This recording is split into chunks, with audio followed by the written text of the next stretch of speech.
Bound by Hatred. Born in Blood Mafia Chronicles Book 3. Written by Cora Reilly. Narrated by Win Ross and Lynn Barrington. Prologue. Gianna. My reflection could have been the opening scene of a horror movie. Blood covered my chin, and more blood dripped from the cut in my lower lip and onto my white shirt. My lip was already swelling, but I was happy to find my eyes dry. No sign of a single tear. Matteo appeared behind me, tall frame towering over me, his dark eyes scanning my messed-up face. Without his trademark shark grin and the arrogant amusement, he looked almost tolerable. "You don't know when to shut up, do you?" His lips turned into a smirk, but it looked somehow wrong. There was something unsettling in his eyes.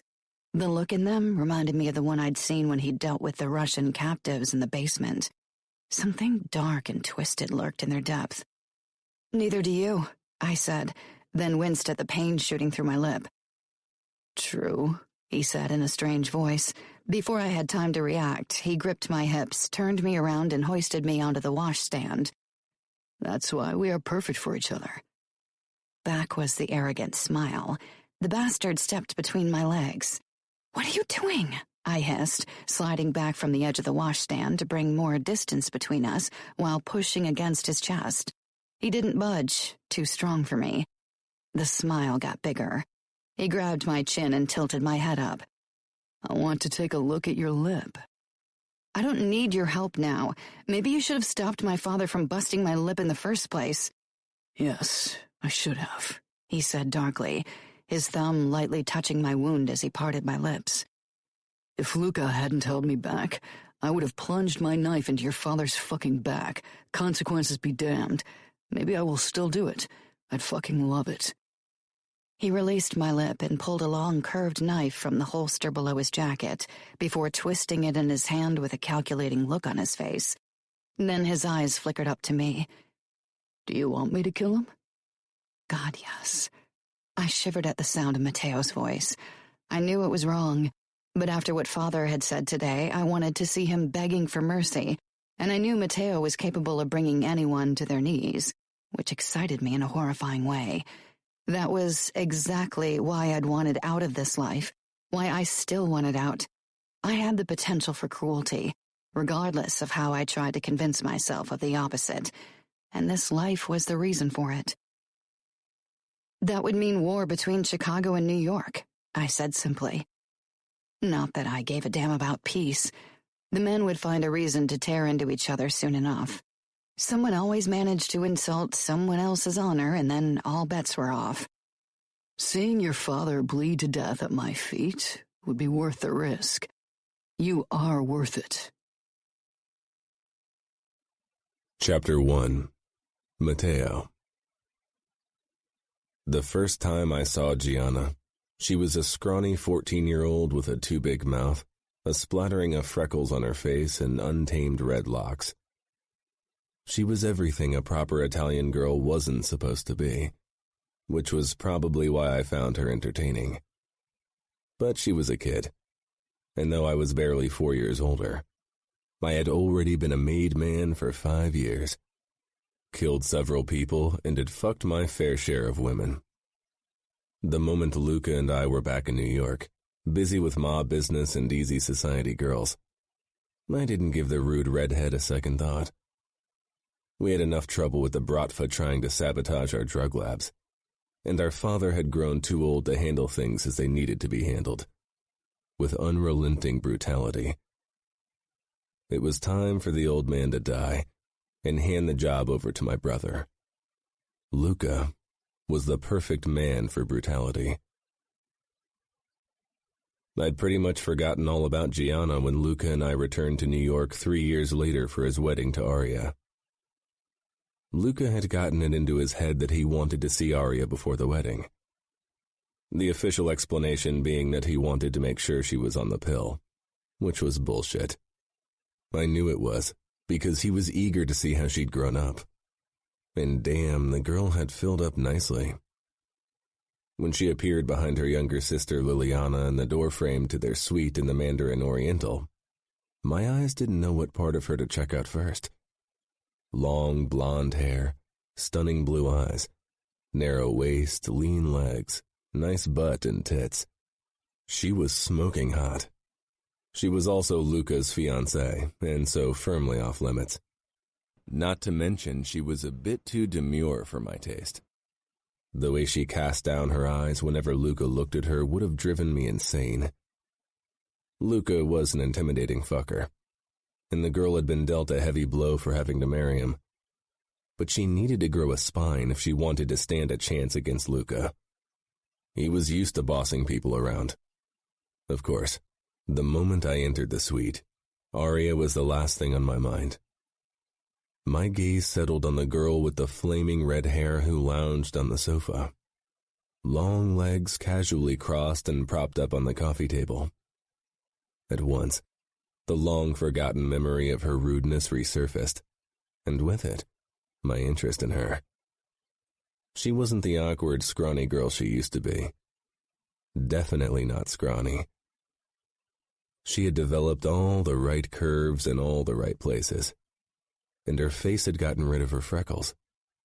Unlike most girls, I knew she didn't seem impressed by me. To be honest, she looked like I was a cockroach she wanted to squash under her boots. With a grin, I headed straight for her, never one to shy away from a challenge, especially a hot challenge. What was life without the thrill of getting burned? Gianna straightened in a jerk, her black boots landing on the ground with a thud, and then she narrowed her eyes at me. If she thought that would stop me, she was thoroughly mistaken. Unfortunately, the youngest Scudery girl stepped in my way and gave me her version of a flirty smile. "Can I see your gun?" she asked in that voice caught somewhere between girl and woman. Had Gianna asked that question, a myriad of inappropriate replies would have been on the tip of my tongue. But Liliana was a bit too young for them. What a waste of opportunity. "No, you can't," Aria said before I got the chance to come up with a reply fit for younger ears. Always so proper, that girl. Thank God, Father had chosen her for Luca and not for me. "You shouldn't be here alone with us," Gianna muttered, her eyes moving from Luca to me. Damn it. She was something else, really. "It's not appropriate." Luca didn't seem too impressed with her. It was obvious that she grated on his nerves, already something she and I had in common. "Where's Umberto? Shouldn't he be guarding this door?" he asked. "He's probably on a toilet or cigarette break," Aria said. I almost laughed. What kind of idiots worked for Scudery? Things in Chicago seemed to follow very different rules. I could tell that Luca was on the verge of an outburst. He'd been on edge for days, probably because his balls were bursting. He'd fucked Grace far more often than usual to bridge the time before he could fuck Aria. "Does it happen often that he leaves you without protection?" he asked. "Oh, all the time," Gianna snapped, then rolled her eyes at her sister. "You see, Lily, Aria, and I sneak out every weekend because we have a bet going who can pick up more guys." Big words for a girl who'd never seen a cock in real life. From the look Luca gave me, he thought the exact same thing. Gianna really didn't know anything about my brother if she thought it was a good thing to taunt him like that. Luca stalked toward his little fiancée, who flinched as she always did when he acted like a berserk. "I want to have a word with you, Aria." Gianna jumped to her feet like a tigress determined to protect her young. "I was joking, for God's sake." She actually tried to get in between Luca and Aria, which was a fucking bad idea. Before Luca could lose his shit, I grabbed her wrist and dragged her away. Gianna's blue eyes flashed with fury. I'd been wrong. Her face hadn't gotten rid of all of her freckles. This close up, I could see the soft dusting of freckles on her nose, but somehow they made her look even more beautiful. "Let go of me or I'll break your fingers," she hissed. "I'd love to see you try." I released her with a grin that seemed to enrage her only further, if the narrowing of her eyes was any indication. Luca started leading Arya away. Come on, where's your bedroom? Gianna's gaze flitted between Luca and me. I'll call our father. You can't do that. Of course, Luca didn't give a fuck. Scudery would have given Arya to him years ago. He definitely wouldn't care if Luca sampled her goods a few days before the wedding. The door fell shut and Gianna stalked toward it. I gripped her hand again before she could piss off Luca even more. This girl really didn't know what was good for her. Give them some privacy. Luca won't rip Arya's clothes off before the wedding night. Gianna shook me off. Do you think that's funny? What are they talking about? Liliana asked. The door to the suite swung open and Umberto stepped in, sending a glare my way. The old man still hadn't forgiven me for insulting his wife 3 years ago. Gianna, Liliana, come here, he said sharply. I cocked one eyebrow at him. Was he worried I'd hurt them? If that were my intention, they definitely wouldn't be standing next to me unscathed. Romero rolled his eyes behind Umberto's back as he stepped in behind the man, and I smirked. Of course, the old man caught it and his fingers moved a bit closer to his knife holder. Do it, old man. It's been too long since I had a good fight. Liliana obeyed at once and walked toward her bodyguard. As expected, Gianna stayed beside the door to her sister's bedroom. Luca dragged Arya into her bedroom. They're alone in there. Umberto started to head toward the door, but I blocked his way. Romero was close behind him. Not that I would need him to stop the old guy. Umberto tried to stare me down. He was at least 4 inches shorter than me, and no matter how good of a knife fighter he was, I'd cut him open with my blade before he could even blink. My fingers actually itched to do it. They aren't married yet, he said like that was news to me. Her virtue is safe with my brother. Don't worry. It wasn't a lie. Luca wouldn't dishonor Arya. Umberto's lips thinned. I had a feeling that he wanted to start a fight as much as I did. Before things could get entertaining, the door to the bedroom opened and Arya walked out. She looked as if she'd seen a ghost. I gave Luca a look. Did he really have to scare the shit out of his fiancée a few days before their wedding? What are you doing here? Umberto asked. You should pay better attention in the future and keep your breaks to a minimum, Luca told him. I was gone for only a few minutes and there were guards in front of the other doors. Bored by their argument, I turned my attention back to the redhead. Gianna put her hands on her hips, somehow pushing her chest out. She really had a body to die for. I wondered if Scudery had already set her up with some loser from the outfit. That would be a pity. Gianna met my gaze. What are you looking at? I let my eyes wander the length of her. That's your hot body. Then keep looking, because that's all you ever get to do with my hot body. Stop it, Umberto warned. Gianna really shouldn't have said that. I'd always enjoyed the hunt. While Luca didn't bother once a girl proved to be work, I'd always preferred going after a difficult conquest. It kept things interesting.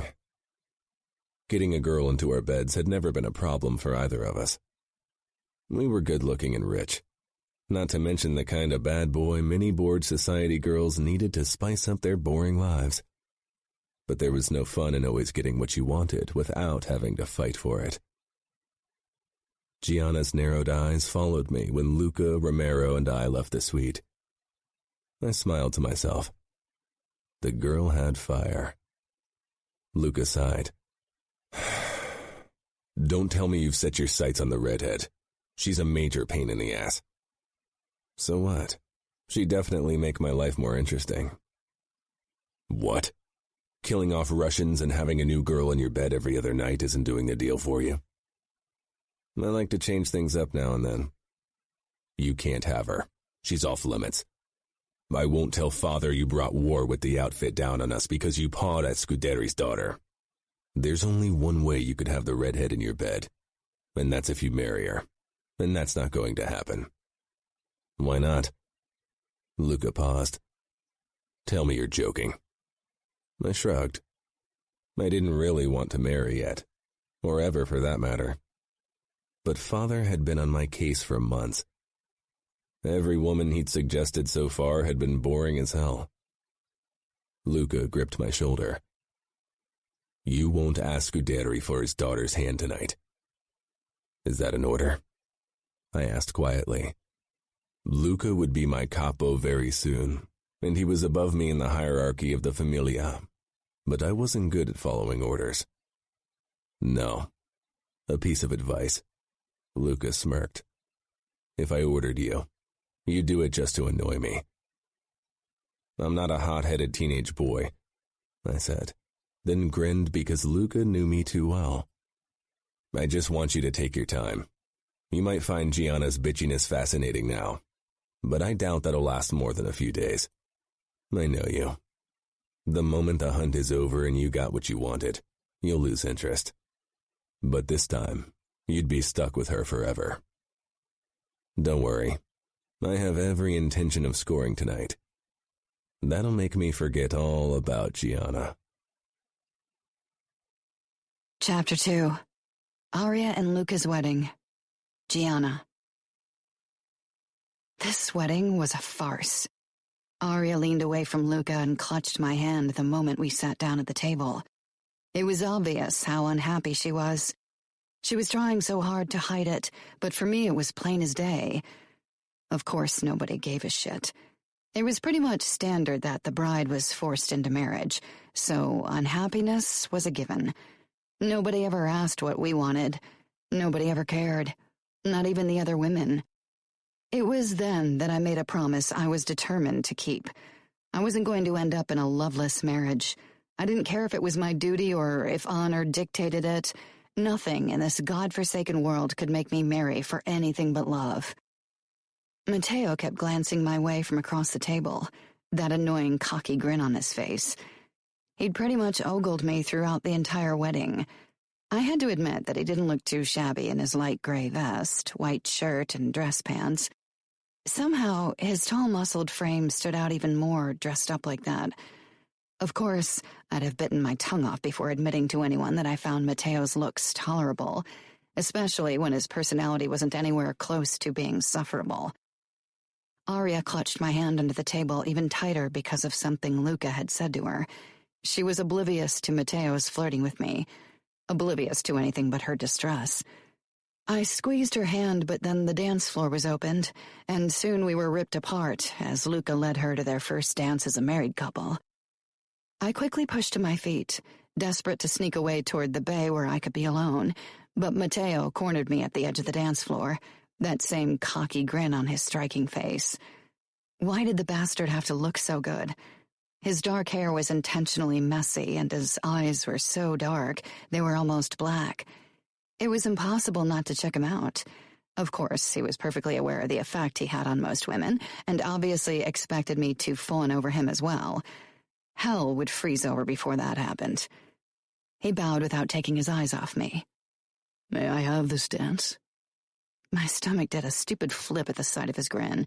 He was more easygoing than most made men, but I had a feeling that was only a cover-up. Maybe he'd perfected the boy-next-door routine, but beneath it a predator was lying in wait, ready to pounce. I wasn't going to be his prey. Father watched me from his spot at the table, so I had no choice but to nod in response to Matteo's question, or risk a huge scene. Not that I would have cared, but I didn't want to add more stress for Aria. She was already on edge. Matteo took my hand and rested his palm on my lower back, the warmth of his skin seeping through the thin fabric of my dress. My stomach lurched, but I forced my face into a mask of boredom. I hated how my body seemed to react to Matteo. If I'd be allowed to interact with other guys, I'd probably be unimpressed by Matteo. But like Aria, this stance was the most action I'd ever gotten. I peered up at him. This close up, I could see that his eyes were dark brown with an almost black outer ring. He had thick black lashes, and the shadow of stubble ghosted his cheeks and chin. His smile widened, and I turned my head away, focusing on the dancing guests around us. Everyone was laughing and smiling, enjoying themselves. From the outside, it looked like a marvelous feast. It was easy to be taken in by the mansion's garden that was decorated to perfection. It was so damn easy to let the breeze drifting over us from the ocean carry away reality. The unique atmosphere only a place in the Hamptons could offer could convince anyone that life was a dream. I knew better. Matteo pulled me even closer, pressing our bodies together so I could feel every inch of muscle, as well as the weapons hidden beneath his vest. I squirmed, though part of me wanted to lean in, get closer, and claim his mouth for a kiss. That would have been the scandal of the wedding, no doubt. Father would blow a gasket. That was almost enough to make me want to do it. Why should girls be forced to wait with their first kiss until they were married? It was ridiculous. I pitied Aria for having to experience her first kiss in front of the entire wedding party. That wouldn't happen to me. I didn't care whom I had to bribe to kiss me. Matteo leaned down, a teasing smile curving his mouth. "You look gorgeous, Gianna. The pissed-off look goes really well with your dress." Before I could stop myself, a laugh burst out of me. I tried to cover it up with a cough, but Matteo didn't buy it, judging from the look on his face. Damn it. I narrowed my eyes. In vain. I decided to ignore Matteo for the rest of our dance, hoping that my body would do the same, but then the bastard started moving his thumb back and forth on my back, and every nerve ending in me seemed to jerk to life. I wanted to kiss him, and not just to spite my father and every other male in our world who thought it was okay to keep women on a leash. I wanted to kiss him because he smelled delicious, and that was exactly the reason why I needed to get away from him quickly. Sadly, Matteo seemed intent to drive me crazy, because after our first dance, he managed to steal 2 more dances from me, and to my utter annoyance, my body didn't stop reacting to his closeness. I had a feeling he knew, and that was why he kept stroking my back ever so lightly, but I couldn't ask him to stop without admitting that it was bothering me, and somehow part of me didn't want him to stop.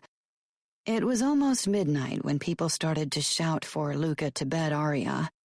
She didn't manage to hide her panic. When she stood and took Luca's offered hand, her eyes met mine, but then Luca was already leading her away, followed by a crowd of shouting men. Anger surged through me. I pushed to my feet, determined to follow and help her. Mother gripped my wrist, jerking me to a stop. "This isn't your business, Gianna. Sit down.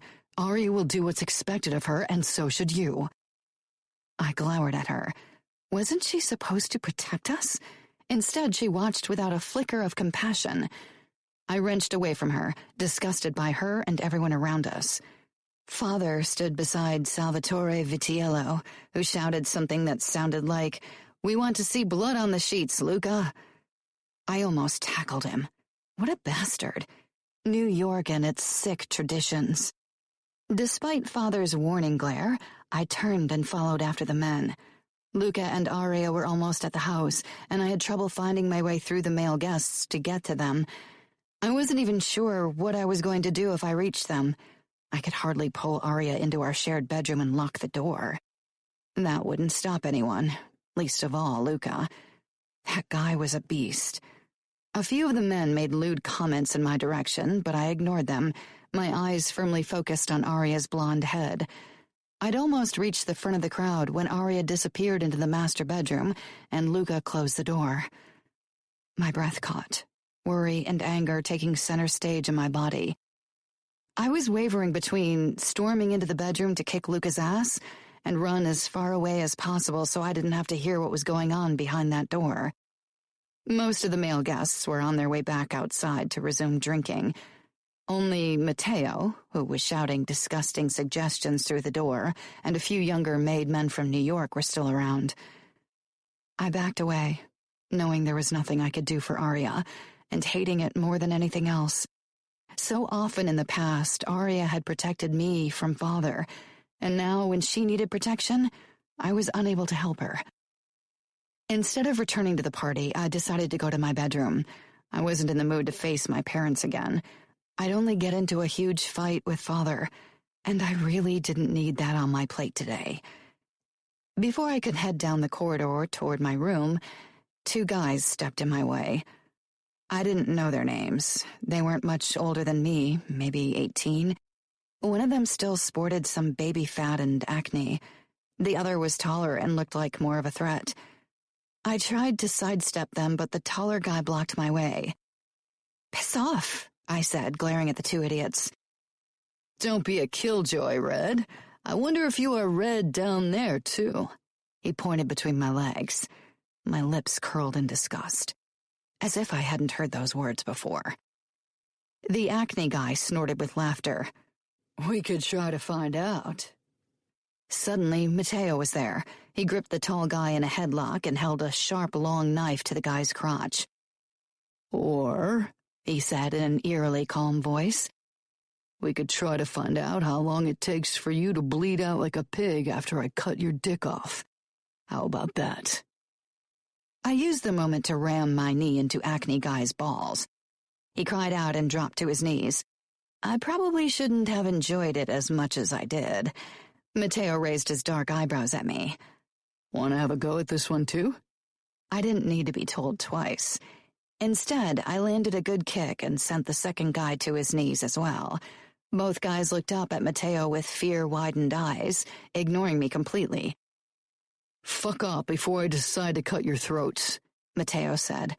They scrambled off like dogs with their tails between their legs. "Do you know them?" I asked.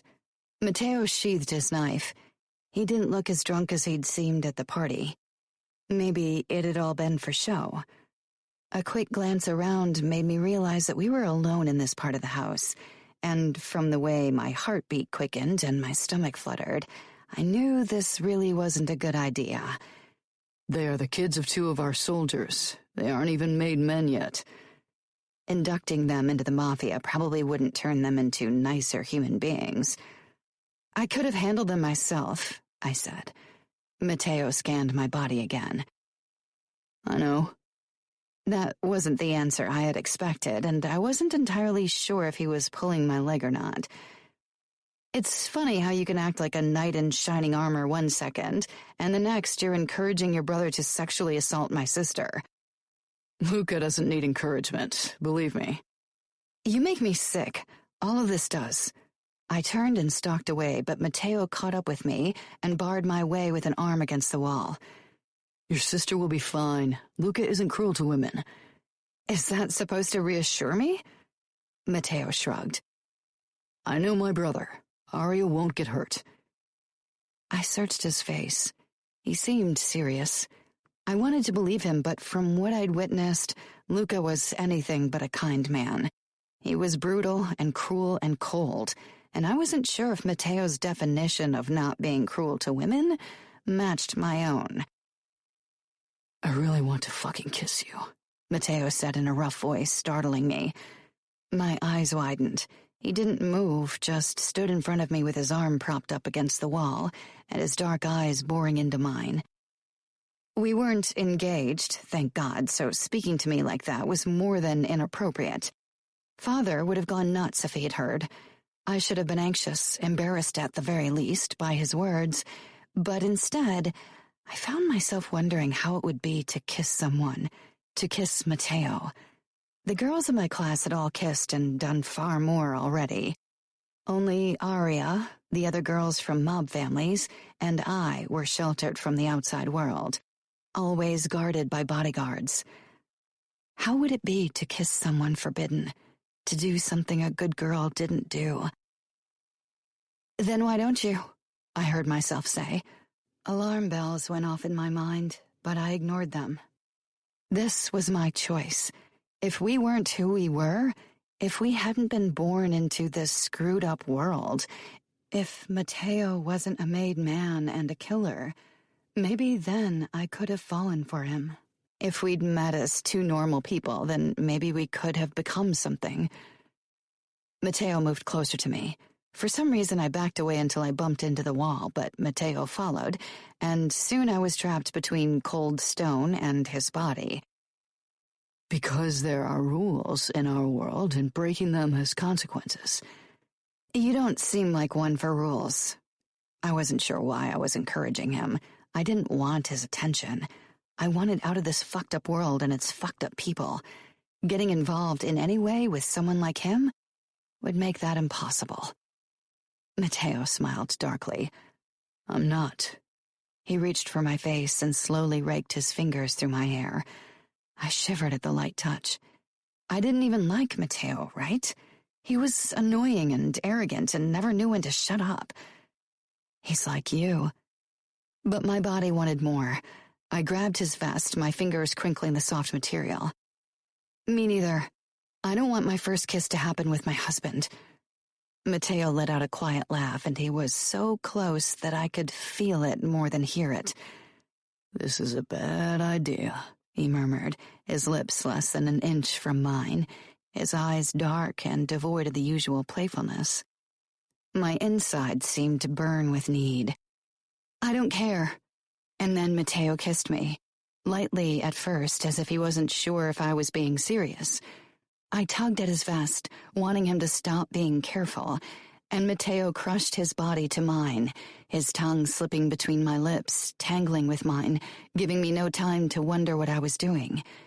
He tasted of whiskey and something sweeter, like the most delicious whiskey truffle I could imagine. His body radiated heat and strength. His hand cupped the back of my neck as his mouth set my body alight with need. God, no wonder Father didn't want us to be around men. Now that I knew how good kissing felt, I never wanted to stop doing it. There was a gasp, and Matteo and I pulled apart. I was still dazed when my eyes settled on my sister Lily, who stood frozen in the hallway, probably on her way to her room. Her eyes were wide. "Sorry," she blurted, then took a few hesitant steps in our direction. "Does this mean you're going to marry?" I snorted. "No, it doesn't. I won't marry him. This means nothing." Matteo shot me a look, and I almost felt bad for my rude words. But it was the truth. I had no intention of marrying a made man, no matter how good he could kiss, or how much he could make me laugh. The men in our world were killers and torturers. They weren't good men. They weren't even decent men. They were bad, rotten to the core. Nothing could change that. Maybe they occasionally managed to imitate normal guys. Especially Matteo had that act down to a T. But in the end, it was only a mask. Matteo turned to Lily. "Don't tell anyone what you saw, okay?" I slipped away from him, needing to bring some distance between us. How could I have let him kiss me? Maybe I was lucky and he was more intoxicated than he let on. Maybe he wouldn't remember a thing tomorrow morning. "Okay," Lily said with a shy smile. Matteo gave me a knowing look before he walked past Lily and turned the corner. The moment he was gone, Lily rushed toward me. "You kissed him!" "Shh," I said as we walked down the hall. "Can I sleep in your room tonight? I told Mother I could." "Yeah, sure." "How was it?" she asked in a hushed whisper. "The kiss, I mean." At first I wanted to lie, but then I opted for the truth. "Amazing." Lily giggled and followed me into my room. "So are you going to kiss him again?" I wanted to, but I knew it would be a majorly bad idea.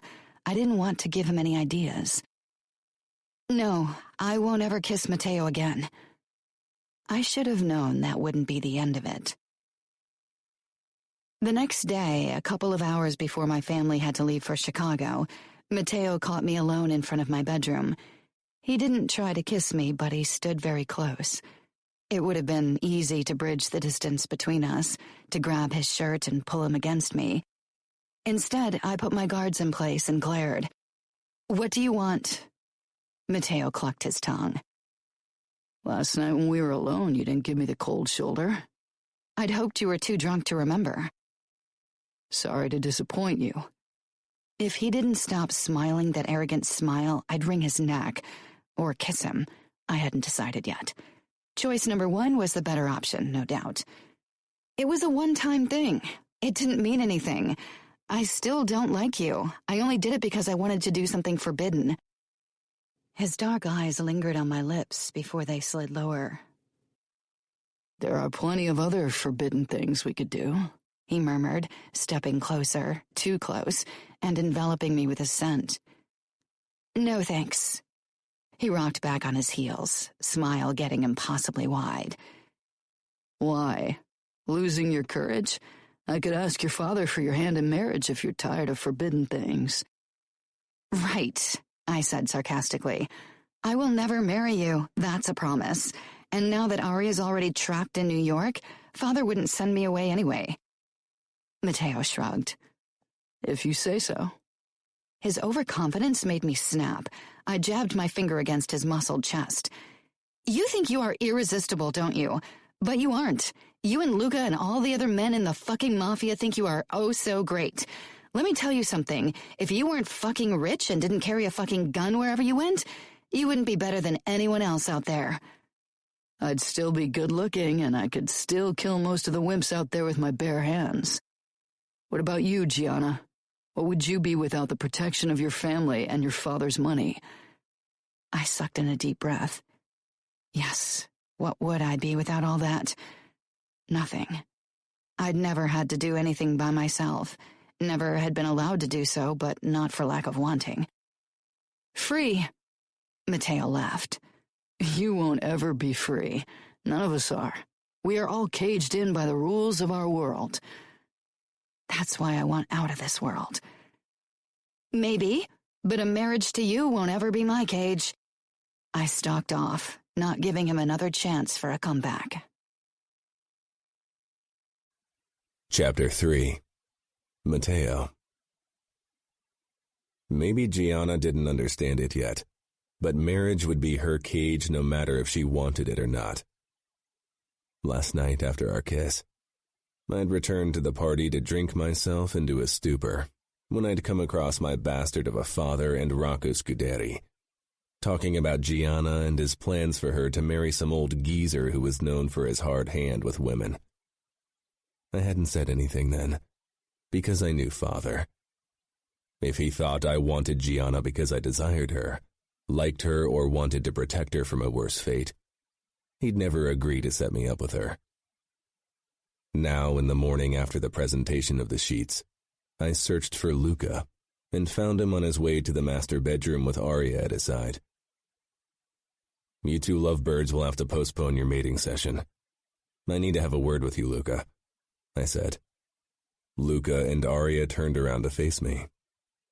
Aria's cheeks turned bright red, and she peered up at my brother with a mix of worry and embarrassment. He glared at me before lowering his gaze to his wife. Go ahead. Check if the maid's packed all your stuff. I'll be back soon. She quickly disappeared in the bedroom. The sheets were fake, weren't they? My big bad brother spared his little virgin bride. Luca glowered as he stepped close to me. Keep your fucking voice down. What happened? Did he have too much to drink and couldn't get it up? Fuck off. As if alcohol ever stopped me, he said. Then what? Luca glared. She started crying. I chuckled. I reached for the knife holder around his forearm and pushed it up, revealing a small wound. Luca snatched his arm away. You cut yourself. Luca looked like he was considering slicing me up into bite-sized pieces. Since I still needed his help, I decided to keep my taunting to a minimum. I knew it. I told Gianna last night that she didn't need to worry about Aria. You have a soft spot for damsels in distress. I don't. He frowned. You were alone with Gianna. I nodded, then led him away from the bedroom in case Aria was trying to eavesdrop. She'd only tell her sister everything. I kissed her, and she tastes even better than she looks. I can't fucking believe you got more action than me on my own fucking wedding night. Luca muttered. The ladies can't resist my charm. He clamped his hand down on my shoulder. This isn't a joking matter, Mateo. The outfit won't find it funny if you go around deflowering their girls. I didn't deflower anyone. I kissed her. Yeah, as if that's ever the end of it. I want to deflower her, but I'm not an idiot. Really. That's what Luca's expression said. I want to marry her. Luca stopped abruptly. Tell me you're kidding. I'm not. That's why I need your help. Father won't talk to Scuderi on my behalf if he thinks I want Gianna for any other reason than spite or revenge. You know him. So what do you want me to do? Help me convince him that she hates me and insulted me, and that I want to marry her to make her miserable. Isn't that the truth? The girl can't stand you, and you want her because of it. How is that any different than the story we're going to tell Father? I don't want to make her miserable. Luca looked doubtful. The end result might be the same. That girl is going to drive you insane. You realize that, don't you? I'm really not sure if I want her in New York. You'll deal with it, and Arya will be happy to have her sister with her. You really think you thought that through, don't you? I did. And Father will choose some bitch that'll make me miserable for me soon enough. So you rather choose your own bitch who will make you miserable. I shook off his hand. Gianna isn't a bitch. You want to hit me because of her? Luca said with a twisted smile. I want to hit you for a lot of reasons. Luca shook his head. Come on, let's find Father. We headed down the corridor and down the stairs toward Father's office. He was on his way out of the room. I forced my face into a mask of fury. I can't believe her fucking nerve. There's nothing you can do, Luca said to me. Then he turned to Father. The Scuderi redhead provoked Matteo. Father raised his brows in mild interest. How so? He gestured for us to move into his office, then closed the door.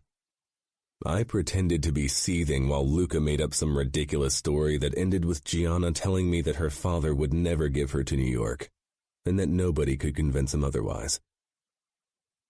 She made it sound as if I was beneath her, as if we were beneath her. I want the bitch to pay. I don't care what she wants. I want her in my bed. Excitement flashed in Father's eyes.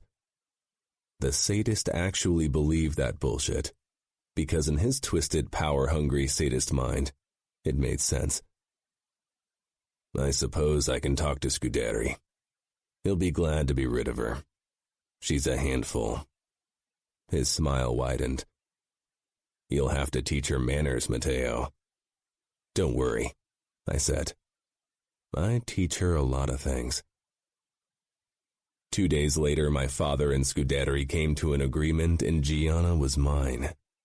Now, I just had to figure out a good time to tell her. Gianna. Sometimes at night when I relived our kiss, I wondered if maybe Matteo and I weren't such a bad idea. But then Arya called and told me about how she'd found Luca cheating on her, and that was the wake-up call I desperately needed. Made men would always kill, always cheat, always ruin anything they touched. I wouldn't let anyone treat me like that. I wouldn't even give them the chance to try. No matter how much my body wanted to kiss Matteo again, I swore to myself that I would push him away. One kiss had already been too much. If I let him close again, he'd never leave me alone. Of course, when I visited New York a couple of weeks after Arya's wedding, Matteo was there in Luca's apartment to have dinner with us. The grin he gave me when Arya led me toward the table made my blood boil. Had he told anyone about our kiss?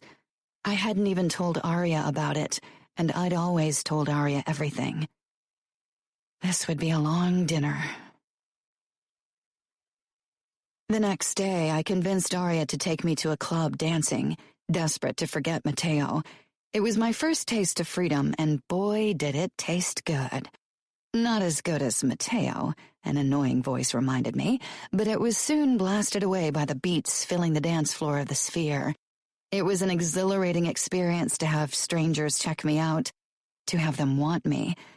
I'd never dressed this sexy before, had never been allowed to, and couldn't help but feel strangely empowered.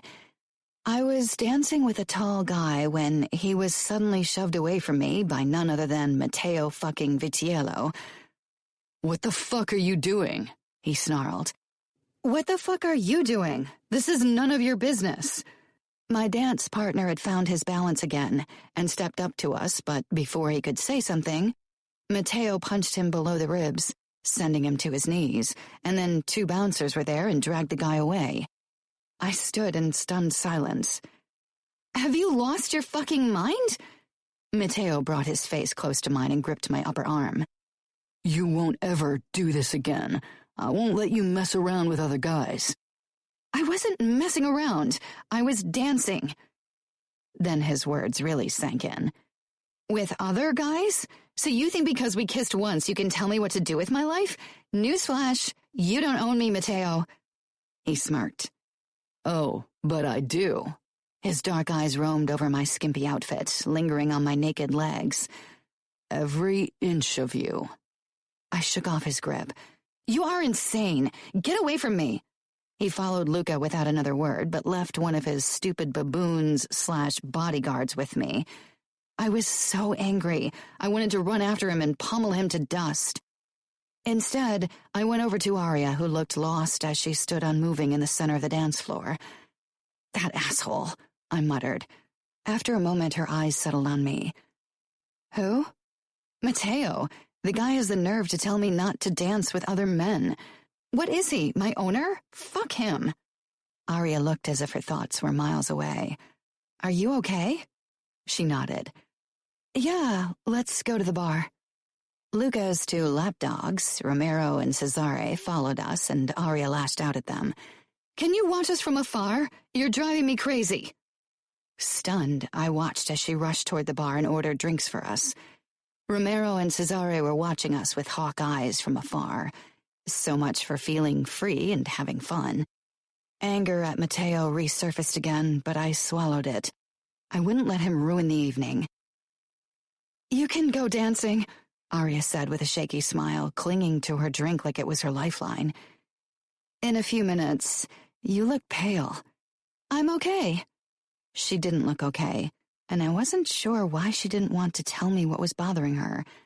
Although I really had no right to complain. After all, I still hadn't told her about the kiss.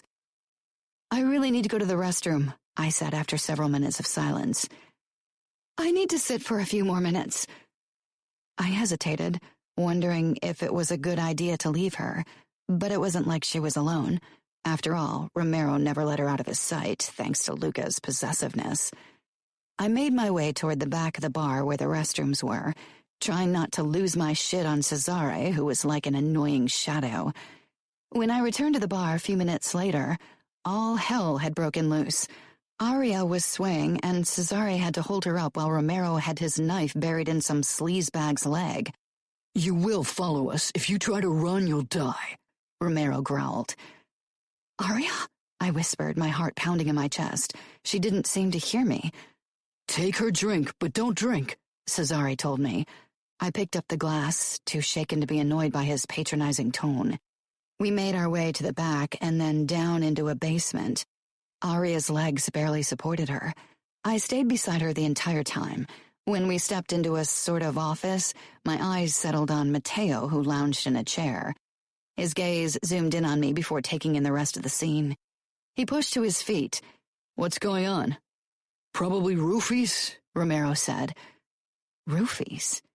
I narrowed my eyes at the asshole who drugged my sister. I wanted to hurt him, but the expression on Matteo's face made it clear that I would get my wish. His eyes held a promise to me. I knew it was sick, but somehow this made me want to kiss him even more. Something was so wrong with me. Aria and I were sent away before Luca and Matteo started dealing with the bastard, and Romero led us out the back door toward an SUV. My heart clenched when I settled on the back seat with Aria's head on my lap. She was so helpless. I stroked her blonde hair as I listened to her rambling. The idea that someone wanted to hurt her scared the shit out of me. This was probably the first time that I was glad for our bodyguards. Without them, that sick fuck would have kidnapped Arya and raped her. But I knew he'd get what he deserved, and I was oddly okay with it. I hated the mob and what it stood for, but right now I couldn't bring myself to feel bad for Arya's attacker. Maybe this was a sign of how much this life had shaped me, a sign of how messed up I was. I couldn't get the look on Matteo's face out of my head, that flicker of excitement as he pulled out his knife before Arya and I left the room. He and Luca were both monsters. I wasn't sure yet who was more dangerous of the two. But the worst thing was that part of me felt attracted to Matteo's monstrous side. Almost 1 month had passed since I'd last seen Matteo. Somehow, his words about owning me still wouldn't leave my mind. Every time I relived our kiss, I brought them to the forefront of my brain to let my anger wash away any kind of longing my body felt. The only reason why I even still remembered that stupid kiss was because things at home were so bad. I was constantly fighting with Father, most of the time about my habit of saying whatever crossed my mind, just like today. I don't give a damn what's expected of me. Mother shushed me, her eyes shock-wide, but I was beyond listening. If Father told me one more time that I should behave like a decent lady, I'd lose my shit. Why is it so difficult to get into your head? I don't want to be a lady, definitely don't want to be a good little wife to some mob asshole someday. I'd rather cut my own throat than end up like that. I saw it coming but didn't even try to avoid it. Father's palm hit my face. It was one of his lighter slaps, which usually wasn't a good sign. He hit hard when he had no words to break my spirits. If he went easy on me, I wouldn't like what he had to say. He gripped my shoulders hard until I met his gaze. Then maybe you should go looking for a sharp knife, Gianna, because Vitiello and I decided to marry you off to his son, Matteo. My mouth fell open. What? You must have made quite an impression, because he asked his father to make this arrangement. You can't do that. I can, and it wasn't my idea. Matteo seemed very adamant about marrying you. That bastard! Father's grip tightened, and I winced. Lily only stared with huge blue eyes. She and Arya had only occasionally experienced Father's rougher side. He usually reserved his slaps and cruelness for me, the bad daughter. This is exactly the reason why I'm glad to have you out of our territory. If I married you off to one of our soldiers, I'd have to punish one of our own for beating you to death for your insolence. But if Matteo Vitiello tortures some sense into you, I'll be off the hook, because I can't risk war with New York. I swallowed my hurt. I knew Father liked me least, and it wasn't as if I needed his approval or affection. But his words stung anyway. Mother, of course, didn't say anything, only stared down at her plate while folding and unfolding her stupid napkin. Lily's eyes were brimming with tears, but she knew better than to open her mouth when Father was in a mood. She and Arya had always been better at self-preservation than me. "When did you make the decision?" I asked firmly, trying to mask my feelings. Matteo and his father approached me right after Arya's wedding. And suddenly I knew when Matteo had decided to marry me. When I'd told him the morning after our kiss that I would never marry him. The arrogant asshole couldn't take the hit to his pride. He was marrying me to prove a point, that he got whatever he wanted, that he had the power while I was a marionette in the hands of the Mafia. I won't marry him or anyone else. I don't care what you say. I don't care what the Vitiellos are saying. I don't fucking care. Father shook me hard until my ears started ringing. You will do as I say, girl, or I swear I will beat you until you forget your name. I glared. I'd never hated anyone as much as I hated the man in front of me. And yet part of me, some hopeful, stupid, weak part, loved him. Why do you do this? It's not necessary. We already gave them Arya to make peace. Why do you force me to marry? Why can't you let me go to college and be happy? Father's lips curled in disgust. Go to college? Are you really that stupid? You are going to be Matteo's wife. You are going to warm his bed and bear his children. End of story. Now go to your room before I lose my patience. Lily sent me a pleading look. What had once been Arya's job was now Lily's, keeping me out of trouble. If it hadn't been for her, I would have continued the fight. I didn't care if Father beat me over and over again. It wouldn't change my mind. I turned on my heel and ran up to my room, where I grabbed my phone and flung myself on the bed. I speed-dialed Arya, and after the second ring she answered. Hearing her voice, the tears I'd been holding back slipped out. At least, our bastard of a father couldn't see them. "Arya," I whispered. The tears were coming faster already. "Gianna, what happened? What's going on? Are you hurt?" "Father's giving me to Matteo." The words sounded so ridiculous. Nobody in the outside world would even understand them. I wasn't a piece of furniture that could be handed over to someone, and yet that was my reality. "What do you mean he's giving you to Matteo?" "Salvatore Vitiello spoke to Father and told him that Matteo wanted to marry me, and Father agreed." "Did Father say why?" "I don't understand. I'm already in New York. He didn't need to marry you off to the Familia, too." "I don't know why. Maybe Father wants to punish me for saying what I think. He knows how much I despise our men and how much I hate Matteo. He wants to see me suffer." That wasn't exactly the truth. I didn't really hate Matteo. At least, not more than I hated every other made man. I hated what he stood for, and what he did. Hated that he had asked Father for my hand like my opinion didn't matter. "Oh, Gianna, I'm so sorry. Maybe I can tell Luca and he can change Matteo's mind." "Arya, don't be naive. Luca knew all along. He's Matteo's brother and the future capo. Something like that isn't decided without him being involved." "When did they make the decision?" "After I was stupid enough to kiss him. A few weeks ago, even before I came to visit." I couldn't tell her that it had happened at her wedding. Arya would only figure out a way to blame herself for my misery. "I can't believe him. I'm going to kill him. He knows how much I love you. He knows I wouldn't have allowed it. I would have done anything to prevent the agreement." Arya sounded remarkably like me in that moment, and while my heart swelled with love for her because of her willingness to protect me, I couldn't allow it. Maybe Arya couldn't see it, but Luca was a monster, and I didn't want her to get hurt. Not for me. Not when it was already too late. "Don't get in trouble because of me. It's too late anyway. New York and Chicago shook hands on it. It's a made deal, and Matteo won't let me out of his clutches." And I knew it to be true. Even if he decided he didn't want me, he would never admit it. I'd always thought I could evade marriage. I'd always thought I could figure out a way to go to college, to find a life away from the mob world. "I want to help you, but I don't know how," Arya said miserably. "I love you, Arya. The only thing that stops me from cutting my wrists right now is the knowledge that my marriage to Matteo means I'll live in New York with you." I'd never considered suicide a valid option, had never felt miserable enough to do it, but sometimes it felt like the only choice I had left in my life. The only way to decide my own fate and to ruin Father's plans was actually when to end it. But I'd never actually go through with it. I couldn't hurt my siblings like that, and regardless of my hopeless future, I clung to life too much. "Gianna, you are the strongest person I know. Promise me you won't do anything stupid. If you hurt yourself, I couldn't live with myself." "You are much stronger than me, Arya. I have a big mouth and flashy bravado, but you are resilient.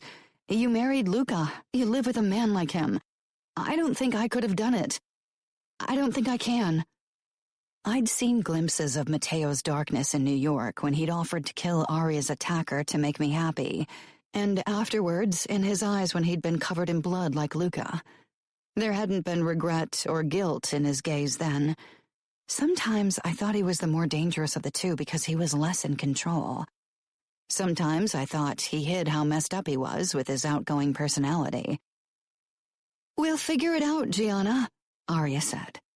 I knew she couldn't do anything. That evening, Matteo fucking Vitiello actually dared to call my phone. I ignored him. There was no way in hell that I'd talk to him, not after what he'd done. If he thought this was over, if he thought he'd won, then he had another thing coming.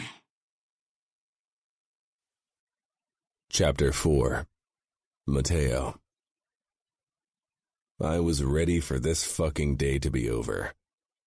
First father's funeral, and now hours of discussion with the Cavalleros and Scuderies about ways to keep the Russians at bay, and to show them who was boss. It wasn't like I needed time to grieve. Luca and I hadn't harbored any feelings except for contempt and hatred for our father in a very long time. But I wasn't a fan of funerals and everything they entailed. Especially seeing my stepmother cry her fake tears had grated on my fucking nerves. Did she really think anyone believed she actually missed her sadistic husband? She'd probably spit on his carcass when nobody was looking. It's what I wanted to do. The only good thing about this whole ordeal had been Gianna, who had to attend the funeral with her family. She'd ignored my calls ever since she'd found out about our marriage a week ago. But she couldn't avoid me forever. I was actually looking forward to our first private encounter. I loved when she was angry. After the meeting, I was on my way to my motorcycle when I heard steps behind me. I turned, finding Luca running my way, the phone pressed against his ear and a thunderous look on his face. Before I could ask him what had crawled up his ass, he lowered the phone and said, "Cesare called. The Russians are attacking the mansion. Romero is trying to get everyone to safety, but there are too many attackers. Where are Gianna and Arya? I don't fucking know. We'll have to take a helicopter." I followed Luca toward his car. He floored the gas the moment we both had sat down. We should have never let Arya and Gianna leave for the Hamptons without us. We thought they'd be safer there. We thought our enemies would attack in the city where so many members of the outfit and the Familia had gathered to honor my father. We'd been fucking idiots. Luca hit the steering wheel. "I'm going to hunt down every fucking Russian if they hurt Arya. I'll be at your side," I said. I didn't care how many Russians I'd have to cut into tiny pieces to get to Gianna. Damn it. When we finally landed near our mansion in the Hamptons, Luca and I didn't speak. We both knew we might be too late. "They're fine," I said to Luca. We got out of the helicopter and shot our way free until we reached the lobby of the mansion. I pulled my knife out the throat of some asshole and straightened when one of the Russian bastards shouted from inside. "We have your wife, Vitiello. If you want to see her in one piece, you better stop fighting and drop your weapons." Luca glanced my way. "Don't do anything stupid, Mateo." "You aren't the only one with something to lose," I said grimly. "Gianna is in there too." Luca gave a nod, then slowly walked forward. I followed a few steps behind him. My eyes found Arya first. One of the Russian underbosses, a fucker named Vitali, was holding a knife against her throat. Luca would kill the bastard. "So this is your wife, Vitiello?" Vitali asked, but I barely listened. Gianna was sprawled out on the floor, a huge bruise on her forehead. I could tell that she was trembling, from fear or pain I wasn't sure. Her blue eyes met mine. A huge Russian asshole towered over her. Bloodlust filled my body. I twisted my knives in my hands, trying to decide which part of the Russian's body I'd slice off first. Probably the hand he'd used to hit her. Gianna didn't take her eyes off me, like she knew I was going to make this all okay. I wouldn't let any of those fuckers hurt her now that I was here. And by God, I'd make them pay. Make them regret the day they laid eyes on Gianna. Make them regret the day they were fucking born. "Let her go, Vitali," Luca snarled. "I don't think so," Vitali said in that fucking annoying accent. "You took something that belongs to us, Vitiello. And now I have something that belongs to you.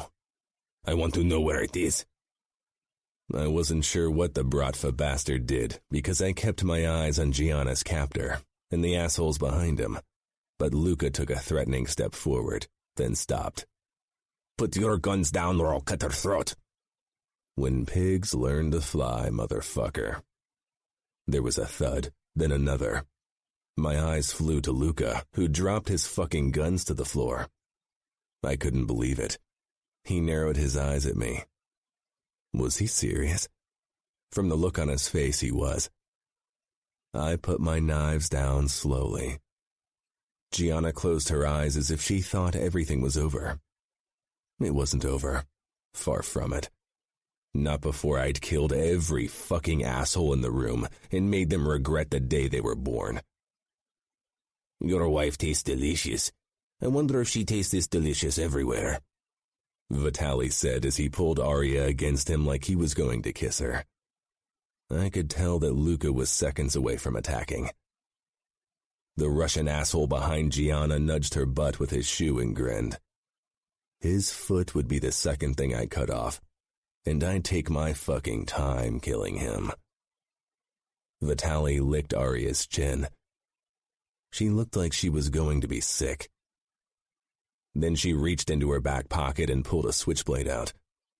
Where the hell had she found it? The moment she rammed it into Vitaly's thigh, I fell to my knees, gripped my gun with my left hand and one of my knives with my right hand. I shot 4 times in quick succession. 2 bullets tore through the calves of the asshole who'd kicked Gianna. The third broke every bone in his right hand.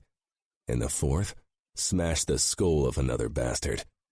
I flung the knife at the same time. It pierced the eye socket of Russian number 3. I stormed toward Gianna, slipped my arms under her body, and carried her over to the side where she was shielded by a massive wooden sideboard.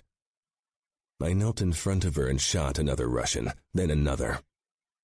Gianna's face was pressed up against my knee, and I put my palm down on the top of her head, stroking her unruly red hair. A woman cried out. My eyes darted around until they settled on Luca, who was cradling an unmoving Arya in his arms.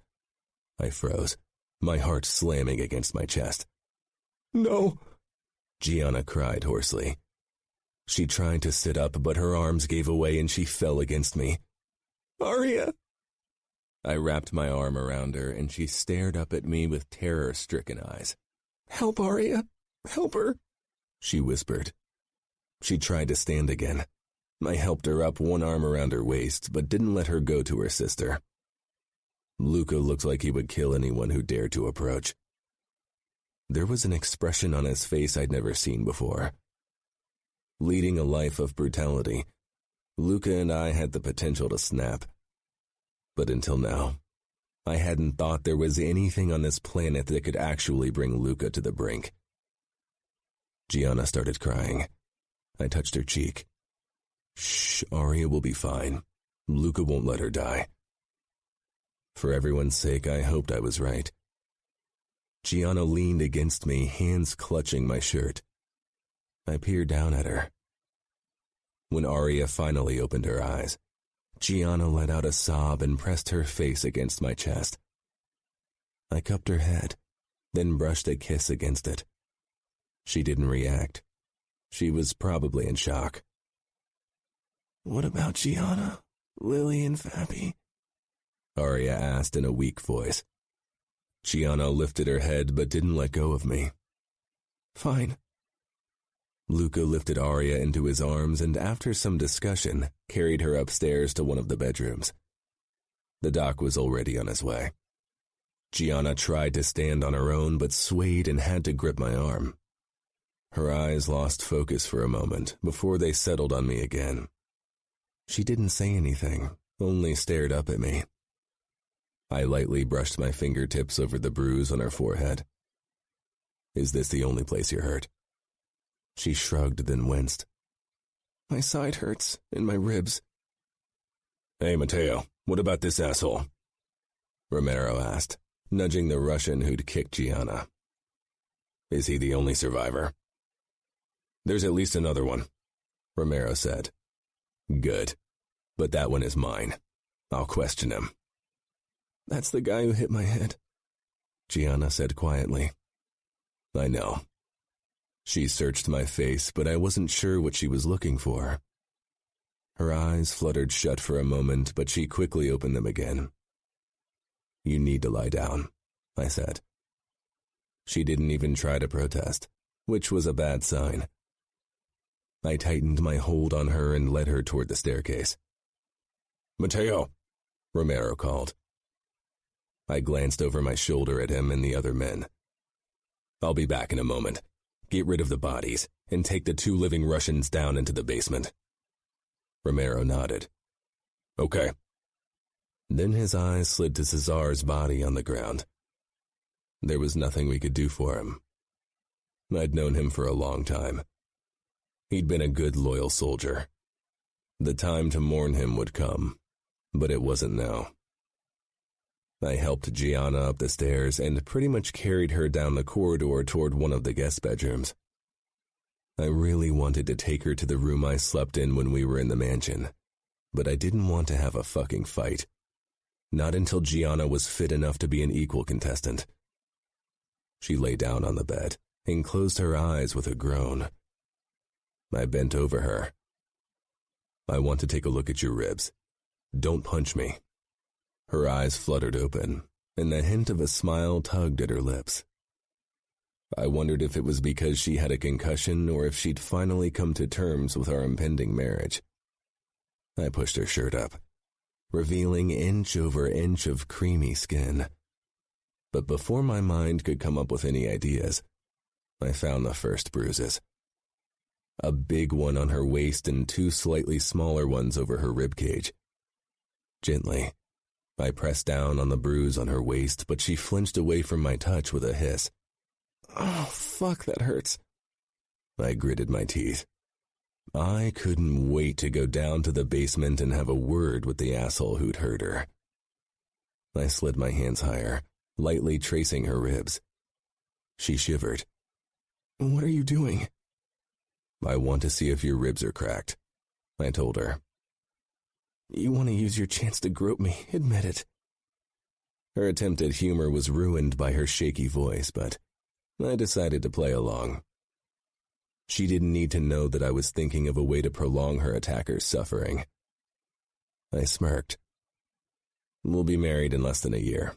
Then I can grope you whenever and wherever I want. Her smile died and she turned away, closing her eyes. Maybe she hadn't come to terms with our marriage yet. I straightened. I need to go back down. I'll send the doc to you when he's done with your sister. You should catch some rest. Don't walk around the house.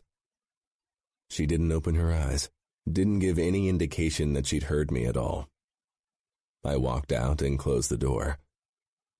The doc was heading my way, one of his assistants, a young woman whose name I kept forgetting, a few steps behind him. Where's Arya? He asked in his raspy chain smoker voice. I pointed toward the master bedroom. When you're done with Arya, take a look at Gianna. I don't think she's seriously injured, but I want to be sure. He gave a curt nod, not even slowing. Nobody wanted to make Luca wait. Call me before you go in. I want to be there when you check on Gianna. The doc was over 60, but that didn't mean I wanted him alone with Gianna. Not after almost losing her. He paused briefly, pale eyes settling on me. She's yours? Yes.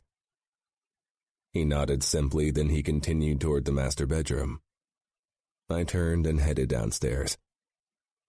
When I stepped into the basement, the 2 Russian survivors were tied to chairs. Tito, one of our best enforcers, leaned against one wall, his arms crossed. Romero stood beside him. Another soldier, Nino, attached a drip to the asshole I was going to tear apart. The other Russian was in slightly better shape and didn't need a transfusion. Yet. Once Tito got his hands on the poor bastard, that would change too. Tito straightened and inclined his head. I hope you didn't start yet, I said. We waited for you, Tito said. Does it look as if Tito started his work yet? Nino asked eagerly. The kid had a sick fascination with torture. Good. I stalked toward Gianna's attacker. He glowered at me. What's your name? I asked. Fuck you, he said in heavily accented Russian. I smiled at Tito, Romero, and Nino. Then I unsheathed my knife and held it out for the Russian bastard to admire. You sure you don't want to tell me your name? He spit in front of my feet. Where's that red-headed whore? Her pussy was calling for me. Nino nudged Romero with an eager smile. Tito had pulled his own knife and was wiping it on his jeans. Tough words for a dead man, I said lightly. I won't tell you anything. That's what they all say. I stepped closer. Let's see how tough you really are. 20 minutes is the longest it ever took me to get someone's name. I slammed my fist into his side, right over his left kidney. While he gasped for breath, I nodded at Tito to start his work on the other Russian bastard. 12 minutes later, I'd learned that the man in front of me was called Boris, and had been working for the Bratva in New York for 6 years. Before that, he'd been in St. Petersburg. He was still reluctant to give me more than the basic information. I paused, staring down at his blood-covered face. You sure you don't have an answer to my question? He coughed, blood dripping down onto his shirt. Fuck you. I can do this all night, but I can promise you, it won't be pretty. Gianna. I grew tired of waiting for the doc to show up. I didn't feel very dizzy anymore, and I barely winced when I straightened. And to be honest, being alone freaked me out after what had happened today. I'd been sure we'd all die, and my body still wasn't convinced otherwise. My pulse was fast, and occasionally I broke into a sweat, all because the mob had a bone to pick with the Bratva. I walked out of my room, then hesitated in the corridor. My eyes darted to the end of the hallway where the master bedroom was. Luca and the doc were probably still taking care of Arya. They'd send me away if I tried to walk in, or worse, lock me into the guest bedroom so I couldn't wander the house. I decided to go and search for Lily and Fabi instead. I yanked my phone out of my pocket and sent my sister a text. "Where are you?" Instead of replying, a door opened and Lily's dark blonde head poked out. Her face was puffy from crying and her eyes were huge and fearful. When her gaze settled on me, she ran in my direction and threw her arms around me. "Where's Fabi?" I asked when I could breathe again. My ribs were throbbing fiercely from her hug, but I didn't want her to know I was hurt. She looked terrified as it was. "Asleep. They gave him some kind of sleeping pill because he was having a meltdown." She looked up at me.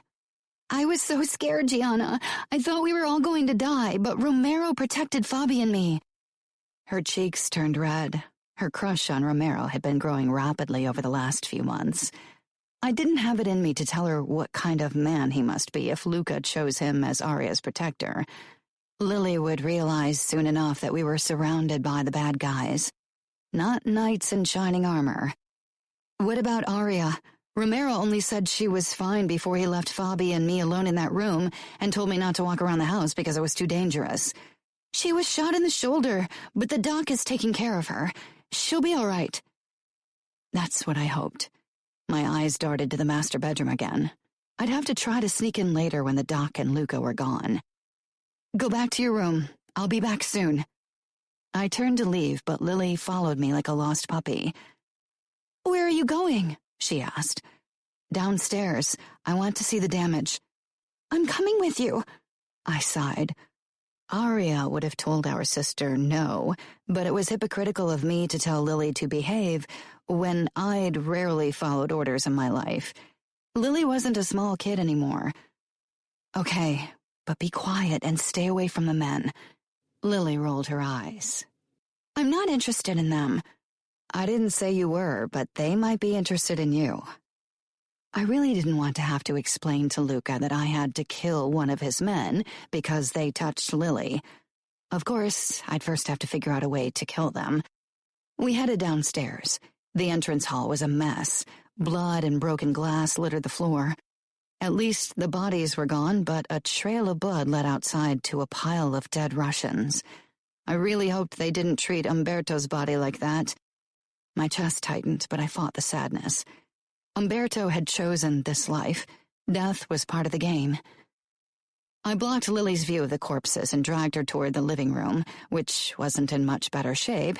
The white couches would definitely have to be replaced. I didn't think any bleach in the world could get out the stains. Lily made a small, distressed sound, and I pulled her further along, already regretting that I had allowed her to come with me. A couple of men were taking a smoking break on the terrace, and glanced our way as we passed. They didn't seem bothered by the blood.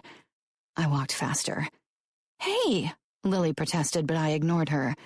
If I'd been on my own, I wouldn't have cared, but I didn't want to put my sister in danger. We headed to the back of the house, where the kitchen was, and almost bumped into another man. "Watch where you're going," he said, then paused and actually checked us out. I didn't know him, and I had no interest of finding out more about him. I pushed Lily past him. His eyes followed us all the way to the back of the corridor. When we turned the corner, we came face to face with a steel door, which was left ajar. A cry of pain carried out from below and made me shiver. Lily clutched my arm, blue eyes wide. "What was that?" I swallowed. I had a pretty good idea what was going on, but I wasn't going to tell her that. "I don't know." I took a step closer to the door, then hesitated. I couldn't take Lily with me, but I couldn't leave her alone in the hallway when there were so many creepy fucks running around. I opened the door and peered down a long, dark staircase. Light spilled out from somewhere in the basement. Lily was almost pressed against my back, her breath hot against my neck. "You don't want to go down there, right?" she whispered. "Yes, but you will stay on the stairs." Lily followed me a few steps down before I gave her a warning look. "Stay there. Promise me." Another cry sounded from below. Lily flinched. "Okay, I promise." I wasn't sure if she meant it, but she looked freaked out enough that I was willing to take the risk. I crept down the remaining steps, but halted on the last step, scared of what I might see. Exhaling, I stepped down and found myself in a huge basement. Bile shot up my throat. I wasn't stupid. I knew what the mob did to their enemies, especially if they wanted to get information out of them, but hearing stories and actually coming face to face with the horrendous reality of it were two very different things. I braced my hand against the rough wall, my fingers curling around the hard edge. Two men were bound to chairs. Mateo and a tall, heavily muscled guy seemed to be in charge of pressing information out of them, while Romero stood back. But he must have had some part in their torture, too, because his hands were covered in blood, and so were his clothes. But it was nothing compared to the sight of Mateo. His white shirt was covered in blood. His rolled-up sleeves revealed blood-covered skin. There was red and red and red, so many different shades of it. But the worst thing was his face. There was no pity, no mercy, no nothing. There wasn't excitement or eagerness either. That was what I tried to cling to. At least he didn't get off on what he was doing. He didn't seem to feel anything, judging from his expression. I'd always known his easygoing, playful, flirty attitude was a mask to cover up the ugly truth. But again, knowing and having that knowledge confirmed in such a brutal way were two very different pair of shoes. Maybe if I'd been more naive, I could have convinced myself that Mateo was doing this because he'd had to bury his father today, because he was grief-stricken and needed an outlet for the pain. But I knew better. This was common mob business. Grief had nothing to do with it. One of the tied-up Russians was the man who'd hurt me, and I knew that was why Mateo had chosen him as his victim. I'd always wanted out of the world I'd been born in. This fucked-up, brutal world I knew. But in this moment, I made the decision to actually try to flee. No matter the cost, no matter what it took and what I had to do, I would escape this hell. How could anyone want to stay when they saw this? I knew people got used to these things, but I didn't want to get used to them. I could already tell that I had less trouble with blood every time I saw it. How much longer until the sight of someone being tortured would do nothing to me? How much longer until the voice in my head that said the Russian bastard deserved it and would have done the same to me if given the chance wasn't a quiet whisper but a roaring shout? Something brushed my arm and I jerked back, barely stifling a cry of surprise. Lily stood beside me, and then everything went very quickly.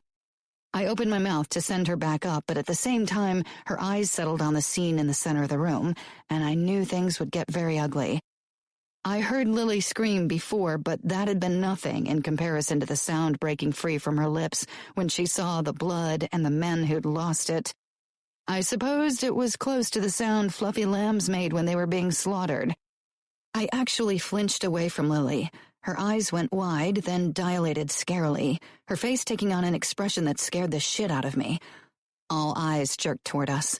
Mateo released the Russian, narrowed his dark eyes at me as if I was the one doing something wrong. Lily kept up her screaming, a high-pitched wail that made the hairs on my neck rise. "Romero," Mateo snarled, nodding toward my sister. "Take care of Liliana." Romero advanced on us, tall and imposing. Lily had always fawned over him, but now even she couldn't see anything but the killer in him. His hands were red from blood, and Lily completely lost her shit. I could only stare. I was unable to move. Somewhere in the back of my mind, a voice was telling me to talk to my sister, to try to calm her, to do something, anything. But that voice was drowned out by the terrified static filling my head. The steel door slammed against the wall above our heads, and then Luca was suddenly there. "What the fuck is going on here?" Nobody replied. Romero spoke to my sister in a soothing voice. "Calm down, Lily. Everything is okay." Really? The scene in front of us told a very different story. Nothing about this was okay. Of course, Lily wasn't to be calmed. Romero gripped her arm, and Luca went to help him, but she was fighting them like an animal. How could such a skinny girl fight off two men?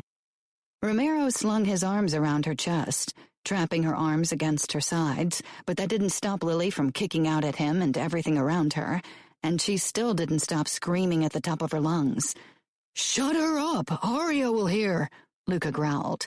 He tried to catch her legs, but she lashed out and kicked his chin. He stumbled back, more from surprise than anything else. Of course, they could have subdued her easily if they hadn't been so careful not to hurt her. I took a step in their direction, worried that they might give up the gentle approach soon, but the ground tilted under me and I had to grip the wall again. "Lily," I said. "Lily, stop." She didn't even hear me. The tall, muscled guy took a few steps toward them as if he was going to interfere, but Mateo pushed him back. "No, stay out of it." I'd forgotten about Mateo. But while I had watched Lily, he'd managed to clean his hands. They were still pink, but at least not smeared with blood. His eyes settled on me, but I had to look away. I couldn't return his gaze right now. I had a feeling I wasn't far from pulling a stunt like Lily and going batshit crazy on them. The coppery scent of blood hung like a fog in the air, clogged my throat and nose, seemed to sink into my skin, bury itself deep in my body together with the horrible images. Lily managed to kick off the wall, causing Romero to stumble back, lose his balance, and land on his back with Lily on top of him. He grunted and lost his hold on my sister. She pushed to her feet, a look like a hunted animal on her face. Her gaze passed right through me. "Lily, calm down," I tried again. She tried to storm past Mateo, but he was too quick. He grabbed her wrist and wrapped an arm around her waist. Then she was suddenly on her back, and he was kneeling on her legs and had her hands pinned above her head. Luca headed toward them with a syringe in his hand. That was the final straw.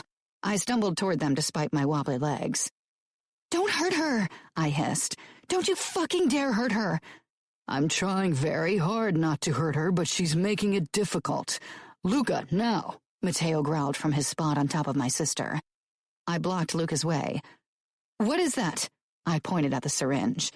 "Something that will calm her down," Mateo said. "Get out of the fucking way." Luca brushed past me, knelt beside my sister who was still struggling against Mateo's hold, and pushed the needle into her arm. It didn't take long for her to grow quiet and stop struggling. Mateo released her wrists and sat up. Lily whimpered before curling into herself and starting to cry silently. "I hope you all burn in hell," I whispered harshly as I knelt beside her and stroked her hair. Mateo watched me with unreadable dark eyes. There were a few specks of blood on his throat. They seemed to be all I could see. One of the Russians started to laugh. For a second, I considered punching him in the face.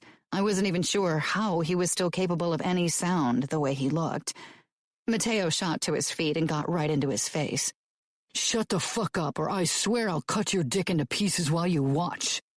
Romero, take Liliana into her room and tell the doc to check on her," Luca ordered, his voice already back to business. Romero lifted Lily into his arms, and she actually pressed her face into his chest and sobbed. He was the last person she should seek out for comfort. He was one of the fucking reasons why she'd freaked out in the first place. Maybe she didn't even realize who held her. I stood as well to follow after them. I wouldn't leave my sister alone with any of them. Luca gripped my wrist. "I want to have a word with you first." "Let me go," I snarled, but he didn't budge. Matteo grasped Luca's forearm. "Let her go." Luca and he stared at each other for a moment. Then I was finally free, but now Matteo was blocking the stairs. I still couldn't look at his face. I glared at Luca instead. "I need to go to Lily. Maybe you didn't notice, but she had a breakdown because of you sick fucks." "She'll get over it," Luca said dismissively. "Do you hear yourself? You make me sick. Lily won't ever get over what she saw today. She'll probably have fucking nightmares for years, only because of you." Luca smiled coldly. "If you want to blame someone, blame yourself, because I have a feeling she was only down here because she followed you." "Luca," Matteo said in warning, "it wasn't Gianna's fault." It was my fault, at least partly, but I would never admit it in front of them. If it weren't for their sick business, none of this would have happened. I decided to switch to attack mode. "I wonder what Arya will say when she finds out what happened." Luca narrowed his eyes. "You won't tell her." "Oh, I won't?" I asked. I had absolutely no intention of telling her. She didn't need the extra baggage, but Luca didn't need to know that. Matteo stepped between his brother and me and touched my arms. I jerked back as if he'd burnt me. "Don't ever touch me again." "I really don't get what you see in her," Luca said. "Luca, stop provoking her," Matteo hissed, and then he turned his dark eyes on me. "You can't tell Arya. It won't serve any purpose, only make her miserable." "Maybe she'll decide to leave him," I nodded toward Luca.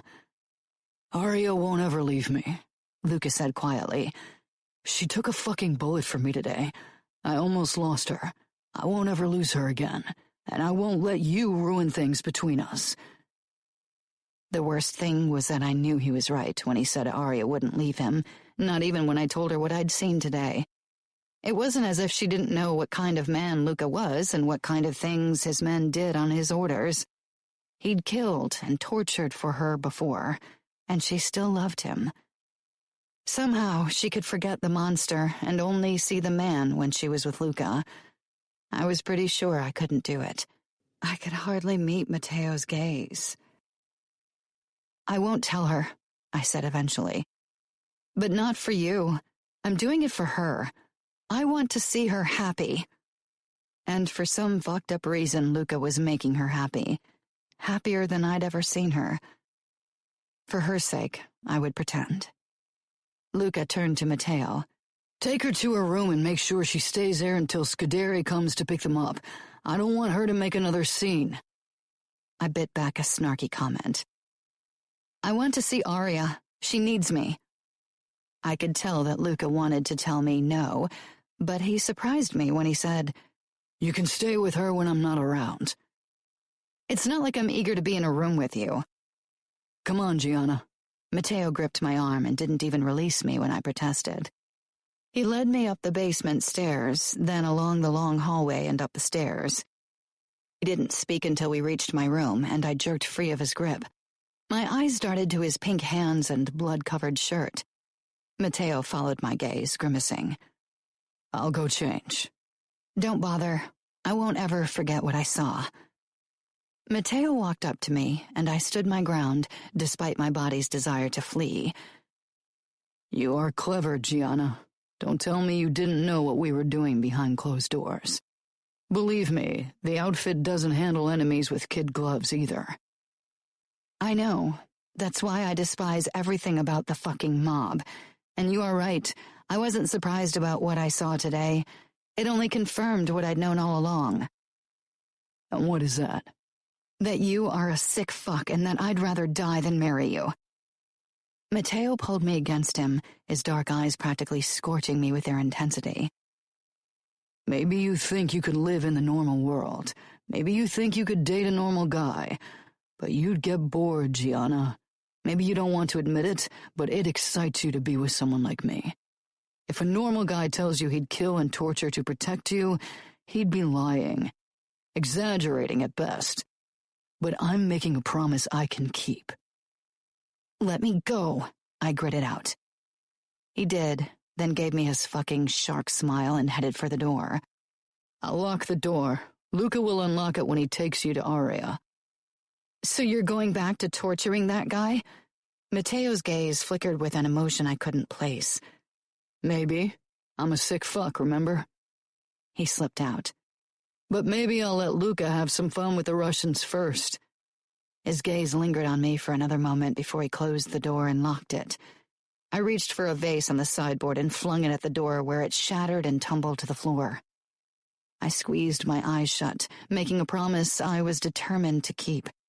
I would escape before my wedding to Mateo. I would leave this life behind and never return. I would try to live a decent, honest, ordinary life. Afterward, I felt calmer, even if I knew it would be close to impossible to escape from the mob. It would take a plan and help, but I still had 10 months until my wedding. Plenty of time. Later, when Luca picked me up and took me to Aria, I didn't even provoke him. I ignored him, even when he warned me again not to tell Aria about the basement. He didn't have to worry. I couldn't burden Aria with the truth. Not when she still had to live in this world, and with Luca. Chapter 5. Gianna.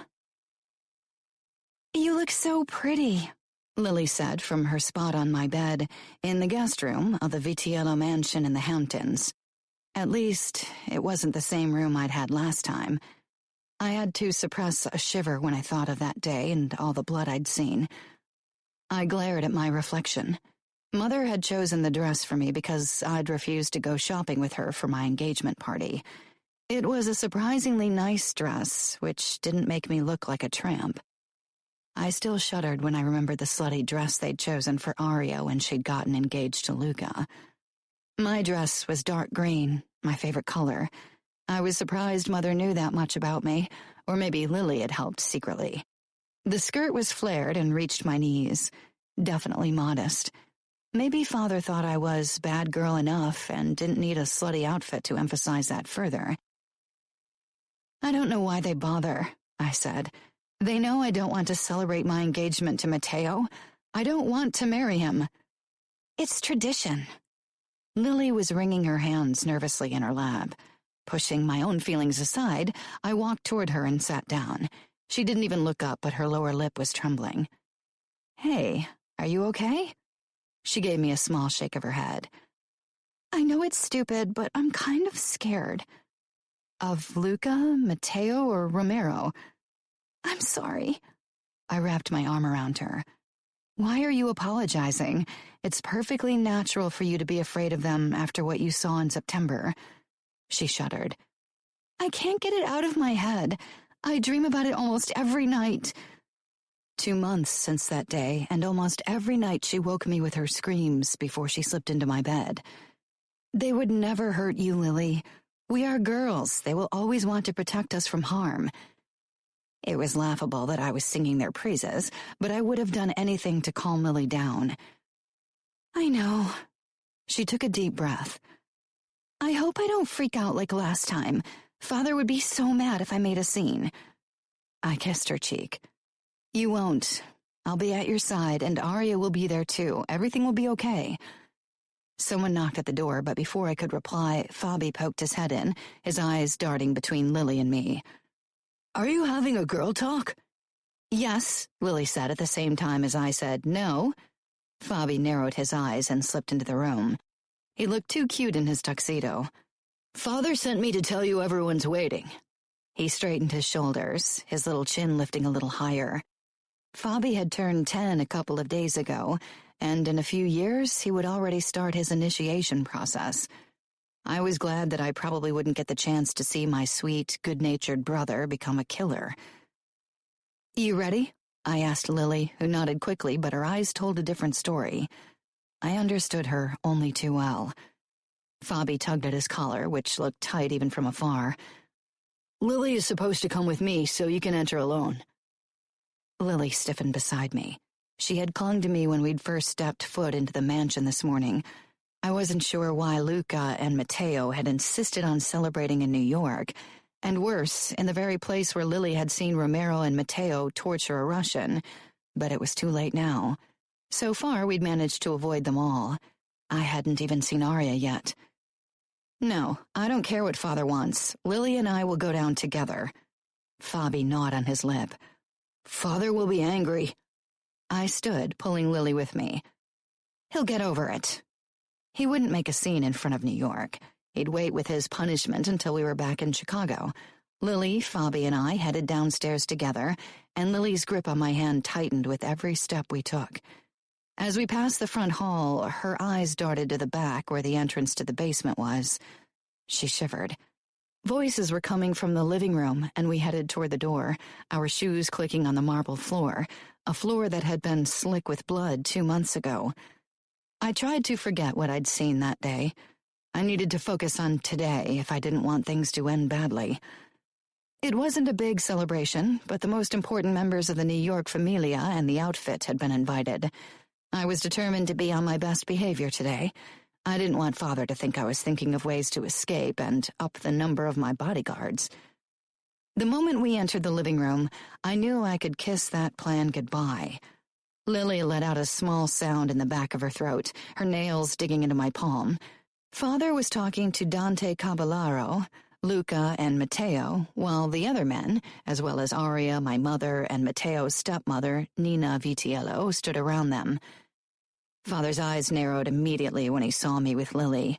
Fabi quickly rushed toward him, and Father scowled at him, probably giving Fabi a lecture under his breath. Matteo's gaze captured me with its intensity. He was dressed in black pants and a white shirt. "Gianna," Father said in a tight voice, "we've been waiting for you." Everyone expected me to walk over to my father so he could hand me over to Matteo, and I would have if Lily hadn't started shaking beside me at the sight of Matteo, Romero, and Luca. Her eyes darted to me. There was a flicker of fear on her face. I didn't want Father, much less anyone else, to know that she was terrified. Father would be furious. Maybe he'd even hit her, and Lily really didn't need another bad experience. She'd been struggling enough in the last few months. She was frozen beside me. "Gianna, stop the nonsense and come over here," Father growled. Arya came toward me. "What's wrong?" Lily and I exchanged a look. So far we hadn't told Arya anything, but it would be hard to explain Lily's strange behavior. "Long story," I said. "Can you take Lily's hand?" But Father had had enough. He stalked toward me and grabbed my wrist in a crushing grip before he dragged me toward Matteo. "I've had enough of your insolence." I almost stumbled on my heels as I hurried after him. Matteo pulled me against him, forcing Father to release me. The look on Matteo's face bore a remarkable resemblance to the one he'd had when the Russian had kicked me. I was glad to escape Father's wrath for now, and didn't pull away from Matteo. Arya was hugging Lily to her side, and both were whispering quietly. I hoped Arya could calm our sister down. I hated seeing Lily so distressed. "I know what you did there," Matteo murmured in my ear once he'd put the engagement ring on my finger. "And what would that be?" "You helped your sister." I slipped out from under his arm. "I wouldn't have had to help her if she wasn't terrified of you." Matteo didn't look sorry. Maybe he wasn't capable of guilt. "I'll have a word with her." "Stay away from her," I hissed, but he seemed to find my threatening tone funny, and I blew. My voice rose. I was beyond caring if the others would hear. "And while you're at it, stay away from me too. I don't want anything to do with your fucked up world." Unfortunately, Father heard, and so did probably everyone else in the room. and while Mateo didn't seem to take my outburst to heart, Father's scowl promised punishment. I had a feeling Mateo would have stopped him if I'd asked for his help, but I didn't want to be indebted to Mateo. I'd rather bear Father's beatings. I couldn't stop staring at the yellow gold ring with the huge diamond in the center. Father had made it very clear what would happen if I took it off. In our world, it was like a cattle brand. Everyone would know whom I belonged to. Chapter 6. Gianna. I hated having to involve Arya in any of this, but she was my last option. The biggest problem was actually asking her. I didn't trust the phones. I wouldn't put it past our father to rig them so he could keep an eye and ear on me. I had to ask her in person, but as a punishment for my misstep at the engagement party, I hadn't been allowed to see Arya since our family's Christmas party. But after weeks of begging, Lily and I finally managed to convince Father to let Lily and me fly to New York for Lily's birthday in April. Lily was practically bouncing with excitement during our flight. I was still surprised how quickly she'd recovered from the horrible events of last September. I really hoped she wouldn't be set back by being back in New York.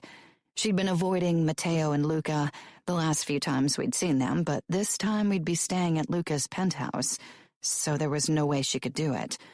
The moment we walked into the waiting hall buzzing with voices, I wanted to groan. Mateo stood beside Arya and Luca. I should have realized he would come. He seemed determined to ignore my antipathy. Sometimes I almost considered giving up on running away and try to come to terms with my marriage to Mateo. But then there were the moments when he gave me that cocky grin, like now. And then I wanted to run away as fast as my feet could carry me because I actually wanted to kiss him, despite what I'd seen him do in September. Lily kept close to me. It was the only sign that she hadn't forgotten what had happened almost 7 months ago. She didn't take my hand like she might have done a couple of years ago, but her arm brushed mine as we walked toward Luca, Mateo, and Arya. "Are you okay?" I whispered. She jumped, flushing. "Yeah."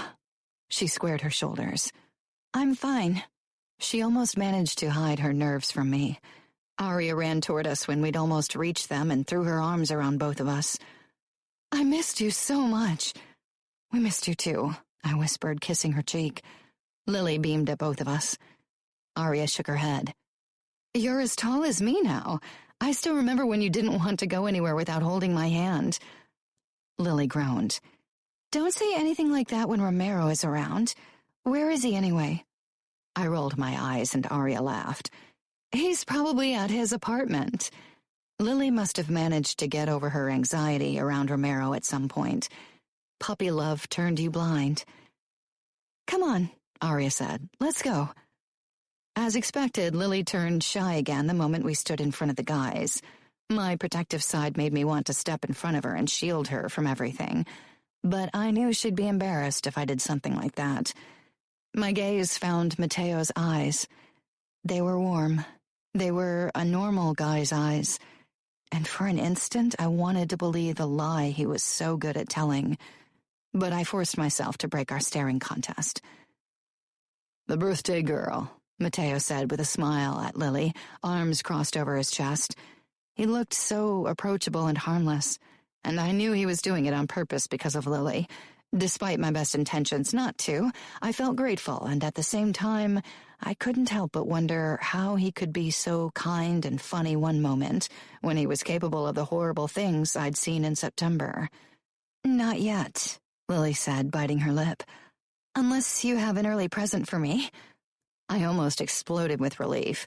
I'd worried Lily would be as nervous as last time when she'd seen Mateo, but he was a master manipulator and had her wrapped around his finger again. "I like the way you think," Mateo said with a wink. He took her suitcase, then held out his arm for her to take. She glanced between Mateo and me. "Won't you carry Gianna's luggage?" "Luca can take care of it," Mateo said, eyes dancing with mirth as they settled on me.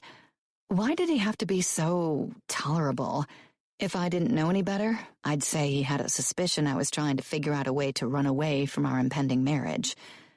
I narrowed my eyes at him before turning to Lily. "Go on."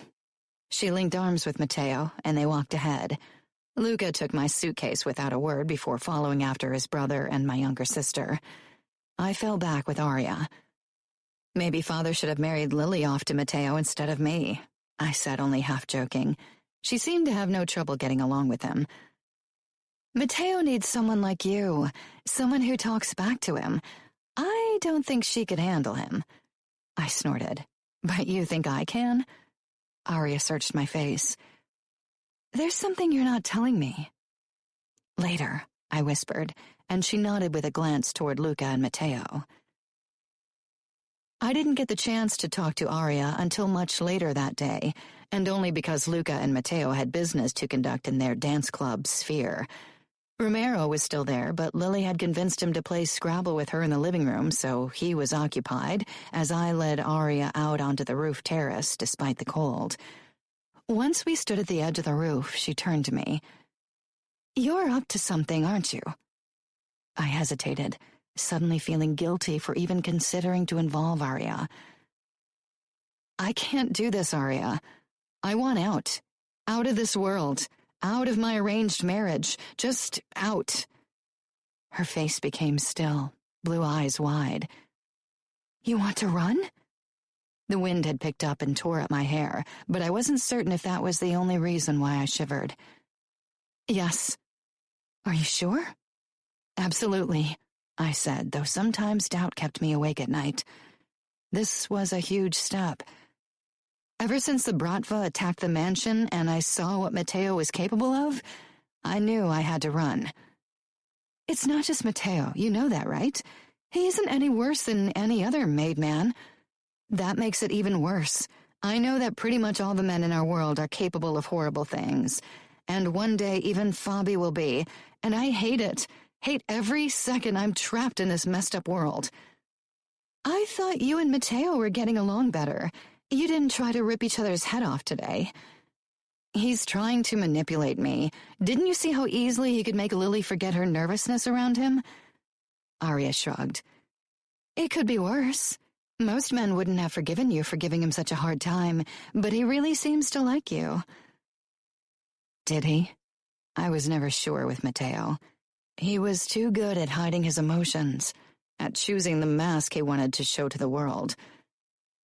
Are you on his side? I asked with a bit more force than I'd intended.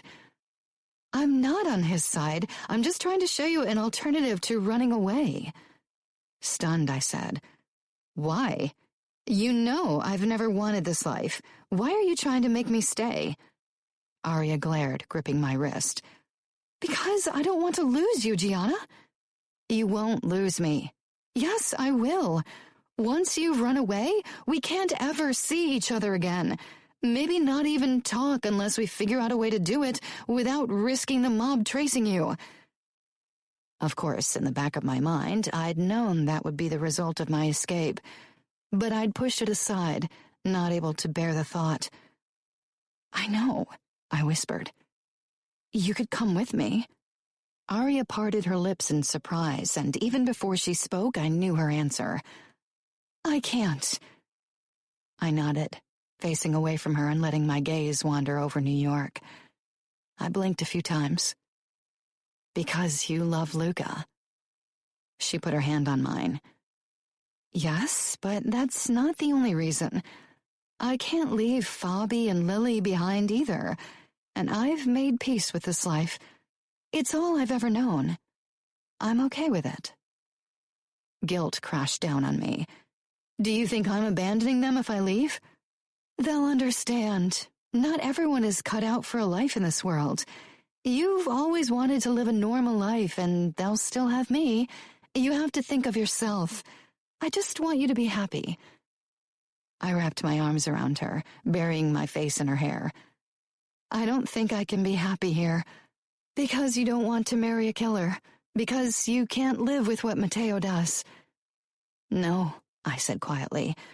Because I can see myself being okay with it. Arya drew back, pale brows drawn together.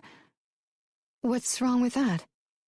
I wanted to laugh and cry at the same time because I had a feeling that Arya wouldn't have asked that question before Luca. Are you okay with what Luca does? Don't you ever lie awake at night feeling guilty for being married to a man like him? We come from a family of men like him. She stepped back, her arms dropping to her sides. Do you want me to feel guilty? No, but normal people would feel guilty. Can't you see how messed up we are? I don't want to be like that.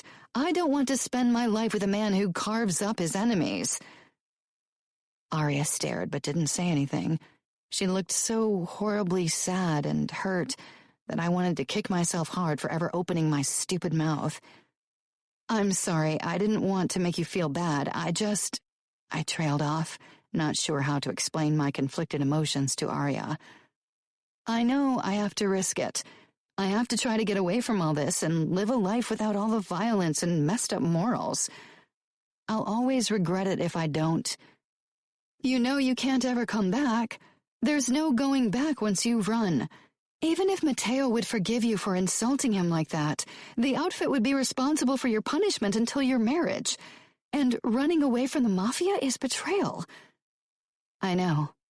The outfit punishes betrayal with death.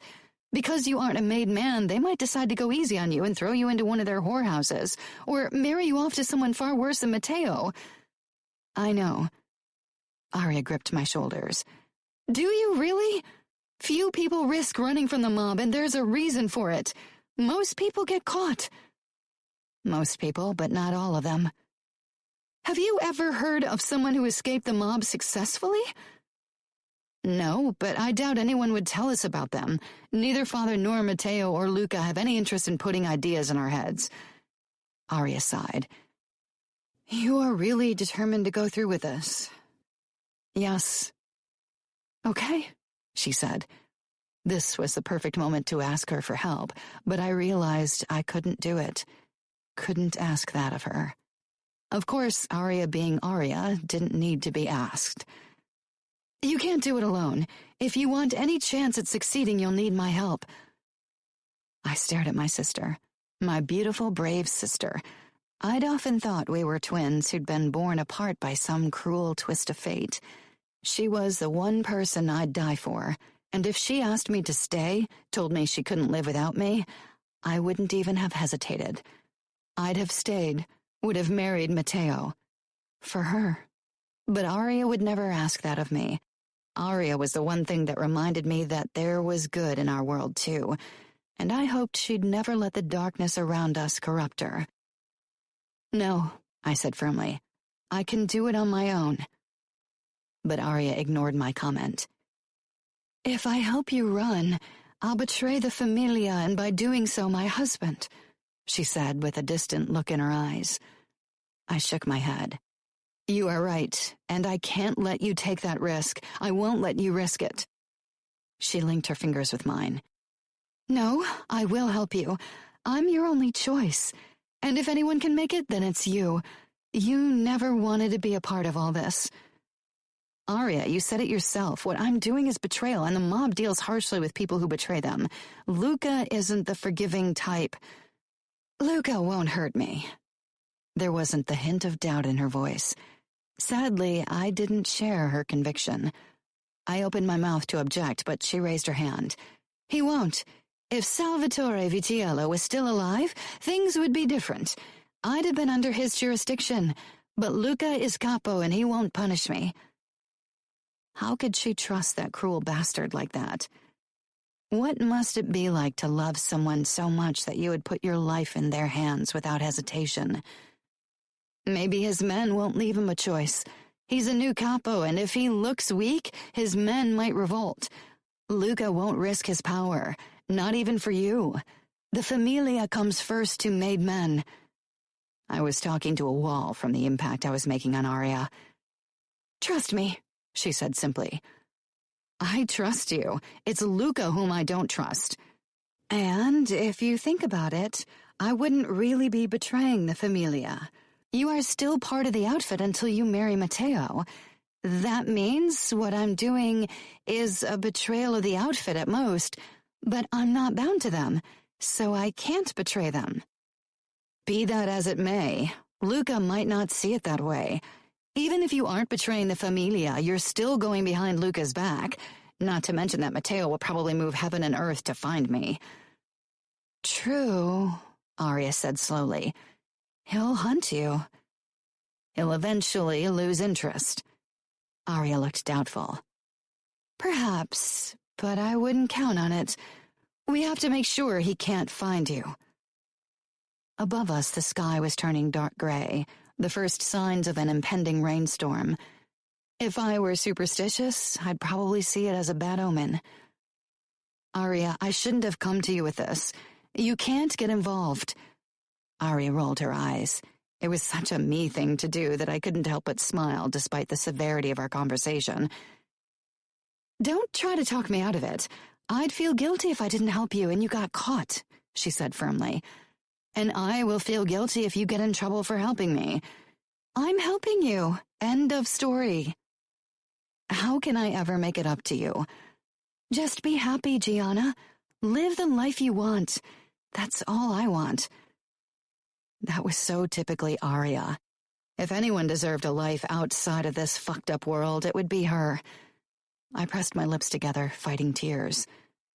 Shit. Arya smiled.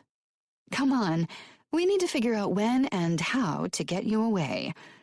I suppose it's a bit too late to give it a try during this visit. I forced a smile, wanting to get rid of the heavy feeling in my chest. Yeah, but you'll definitely have to run when you are in New York. You'll never escape from Father's men. Sadly, she was right. Father didn't let me out of his sight for a second. He didn't trust me. The only thing missing from my prison was leg irons. But Romero is always around. Arya and I both glanced toward the living room where Lily was laughing at something Romero must have said. She looked so happy. I think we can get him off our back, Arya said. Next time Lily won't be around to distract him. I don't want her to know about this. Arya nodded. I'll figure something out. I tricked him once before. I can do it again. Luca trusts me. Romero doesn't follow me as much as he did in the beginning. Guilt twisted my insides again, but I ignored it. I have to get a passport so I can leave the country. I'll never be safe in the States. You should go to Europe. I've always wanted to visit Sicily, I joked. Arya cracked up. Yeah, that sounds like a foolproof plan. I need money. Maybe I can find out where Father keeps his stack of cash. No, he'd notice. We'll have to take Luca's money. If we wait until the last minute before we take it, he won't notice until it's too late. Are you sure? I asked. Arya nodded, but there was a flicker of hesitation in her eyes. Maybe we can get money from somewhere else. I could ask one of the credit sharks for a loan. It's not like I'll be around for them to get it back, I said quickly. Arya shook her head once. All the credit sharks either belong to the Familia or to the Bratva. That would be the quickest way to get caught. I know I can't ask the Familia, but what about the Russian credit sharks? I don't have to announce to them who I am. I could pretend I was some random girl with financial troubles. Arya seemed to consider that, but then she shook her head. It's too risky. Those guys are dangerous. Memories I'd tried to bury resurfaced like a tidal wave. I'd been terrified when the Russians had attacked the mansion. I'd been sure we'd die a horrible death, sure we'd be raped and tortured. I really didn't want anything to do with the Bratva ever again, but Arya didn't need to know how much the images of that day still bothered me. Most of the time, I managed to lock them away, and once I was in Europe, away from this world, they'd hopefully disappear for good. Arya, you are married to the man all those dangerous guys are scared of. And you are engaged to the man who cuts those dangerous guys up, she said. But the Russians are worse than our men. They don't have any honor. I wasn't sure if that was possible, but I wasn't in the mood for that argument. Okay, so no loan sharks, but what about a forged passport? I'll have to get that from somewhere. Is there anyone we could bribe? Another gust of wind tore at us, raising goosebumps all over my body. Arya moved closer to me until we huddled together. No one will go against Luca. Except for us, I said with a snort. Tell me this isn't crazy. It's crazy, but we'll figure something out. She paused, scrutinizing me. I raised my eyebrows. What? She smiled. I have an idea. You know how people always say we look alike? Not if you look closely. I'm a couple of inches taller than you, and then there's this. I lifted a strand of my hair. Yeah, but if we dye your hair blonde, nobody will doubt that you are me. Luca has a few forged passports with different names in the same place where he stashes the money, in case we ever need to leave the country fast. You could use one of them. Luca will be able to track them. Yes, but you'll already have landed in Europe by then. You can throw away the passport once you're there and travel around without a passport until you figure out a way to get a new one. They don't have border control in the EU, so you should be fine to cross over to other countries within Europe. Hope kindled in my body. That could actually work. It will. We stared at each other. So I'm really running away, I whispered. Yes, Arya said quietly. When? Next time you visit, so we have time to really think every detail of our plan through. I couldn't believe I was really going to do this, but now I wouldn't back out, even if part of me wondered if this was really what I wanted. I was allowed to visit Arya again in May. Pretending that I had finally come to terms with my marriage to Matteo had made my father more lenient with me. Lying had once been hard for me, but I was getting better at it. I hugged Lily and Fabi before I left Chicago, knowing it might very well be the last time I saw them. But I didn't allow myself to linger on that thought. It would make things only more difficult. If I started to cry, someone might get suspicious. When I arrived in New York, Arya picked me up from the airport with a new bodyguard. There was something bittersweet about our reunion. The new guy gave me a quick nod after Arya and I had pulled apart. Who is he? I whispered. That's Sandro. He's one of Matteo's men. So Matteo had already chosen a bodyguard for me, for a future life as his wife, someone who would cage me in whenever Matteo wasn't around to do it. Once we were in the penthouse, my new bodyguard retreated to the kitchen under the pretense of giving us privacy, as if there was ever such a thing under his constant surveillance. Arya and I lingered near the sofa, out of earshot. Does Luca still have Romero guard you all day? Arya shrugged. I don't mind having Romero around, especially when Luca is busy. Sandro has taken Cesari's place mostly, but he's never watched me before. You need to ask Luca to let you go to college or do something else before you go crazy over here. I want you to be happy too, Arya. I want to know that you'll be okay once I'm gone. Don't worry. In the last few weeks I've been pretty busy planning your escape, Arya said with a teasing smile, but there was a hint of wistfulness in her voice. We both glanced at Sandro, who was making coffee. Why is that Sandro guy really here? Because of you. Because I'm the troublemaker? No, Arya said with a laugh. Because Matteo wants you to get to know the guy who'll be your bodyguard once you move to New York. Oh, great. How thoughtful of him. Again, a decision about my life that no one had bothered to discuss with me. With a nod towards Sandro, I asked, how are we going to get rid of him? I have a plan. Arya opened her bag and pointed at a small syringe. At my confused look, she explained, I remembered how you'd told me that Luca found the tranquilizer he used on Lily in a drawer in the basement. Last time I was in the mansion, I sneaked down there and took what we needed. My eyes widened. You are a genius, Arya. Not really. Our eyes darted toward our bodyguard once more. He was busy with his phone. How are we going to inject him with a tranquilizer? I asked. He's tall and strong and probably a skilled fighter. Arya bit her lip. We have to distract him. Maybe I can talk to him and you ram the needle into his thigh? What if I break the needle by accident or if he smashes it?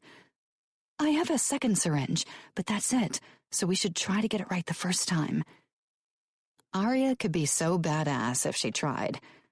Are you sure the dosage is right? I don't want him to get hurt, so I reduced the dosage they listed on the packaging. Okay, it still should be enough to knock him out for a while, right? Arya nodded. We should probably tie him up. I found duct tape in the gun cupboard. She knew where her husband kept his guns? Luca must really trust you. Arya didn't say anything, and I felt bad for bringing him up. Did I have to remind her how she was risking her marriage for me? Come on, she said after a moment. Let's do this. Matteo and Luca will be back in a few hours. We should be gone by then. After another look toward Sandro, who was still reading something on his phone, she quickly handed me the syringe. I hid it behind my back as we strolled toward Sandro, who finally looked up from his phone and set it down on the counter. Would you like some coffee? He asked with a nod toward his own cup. He was polite and his brown eyes were friendly. He didn't look very threatening, but I didn't let that fool me. Arya leaned next to him against the counter and pressed a palm to her stomach. Sandro frowned. Are you okay? I'm not feeling so good, she said. Then her legs buckled. It was a bit over the top, if you asked me, but Sandro must have acted without thinking because he reached for her. My chance. My arm shot out and I rammed the syringe into the back of his thigh and injected the tranquilizer. Sandro hissed, let go of Arya, and lashed out instinctively. He caught my arm and I was thrown against the kitchen island, my back colliding painfully. I swallowed a cry. What the fuck? He gasped, eyes furious as they darted between Arya and me. He reached for his phone, but Arya shoved it away. It flew off the counter, crashed to the ground, and skidded over the marble. Sandro staggered toward it, his movements already less coordinated than usual. I quickly rushed toward the phone and kicked it away. Where's the stupid tape? Arya nodded and rushed away. Sandro glared at me. What are you doing? He growled. He advanced on me, his hand fumbling for the gun in his chest holster. Did he want to hold us at gunpoint? He didn't get very far. His legs gave away and he fell to his knees. He shook his head like a dog, then tried to stand again. Arya! I screamed. What if this didn't work? What if our plan was over before it had really begun? I'm coming! She ran toward me with the tape. Grab his arms! I tried to pull Sandro's arms behind his back, but he was too strong, even in his dazed state. He shook me off. It's not enough tranquilizer. I don't want to hurt him, Arya said panicky. I tried to grip his arms again, but he managed to stagger back to his feet, pushing me out of the way. Arya moved quickly and thrust the second syringe into his leg. This time, he dropped to his knees almost instantly, then fell to his side. Arya and I made quick work out of tying him up, then she touched his throat. Is he okay? I asked. Yeah, it seems so. I hope we didn't give him too much. He's a tall guy. I'm sure he'll be fine. I got up. Arya did the same, and then she rushed off again. A few minutes later, she returned with a huge stack of dollar notes as well as 2 passports. For a moment, I thought she'd decided to go with me, and that was why there wasn't only 1 passport. Then I realized how ridiculous that thought was. Here. She handed me everything. That's about $10,000. That should get you by for a while, and 2 passports just in case. But you should really get rid of them once you're in Europe. I stuffed everything into my bag, then grabbed my suitcase. Ready? Arya asked, hesitating. As ready as I'll ever be. She didn't return my smile, only glanced at Sandro again before setting her phone down on the counter. I did the same to prevent them from tracking us. We took the elevator down and hailed a taxi. Traffic was on our side, and we pulled up in front of the JFK airport after 45 minutes. After we'd entered the departure area, I headed straight to the ticket counter to buy a one-way ticket to Amsterdam, while Arya stayed back. The photo in the passport looked more like her than me, and if we stood beside each other, nobody would have been fooled. I gingerly slid the fake passport across the counter. The woman barely glanced at the photo, despite the fact that I didn't have blonde hair like the girl in it. She probably thought I'd dyed it red. 20 minutes later, I walked over to Arya with the ticket to freedom in my hand. I'd have thought I'd feel more excited. Instead, nerves twisted my stomach so tightly I worried I'd throw up. But I couldn't let Arya see it. So how did it go? She asked nervously. I waved the ticket in response. She didn't even ask about my hair. That's good, but once you're in Amsterdam, you need to change your appearance. I smiled, touched by her concern, and at the same time wondering if I was really doing the right thing. This could be the last time I ever saw Arya. I couldn't even imagine a year without her, much less the rest of my life. Don't worry. A small part of me wondered how Mateo would feel once he found out. I didn't think my disappearance would do more than bruise his pride. This wasn't about love or even feelings. Aria peered toward the main entrance again. When does your flight leave? In 2 hours. I should probably go through security. I will rent a car and drive it out of town as a red herring. Luca will think you and I ran away together. Maybe it'll buy you additional time. Once you're off the plane, go to a restroom and put on the wig in case there's already someone looking for you at Schiphol Airport. Aria was talking fast, but it didn't stop me from noticing the way her voice was shaking. She was trying to be strong for me. I wrapped my arms around her. Thank you so much for risking so much for me. I love you. Create the blog we talked about and post an update the moment you get the chance. I'll worry if I don't hear from you tomorrow at the latest, she said, her fingers digging into my shoulder blades. Promise me you'll be happy, Gianna. Promise. I promise. Could you even promise something like that? My eyes burnt furiously, but I fought the tears. This was hard enough without me turning into a blubbering mess. I pulled back and ran a hand over my eyes. Aria had lost her fight with tears. If you ever want to come back, we'll figure something out. You said it yourself. There's no going back, I said, and finally the truth sank in. This was it. This was goodbye to the life I'd known, to my family, to my home, to everything. I took a step back from Aria, dropping my arms. She gave me an encouraging smile. I quickly turned around and hurried toward the security check. If I didn't leave Aria now, I'd lose my courage. Doubt was already eating away at my resolve, but this was my only chance. I had to take it. I needed to live my own life, needed to make my own decisions, needed to get away from the horrors of our world. The security guard didn't stop me. Nobody did. Once I was through security, I risked another peek over my shoulder to where Aria stood. She raised her arm in a wave before she walked away quickly, wiping her eyes. I watched her back disappear. My heart felt heavy, my throat tight. It wasn't too late yet. I could still go back. We could figure out some ridiculous explanation for drugging Sandro. Nothing was lost yet. I peered down at my ticket to Amsterdam, my ticket to freedom. Before I headed to the terminal where boarding would start soon.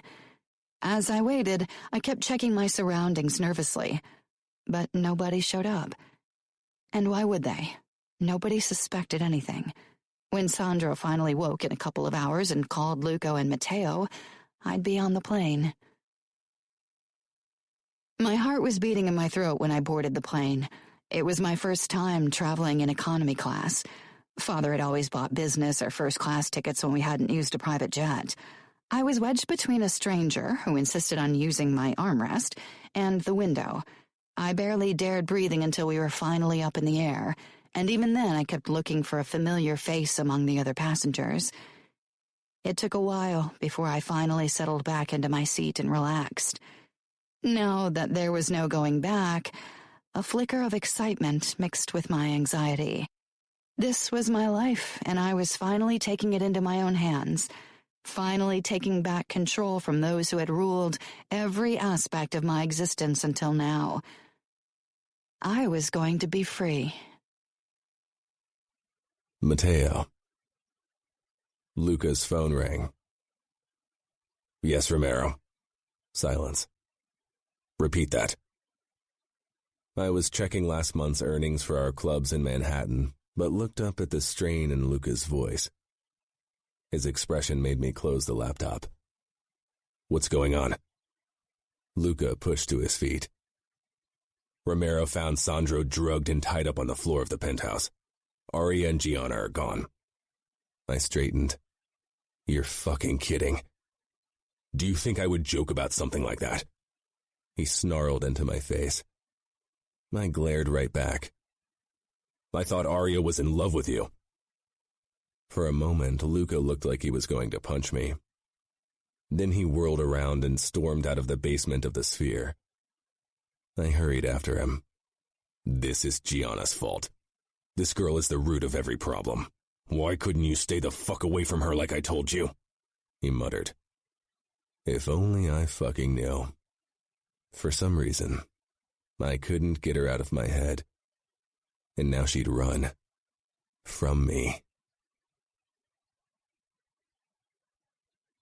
I'm sorry, boss, Sandro said again. Half hunched on Luca's sofa, eyes bloodshot. I wanted to fucking kill him for letting her get away. I should have never let her out of my sight. I got up and started pacing the room again, my eyes darting up to the bedroom door. Luca had disappeared with Arya behind it more than 20 minutes ago. She hadn't run away. That had all been for show. She'd helped my fiancé run, but she'd come back to Luca. She'd come back. Normally, I wouldn't doubt Luca's skill to get information out of anybody. But this was Arya, and Luca wouldn't hurt her. Not even for me. Not even when she was the only one who could help me find my fiancé. I shouldn't have taken the morning off, Romero said from his spot on the armchair. One bodyguard should have been enough. I should have been enough. They were only girls. Sandro muttered. I didn't say anything. I was too pissed. My pulse was pounding in my temples. I wanted to smash every fucking piece of furniture into tiny bits. The bedroom door finally opened and Luca came down the stairs. From the look on his face, I knew I wouldn't like what he had to say. Don't tell me you couldn't get anything out of her, I snarled. Luca scowled. The only thing I know is that Gianna took a plane from JFK. Arya won't tell me anything, but our informants will let me know which plane Gianna took soon. Great, I muttered. And then what? Arya knows Gianna's plan. They told each other everything. The only way to find Gianna is through your wife. She won't tell me anything. I tried walking past him. Then let me have a word with her. Luca grasped my arm and pushed me back. You will stay away from her, Matteo. You let her steal your money, your passports. You let her attack our men, let her make a fool out of you and betray you. You should want to punish her. You are capo. Luca's eyes flashed. I was walking on thin ice, but I didn't give a fuck. Arya is my wife. It's none of your business how I deal with her. I told you that Gianna meant trouble, but you didn't want to listen. You should have never asked for her hand, he growled. My fingers longed to grip my knives. I turned my back on him and stalked out onto the roof garden. I needed to cool off before I lashed out at my own brother. Luca and I had fought occasionally when we were younger, but it had never been for real. I had a feeling that a fight between us wouldn't end well today. We were both royally pissed and out for blood. I braced my arms against the banister and let my eyes wander over New York. Gianna was slipping through my fingers. With every second that passed, she was bringing more distance between herself and me. When she landed wherever she was going, she wouldn't stop running until she was sure she was safe. She'd be alone, unprotected. What if something happened to her? Steps crunched behind me and I tensed but didn't look over my shoulder. Luca stopped beside me. I called Scuderi. He's furious and blames us, of course. Of course, I said quietly. He's sending 2 of his men after Gianna. I'll go with them. I figured you would. I told Scuderi as much. You'll meet them in Amsterdam. I turned. Amsterdam? Luca nodded. I got word that she took a plane to Schiphol. When do I leave? I asked, the thrill of the impending hunt spreading in my veins. 4 hours. I need to leave sooner. Impossible. I tried everything I could. Damn it. Gianna will be long gone when I arrive. You'll find her. You're the best hunter I know. She doesn't stand a chance. I clapped his shoulder. You let me go, even though you need me here. You aren't of much use to me if all you can think about is Gianna. It could take weeks, I said. I won't return until I've caught her. I know. If Arya had run, I would have done the same. I nodded. I wouldn't stop until Gianna was mine. I didn't care if I had to search the entire world, if I had to turn every single stone, if I had to squeeze information out of every fucking person in Amsterdam, I would find Gianna. Chapter 7. Gianna. I barely got any sleep in the 6 hours it took the plane to reach Amsterdam. Worry for Arya had taken the place of worrying about getting caught. She was sure Luca wouldn't see her actions as betrayal, but what if she was wrong? God, what had I done? I shouldn't have involved her, shouldn't even have told her about my intention to run away. When I finally got off the plane and had successfully passed through immigration, I slipped into the first restroom I found and locked myself into one of the small stalls. At the bottom of my bag was the wig Arya had given me.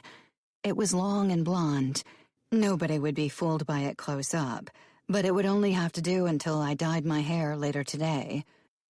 Fear clogged my throat when I headed into the waiting area, half expecting someone from New York or the outfit to wait for me. But that was impossible. Even if Matteo had figured out where I was by now, I was fairly sure that the Familia didn't have close relations to any crime syndicates in the Netherlands, and it would take some time for mobsters from Sicily to travel up all the way to Amsterdam. For now, I was safe. At least until the next plane from the East Coast landed in Schiphol, which would be the case in a few hours. I quickly left the airport with my suitcase, overwhelmed by the sound of people speaking in languages I didn't understand. I knew a few words in Dutch, but hadn't bothered learning the language. The Netherlands had never been intended as more than a stopover. I hailed a taxi and let it take me to a nondescript middle-class hotel in the city, where I booked their cheapest room. Despite feeling tired from jet lag and the flight, I only deposited my suitcase in the room before venturing out again to buy a few items I needed. 2 hours later, I was back in my small hotel room with light brown hair dye, scissors, a couple of new outfits that helped me fit in better than my super expensive designer clothes, as well as a prepaid cell phone and a small laptop. After I'd connected my laptop with the wireless internet of the hotel and set up the blog Arya and I had talked about, I wrote a short post saying that a new journey had begun and that I'd safely arrived at my destination. It was all a bit cryptic, and nobody would probably read my blog except for Arya. I resisted the urge to write something more personal, or worse, use my new phone to call her. I wanted to hear her voice, wanted to know if she was okay, but I couldn't risk it. Even this blog was already risky. Instead, I slipped into the bathroom and changed my hair. 2 hours later, I stared at my new reflection. My hair was caramel brown, and I'd cut it into a bob that reached my chin. Of course, that wouldn't stop people from recognizing me from close up, but unless I paid a surgeon to redo my face, which I had no intention of doing, a new haircut would have to be enough. I'd just have to move from city to city until I was sure that Matteo had moved on to another target and I was safe. That would probably take a while. Matteo had told me numerous times that he wouldn't give me up, and I had a feeling he meant it. I wouldn't give him a chance to catch me. Tomorrow, I'd leave Amsterdam and head for Paris, and who knew where I'd be the day after that? This was a new beginning with endless options. I stared up at the white ceiling of my hostel room. I'd been living in 20 different places in the last 3 months, never staying anywhere for more than a week at a time. Sometimes when I woke in the morning, I wasn't sure where I was. Sometimes I even thought I was back in Chicago, and sometimes I found myself longing for it. Not for my father and the rules of our world, but for Fabi and Lily and Arya, and sometimes even for Mother. I sat up, groaning, and went through my usual morning habit of reminding myself of my current pseudonym and everything that encompassed her before I got out of bed. It was almost noon. I still hadn't figured out any kind of routine. Most days I spent exploring the city where I stayed while always checking my surroundings. This fear of being followed, of being hunted, would that ever stop? I doubted it. Whenever I saw men in dark suits, panic filled me. I'd lost count of the times I'd imagined I'd seen Mateo from the corner of my eyes. I hadn't made any real friends yet, which wasn't all that surprising. I never stayed anywhere long enough to build a connection, which was better anyway. I couldn't risk getting close to anyone yet. Maybe never. That didn't mean I was alone. I always stayed in youth hostels wherever I went, and met people from all over the world. Of course, I couldn't tell them anything about me, not even my name. Currently, I was calling myself Liz, short for Elizabeth, and was spending my year before college abroad road-tripping through Europe. That was pretty much my cover story wherever I went, only my name changed. Lying to everyone 24/7 made any kind of friendship hard. I opened my laptop and checked my blog, which I still updated almost every day, even though I hadn't gotten a comment from Arya in weeks. In 31 days, to be exact. My eyes darted to my cell phone on the nightstand. As so often recently, I felt the almost irresistible urge to call her and find out what was keeping her from visiting my blog. I had a feeling it was for my safety. In her last comment, she'd warned me not to waste time in one spot because there was too much to explore in Europe. I'd taken that as a hint that Mateo might be after me, and had jumped from city to city in the last few weeks, never staying anywhere more than 1 or 2 days. But I was growing tired of running constantly. I'd lost weight, and most of my clothes hung off me like they belonged to someone else. I wanted to belong again, to find a place to call mine. I got dressed and stuffed my clothes into my backpack. I'd gotten rid of my suitcase 4 weeks into my journey. It wasn't practical, lugging a heavy suitcase wherever I went. I didn't need most of my old belongings anyway. When would I ever wear evening dresses and high-heeled Louboutins again? That life was over. I stared down at my shabby backpack, at my cheap sneakers and jeans, and for a moment, longing for something I'd thought I'd never miss came up in me. When I'd decided to run away from the mob, I'd known I'd miss my siblings horribly, and so far not a single day has gone by that I hadn't considered returning to Chicago just to see them again, to talk to Arya again, to have a steady home again. But so far, I'd managed not to miss the luxuries my former life had afforded me, at least not this insistently. So why was I suddenly missing the things I'd despised? Everything I'd ever owned had been paid for with blood money, and even my flight up till this point had been financed that way. But I was scarily low on cash, and would have to find a job in the next place I stayed, though that would mean staying longer than just a couple of days, unless I tried my hand at pickpocketing, which wouldn't really be a big improvement over mob money, except that nobody got killed for it. I swung my backpack over my shoulder and exited my small room. 15 minutes later, I'd checked out and left my alter ego, Liz, short for Elizabeth, behind.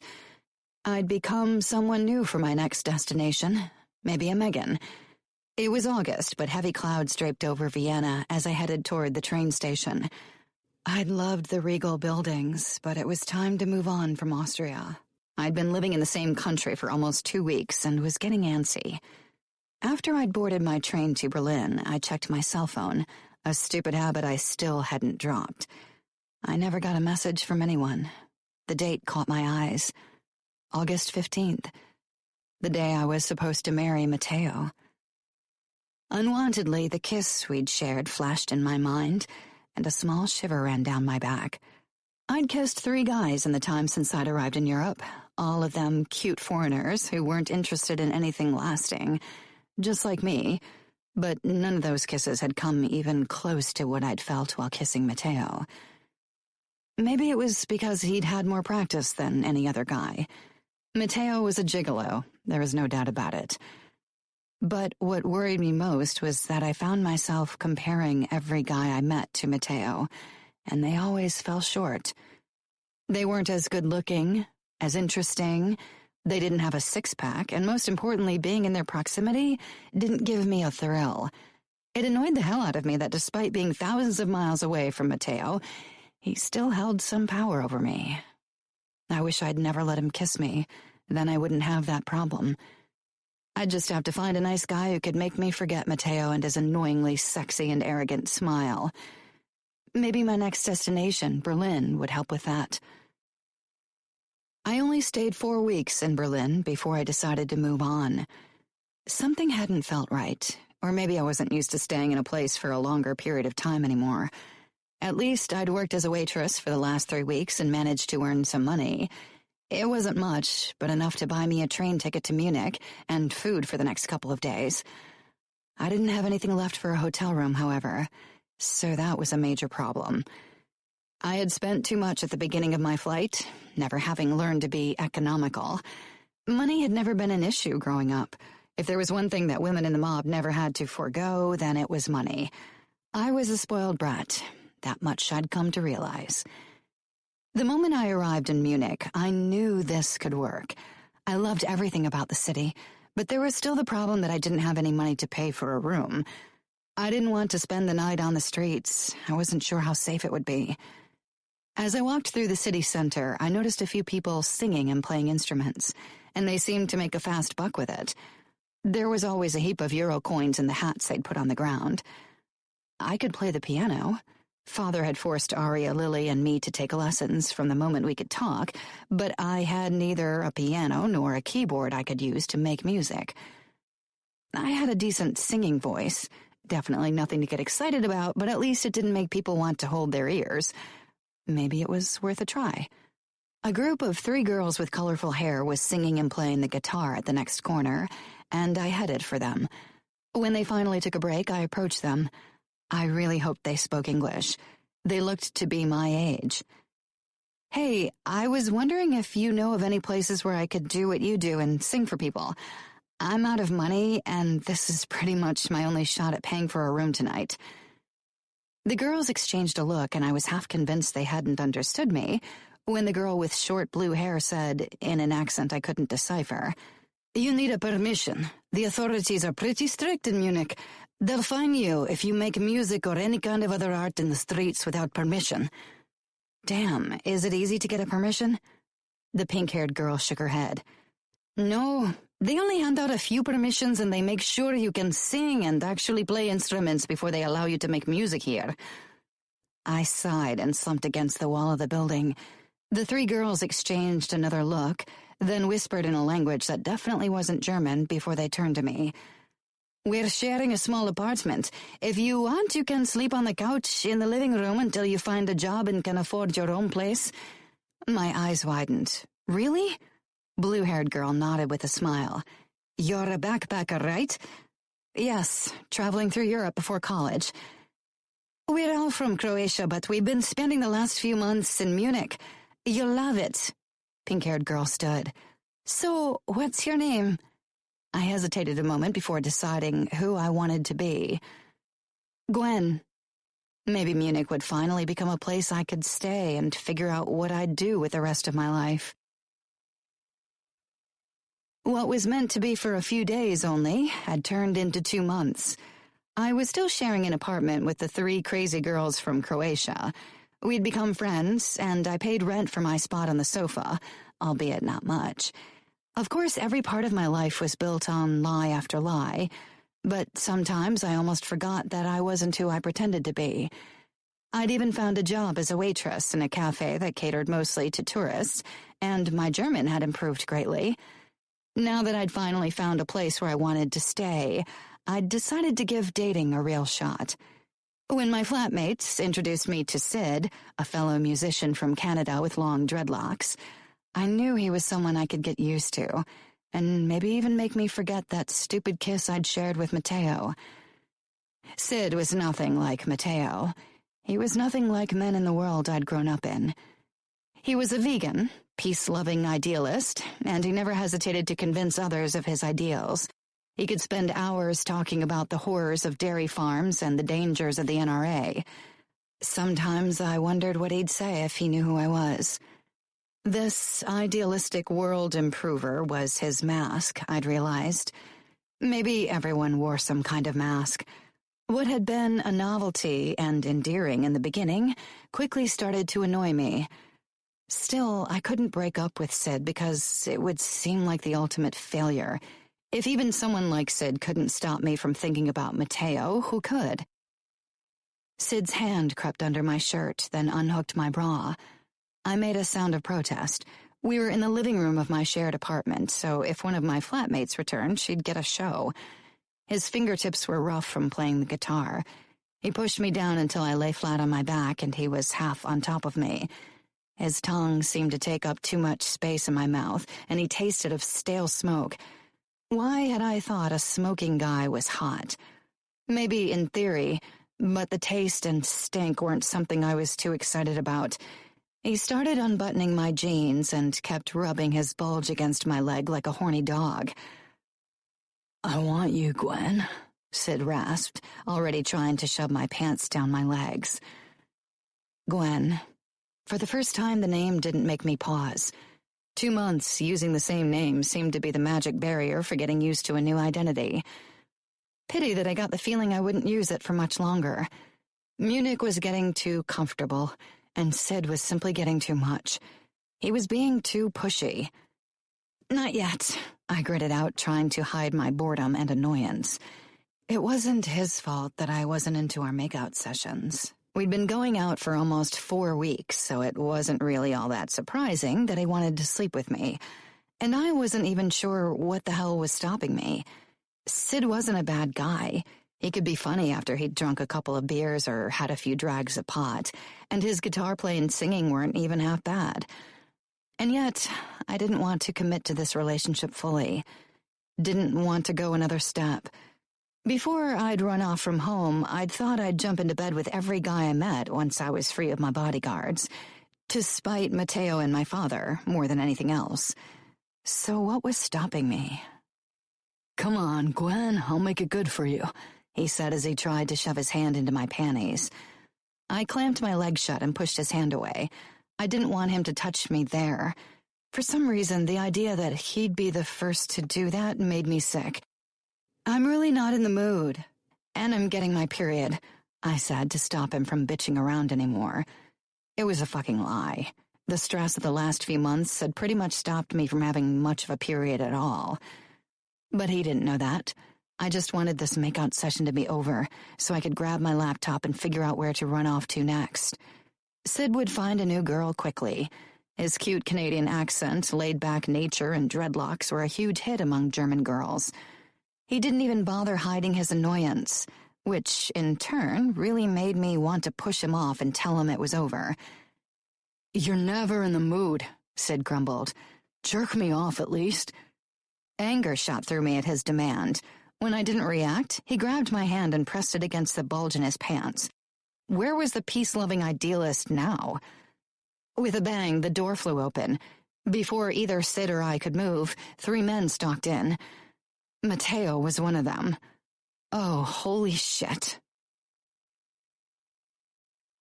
Chapter 8. Gianna. Matteo was first to enter, his dark hair messy and wet from the rainstorm raging outside, his white shirt plastered to his upper body. In that moment, I almost felt silly for thinking I could ever forget him. He was more man than all the guys I'd met combined. His dark eyes settled on me, then on my hand, which was still pressed against Sid's crotch. There really was no question what he'd walked in on, and his face twisted with fury. "What the fuck, dudes?" Sid shouted. Shut up, I wanted to scream. I didn't get the chance. Matteo crossed the room in a few steps, grabbed Sid by the arm and hauled him off me. Sid landed on the floor hard, face twisting with pain, then anger. Matteo towered over me, nostrils flaring, eyes almost black, and a look in them that made me want to hide. I met his gaze straight on. He wanted to scare me. My fear was something I'd never give him. Sid stumbled to his feet and almost lost his fucking pants. He must have unzipped them at some point to make it easier for me. He headed for Matteo. I jumped to my feet, knowing I had to intervene before things got even worse. "Get out of this apartment or I'll call the fucking cops," Sid said. God, no. Matteo sent me a look that made me realize just how dangerous this situation was. Not for me, but for someone who should have never gotten dragged into the fucking misery that was mob life. He didn't mean it, I blurted. Sid glared. "The fuck I do?" For the moment, he seemed to have forgotten about his peace-loving ideals. Matteo hadn't pulled his weapons yet. I wanted to convince myself that it was a good sign, but a glimpse of the two men with him made my heart plummet into my shoes. They were both my father's men, and they had already closed the door and were standing beside it with expressionless faces. A closed door was never a good thing. Nothing I could say would change their minds, because they were acting on my father's orders. They would do what he'd told them. There was only one person who could help me now. Sid got right into Matteo's face as if he wanted to punch him. Matteo didn't even twitch, only stared down at Sid with the scariest look I'd ever seen in anyone's eyes. Even without knowing who Matteo was, Sid must have sensed just how dangerous the man in front of him was. Sid took a step back, his eyes darting between Matteo and me. I jerked into motion and stepped between Matteo and him. "He doesn't know anything. Please, just let him leave." My father's men laughed, and one of them murmured something that sounded remarkably like slut. Matteo's expression darkened even further. My father's men were watching him expectantly. I'd insulted Matteo by running away, and worse, by being with another man. In our world, there was only one thing a man in Matteo's position could do to protect his honor. I'd only ever seen Matteo with some variation of an arrogant smile on his face, but there was no trace of amusement now. "I should probably go," Sid said, suddenly backing away. "This got nothing to do with me." Coward. The moment the thought crossed my mind, I felt bad. Running was really the only sensible thing for him to do. He couldn't protect me from Matteo or my father's men, but that he wasn't even going to try was something I could and would never understand. One of my father's men, Stan or something like that if I remembered him correctly, grabbed Sid by the arms. Sid started struggling like a madman, but it was obvious he'd never had a fight in his life. Stan laughed, ripped Sid's arms back sharply, then rammed his knees into Sid's back. With a cry, Sid fell to his knees, only held upright by Stan's grip. "Hey, stop it!" I shouted, wanting to rush toward them, but Matteo snatched my arm, jerking me to a stop. I whirled on him, on the verge of snarling into his face, but stopped myself. He was Sid's only chance, regardless of how ridiculous that sounded. "Please," I said, even though begging left a bitter taste in my mouth. Matteo's dark eyes didn't even flicker as he peered down at me. Expecting him to help me after what I'd done was preposterous. "Don't kill him. Just let him go. He's not a danger." "You want me to spare the fucker who had his fucking hands all over you? You let that sucker have what's mine and want me to let him walk away? That's what you want from me?" Matteo asked in a dangerously quiet voice. I swallowed down a nasty retort. I wasn't his, would never be. Nothing I had done with Sid was Matteo's business. Even if I had fucked Sid, that still wouldn't have been his fucking business. Even if I'd fucked every single guy I'd met, that still wouldn't have been his business. I needed to tell him that I hadn't slept with Sid. Maybe it would placate him if he knew I hadn't given everything away. His ego would love that there was still something he could take from me. Pride kept my lips sealed. "We should head out. Someone might have heard when we kicked the door in. Let's get rid of this asshole and move on," Stan said, knocking his knee into Sid's back again. Sid's eyes were huge as they flitted back and forth between us. "Silence," Matteo said sharply, and Stan snapped his lips shut. I reached for Matteo's arm, my fingers digging into the damp material of his dress shirt, feeling the hard muscles beneath. I had to swallow my fucking pride if I wanted to save Sid's life. "Matteo, it's not—" My words were cut short by the stoic crack of a suppressed gunshot. I froze, eyes flying to the source of the noise. The other made man was pointing a Glock with a silencer at the spot where Sid's head had been moments before. He was slumped forward, head hanging limply and blood dripping to the ground.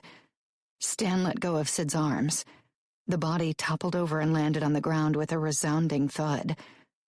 I stared and stared. Slowly my hand slid down Matteo's arm.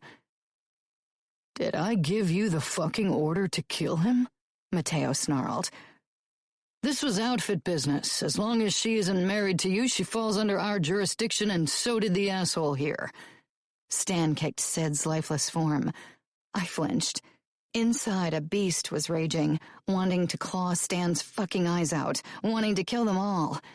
But I was paralyzed. Blood spread out around Sid's head, soaking his dreadlocks. My stomach constricted. I'd seen that much blood only 3 times before. The first time when Luca cut off Raffaele's finger, the second time on Luca's shirt after he'd dealt with the guy who'd drugged Aria, and the third time when the Russians had attacked us. It didn't get easier, as some people said, as even I had suspected. I had a feeling it never would. Stan nodded toward me. What about other witnesses? You don't live here alone. I blinked, terror gripping me so hard I could barely breathe. I couldn't let them kill my flatmates as well. The girls had been nothing but kind to me. They didn't deserve that. My eyes found Matteo. His gaze searched my face before he turned to my father's men. We're done here. Stan looked like he wanted to protest, but the other guy nudged his shoulder. With a glare at me, Stan opened the door and checked the corridor. Clear. Let's go. I turned to Sid's body again. Matteo wrapped an arm around my waist. I didn't look his way. I couldn't avert my eyes from Sid, as if my attention was the only thing that anchored him to life. He was long gone. Pieces of his brain dotted the Red Sea on the ground. Matteo steered me toward the door, then down the corridor. Stan was in front of us, while the other man made up the rear. Surrounded. I was surrounded. I should have tried to run away. The odds had always been against me. It had never stopped me before. Maybe this was my last chance to escape. Once back in the States, I'd be trapped. Giving up wasn't in my nature. I'd always fought my own battles, but so far only I had to pay the price for my courage. Tonight, an innocent, someone who'd never been sullied by the darkness of my world, had paid with his life for my dreams, for my wish for freedom, for my selfishness. I'd thought I could evade fate, could outrun a world of blood, but had inadvertently dragged innocence into that world. Could I live with that? I wasn't sure. Maybe it was in our nature to bring misery and death to everyone around us. Maybe that was why it was best for us to stay among ourselves. Hadn't Aria said something along those lines a long time ago? Aria. I'd finally see her again. That was the good news I was clinging to right now. She'd get me through this. She always did. Matteo's grip on my wrist was painful. His eyes held a clear message. Now that he'd caught me, he would never let me get away again. Everything seemed to happen behind a fog. I was pushed into the back of a car, and Matteo slipped into the back seat beside me. Then we drove off with squealing tires. I watched the place I'd called home for the last 2 months disappear. I pressed my forehead against the cold window. I hardly dared to blink. Every time I closed my eyes, crimson flashed behind my eyelids. Sid was dead because of me. I could hear Matteo talking to someone on the phone in the background, but I couldn't focus. Everything was over. He'd take me back to my father now, and I had no doubt that I couldn't expect any kind of mercy. I had betrayed not only the outfit, but also New York, had made my father and Matteo lose face. I would be punished. I glanced at Matteo, who was glaring at the back of the front seat. I quickly fastened my bra again and put it back in place. Of course, Matteo noticed. I could tell he was furious. I wondered what kind of punishment he had in mind for me. I'd been on the run for 6 months. He couldn't possibly want me for any other reason than revenge. I knew the rules. I wasn't worthy of marriage anymore. Matteo probably already had a new fiancé, and once he'd dealt with me, he'd move on with his life. If he'd wanted to kill me, he would have done so already. That didn't mean Father wouldn't do it the moment I set foot on Chicago ground. We pulled up in front of an airport hotel, and Matteo turned to me, his eyes holding a clear warning. We'll spend the next few hours until our flight here. If you try to ask anyone for help, this will end in a bloodbath. Understood? I nodded. Then Matteo pulled me out of the car with him and led me inside. Nobody paid us any attention as we headed toward the elevators and rode up to the 4th floor. Mateo led me through the long hallway until we arrived in front of a simple white door. Stan and the other outfit man stopped too. "She should come into our room with Carmine and me. She's still part of the outfit," Stan said, his eyes sliding over my body. I knew what he and the other guy would do to me if I came into a room with them. "She's mine. I won't let her out of my eyes again. Now fuck off. Gianna and I have matters to discuss," Mateo growled. He slid the keycard into the slot and opened the door. Stan and Carmine exchanged a look but didn't protest. Then Stan sent me a cruel smile. "Teach her some manners." Mateo dragged me into the room, kicked the door shut, and fixed me with a terrifying expression. "Oh, I will." Chapter 9. Gianna. Mateo flung me onto the bed. Then he was on top of me. He pressed my arms into the mattress above my head, his knees beside my thighs. His eyes were almost black with fury. Did he want me to beg for mercy? Ask him for forgiveness? Then he had a long wait coming. "You let someone have what's mine," he growled, his eyes scorching my body with their possessiveness. He leaned down as if he was going to kiss me. Our noses almost brushed, but he only scowled. "Your father gave me his permission to do with you as I please. He doesn't care if you live or die. He doesn't care what I do to you. I think he'd even approve of me punishing you harshly." I wasn't surprised. Father had already barely tolerated me before I'd brought shame to our family by running away. Now he probably hated me like the devil. I almost wanted Mateo to hurt me. I deserved it for getting Sid killed. I knew Mateo would have no trouble hurting me. I'd seen what he was capable of. Maybe physical pain would finally drown out the anguish I felt deep inside.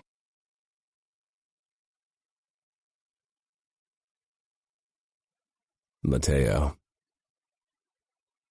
Gianna didn't say a fucking thing, as if she couldn't care less what I did to her.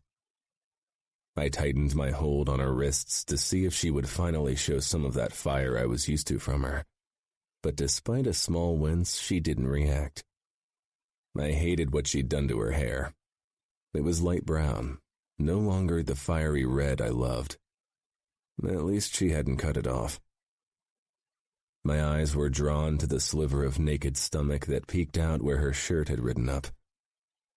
The thought that someone else had touched her there, had touched her everywhere, made me want to tear everything down.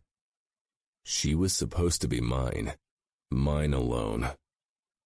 For a moment, the fury was so blinding I wanted to hurt her, wanted to show her that she belonged to me, wanted to fuck her so hard that she forgot everything else. I gripped her waist, my fingers brushing over her soft skin. Mine. Only mine from now on. Her father had told me I could use her as I saw fit before I took her back to him. Nobody would blink an eye if I took from her what had been mine for the taking in the first place. She tensed under my touch, but still didn't say anything. Her eyes were resigned. No hint of her usual temper. She didn't fight me, didn't do anything. She reminded me of a rag doll. She probably waited for me to do what everyone expected me to do, to fuck her even if she was unwilling, to hurt her until she begged me for forgiveness. And I could have done it, but I didn't want to.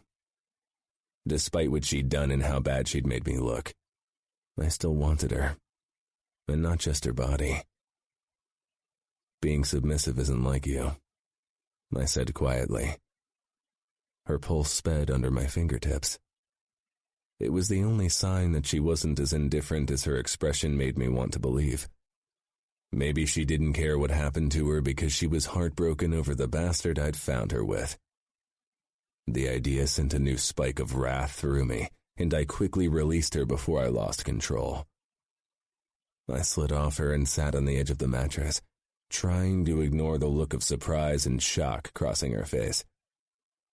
I glared at the floor, clenching and unclenching my hands.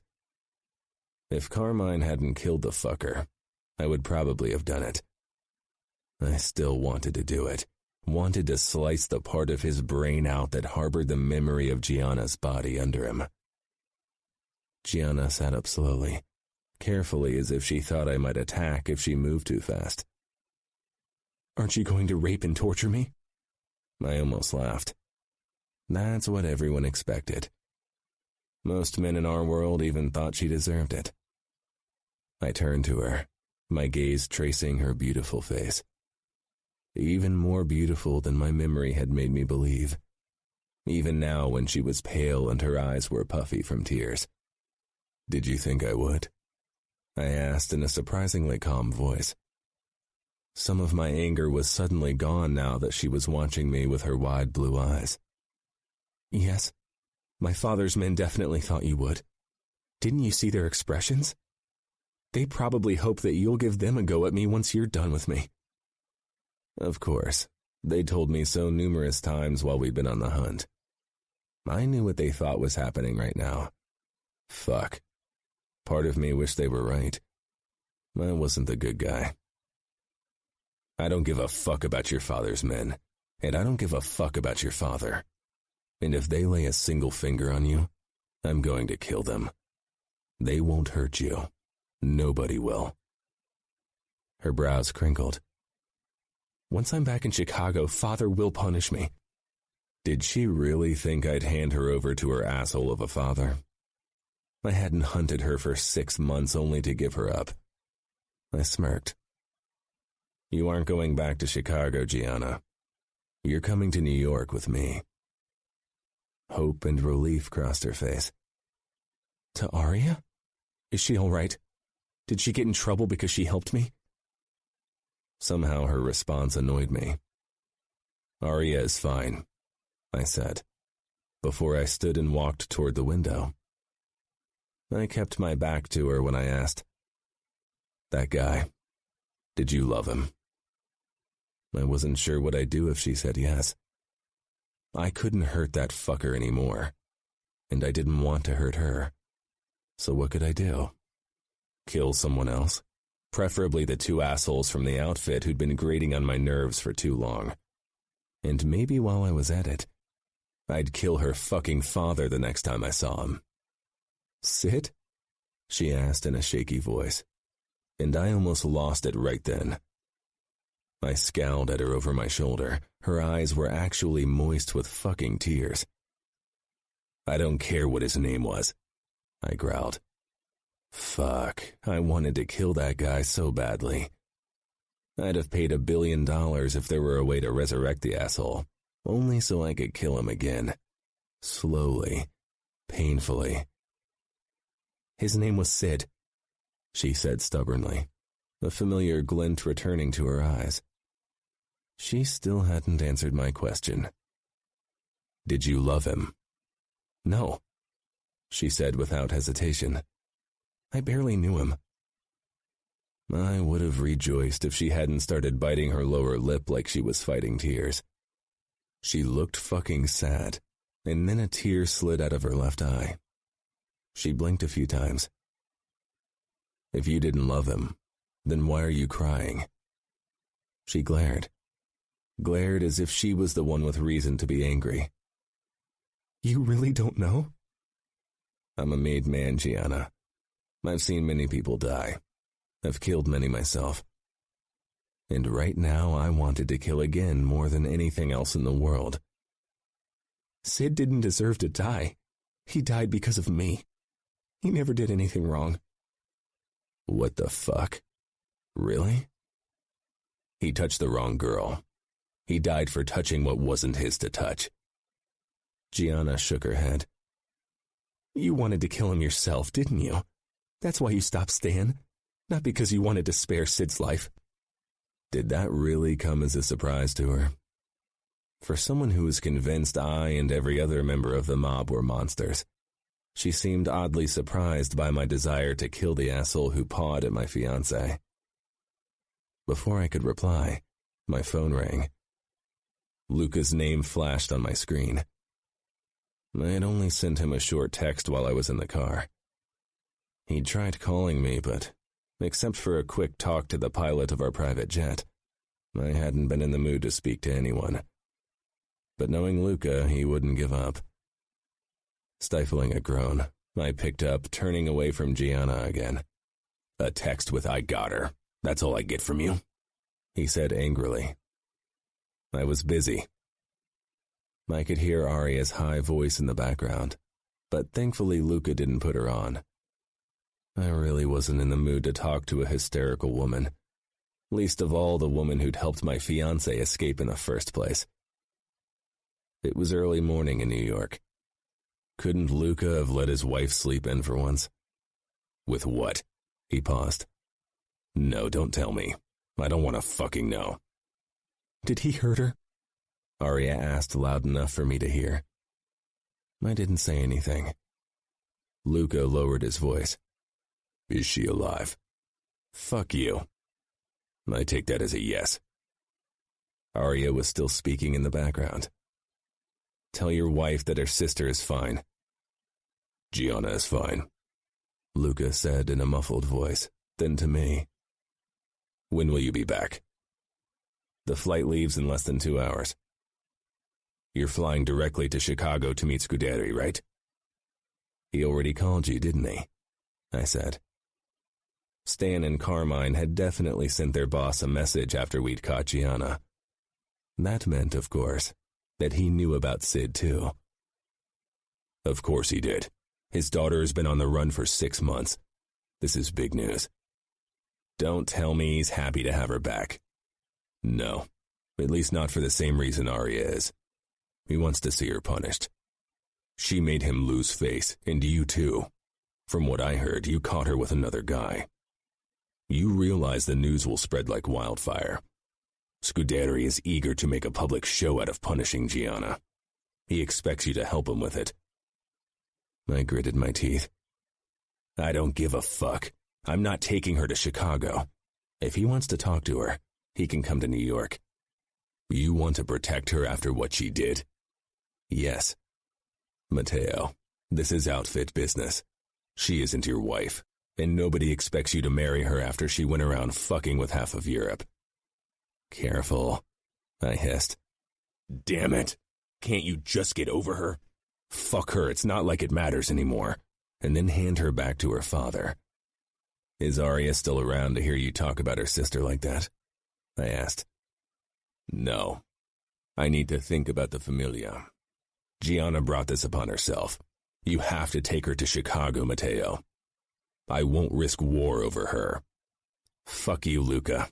You're my fucking brother. Shouldn't you be on my fucking side?" "Not when you've lost your fucking mind. Fuck you." Luca sighed on the other end. "Listen, I'm not saying that you should abandon her. Take her to Chicago and pretend you're delivering her to her father. Then make a deal with him.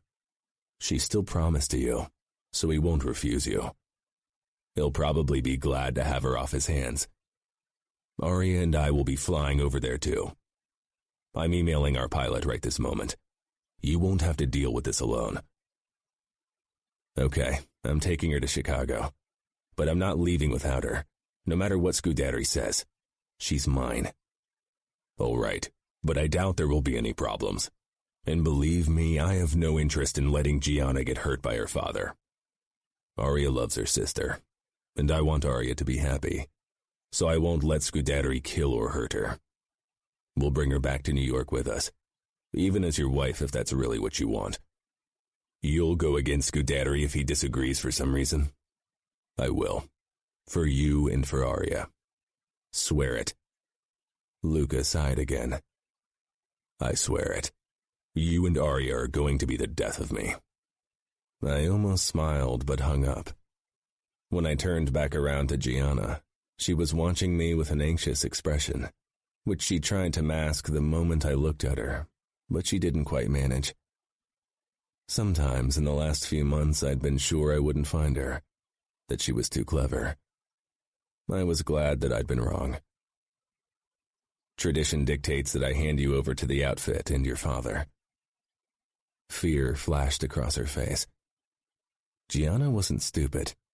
She knew what might happen to her if her father got his will. I wasn't sure if Dante Cavallaro would intervene, and I didn't give a fuck. Protectiveness washed over me. They had no right to decide about her fate. This was my chance to show her that she'd been wrong to run away, that I was the right guy for her. For a long time she stared at me, her face unguarded and vulnerable. This was a side of her I'd only seen twice before. When Arya had been drugged, and when Gianna had been in the hands of the Russians. I was still angry at her, still fucking furious, especially because I knew she'd run away again if I gave her the chance. But part of me was simply glad to have her back. I will take you to Chicago, but I won't leave your side, Gianna. I won't give you the chance to run from me again. Gianna. After what had happened today, I wasn't sure I'd ever risk another escape. Matteo's phone rang again and he cursed. I was glad for the distraction. The intensity of his gaze had spoken to a part of me I'd tried to fight ever since the kiss. I lay back down, but the moment I closed my eyes, images of Sid's body flashed through my mind. Even if Matteo hadn't killed him, that didn't mean it wasn't his fault. He'd have done the same if Carmine hadn't acted first. I must have dozed off because I jerked violently when something touched my arm. My eyes flew open and I found Matteo hovering over me. He straightened with a wry smile. Sid's death doesn't seem to bother you too much if you can fall asleep like that. I sat up, glaring, knowing he was being cruel on purpose, but at the same time wondering if it was true. Was I that callous? Was I more like Matteo than I wanted to admit? No. I had dreamed about Sid's death, and my chest felt like it was in a vice when I thought about him. We need to get going. Our flight leaves soon. Matteo grasped my wrist to pull me to my feet, but I wrenched it away, suddenly angry. Matteo reached for me again, jerked me to my feet and against his body. Careful, Gianna. Less than 2 hours ago, I saw you messing around with another guy. I pride myself for my control, but there is a limit to what I will take from you. I swallowed my words and let Matteo lead me out of the room. Stan and Carmine were already waiting in the corridor. Their eyes scanned me from head to toe, then Stan said, "She's still surprisingly unscathed. If my fiancé had gone around fucking other men, I'd have beaten her to a bloody pulp." "Do I look like I care about your fucking opinion?" Matteo asked dangerously. I chanced to look at him, wondering why exactly he wasn't doing what Stan had suggested. I decided to keep my mouth shut for now. Self-preservation wasn't my strong suit, but I wasn't completely suicidal, even if death might be preferable to what Father had in mind for me. 20 minutes later, we boarded the private jet at the outfit, and I took a seat next to the window.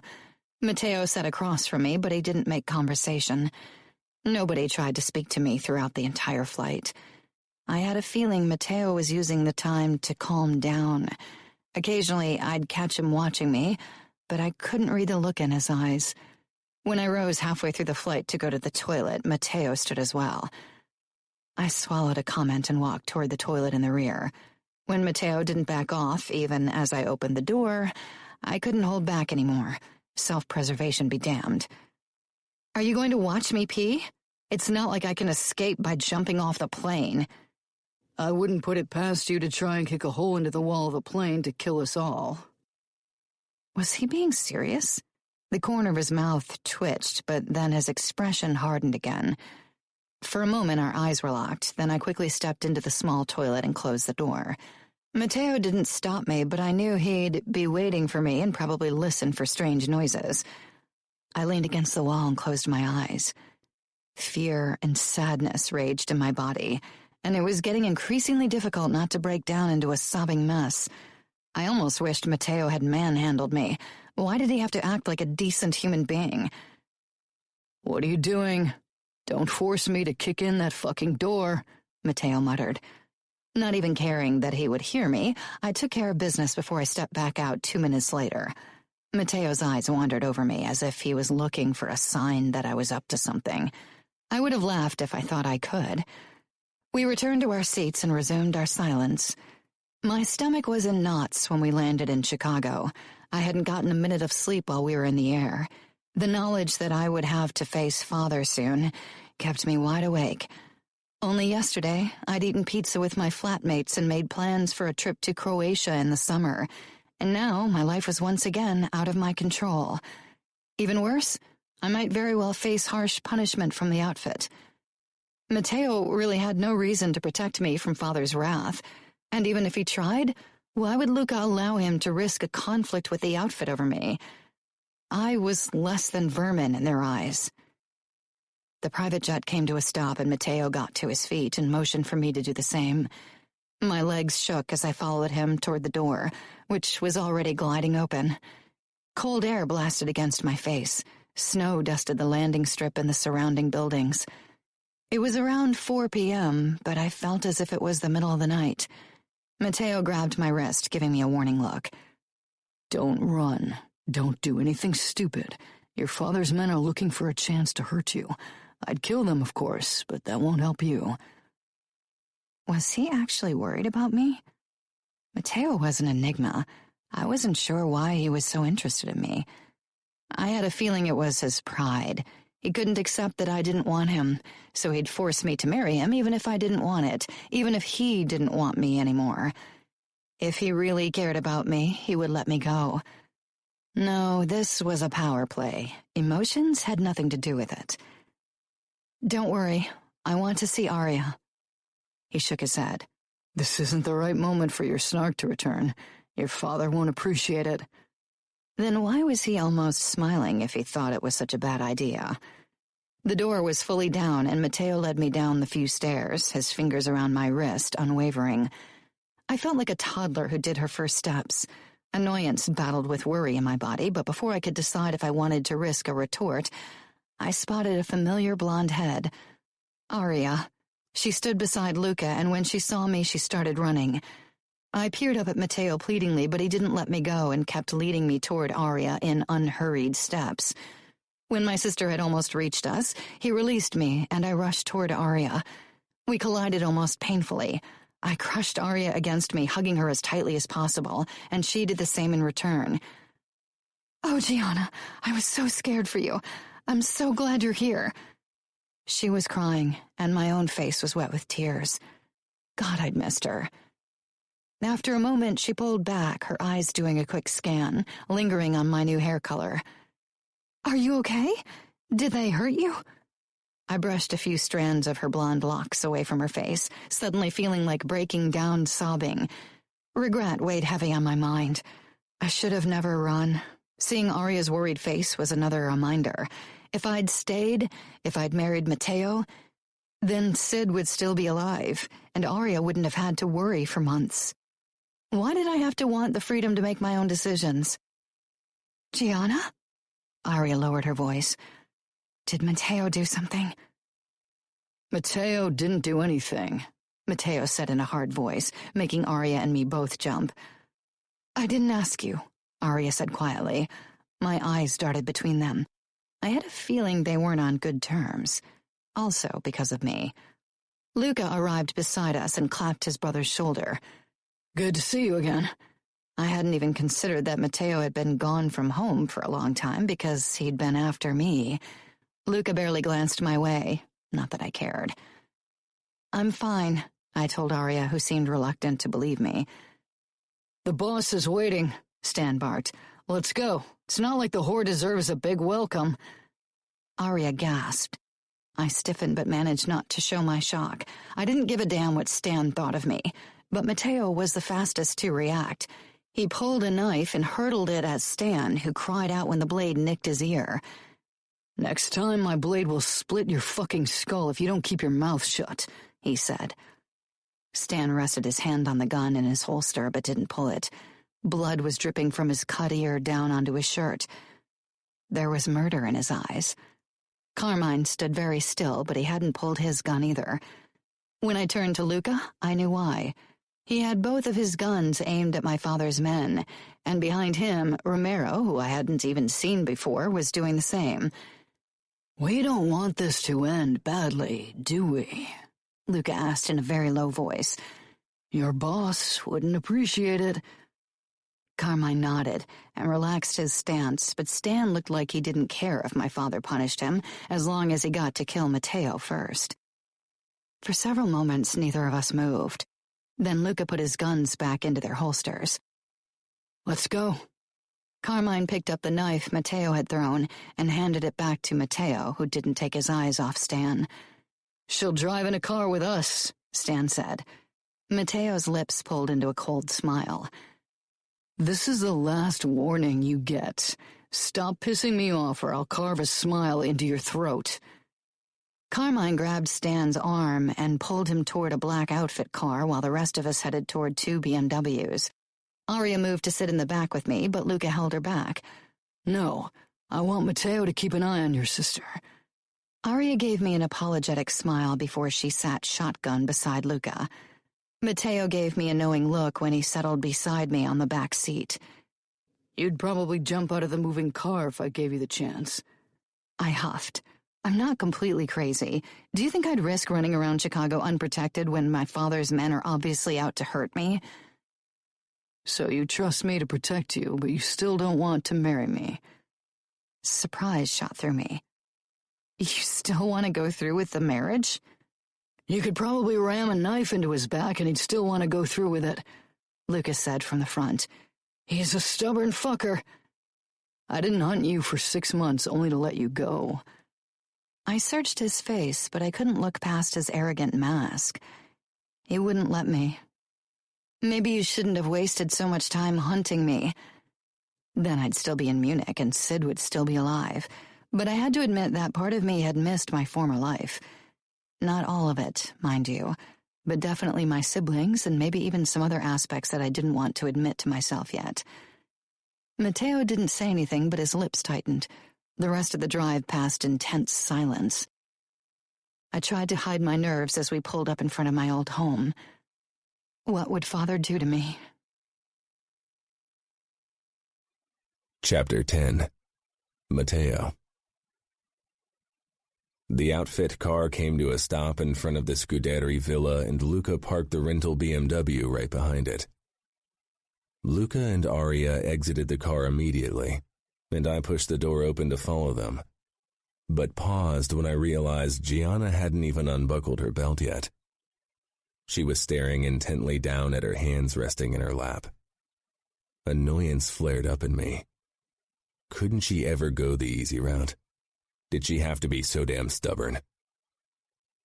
I'm not in the mood to argue with you, Gianna. You really shouldn't let your father wait right now. He's pissed as it is. Get out of the car or I'll carry you. I waited for a clever comeback. Instead, she reached to unbuckle herself. Her hands were shaking and suddenly I realized what was going on. Gianna wasn't stalling to annoy me.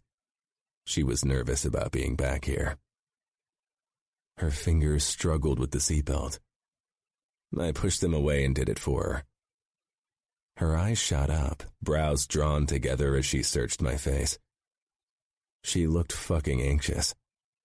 She didn't even push my hands away, which were still resting on her thigh.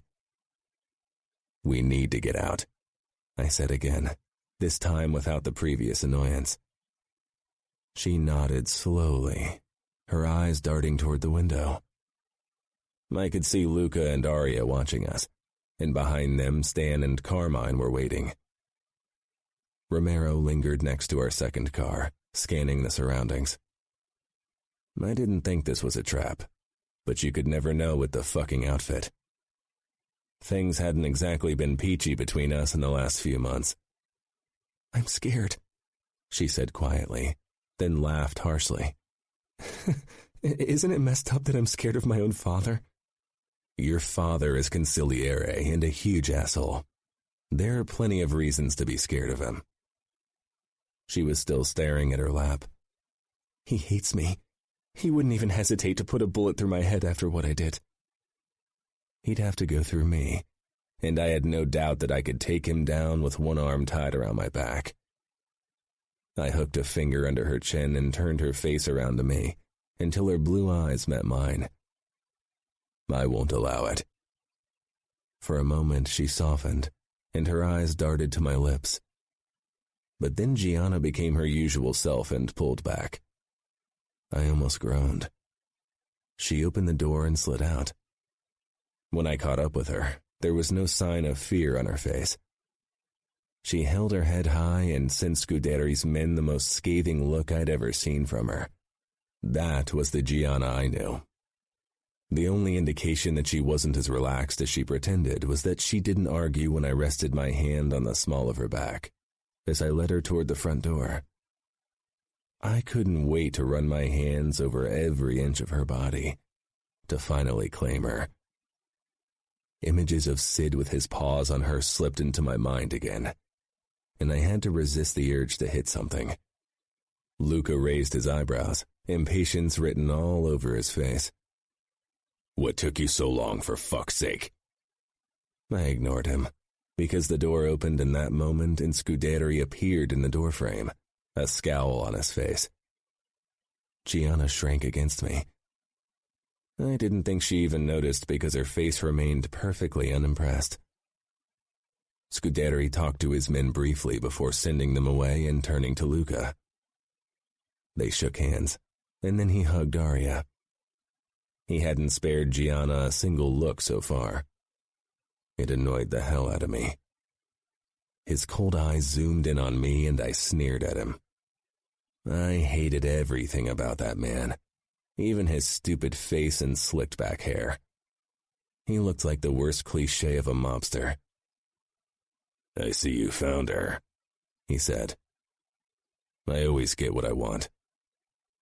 He still didn't even glance Gianna's way, but his expression turned cruel. "What you wanted was a reputable Italian girl. What you get are the ruins of God knows how many men." Gianna stiffened under my hand, her eyes widening a fraction before she regained control over her face. But her father wasn't done yet. No wonder he and my father had gotten along so well. "I can't see why you even bothered wasting your time on her. My men could have caught her without you." His men would have done a lot of things with Gianna. Luca narrowed his eyes at me in warning. Could he tell how much I wanted to bury my knife in Scuderi's ugly mug? I glared back at Scuderi, wanting to wipe that superior grin off his face. "I think we should go inside to discuss matters," Luca said, using his capo voice. It usually grated on my nerves when he did that, but this time it was probably for the best. I had a feeling that my knife would accidentally find its way into Scuderi's eyeball if I had to bear his stupid expression another second. Scuderi nodded and opened the door further. Gianna was practically pressed up against my side as we walked past him. Protectiveness burned through my veins. Maybe she didn't realize it, but that she sought my closeness when she was scared was all the confirmation I needed for her feelings for me, even if she wasn't aware of them yet. "How can you even touch her after what she's done? After what you saw her doing?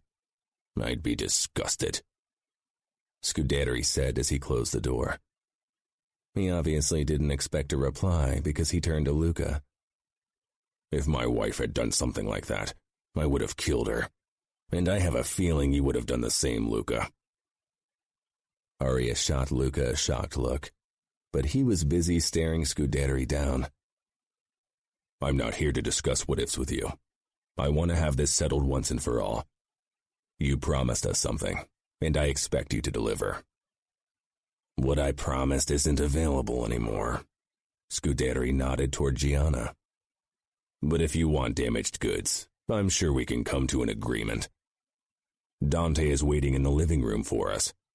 This is foremost outfit business, and Dante will have the last word on the matter." Luca met my gaze, warning clear in his eyes. "Then let's go. I have better things to do than chit-chat with you, and I'm sure we can come to an understanding that will benefit all of us." I didn't give a damn about Dante or Scuderi. I was taking Gianna back to New York with me, even if I had to gut every single outfit asshole in the process. Gianna. I was trying very hard to keep a neutral expression, but it was incredibly hard. To my embarrassment, Matteo's hand on my back really helped me focus. His expression, on the other hand, only fueled my own anxiety. He looked like a man out for blood. I chanced a look at Luca and my father, who weren't bothering to dish out pleasantries either. Things had taken a definite turn for the worse since I'd left. If Luca was acting barely civil toward my father, relations between the outfit and New York couldn't be good right now. Aria gently touched my arm, eyes full of worry. I forced a smile, but it must have been off because she only frowned in return. Damn it. Matteo nudged me forward. Father and Luca were already heading toward the living room, but at the sound of hurried footsteps, I froze, my eyes darting to the staircase. Lily and Fabi were storming toward me, their faces alight with happiness. Tears sprang into my eyes as my little brother tackled me, burying his head against my sternum. God, he'd grown since I'd last seen him. How was that even possible? I'd been gone for only 6 months. And then Lily threw her arms around me as well. "We missed you so much," she whispered tearfully. Fabi's hold on me was making breathing difficult, but I didn't care. I hugged them back just as tightly. While I'd been on the run, I'd barely dared thinking about my family because it had felt like a chasm was ripped into my chest every time I did. "Didn't I tell you to keep them upstairs?" Father hissed, causing me to look up and find Mother coming down the staircase hastily. "I'm sorry, they were too quick," she said in a meek voice. Her eyes flitted over to me briefly before she returned her gaze to Father without a word to me. I swallowed. So this was it? Because I hadn't done what they wanted, I was dead to them? I'd known Father would condemn me, but I'd hoped at least Mother would be happy to have me back. "Lily, Fabi, back to your rooms." "But Father, we haven't seen Gianna in forever," Fabi grumbled. Father crossed the distance between us in 2 quick strides and wrenched my brother and sister away before shoving them toward Mother. "Upstairs, now." Fabi jutted his chin out, and even Lily didn't move. Father's face was turning red in anger. "It's okay," I told them. "We can talk later." "No, you can't. I won't have you around them. You are no longer my daughter, and I don't want your rottenness to rub off on Liliana," Father said, eyes hard. I wasn't even sure what to say to that. He didn't want me to see my own sister and brother anymore. "That's bullshit," Matteo said. "Matteo," Luca warned. He was already gripping Aria's wrist to keep her from interfering. "This isn't our business." Father glared. "That's right. This is my family, and Gianna is still subject to my rule. Don't you ever forget that." "I thought I wasn't your daughter anymore, so why do I have to listen to a word you say?" Matteo gripped my waist tightly. What? He could provoke my father, but I wasn't allowed to? "Careful," Father said. "You are still part of the outfit." "We shouldn't let Dante wait any longer," Lucas said. This time we actually moved into the living room without incident. Dante Cavallaro was waiting in front of the window, talking on the phone. He hung up and turned to us. I had to suppress a shiver when his cold eyes settled on me. The Iceman indeed. Suddenly I was really scared. This was serious. I couldn't remember the last time I'd felt so horribly helpless.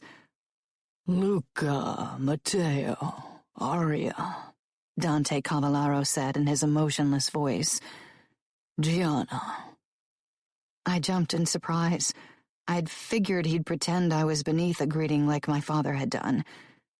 "Sir," I said, bowing my head slightly. I hated doing it, but I knew what was good for me.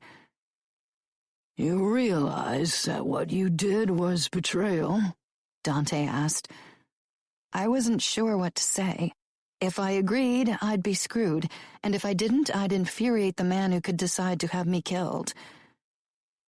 "Gianna is my fiancée, and if she hadn't run, she'd be my wife by now. I think it should fall upon my brother as capo of New York to determine if she deserves punishment." My eyes flew from Matteo to Luca, whose hard eyes sent another shiver down my back. "That's ridiculous," Father muttered. Dante didn't look offended, though. "I take it you still want to go through with the wedding?" "Yes," Matteo said without hesitation. Nobody bothered to ask what I wanted, of course, but I knew better than to open my mouth. Not when things could end really badly for me. Dante gestured Father closer, and they talked quietly for a moment. Father didn't look pleased in the least. I won't make this an official outfit matter. I won't stop you from going through with the wedding. If you don't, however, I won't have a choice but to punish you," Dante said to me. He nodded toward Matteo before turning to my father once again. "I'll hand this over to you since Gianna is your family, and I hope at the end of this day there'll be an agreement that allows us to work together peacefully." With that, he stepped back and motioned for Father to take over. "Can you really afford to welcome someone like Gianna to New York? As a new capo, your people expect you to protect traditions and treat traitors without mercy," Father said to Luca. "My men accept my decisions," Lucas said, but there was a hint of warning in his voice. "Whatever that decision will be."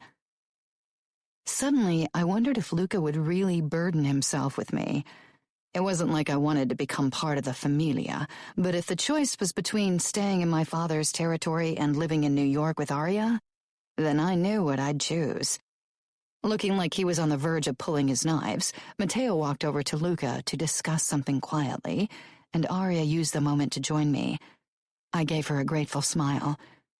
"My brother will take your daughter off your hands, despite her transgressions.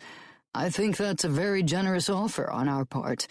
You should be glad that you don't have to look for a new husband for her." Father scoffed.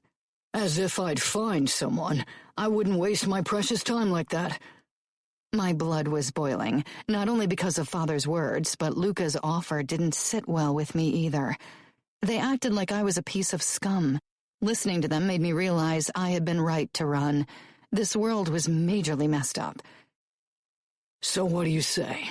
Luca asked, lips tight. Father glanced at his boss, but Dante seemed intent to stay out of it. He looked like he couldn't care less about the result. "I hope you don't intend to have a wedding celebration. I want this matter to be dealt with as quietly as possible. She has caused me and the outfit enough embarrassment already. I won't give her a chance to shame us further," Father said eventually. I gritted my teeth so hard I was surprised my jaw didn't snap. Matteo shook his head. "I don't need a wedding party. I prefer getting drunk without the old spinsters of the family around anyway." A laugh tickled the back of my throat, but I swallowed it. Matteo shot me a look as if he wanted to see if I found him as funny as he obviously found himself. Everything he did was calculated. That was something I could never forget. Matteo masked his deadliness with humor and smiles, but I wouldn't let that fool me. Not now, not ever. Especially not when it was obvious he thought he was being generous by taking me back. "The old spinsters wouldn't have come anyway. Nobody wants to be associated with someone like her," Father said with a glare in my general direction. Arya's grip on my wrist was steely, as if she still didn't trust me not to viciously attack our father. "There will be a church service as is tradition," Lucas said. "There's no need for guests beyond the closest family." "Tradition," Father huffed. "Gianna spat on our traditions. The presentation of the sheets your familia is so adamant about will have to be cancelled, and a white dress is out of the question too. I won't have her make a mockery out of our values." Luca nodded. "That's reasonable." Arya gave her husband an incredulous look, but I wasn't surprised that I wouldn't be allowed to dress in white. As if I gave a damn. For all I cared, I would marry naked. I didn't want any of this, and I didn't give a fuck about their stupid traditions. They acted like they were doing me a favor, as if I was a criminal on death row who was handed a pardon on a silver platter. I'd done nothing wrong, nothing compared to what each of the men in this room had done. "She's probably let every man in Europe have her, and you still want her?" Father asked again. I knew he was doing it to shame me and hurt me, and I hated it that he wasn't entirely unsuccessful. I stared at the man who was my father and felt nothing. I'd always known he didn't like me much, but I'd never realized how much he despised me. I sunk my nails into the soft flesh of my palms. Matteo stood tall with that twisted smile on his face. "I hunted her for 6 months. If I didn't want her, do you really think I would have wasted so much time on her? I've got better things to do." If I heard that one more time, I'd completely lose it. I thought you were looking for revenge, but my men told me you didn't lay a finger on her. Father directed a hard look at me. Then again, you probably didn't want to get your hands dirty. I don't think a simple shower is going to wash my daughter clean again. Arya gripped my wrist even tighter, and I halted.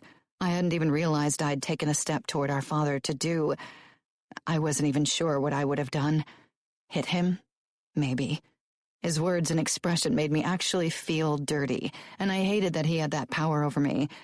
At the same time, I'd have rather thrown myself off the roof of this house than admitted that I hadn't slept with any guy while I was on the run. That was a secret I'd protect with all my might. Who says I'm not still out for revenge? Mateo asked in a dangerous voice. His eyes met mine. The bastard. So the concerned looks in the car had all been for show? He knew I didn't want to marry him. He knew this was a punishment for me.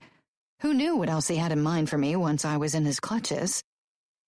I won't marry anyone, I snapped. This is my life. Father looked livid as he stomped toward me and slapped me hard across the face. My ears rang and the taste of copper filled my mouth. A long time and many slaps ago I would have cried. You will do as I say. You soiled our name and my honor enough as it is. I won't tolerate your insolence a day longer. He growled, his face bright red. What if I don't? My wrist was almost numb from Arya's crushing grip. She'd managed to position herself halfway between Father and me, despite Luca's obvious disapproval, but he was busy holding Mateo's shirt in an iron grip. I tried to tug Arya back, but never took my eyes off Father. Arya was still trying to protect me, but this was a battle she couldn't fight for me. Father's hand was still raised, ready to hit me again. What would he do if I hit him back? I wished I were brave enough to find out. For your betrayal, nobody would blink an eye if I gave you to one of the outfit's sex clubs, so we can make use out of your promiscuity. Despite my best intentions, shock widened my eyes. Dante frowned, but I wasn't sure if that was a good sign or not. Mateo's eyes were burning with so much hatred that the hairs on the back of my neck rose. Luca was still gripping his shoulder, stopping him from what? I wasn't really sure. That won't happen. Gianna will become my wife. Today, Mateo said. What? I blurted, but Father's slap silenced me again. It was harder than before, and his ring caught my lower lip. Pain burst through my face, and warm liquid trickled down my chin.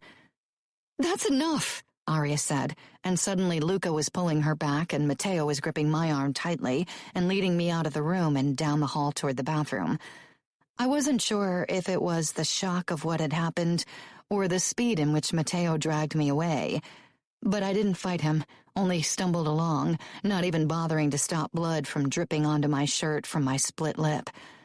Mateo shoved me into the bathroom, then entered after me and locked the door. I stared at my image in the mirror. Blood covered my chin, and more blood dripped from the cut in my lower lip and onto my shirt. My lip was already swelling, but I was happy to find my eyes dry, no sign of a single tear. Mateo appeared behind me, towering over me, his dark eyes scanning my messed-up face. Without his trademark shark grin and the arrogant amusement, he looked almost tolerable. You don't know when to shut up, do you? He murmured.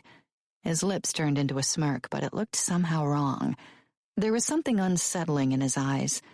The look in them reminded me of the one I'd seen when he'd dealt with the Russian captives in the basement.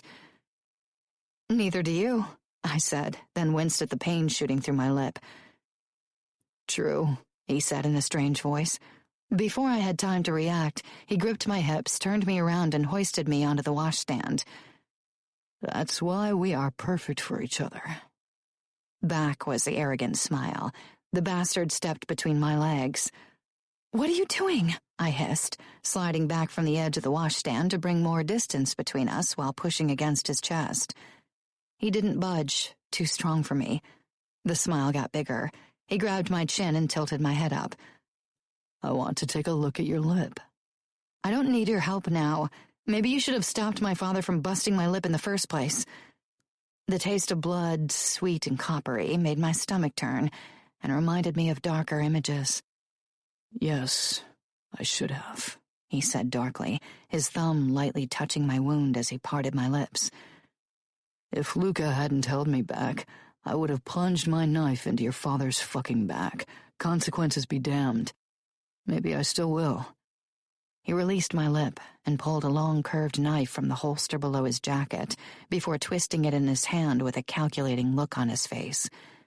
Then his eyes flickered up to me. Do you want me to kill him? God, yes. I shivered at the sound of Matteo's voice. I knew it was wrong, but after what Father had said today, I wanted to see him begging for mercy, and I knew Matteo was capable of bringing anyone to their knees, and it excited me. That was exactly why I'd wanted out of this life. I had the potential for cruelty, and this life was the reason for it. That would mean war between Chicago and New York, I said simply. Seeing your father bleed to death at my feet would be worth the risk. You are worth it. I wasn't sure if he was joking or not, but this was getting too serious. I wanted to kiss him for his words, but it was wrong. Matteo was wrong. Everything was. Not too long ago I'd watched Sid getting killed, and I knew it might just as well have been Matteo who'd pulled the trigger. I couldn't let him mess with my mind. He was too good at it. I shoved his shoulder again. I need to take care of my lip.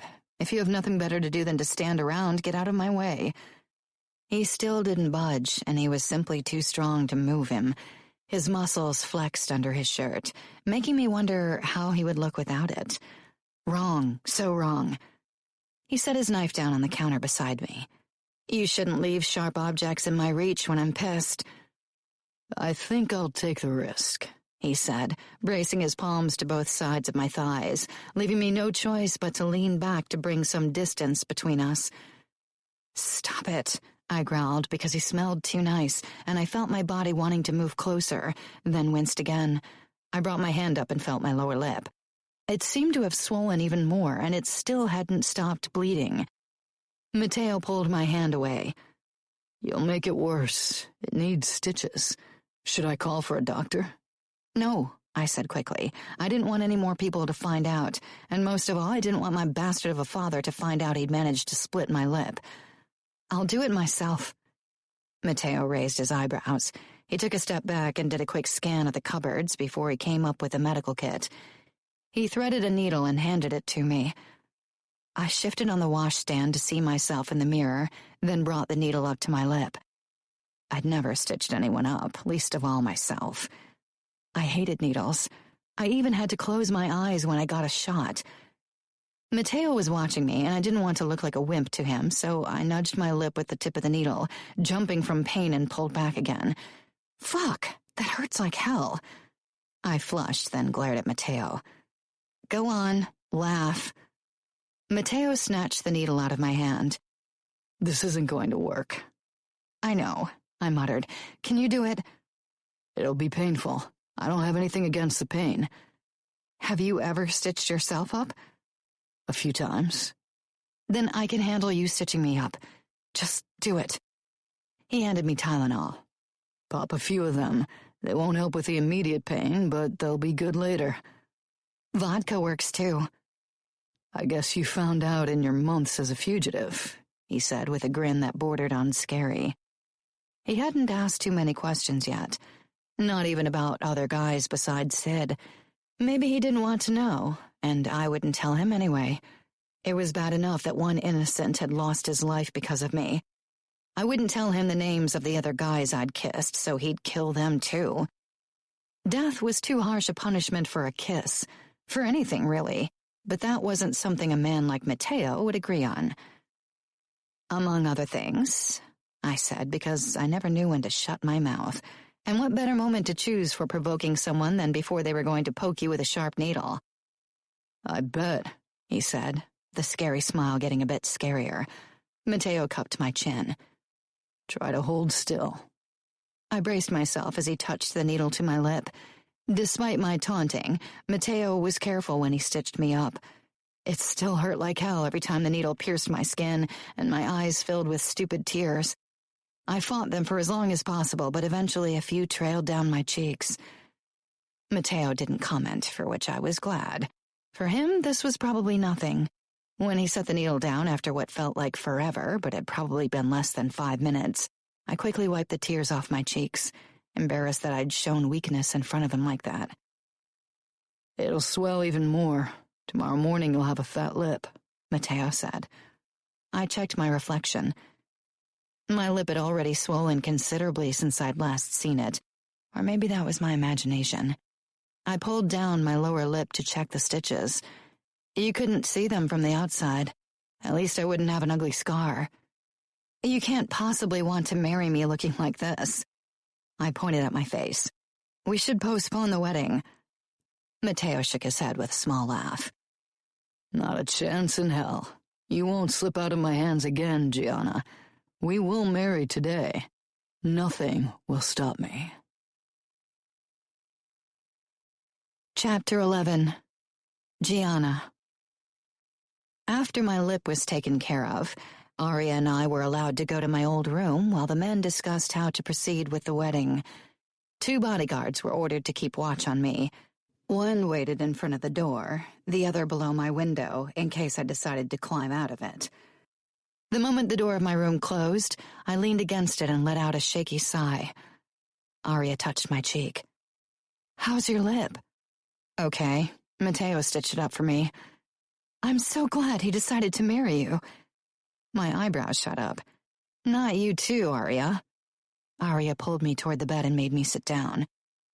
"Father would have given you to one of his soldiers as punishment, Gianna, and you can be sure he would have chosen the least appealing option. Someone really nasty.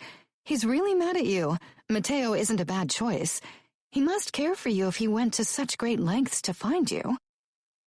"He's a proud man. Pride made him pursue me, nothing else." "Maybe," she said uncertainly. She picked up a brush from the nightstand. Everything was still as I'd left it 6 months ago. I was surprised Father hadn't burnt all of my things. I was so tired I could barely keep my eyes open. It was almost 7 in the evening. It would have been past midnight in Germany. I couldn't believe how much had happened since I'd woken in Munich this morning. "Was it worth it?" Arya asked softly as she combed my hair. I couldn't remember the last time she'd done it. Her fingers felt good on my scalp, and I had to resist the urge to bury my face against her stomach and cry. I met her compassionate gaze, and for some reason her understanding infuriated me. Was the chance at freedom worth pissing off Father and being called a whore and slut? Yes, absolutely. But was my silly wish for something more worth the life of an innocent guy? Then fuck no. My entire existence isn't worth that much. Sid paid the ultimate price for my selfishness. There is nothing I can do to redeem myself. Tears sprang into my eyes. "Luca told me," Arya said. "I'm so sorry." I brushed the tears off my face. "Maybe I should let Father marry me off to one of his sadist soldiers. It would serve me right." "Don't say that, Gianna. You deserve happiness as much as anyone. You couldn't have known what would happen. It's not your fault that they killed Sid." "How can you even say that? Of course it's my fault. I knew who was hunting me. I knew what Mateo and Father's men were capable of. I knew I was putting anyone whom I let close at risk. That's why I never dated any guys in all the other places I stayed. I flirted and kissed, but then I moved on. Your words from long ago always echoed in my mind, that being with another guy when you're engaged to a man like Luca would mean that guy's death. I wasn't talking about you. That's been a long time ago. But Mateo is just like Luca, and I knew that. I knew that he'd kill any guy he would find with me, but I still went out with Sid. I might as well have pulled the trigger myself. No, you didn't think he'd catch you. You wanted to feel at home and start a new life, like you deserved after being on the run for so long. You felt safe and wanted to give love a chance. That's okay." No, it isn't. You don't get it, Arya. It wasn't even about love. I didn't even really have a crush on Sid. I didn't even like him all that much at the end because he could be a jerk, and that makes it even worse. I risked too much for sloppy kisses and awkward groping, and Sid died because of it. Please don't blame yourself. Blame Father and his men. Blame Mateo. I don't care, but don't blame yourself. Oh, I'm blaming all of them, don't worry, but that doesn't change that without me, Sid would still be playing his crappy guitar and flirting with Munich girls. You can't change the past, Gianna, but you can make the best of your future. I couldn't help but smile. I missed your optimism. I rested my head in her lap and closed my eyes. I missed you so much. She stroked my hair. I missed you too. I'm so happy that you'll live in New York with me. First, I have to marry Mateo. How am I going to be a wife, Aria? He and Luca work a lot. You won't have to see him very often. But still, I'll have to sleep with him and share a bed with him and try to be civil to him for God knows how long. It's not like he'll give me another chance to run. You're thinking about running again? She asked in a small voice. I don't know. Maybe. Maybe it won't be as bad as you think. Mateo can be funny and he's good-looking. So, on a physical level, at least it shouldn't be too bad. I'm sure he's a good lover, considering how many girls he's had in the past. I cringed. Right, if we return to New York tonight, he'll probably expect to sleep with me. Aria searched my face. Are you worried he'll let his anger out on you for sleeping with other guys before him? I never did. Aria blinked. You never did what? I never slept with any guy. I would have if I'd had a bit more time to get to know a guy, but that was never the case. Why didn't you say anything? Father treated you horribly. Maybe he would forgive you if you told him the truth. She moved as if she wanted to head downstairs to tell him herself, but I pulled her back down on the bed. Don't, I said firmly. I don't want anyone to know. I don't care if they call me a slut. I don't want to give them the satisfaction of knowing. Aria gave me a look that made it clear she thought I'd lost my mind. You have to tell Mateo, at least. You have to. Why? So he can pride himself on being my first? Fuck no. He's already acting like he's my savior. It'll be only worse if he finds out. No, you have to tell him so he can be careful. I snorted. I don't need him to be careful. I don't want him to know. Gianna, if your first time is anything like mine, you'll be thanking your lucky stars if Mateo is careful. Trust me. I'll survive. But Aria's words were starting to make me nervous. That's ridiculous. If he thinks you're experienced, he might take you without much preparation. That'll really hurt. I shook my head. Aria, please, I've made my decision. I don't want Mateo to know. It's none of his business. What if he finds out anyway? There would have been no way I could have hidden it from Luca. I'm good at hiding pain. Maybe I'll bite into a pillow. Aria laughed. That sounds like the stupidest idea I've ever heard. Someone knocked. I quickly sat up, my stomach in knots. What if Father and Dante had changed their minds and I was to stay in Chicago? When the door opened and Mother walked in, I exhaled. She didn't smile and didn't try to come closer. She was the image of a perfect Italian wife. Always properly dressed, always submissive and polite, and incredibly skilled at hiding bruises whenever Father lost it and slapped her. She was everything I never wanted to become. If Mateo ever slapped me, I'd hit him back, no matter the consequences. The priest is on his way. He'll be here in 15 minutes. We need to get you ready for the ceremony, she said matter-of-factly. My eyes widened. So soon? Mother nodded. The Vitiellos want to return to New York as soon as possible, which is probably for the best. I rose from the bed, then slowly walked toward Mother. Father will be glad to see me gone. What about you? I wanted to ask, but didn't dare to. Mother lifted her hand and brushed my cheek for the barest moment before taking a step back. You shouldn't have run. You ruined your reputation. I don't care about my reputation. But you should. She turned to my wardrobe and opened it. Now let's see if there's a dress you can wear for the ceremony. Of course, I wish I could have seen you walk down the aisle in a beautiful white wedding dress. She sighed. Was she trying to make me feel guilty? Because it was working. Arya moved to my side and squeezed my shoulder before helping Mother look for a dress. Eventually, she chose a backless, cream-colored, floor-length fitted gown that I'd worn for New Year's. Arya helped me with my makeup, though it didn't hide my fat lip. "I'll see if the priest has arrived," Mother said before hesitating in the doorway with a wistful expression. She opened her mouth, but then turned and closed the door. I tried not to take it to heart. I'd known my parents, and most of the people in my world would condemn me for what I'd done, so why was it hurting so much? "Do you think Lily and Fabi will be allowed to watch the ceremony?" I asked in an embarrassingly hopeful voice. "Let me talk to Father. I'm sure I can convince him," Arya said. I didn't protest as she walked out. If someone could convince Father, then it was Arya. I faced the mirror. My eyes were sad and tired. I didn't look like the blushing, happy bride. Not that anyone expected me to. This wasn't even a real wedding. Despite my best intentions, regret gripped me once again. How could my life have become such a mess? All I'd ever wanted was to be free to make my own decisions. Maybe I would have married Matteo if he'd ever bothered to ask me instead of ordering me to do it. And now I wouldn't ever get a real wedding or a beautiful dress.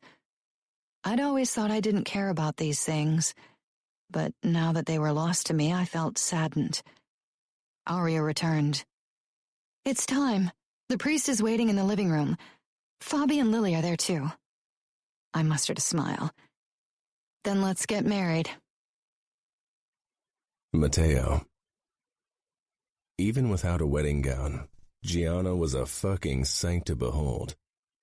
The dress hugged her curves I'd take my time exploring when we were back in New York. I couldn't wait to lay claim to every inch of her body. I'd make her forget everything that was before me. Gianna met my gaze as if she knew what I was thinking, and I really didn't bother to hide my want for her. I'd fuck her tonight, no matter how tired and jet-lagged I was. I'd waited too long for this. Gianna stopped beside me and I took her hand. The priest was looking down his nose at her. I couldn't wait to leave Chicago behind. Not that people in New York would look upon Gianna more kindly, but at least they were too scared of me to show their disdain openly. Gianna's hand was cold in mine, and she avoided my eyes as the priest spoke the wedding vows. When it was her turn to say, "I do," I half expected her to say no, and I really wasn't sure what I would have done then, but she didn't. Gianna was a clever girl. She'd hide her hatred for our bond until she was a safe distance away from Chicago and her bastard of a father. When it was finally time to slip on the wedding ring, she actually shivered. Somehow that annoyed the crap out of me. She should be grateful I wanted her as much as I did. Her stupid actions could have cost her everything. She could at least pretend to be grateful. "You may kiss the bride," the priest intoned. I didn't hesitate. I cupped her face and pressed my lips against hers. Gianna stiffened, making my blood boil even more. When I pulled back, she met my gaze head-on. She was really intent on provoking me. If she liked to play with fire, fine. I didn't mind getting burned. I'd walk through flames for her. Less than 60 minutes later, we were back in the air on our way to New York. My body was humming with desire as I watched Gianna in her sexy dress. She and Arya huddled together in the last row on the plane. Luca sank down beside me and handed me a glass of scotch. I swallowed it in one gulp. An espresso would be better. I need to be awake. Luca followed my gaze toward the girls. "You intend to have your wedding night once you're home." "Damn right. From what I know about Gianna, she probably won't make it easy for you. What are you going to do if she fights you?" I hadn't considered that. In every fantasy I'd had about Gianna, she'd been a willing participant. I wanted her to scream my name in pleasure, wanted to make her wet. Would she really refuse me? She won't, I said with more conviction than I felt. Luca's eyes were practically x-raying me. Nobody would blame you if you took what you wanted against her will. It's not like she hasn't already done the deed. My hands curled into fists, but instead of following my first impulse and punching Luca, I counted to 10 in my mind. Luca often said things like that to gauge someone's reaction. I didn't think he was being serious. Maybe before Arya I would have doubted him more. His eyes took in my balled fists, then scanned my face before smirking. You are like an open book to me. Shut up, I muttered. My eyes found Arya and Gianna once more. They seemed to have an argument, an unusual sight. I'd never seen the two not getting along. What's that about? I asked after a moment. How should I know? You and Arya are practically soulmates. Haven't you mastered the art of reading each other's minds yet? Luca gave me the finger. I know your wife will make your life hell, so I'll cut you some slack. How considerate of you. I wondered how life would be with Gianna.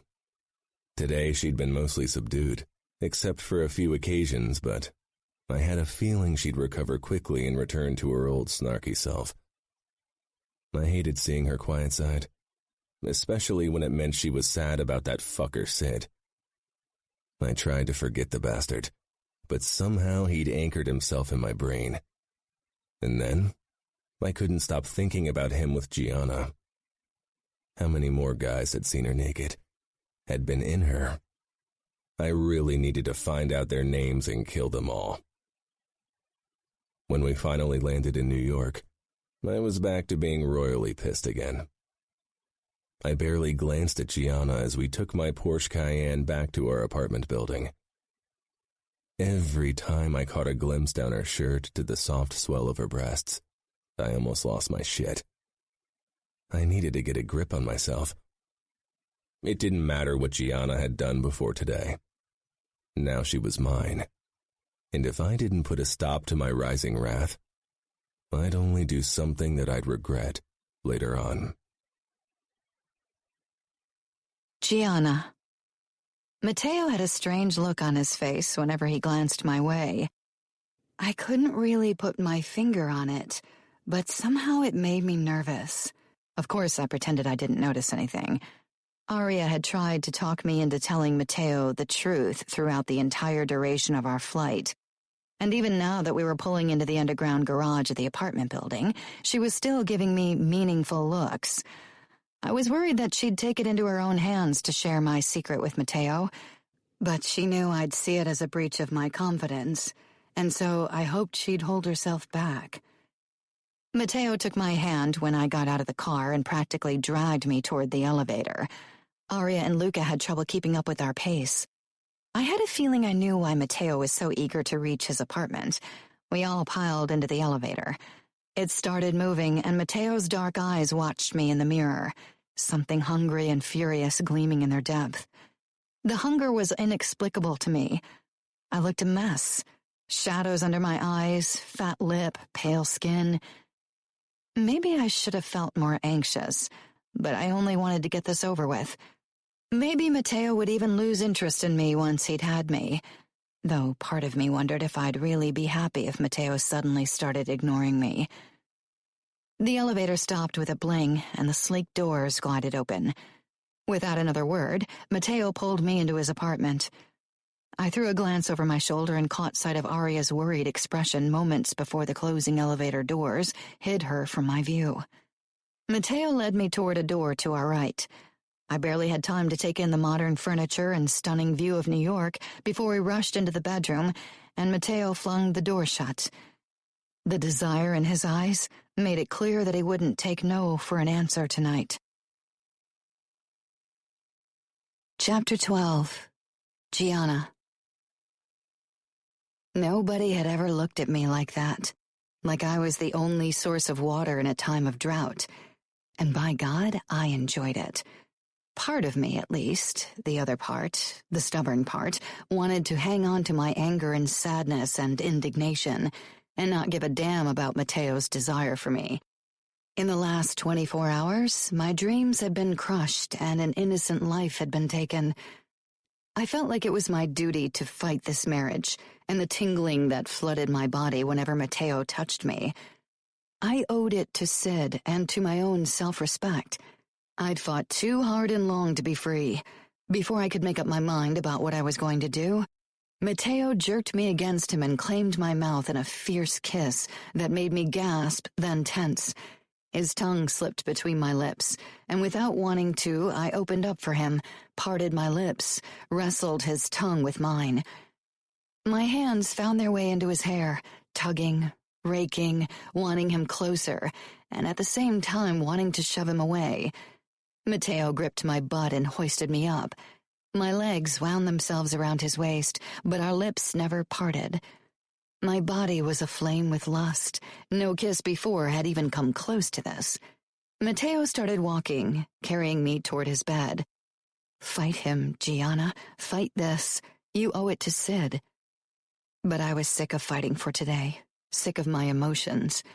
Today, I only wanted to feel, let my body take control, forget everything for a few hours at least. There would be plenty of time for resistance later in this marriage.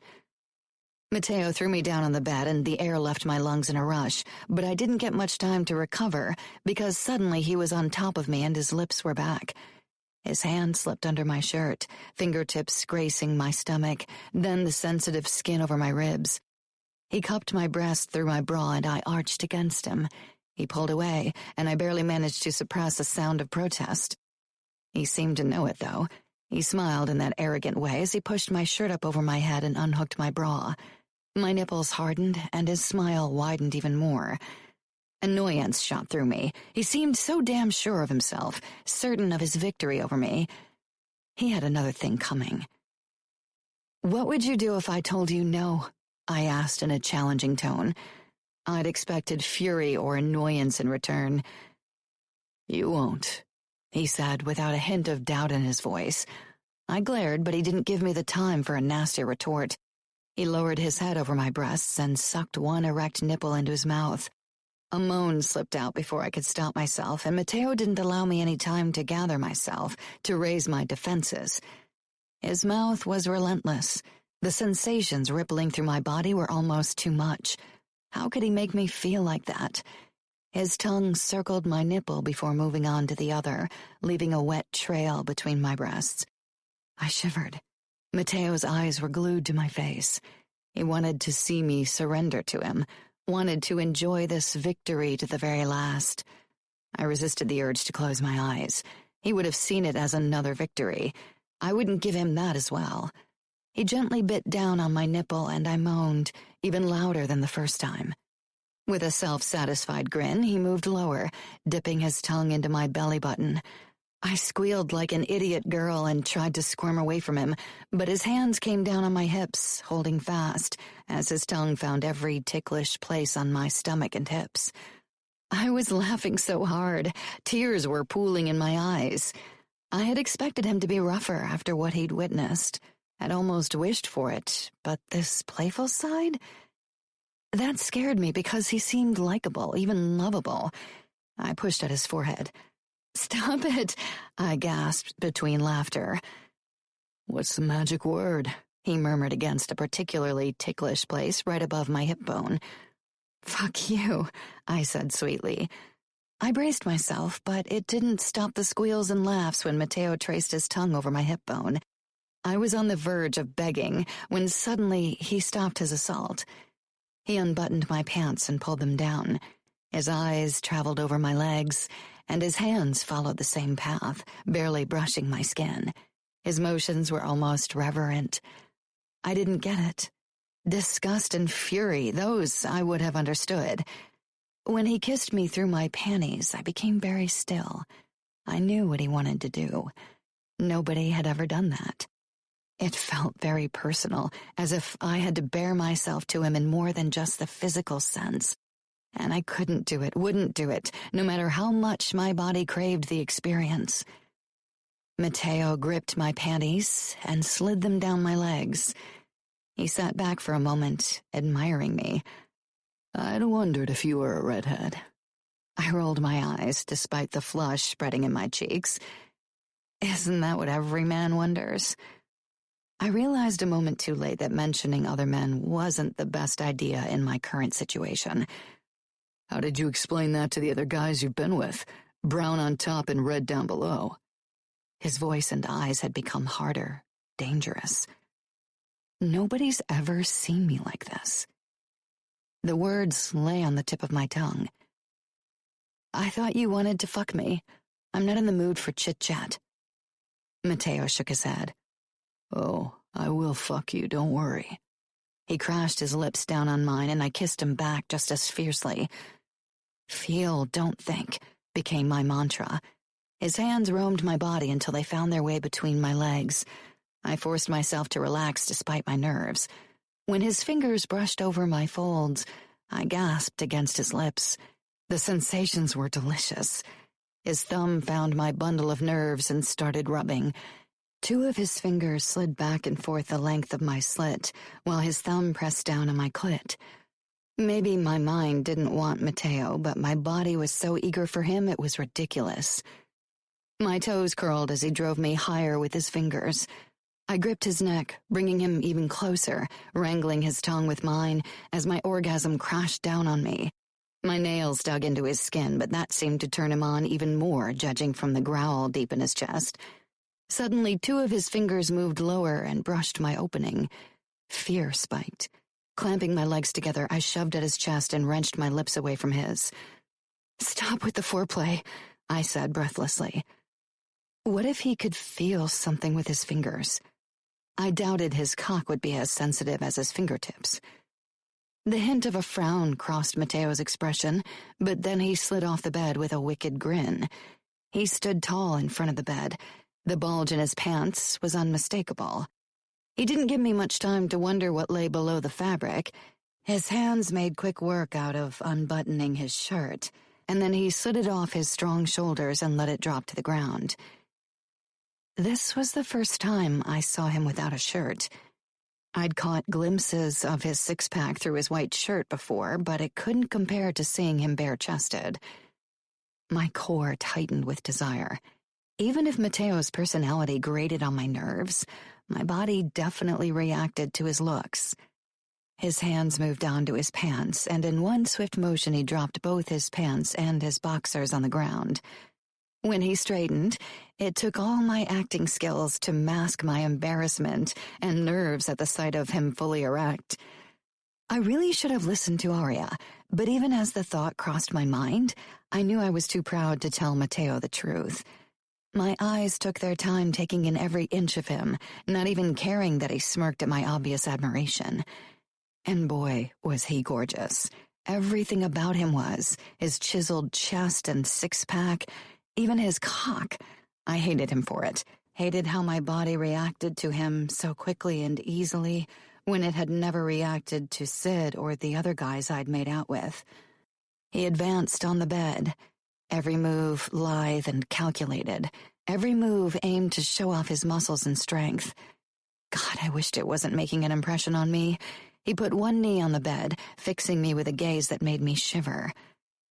"Stop playing around," I hissed, because my nerves were getting the better of me, and that was the last thing I needed. And he did as I asked. He moved onto the bed and climbed between my legs, grabbing my hips with a dark smile. "I'm going to make you forget every fucking guy you've ever been with." I glared and was about to give him a nasty comeback when he pulled at my hips sharply and slammed into me in one hard thrust. I arched up with a cry as pain shot through me. Damn it, Aria hadn't been kidding. This was fucking painful. So much for keeping it a secret. I sucked in a few quick breaths through my nose, my eyes clenched shut. "Oh, fuck," I gasped out when I could speak again. This was much worse than I'd thought. I opened my eyes slowly, dreading what I would see. I should have bitten into a fucking pillow, or even my stupid tongue. Matteo had frozen above me as he stared down at me in surprise. "Gianna?"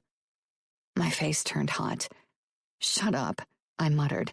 I loosened my fingers, which had clawed at the bedsheet. Mateo's eyes were soft. "Why didn't you tell me?" I decided to play dumb. Maybe I could convince him this wasn't what it looked like. "Tell you what?" A sly grin twisted his lips, and I wanted nothing more than to wipe it off his face. Of course he didn't buy my lie. He wasn't an idiot. He was a master manipulator, and I obviously had a lot to learn before I could trick him. "That I'm your first," he said.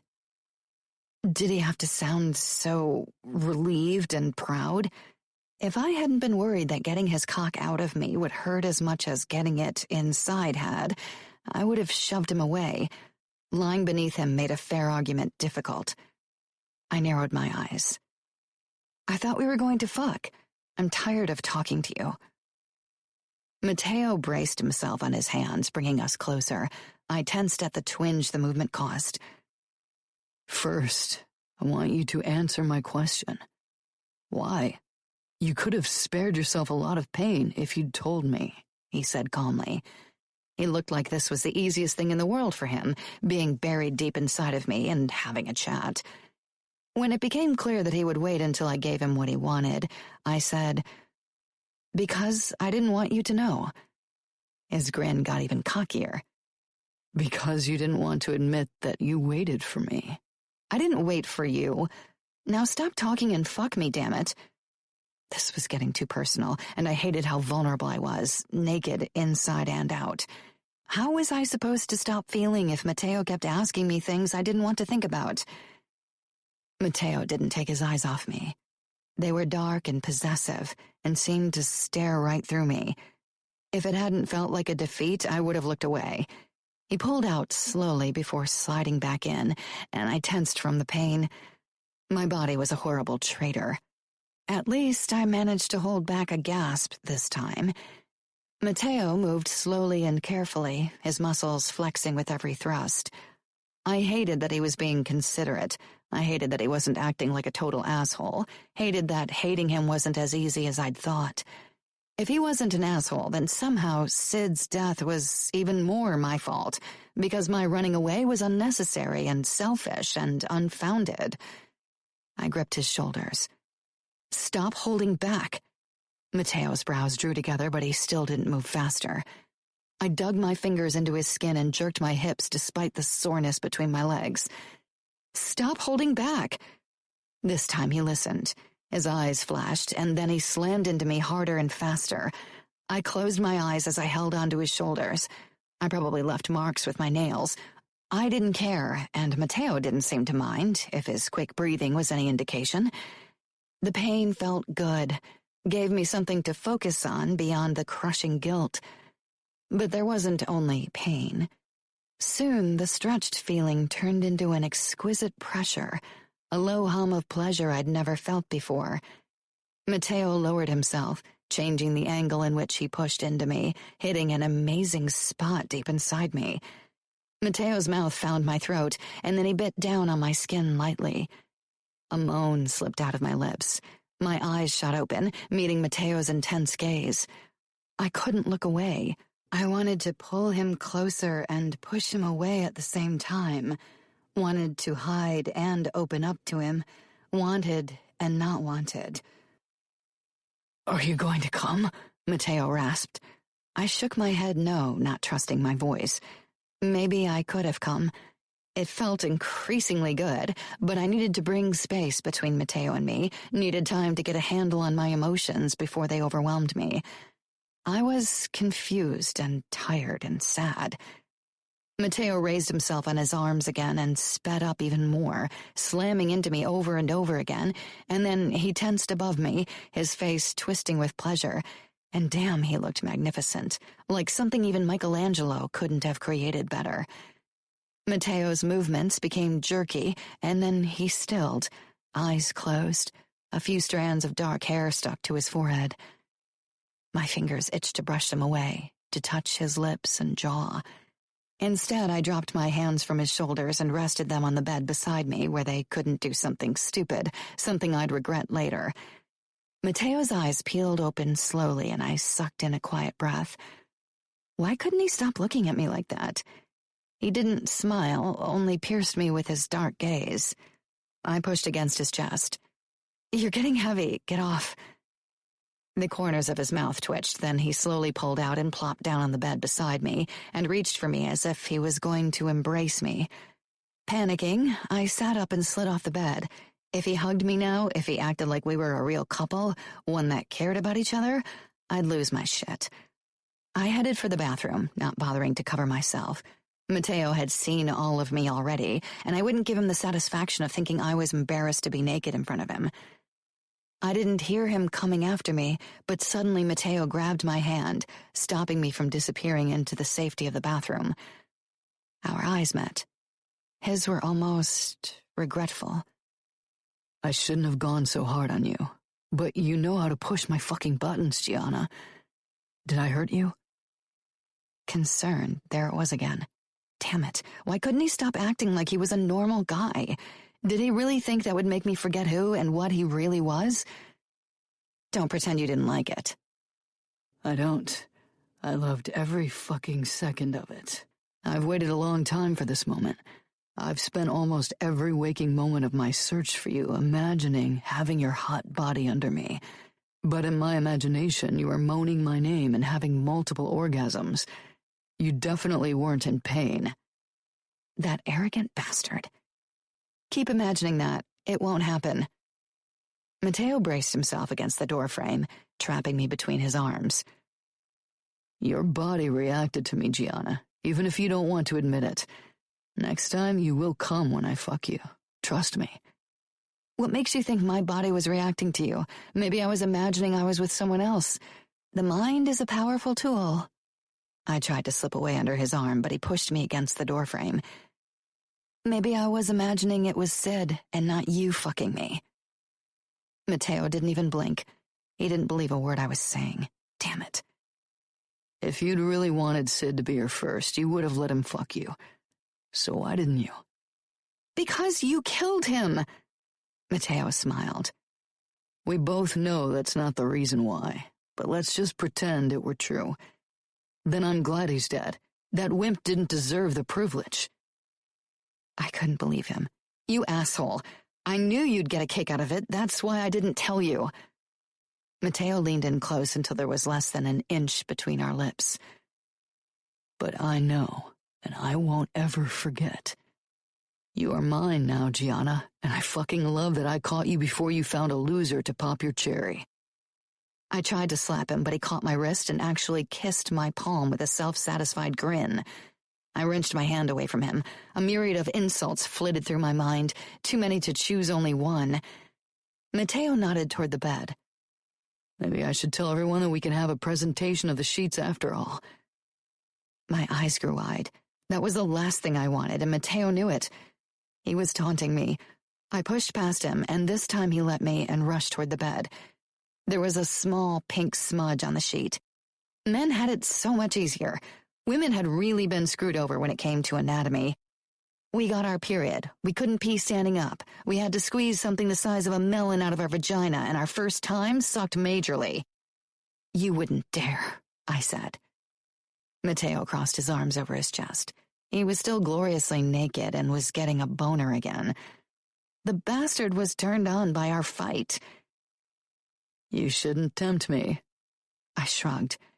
Even if you showed the sheets to your family, nobody would believe you anyway. They think I'm a slut, remember? They'd probably think you faked the stain with your own blood like Luca did on his wedding night.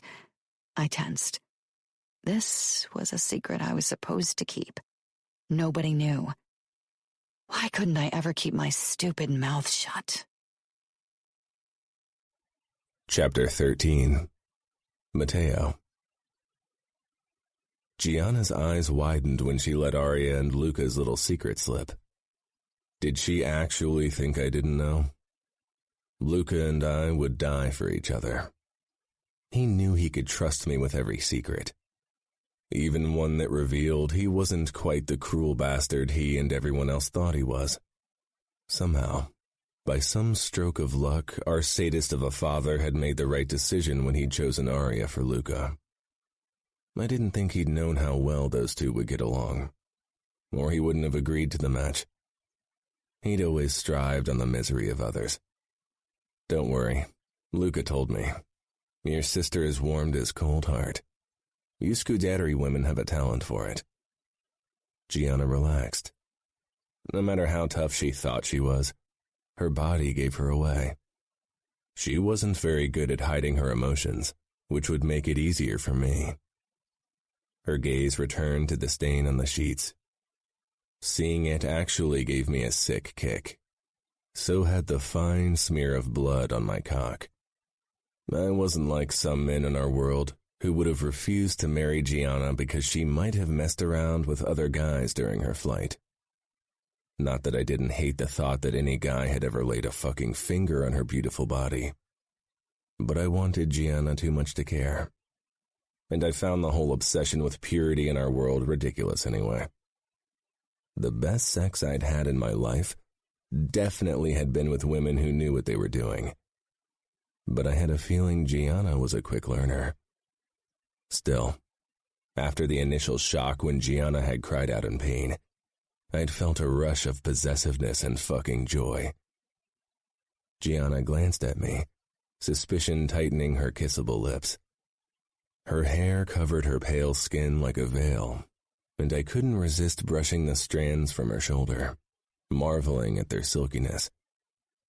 Only Gianna's skin was even smoother. I didn't think I'd ever get enough of touching her. My fingers found her pulse before I started stroking her throat lightly. For a moment, Gianna held her breath and actually leaned into my touch, before she seemed to catch herself. She took a step back, so I had no choice but to drop my hand. I had to stifle a smile. She was so very predictable, at least in her reactions to me. Sometimes in the past she'd managed to surprise me, which wasn't something other people managed often. Gianna narrowed her eyes at me. If she knew how hot she looked when she was angry, she'd smile more often. I was already hard again and wanted nothing more than to fuck Gianna. Her eyes flitted down to my cock and she huffed. Shaking her head, she brushed past me and disappeared in the bathroom before slamming the door shut with an audible bang. I released a small laugh before heading back to the bed, dropping on my back and crossing my arms behind my head. I couldn't keep the grin off my face. After months of frustration, I had been rewarded, even more than I'd hoped for. I waited for the sound of running water, but silence reigned in the bathroom. I sat up, suspicion filling me. There wasn't any way Gianna could escape from the bathroom, but what if she decided to end her life rather than spend it with me? Gianna seemed to love life too much for such an action, but I wasn't sure she wouldn't do it to spite me. I moved toward the bathroom door, ready to tear it down when it opened. Gianna stepped out, her eyebrows shooting up when she spotted me right in front of her. Her eyes weren't puffy, so at least she hadn't been crying, which was a relief. Her nose crinkled. What? Don't tell me you've been spying on me while I was in the bathroom. I crossed my arms over my chest with a smirk. I definitely wouldn't tell her what I thought. We both know you need supervision. With a sigh, she walked past me and climbed under the covers. After a quick scan of the bathroom, which looked the same as it had before, I joined Gianna. She had her back turned to me, and the blankets pulled up to her chin. I pressed myself against her back, my arms sliding around her naked waist. Having her naked body so close to mine was giving me all kinds of ideas, and my cock was digging insistently against her butt. I couldn't wait to take her like this, to have her in front of me on all fours, to have her riding me. I wanted to fuck her in 1,000 different ways. Don't even think about it, Gianna said quietly, warningly. I'm tired and I don't owe you more than one go on our wedding night. I laughed against her neck before pressing a kiss to her soft skin. You are such a romantic, Gianna. Your words always warm my heart." "Oh, shut up," she muttered. I tightened my hold on her. She didn't try to pull away, which surprised me, and again raised my suspicions. But I blamed her demureness on the long day both of us had. It had been more than 24 hours since I'd slept. Still, I fought off sleep until I heard Gianna's breathing deepening and her body softening against me. I didn't trust Gianna, not after what she'd done. I wasn't sure if I'd ever trust her completely. I knew she'd run the moment I let her out of my sight. I wouldn't give her another chance to evade me. I didn't care what I had to do to keep her in New York. Luca thought I'd lose interest in her once I'd fucked her. Part of me had hoped for it, but I could already tell that it wasn't the case. I still wanted her, probably more than before. I was completely and utterly screwed. Gianna. The next morning, I woke to Matteo moving around in the bedroom. I didn't give any indication that I was awake. Instead, I listened to his sounds. I didn't want to face him. He'd be smug about last night, definitely intolerable. Before a long shower and a strong coffee, I wasn't in the mood for that particular kind of confrontation. When his steps finally moved away and the door clicked shut, I exhaled and opened my eyes. The skyline of New York was hung with heavy clouds. Maybe I could simply stay in bed, but I had a feeling Matteo might try to join me if I did. My traitorous body tingled with excitement at the idea of having his hands on me again, maybe even allowing him to go down on me for real. I quickly sat up, slid out of bed, and hurried into the bathroom to splash cold water into my face. I winced at the burning in my lip. I peered at myself in the mirror. My lower lip was swollen dramatically, and the skin below it was bruised. I looked like I'd been in a fight, which wasn't that far from the truth. I opened my mouth to take a look at the stitches. Disgusted, I quickly snapped it shut again. The events from yesterday flashed through my mind. I hadn't even had nightmares about what happened to Sid. I still felt horrible for his cruel death, but my dreams had been empty, a black void of nothingness. Maybe I did belong in this world after all. My eyes slid down to a spot on the side of my neck where Matteo had left a hickey. The bastard had marked me like I was his property, and to him that was probably the case. I touched the bruise. Grimacing, I turned away from my reflection and took a quick shower. When I returned to the bedroom, I found my bags on the floor. Matteo must have carried them in while I was getting ready. Sneaky bastard. How could he move so quietly? I quickly put my clothes into the drawers that Matteo must have cleared for me. Somehow it annoyed me that he'd made space for me, as if he'd known all along that I'd eventually move in. He must have done it long ago. There hadn't been any time last night or this morning. Putting away the clothes that I hadn't worn in 6 months also made me realize that I desperately needed to go shopping. My old clothes felt like a relic from an old life. In our rush to leave my apartment in Munich, I hadn't been able to grab any of my new clothes. Afterward, fully dressed, I headed out of the bedroom, pausing briefly to listen for Matteo. It was silent in the apartment, and as I walked through the living room toward the open kitchen, I didn't encounter anyone, not even a bodyguard. Suspicion flared in me. Matteo would never leave me unsupervised after what I'd done. My eyes scanned the ceiling, the corners, and every other possible place for security cameras, but I found none. I hesitated in the middle of the kitchen for a moment, eyes darting to the massive coffee maker. Screw it. I needed caffeine. If Matteo wasn't there, for which I was grateful, I'd pretend this was my home. And I didn't even need to pretend. This was my home now, or it was supposed to be. Of course, it didn't feel like it. It had been a long time since any place had felt like home. In the last few months of my living there, even my parents' house hadn't felt like one anymore. There was no use thinking about it now. I'd never forgive Father for how he'd treated me, nor Mother because she'd let him. Maybe I was dead to them, but they were dead to me, too. My finger hovered in front of the button that would turn the coffee maker on.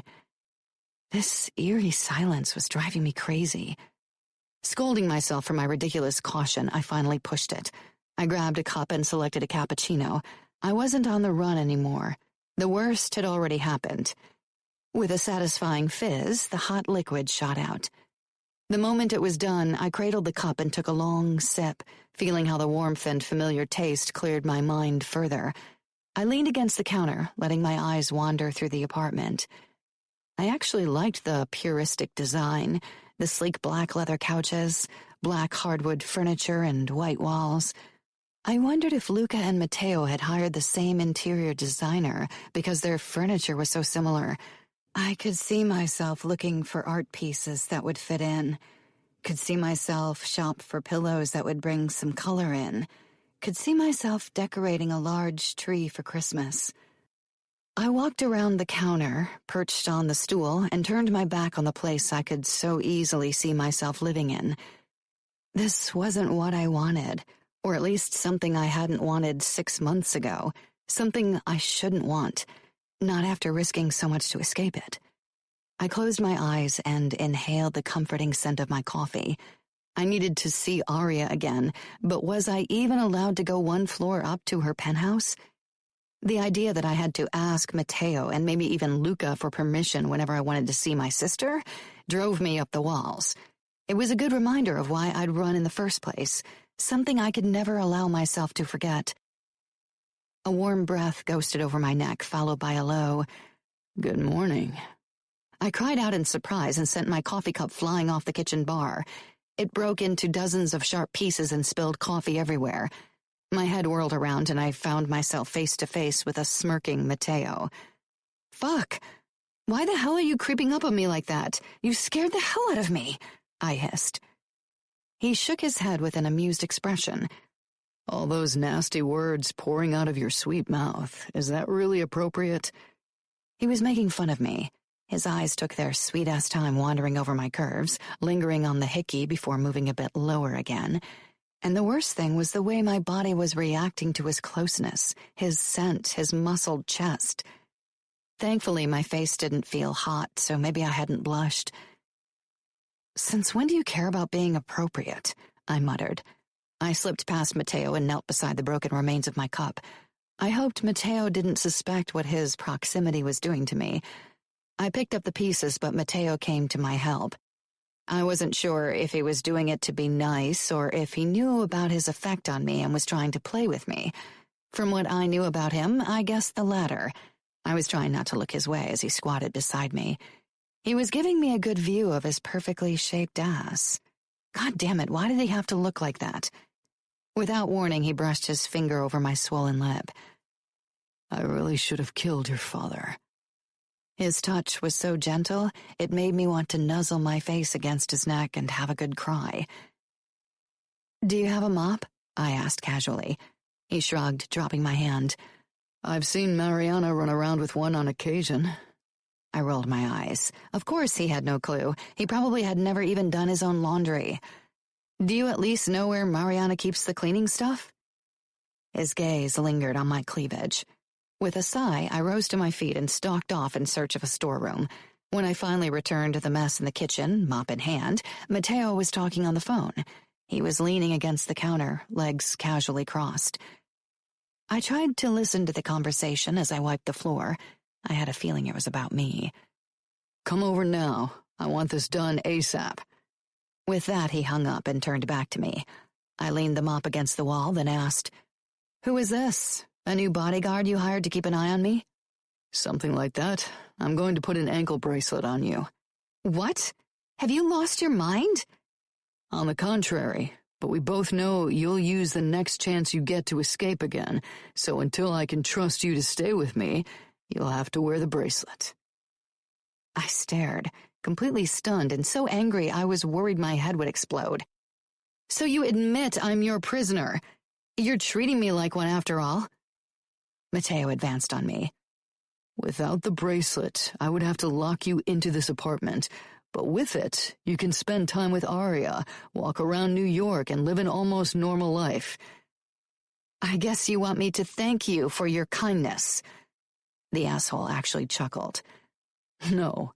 Knowing you, I didn't expect you to like the idea." Nobody would like that idea. And you don't know me, Matteo. He moved very close, and without warning he slipped his hand under my shirt, pushed aside my bra, and twisted my nipple. At once my core tightened with need. I know that you love it when I do this with your perfect little nipple, he growled. I wanted to deny it, but the way his thumb and forefinger teased me, I couldn't find the words.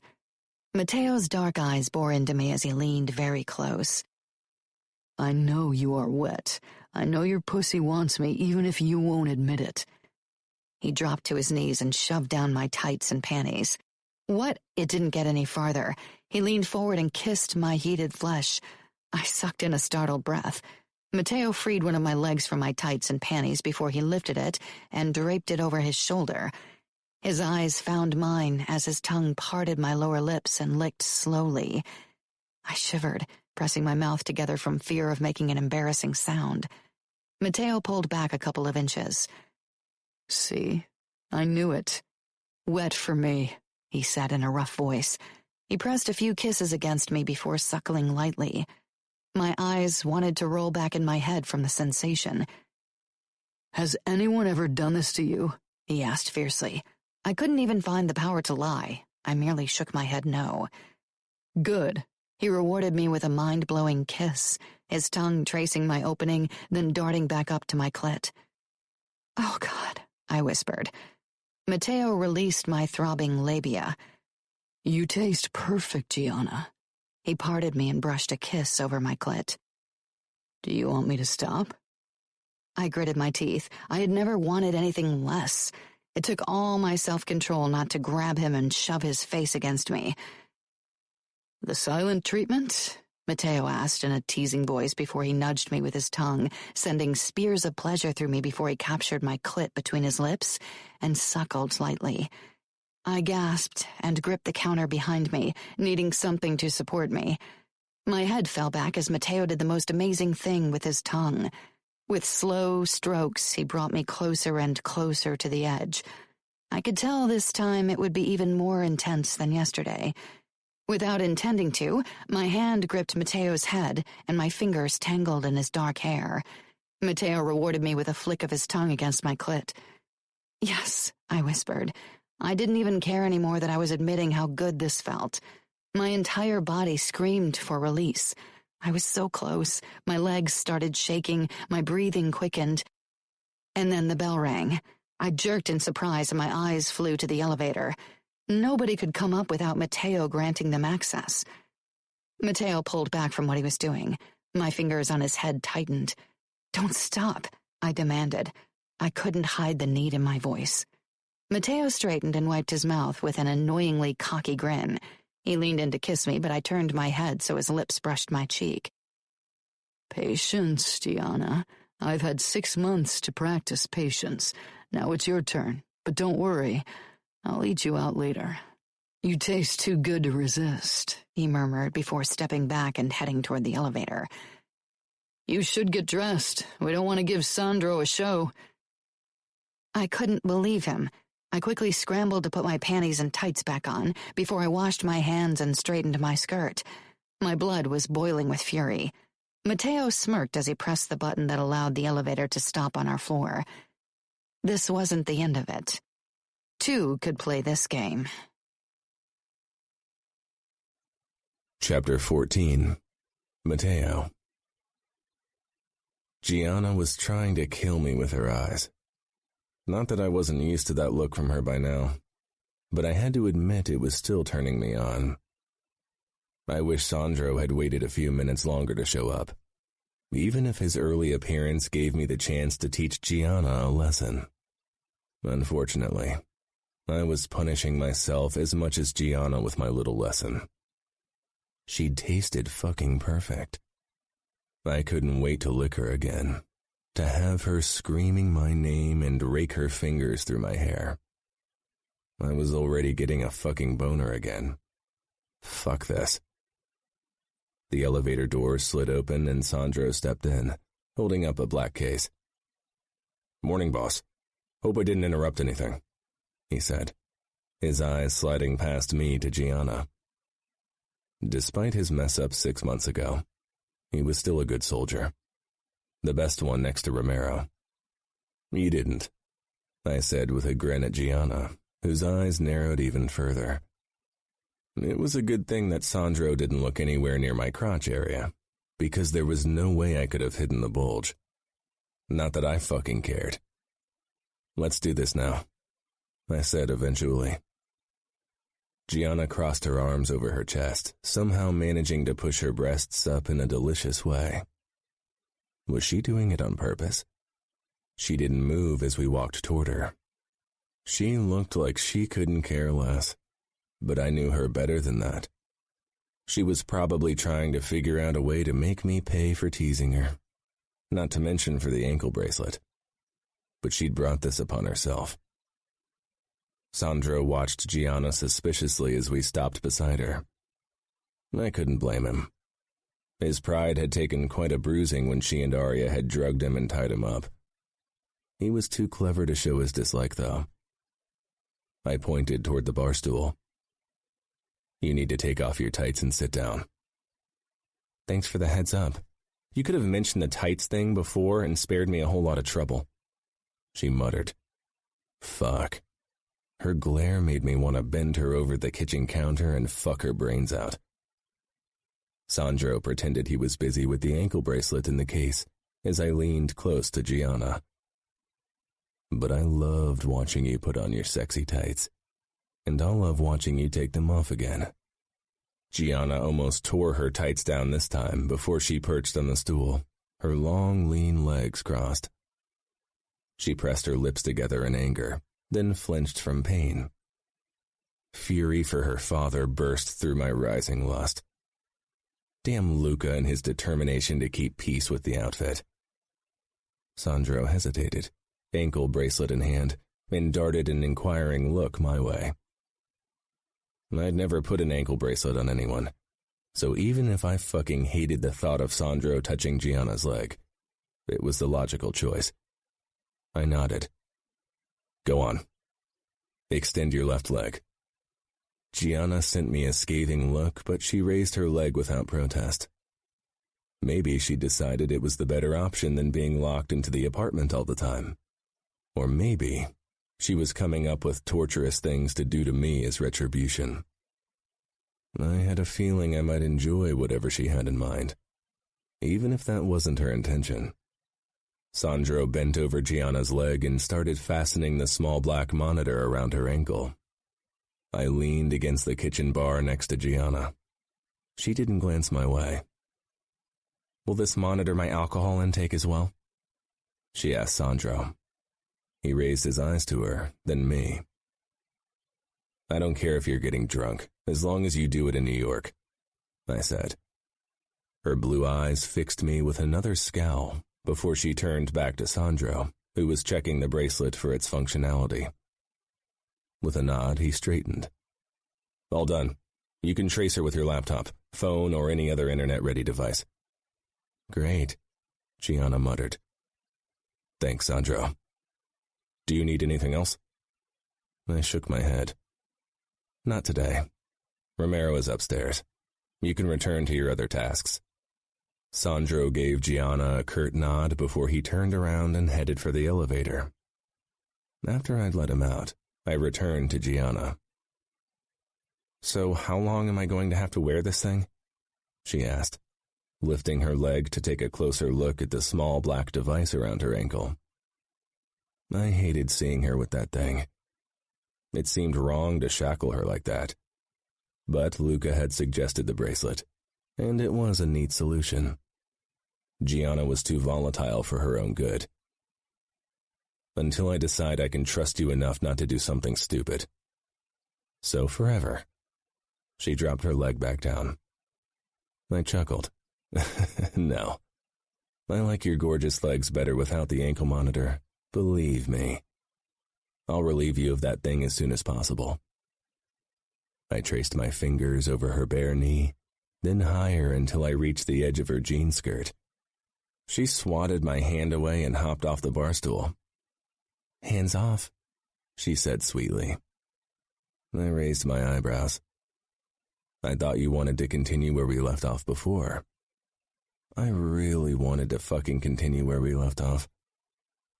She walked past me toward the coffee maker, swaying her hips in a way that turned me hard again. "I'm good," she said with a shrug. "All I need is a cup of coffee." She grabbed a new cup and put it under the coffee maker before peering over her shoulder at me. "What about you? Is there anything you need?" Her eyes wandered down my body toward my hard-on. I could tell that she was fighting a smile. Oh, fuck. She really knew how to give me bedroom eyes. And obviously she thought she could play my game better than I did. I'm good too. She brought her cup to her mouth, took a sip, then ran her tongue slowly over her upper lip. I stifled a groan. I had to meet Luca to discuss what I'd missed in the last few months while I'd been hunting Gianna. But I really wished I could watch her all day, and maybe convince her to run her tongue over my cock. I strolled toward her and twisted a strand of her hair around my forefinger. "I hate your new color. I liked you better red." Gianna pulled back and set her cup down with a clang. "Well, looking good wasn't my main concern while I was on the run. Maybe you didn't notice, but a notorious mobster was hunting me." I grinned.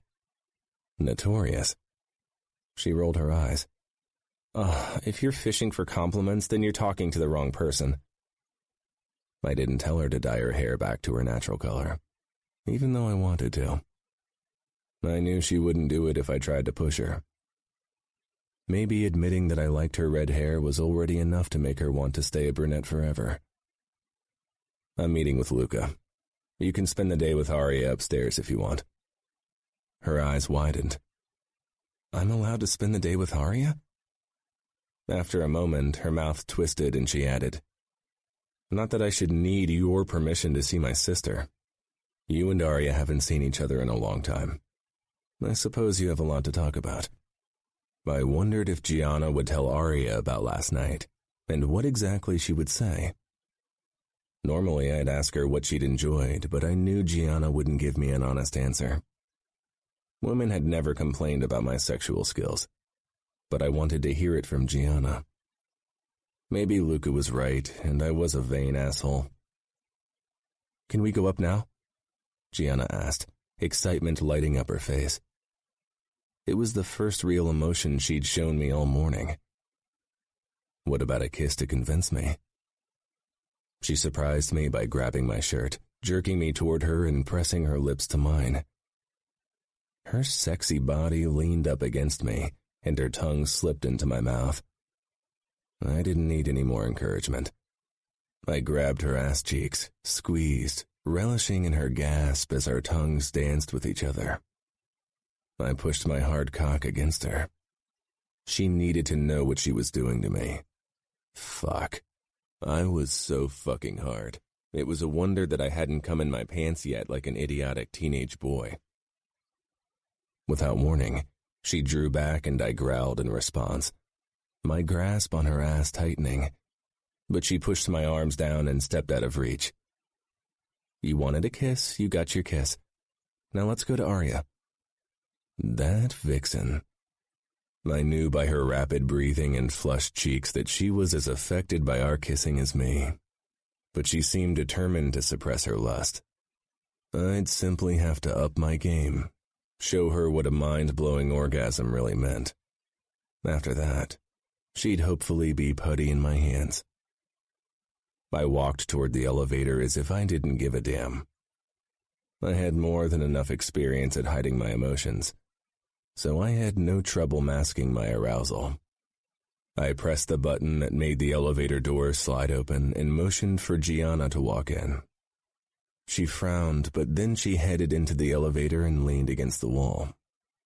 Hiding my smile, I joined her and jabbed the button that would take us up. It took several moments before Luca approved our going up.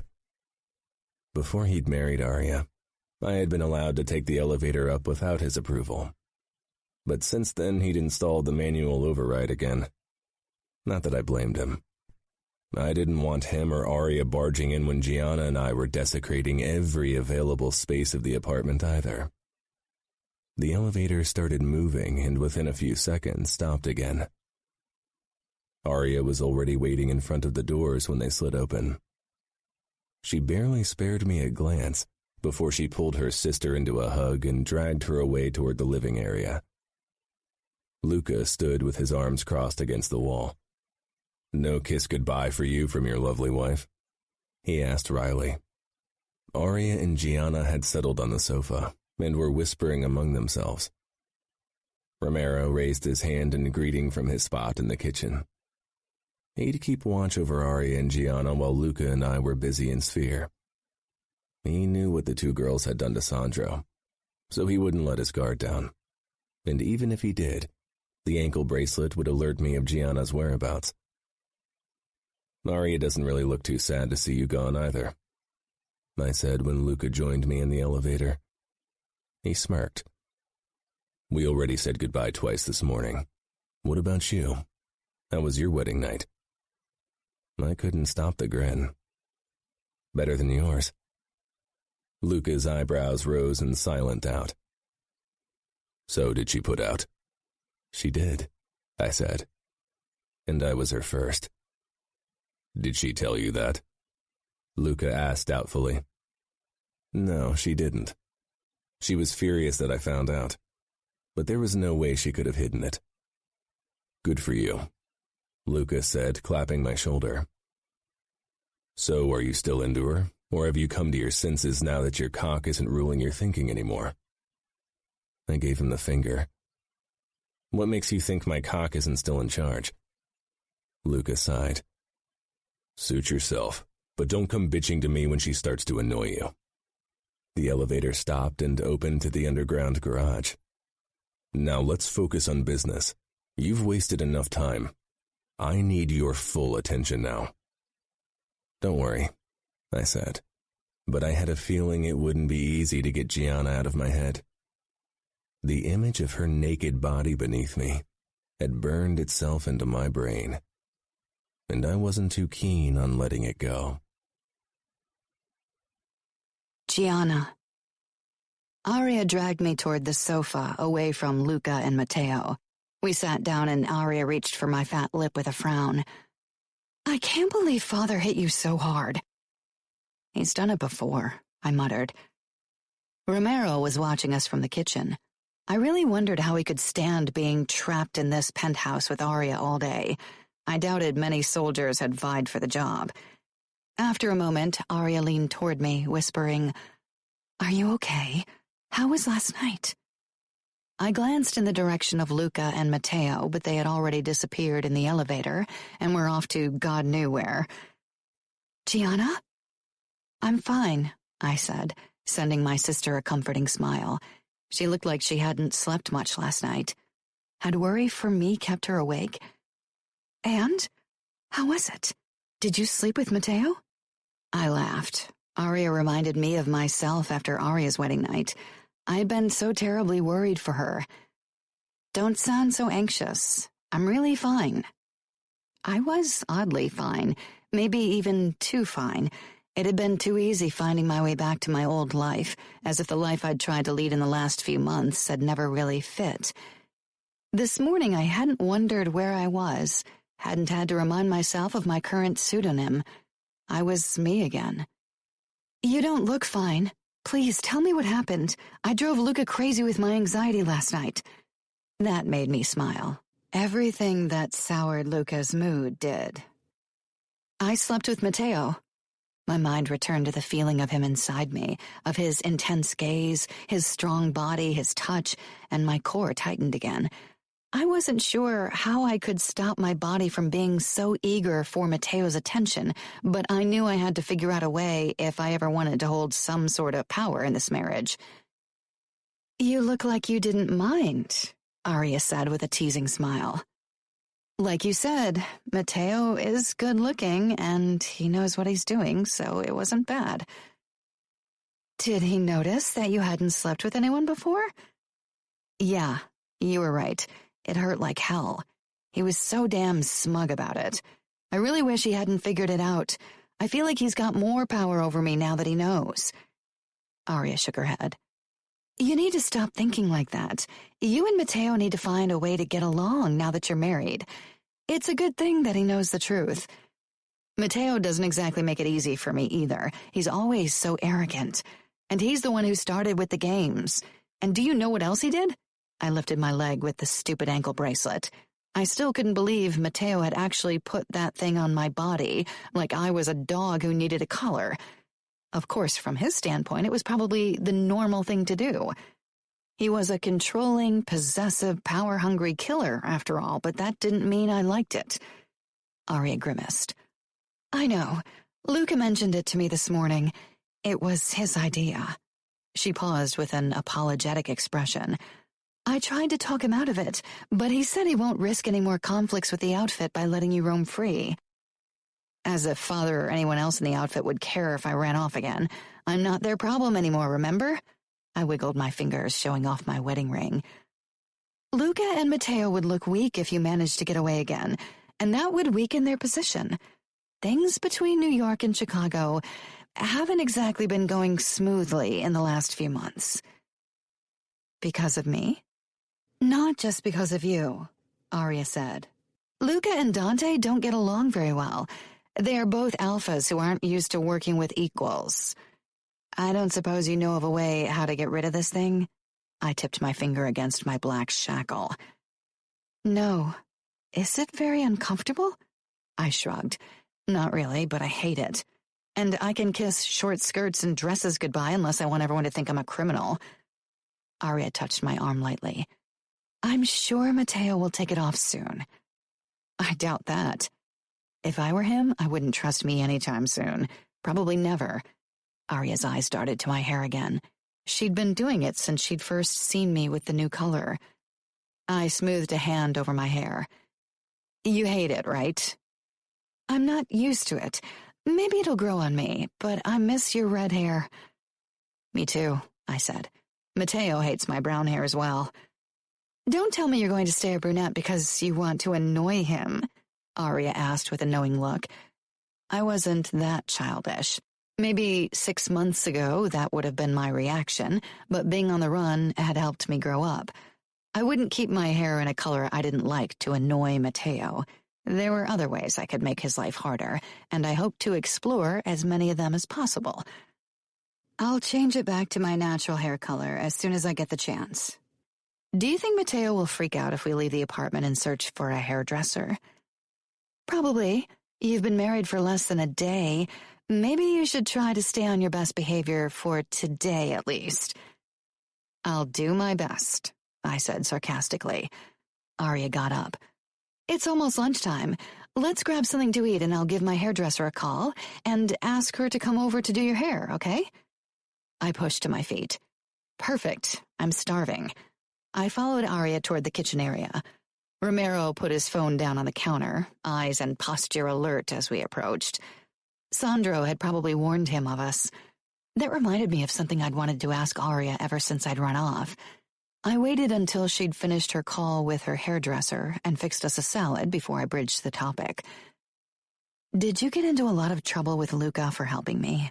I asked quietly. I didn't want Romero to overhear us. He seemed busy enough talking on his phone, probably to Mateo or Luca, who were checking up on us. Arya's face tightened. He was angry at first, but he's forgiven me. I think he realized that I would never leave him. She and Luca seemed happy enough, but sometimes outward appearances were deceiving, and I wasn't entirely sure if Arya was telling the truth. She wouldn't say something that might make me feel guilty. You sure? Isn't that my line? She asked teasingly. I grinned. You taught me a thing or two. Good to know. There is something else I've been wondering about, I said quietly. How did Mateo find me? Luca didn't really talk to me about the search. He knew I'd warn you. Do you think it could have been the blog? I think Luca checked my laptop. I tried to warn you. I tried not to mention locations in my blog posts, but maybe they could track my location through my blog. Who knows? The bell rang. Romero walked toward the elevator before either Arya or I could move. Will he ever leave us alone? I asked when he was out of earshot. Not anytime soon, Arya said with a shrug. She rose from her chair to greet the woman in her mid-40s who entered the penthouse with 2 huge bags. Arya introduced me to her hairdresser, and 5 minutes later, we'd set up a chair in the bathroom, and my hair was being smothered in a cream that was supposed to turn my hair to its original color. Not immediately, but after several treatments. Luckily, I was allowed to walk around while the color reacted with my hair. Arya lent me her laptop, and I settled at the dining room table. With dread, I searched the German websites for any homicide news in Munich.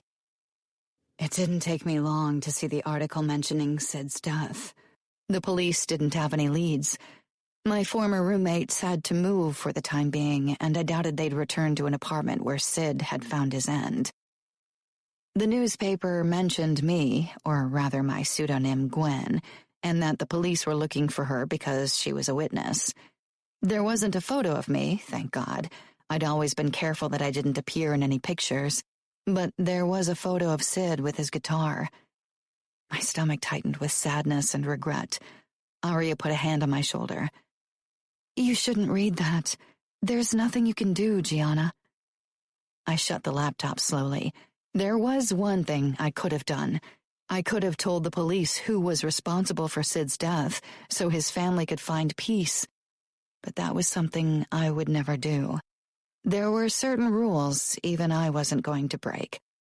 I wasn't stupid or suicidal. Arya's worried gaze didn't leave me as I returned to the bathroom to wash my hair. I'm fine, I whispered, but she didn't seem to buy it. Neither did I.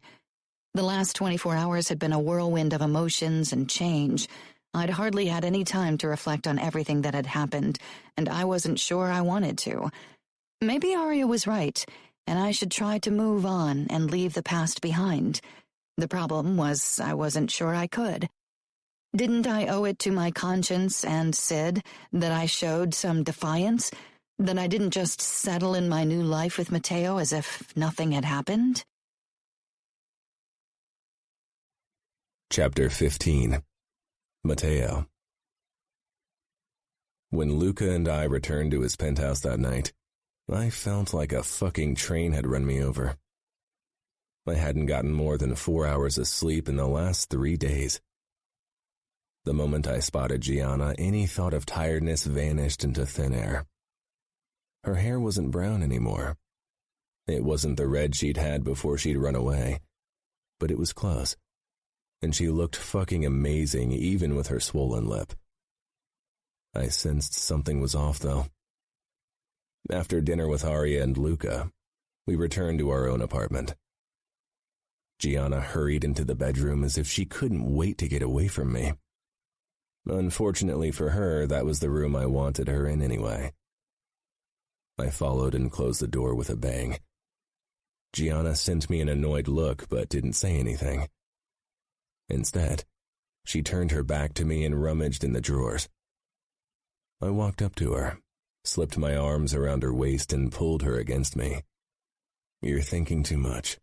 Why don't you let me distract you? I sucked the skin over her pulse point into my mouth. At first she tensed, but then she relaxed against me. How do I know you're not going to play with me again? Her voice had a strange quality to it, but I wasn't in the mood to talk emotions. I kissed my way down to her collarbone and slipped my hand lower, cupping her pussy through her clothes. She arched into me. I smirked against her skin. She smelled of flowers and her very own delicious scent. Don't worry. I want to taste you all night long. I want to make you come over and over again. She trembled against me, then her hand clamped down on mine, pressing me harder against her. She made a greedy sound in the back of her throat. I licked her shoulder as my fingers slipped under her skirt and panties, brushing her wet folds. I stifled a groan at the feel of her arousal. It took all my self-control not to dip my tongue into her pussy right away. I parted her velvety lips, brushing my fingertips over her slick skin before slipping a finger into her. She leaned her head back against my shoulder at the same time as she reached back and grasped my cock through my pants. I growled, then thrust against her palm. I slid another finger into her. Fuck, she was so tight. Her inner walls clamped around my fingers like a vice. I couldn't wait to replace them with my cock. I was too fucking horny to take things slow or be gentle. I fucked her with my fingers, relishing in the feel of her juices on my skin and the sounds coming from her mouth. She moved her hips in rhythm with my thrusting, and her grip on my cock tightened almost painfully. It felt fucking fantastic. I rubbed my thumb over her slick nub of pleasure. "Oh, God, yes," she gasped, her body stiffening against me. I kept thrusting as her orgasm rippled through her. When she relaxed, I lifted her into my arms and carried her over to the bed. I didn't give her time to recover. I pulled down her skirt and panties and climbed between her legs, shoving them apart. My eyes took in her glorious pussy, glistening and perfectly pink. Unlike some girls, Gianna wasn't shy about her body. She didn't try to shield her breasts or pussy from me. She let me admire her, returned my gaze without hesitation. She was fucking perfect. Never taking my eyes off her, I lowered my head. She tensed when my lips almost touched her folds, but I stopped to draw in a deep breath of her intoxicating scent. Gianna bucked her hips, a silent demand that made me grin. I didn't need convincing. I took a long lick all the way from her tight hole up to her perfect pink clit. My dick twitched in response to her heady taste. Fuck. I dove in, licking and nibbling. She rewarded me with breathless moans. Her fingers dug into the blankets when I sucked her inner lips into my mouth, gently teasing them until she squirmed on the bed. I took my time, bringing her close only to pull back over and over again. Gianna's moans turned into cries. Watching her body arch up in ecstasy was the best sight in the world. My heart-on was almost painful. When Gianna came down from her high, I released her and quickly scrambled off the bed. I needed to fuck her now or I'd lose my mind. I got out of my pants and briefs but didn't bother with my shirt. Gianna surprised me by kneeling on the bed and wrapping her fingers around my cock. Her blue eyes were almost challenging when she brought her mouth down and closed her lips around my length. I groaned, and my fingers brushed her hair from her face to have a better view of her mouth taking in my cock. I almost shot my cum right then, but a few mental tricks brought me back in line. Slowly at first, then faster, Gianna sucked me, her pink lips stretching around my width.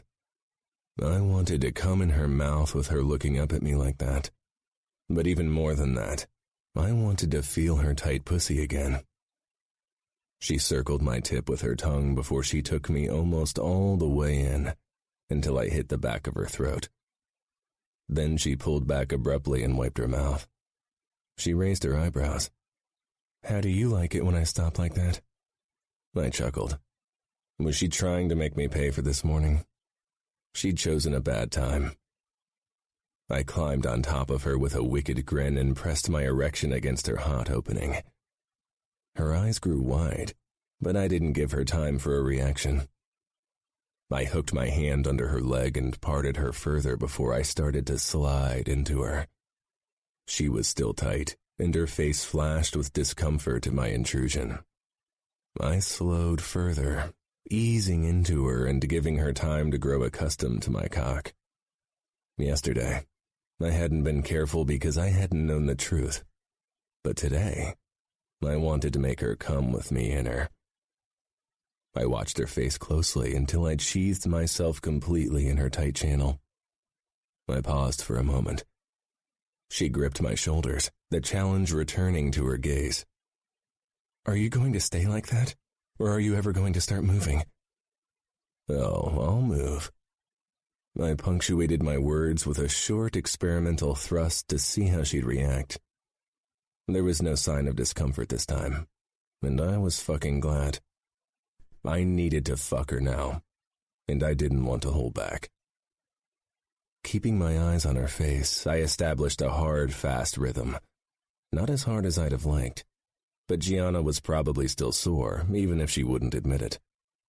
She was tight, clenching around my cock in a mind-blowing way.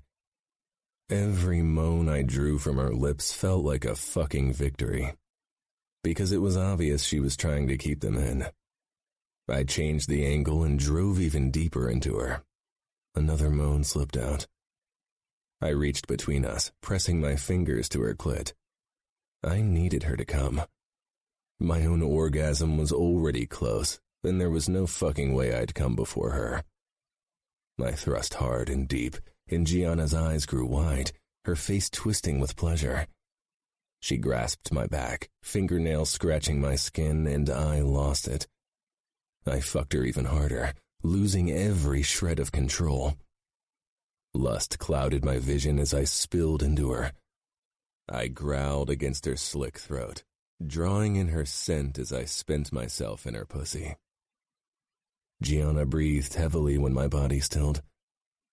I raised my head and smiled down at her flushed face, even when she scowled. It was almost adorable that she was still trying to keep up the show. Slowly, I pulled out of her. She winced, then quickly masked it. "Sore?" I asked as I stretched out beside her. I touched her stomach. She didn't push me away, only shrugged in response. I moved closer and kissed a spot right below her ear. "Has sex turned you mute?"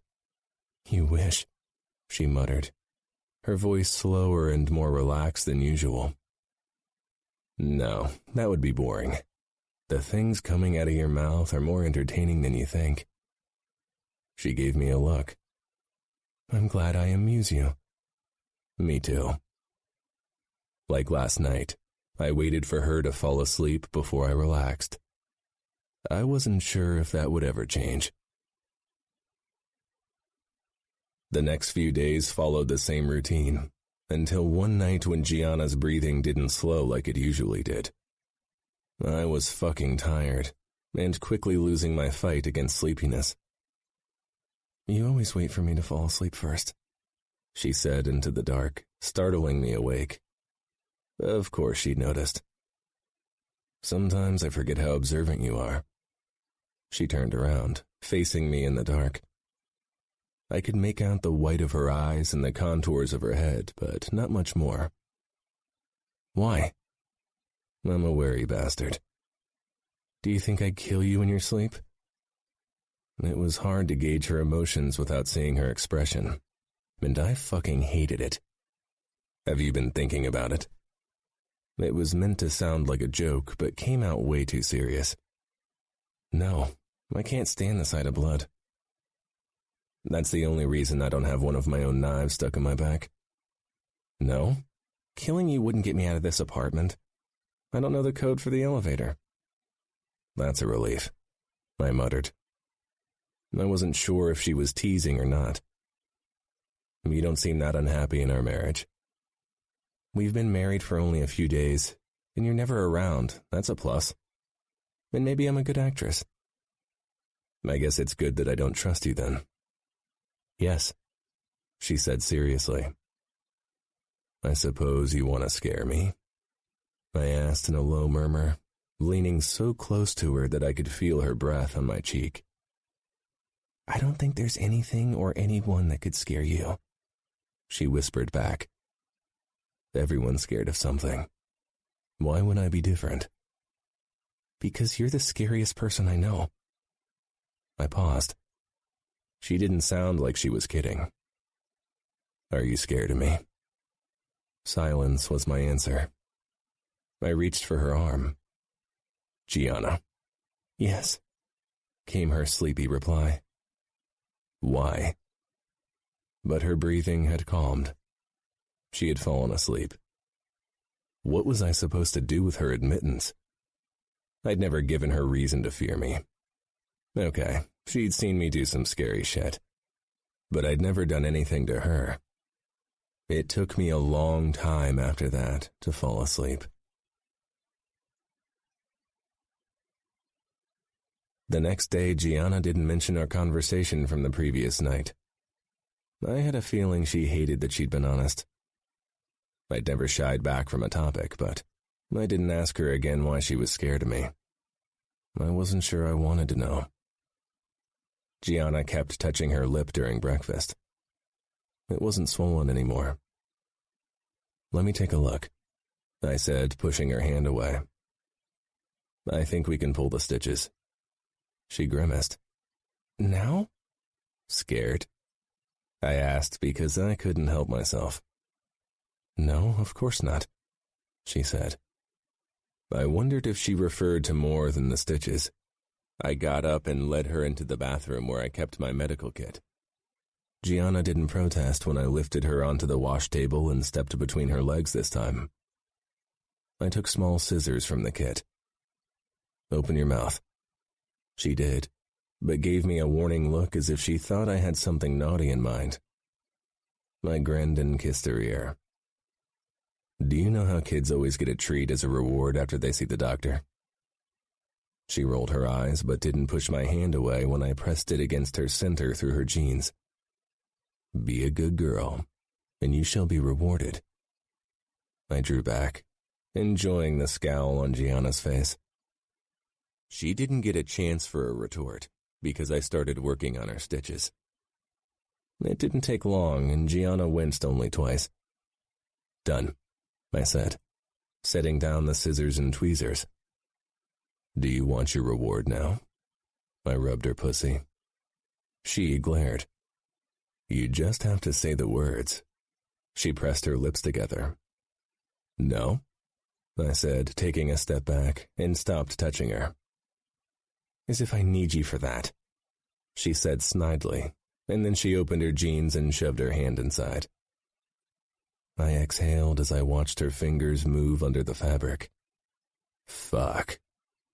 I stepped up to her and ripped her jeans and panties down her legs. Gianna didn't stop caressing herself. Her slender fingers rubbed her clit nimbly while she watched me through narrowed eyes. It was the hottest thing I'd ever seen. "Open your legs a bit wider," I ordered. To my surprise, Gianna obeyed. Her eyes were clouded with lust as she teased herself. Damn, I could see how wet she was. I leaned back against the wall, tugged down my zipper, and pulled out my cock. Gianna stroked herself even faster when I wrapped my hand around my hard-on and started jerking off. "This is messed up," she whispered. She didn't take her eyes off my cock, and I couldn't take my eyes off her fingers that worked her pink nub. "Who cares?" I growled. "Put a finger in your pussy." She slipped one finger into her tight opening. "Another one," I demanded. She barely hesitated. But I couldn't fucking take any more. I staggered forward, shoved her hand away, and buried myself deep in her.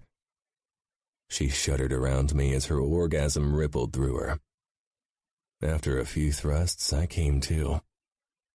"This is so messed up," she said again, her voice heavy with sex. I didn't pull out of her yet. Instead, I rested my forehead against her shoulder and caught my breath. "Messed up is good." "I knew you'd say that." "This thing is fucking annoying," she said after another round of sex that evening, wiggling her leg with the ankle monitor in the air. It had bothered me too the few times I'd come into contact with it during sex. But I wouldn't risk taking it off. Not only would Luca blow a gasket, I'd also have to supervise Gianna myself 24/7 without the monitor. "You'll get used to it." I tried to pull her against me, but she slipped away, moving to the edge of our bed. "No cuddling as long as I have to wear this thing," she said. I laughed. "As long as you don't ban sex." "Maybe I will do that. I moved my hand down from her stomach and ran a finger over her clit. Why would you want to punish yourself like that? You are an arrogant bastard. Maybe you think your cock is magic, but let me tell you something. It isn't.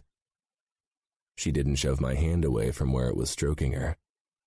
Maybe she didn't notice, but she'd even parted her legs a bit more to give me better access. I lightly traced her soft folds.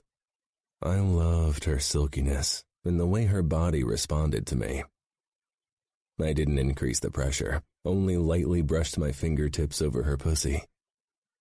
She was probably still oversensitive, so I needed to be careful if I wanted to guide her toward another peak. Her lips parted, and her breathing quickened ever so slightly. I leaned over her and sucked her nipple into my mouth. Pushing her over the edge this time, it was even better, because I wasn't busy with my own lust. I could completely focus on Gianna. Her labored breathing, hooded eyes, hardening nipples as she succumbed to her orgasm.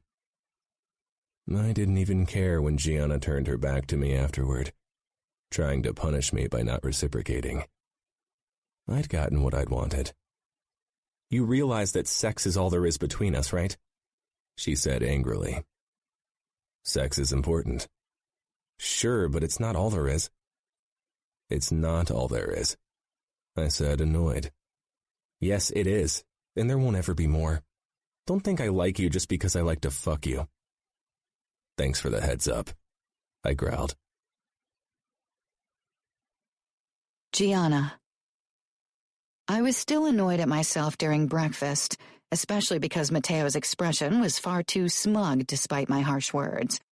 Maybe he thought I'd been joking, or maybe he didn't care. My body had a mind of its own, always eager for his touch. It didn't help that Matteo looked like a male model with his tight white shirt and messy black hair. He was sex on legs, and knew it. We are invited to dinner at one of the leading families this week, so Arya and you should probably go dress shopping. I dropped my spoon with the yogurt. You want me to attend a social event with you? I couldn't believe he'd dragged me into public so quickly. We'd been married for 2 weeks, and the gossip mills were probably still going strong. Everybody will be talking behind my back. Matteo shrugged. I don't give a damn what they think, and they know better than to say anything in front of you or me. I know those women. They won't miss an opportunity to talk trash about someone, especially me. Ignore them. It's not like their opinion matters. They will always talk shit about you. That's all they can do. I didn't care what they said, but I'd never enjoyed myself at social functions, and I doubted that would change anytime soon. I know, but I hate these gatherings. Everything about it is false. People who wouldn't hesitate to thrust a knife into your back, smile into your face as if they hoped to gain something from it. For a long time, I'd thought I was antisocial and just didn't like to be around larger groups of people, but during my time on the run, I'd attended several parties and I'd never felt out of place. Even though I'd been pretending to be someone else then, I'd still felt truer to myself than I ever did around the people in our world. You'll get used to them. I don't want to. That's why I ran away. Matteo searched my face with a curious expression, then his lips twitched. So you didn't only run from me. Don't get your hopes up. You were definitely one of the main reasons, I said. But not the only reason. I rolled my eyes and took another sip from my coffee. Do I really have to attend the dinner? Matteo rose from his chair and startled me with a quick kiss on my mouth. Yep. I won't suffer through it alone now that I have a wife who can share my anguish. Just do what I do when I have to talk to idiots. Imagine how it would feel to slice their heads off. Despite how often I'd pushed him away, Matteo seemed intent on making it work between us. Why did he have to be so stubborn? Couldn't he finally grow tired of me and give me the chance to get away? That's easy for you to say, but not all of us make a habit out of killing people. Images of Sid wanted to anchor themselves in my brain again, but I couldn't bear them right now and force them away. Then imagine how it would be to watch me kill the people that annoy you. As your husband, it's my duty to kill your enemies, after all. Matteo smiled his cocky grin, his eyes lit up with humor. My stomach fluttered in a scary way, and I quickly tore my gaze away from him and emptied my cup. I'll go up to Aria and talk to her about going shopping. I need to be a good wife, after all, I said mockingly, but somehow it felt wrong. My emotions were confusing me. Everything about my new situation did. You should probably buy some new clothes for you, Matteo said as he put his gun holster on. Is that an order? I didn't know it was necessary to order a woman to buy clothes. Isn't that your favorite hobby? Really? I almost laughed. Not all women are the same. Oh, I know. There was that smile again. My eyes lingered on his gun, trying to remind myself that this was who he really was. The smile that made my stomach do flips was only a mask. I stood abruptly. You and Luca will be gone all day again? Why? Do you and Aria have another escape planned? Ha ha, I muttered, then raised the leg of my jeans, revealing the black ankle bracelet. I can't, remember? It doesn't stop you from making plans. Don't tell me you're not still thinking about escaping. I considered lying, but instead opted for the truth. Of course I'm thinking about it. Did you think good sex and a ring around my finger would suddenly make me change my mind? Only good, I snorted and headed toward the elevator. Matteo joined me inside, his eyes resting on my hand. You are wearing your ring. I thought you'd throw it away the first chance you got. I peered down at the gold band with the fine line of diamonds. Did you carry it the entire time you were hunting me? Matteo smirked as if he knew I was avoiding his question, and I was. I hadn't even considered throwing the ring away. It seemed like such a waste. At least, I hoped that was the only reason. Of course, he said. I always knew I'd catch you eventually, and I knew I would have to make you my wife before you ran off again. His confidence was exasperating. It was also incredibly sexy. I was glad when the elevator doors slid open and I could walk away from Matteo's smile and my own unwanted thoughts. Luca passed me with barely a nod and joined his brother in the elevator. Aria's welcome was much warmer. She was beaming all over her face as she headed my way and hugged me. I still can't believe that you're living so close to me. I really missed having you as my confidant. I suppose there aren't many trustworthy women around here, I said, my blood boiling when I remembered how Luca's cousin Cosima had tricked Aria into walking in on Grace and Luca. Now that you are here, I don't care. Aria peered down at her elegant gold watch. How about we head out for coffee now and then go shopping? Luca said we were all invited to the Bardoni's Christmas party. I sighed. Yeah, Matteo told me I had to attend. At least we can suffer together. Believe me, Luca isn't too excited about that invitation either. Bardoni wants his son to become Luca's consigliere, because in the past the consigliere has always been one of the Bardonis, but Luca wants Matteo and nobody else. So this party is going to be even more awkward than I thought. Everyone is going to scheme against Matteo and me. Oh joy. Aria smiled apologetically. It won't be too bad. Now let's go shopping. I need some fresh air. Of course, Romero accompanied us as we headed out to buy dresses. Maybe I would have enjoyed myself more if I didn't have to be careful not to flash my stupid ankle monitor whenever I tried a dress on. From the look on the face of one of the vendors, I was fairly sure I didn't manage to cover the bracelet with the hem at all times. I realized I'd barely thought about escape in the last few weeks. Too many things had happened. And then there was Romero's constant surveillance whenever I went somewhere with Aria. Moreover, the ankle monitor was making it entirely impossible. I'd have to figure out a way to convince Matteo to take that thing off. Once that was taken care of, my desire to run away would probably return with full force. Chapter 16. Gianna. I'd known all along that the Christmas party at the Bardoni's house was going to be a huge flop, but it was even worse than I'd thought. The only good thing about this ordeal was that Matteo had Sandro take off the ankle monitor so I could wear my cocktail dress without flashing that thing at everyone. That would have been the talk of the evening, no doubt. The Bardonis lived in a townhouse, which had been decorated to an inch of its capacities. They'd even set up a massive angel, which had been carved from ice, in their front yard. The decoration was white and gold. Expensive crystal baubles adorned the massive tree. It screamed money, and felt so impersonal that I was sure an interior designer had arranged it. Mrs. Bardoni didn't appear as if she'd ever moved a finger for anything. She was also at least 20 years younger than her husband. She and her husband greeted Aria and Luca first, and while their smiles hadn't been exactly warm or honest, they turned positively fake and condescending when it was time to greet me. I shook Mrs. Bardoni's hand with a polite smile, or at least I hoped it looked polite. Her expression was as if an untalented sculptor had tried to carve a smile into a statue. The smile of the ice angel outside had been warmer than hers. When Mr. Bardoni turned to me, I had to suppress a shudder. He reached for my hand, but while he'd barely brushed Aria's skin, his lips pressed firmly to my hand, and then his tongue darted out and licked my skin. The accompanying leer he sent my way almost made me punch him. I quickly retracted my hand, only barely managing not to wipe it on my dress, and only because the silk was too beautiful to come in contact with that asshole's slobber. Matteo was in conversation with Mrs. Bardoni, who was introducing him to a young woman my age. It was obvious that the old hag was trying to set Matteo up with her daughter. Anger bubbled up at me, but I knew better than to show my emotions. When I finally turned my eyes away from the scene, I found Aria watching me with a worried expression. I gave a small shake of my head.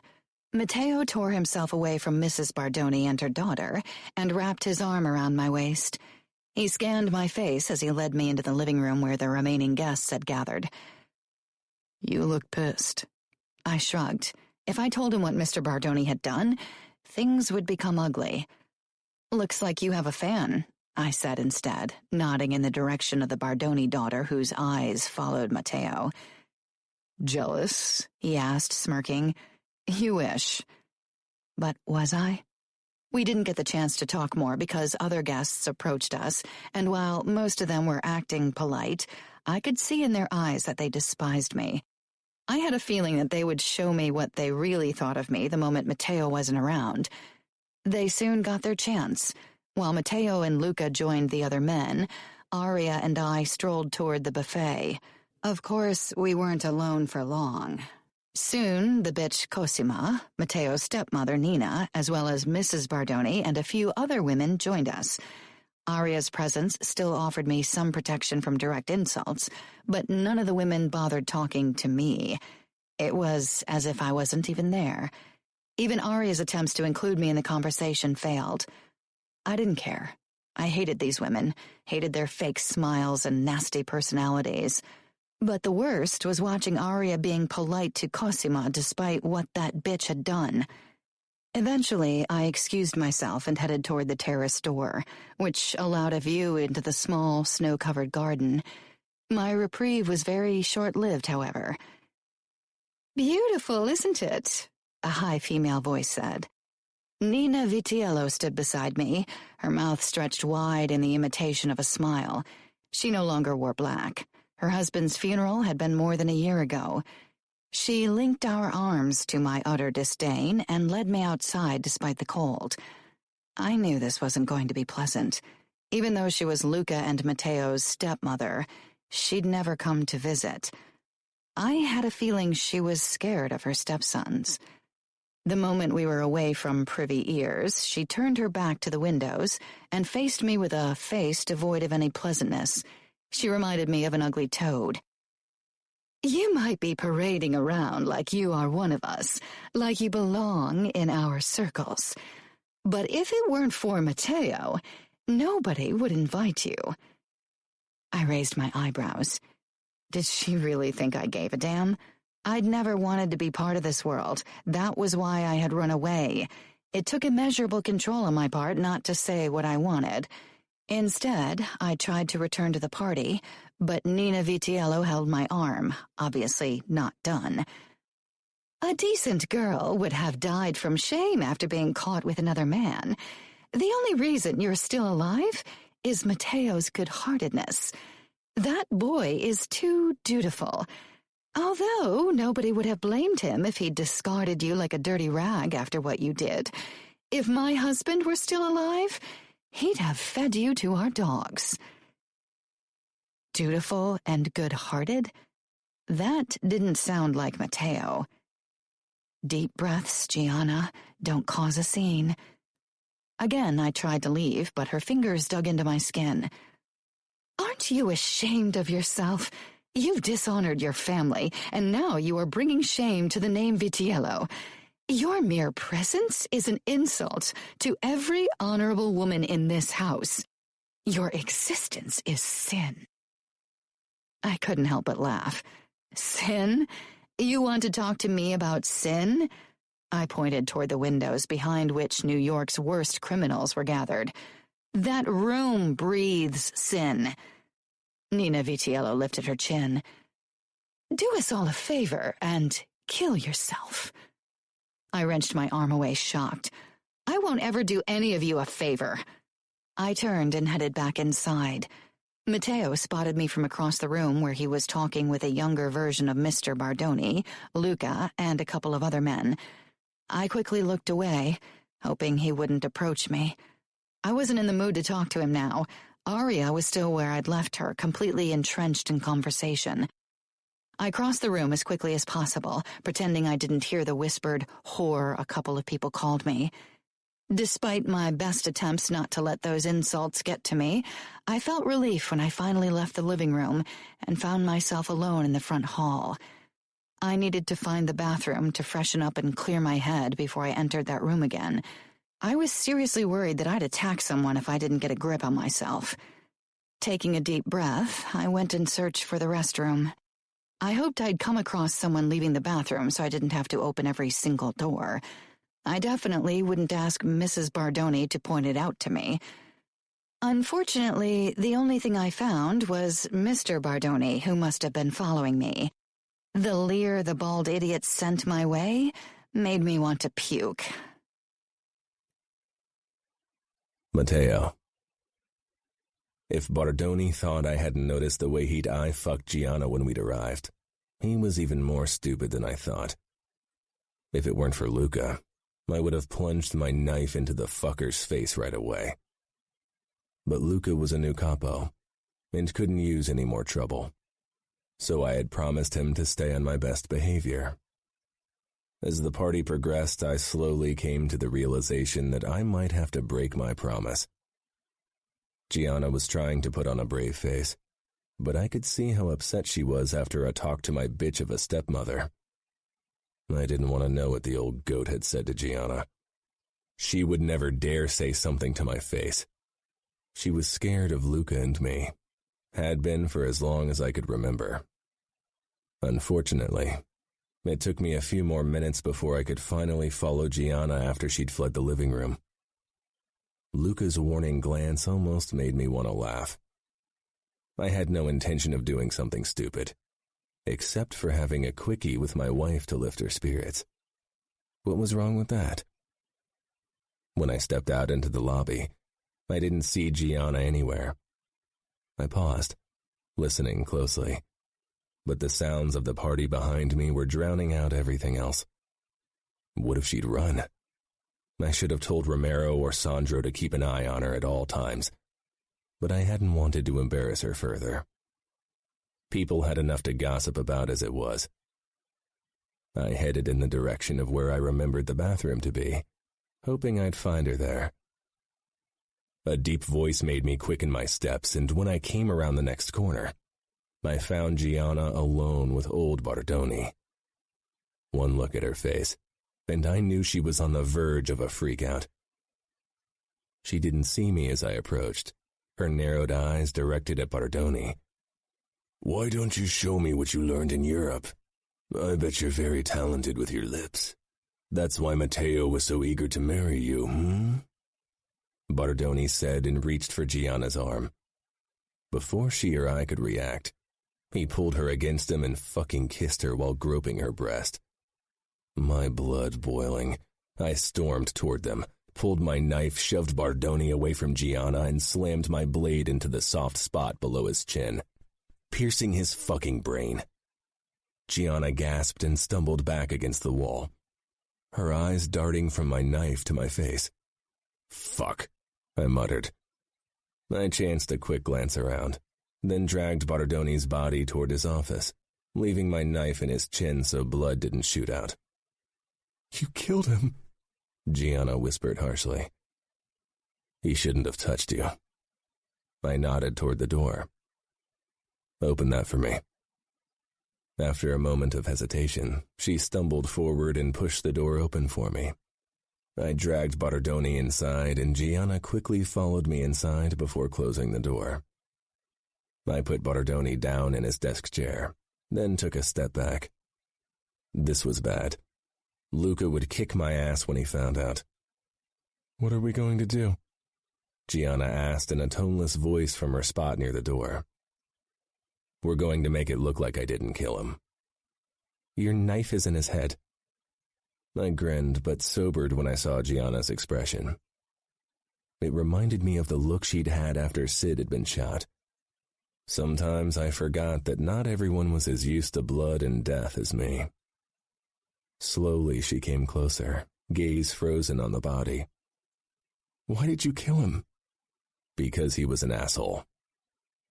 Gianna stopped beside me in dead Bardoni. She looked like she couldn't quite believe what she saw. She raised her arm as if she was going to touch the corpse to convince herself of its existence. "Don't touch anything," I ordered a bit too harshly, gripping her wrist to stop her. She stared up at me with huge eyes. After another moment, she nodded almost robotically. She looked like she was going into shock. That was the last thing we needed. Ideally, I would have gone in search of Luca, but I couldn't leave Gianna alone with the body. If someone came in, she'd have more trouble dealing with that person than I did. I touched her cheek to bring her attention back to my face. "Go and get Luca," I told her. She hesitated. "Go." Okay." She whirled around, crossed the room in a rush, and slipped out. She closed the door silently. I really hoped she wouldn't give everything away because she was so freaked out. I lowered my eyes to Bardoni. I really loved the sight of my knife in his skull. "Matteo," I heard Luca's quiet voice a couple of minutes later. I jogged toward the door and opened it a crack. When I saw Luca standing in the corridor, I ushered him in. "What do you want?" "Gianna didn't say anything," he said, but shut up when his gaze settled on Bardoni behind the desk. "Oh, fuck." "Bardoni had an accident," I said with a shrug. Luca gave me a look. "Fuck, Matteo, what did you do?" "If you ask me, I think a good old Mr. Bardoni killed himself," I said. Luca circled the body, then he glared at me. "It's because of Gianna, isn't it? Bardoni did or said something that annoyed you and you lost your shit. I knew the girl would bring nothing but trouble. The asshole has been on your death list for a while. He's been stirring up shit. You're glad he's gone, admit it. We've discussed having him killed countless times. I decided to finally act. Of course I wanted him dead, but not in his own fucking home at his Christmas party. Damn it, Matteo. Can't you think first and shoot second for once?" Luca was right. I should have chosen a better time to kill Bardoni. But he shouldn't have talked shit to Gianna. And he most certainly shouldn't have touched her.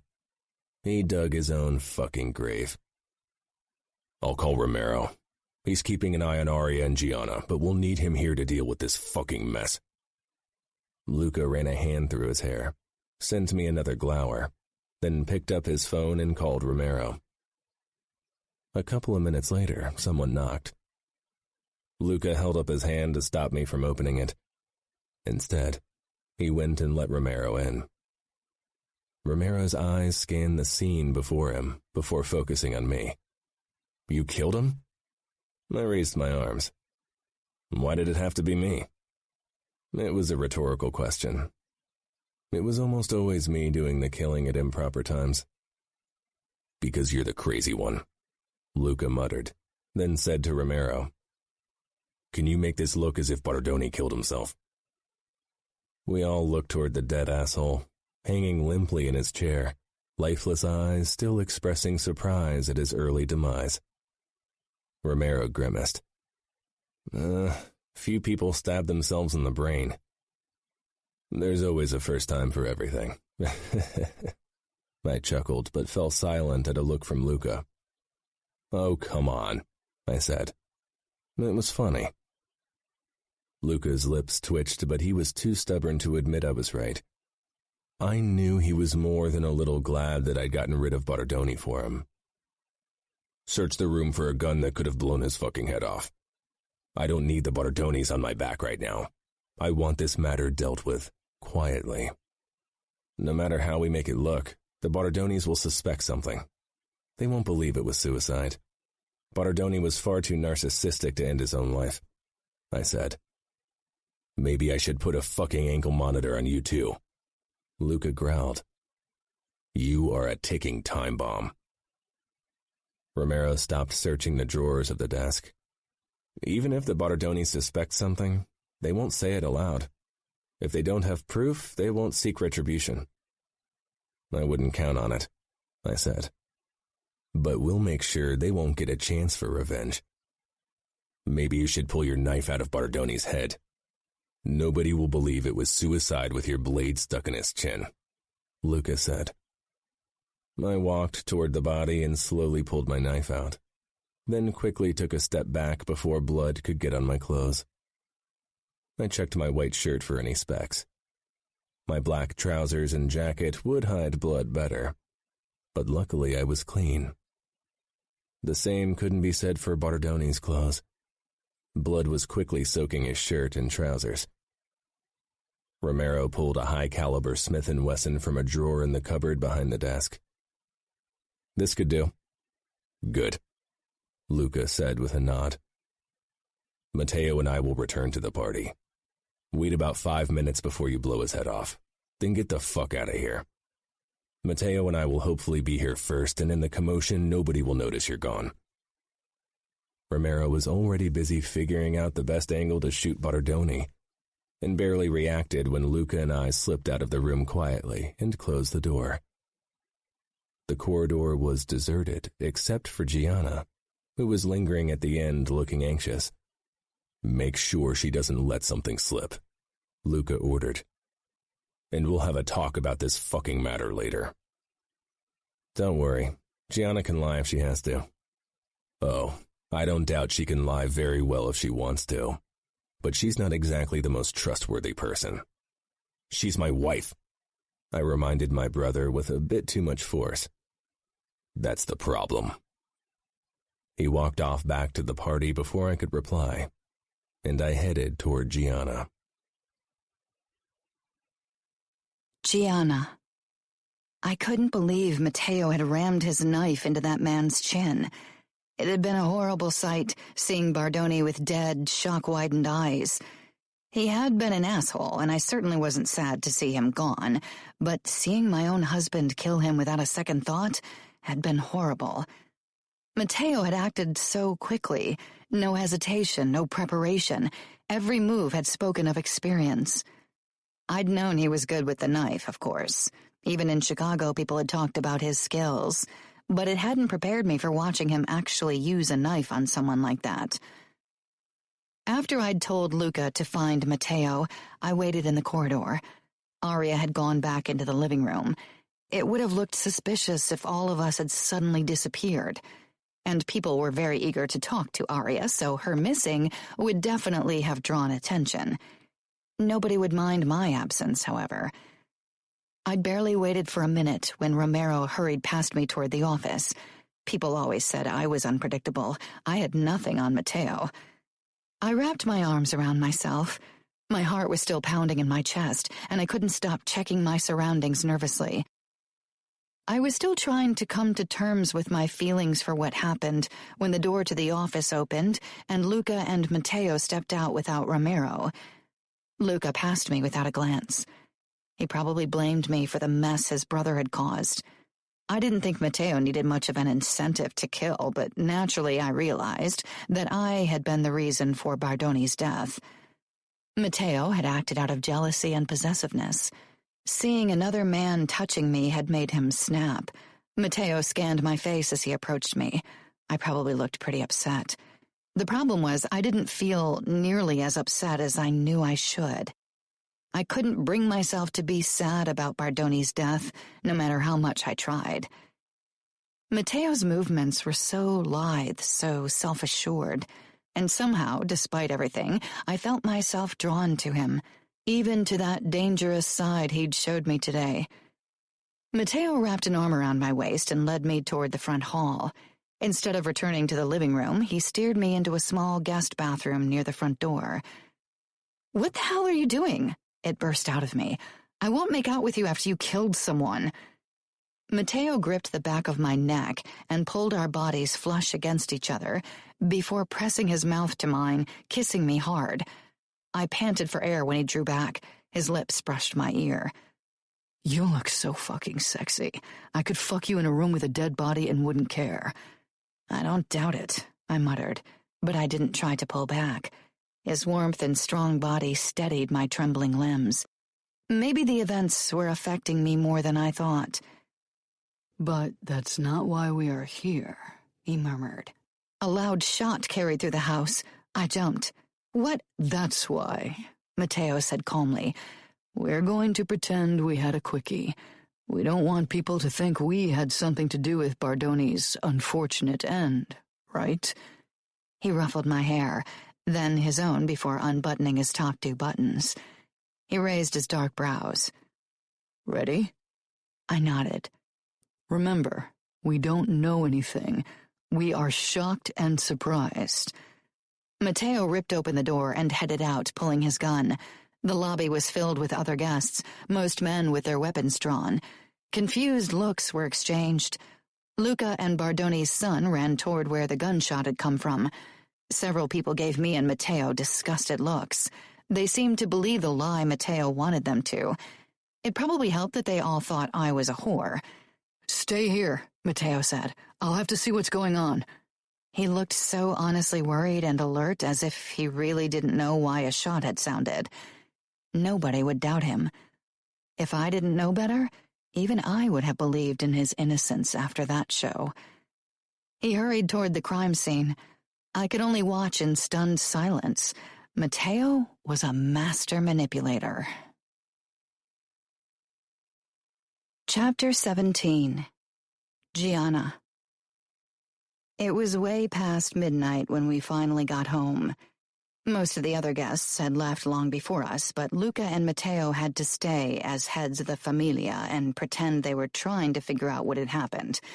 Nobody had suspected them, at least not openly. To be honest, neither Bardoni Jr. nor Mrs. Bardoni had looked too distraught. Their tears had been crocodile tears if I'd ever seen any. Maybe he'd been as unpleasant to them as he'd been to me in the short time I'd spent with him. I couldn't believe my life had changed from waitressing in Munich to covering up my husband's crimes. After a quick shower, I slipped into bed. Matteo was still arguing with Luca in our living room. This was one of the few instances where I understood Luca's anger completely.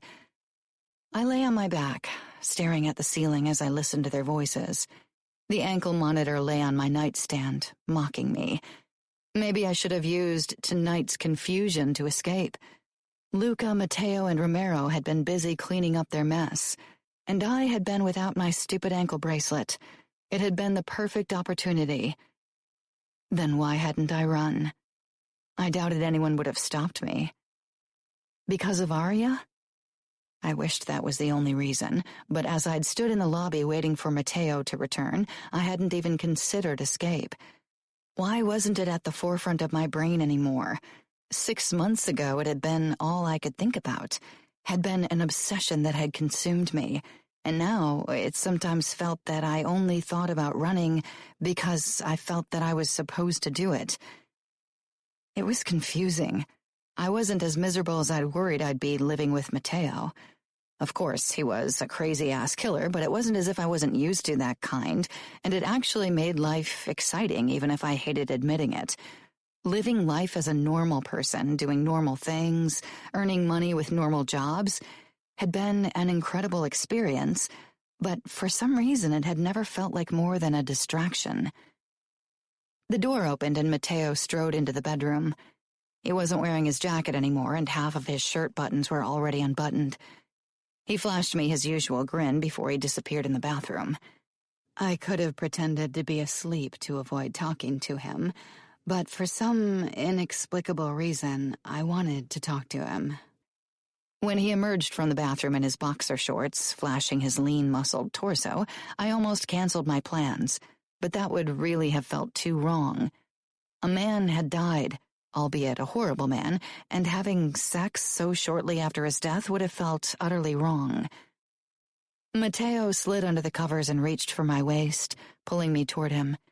His eyes were hungry.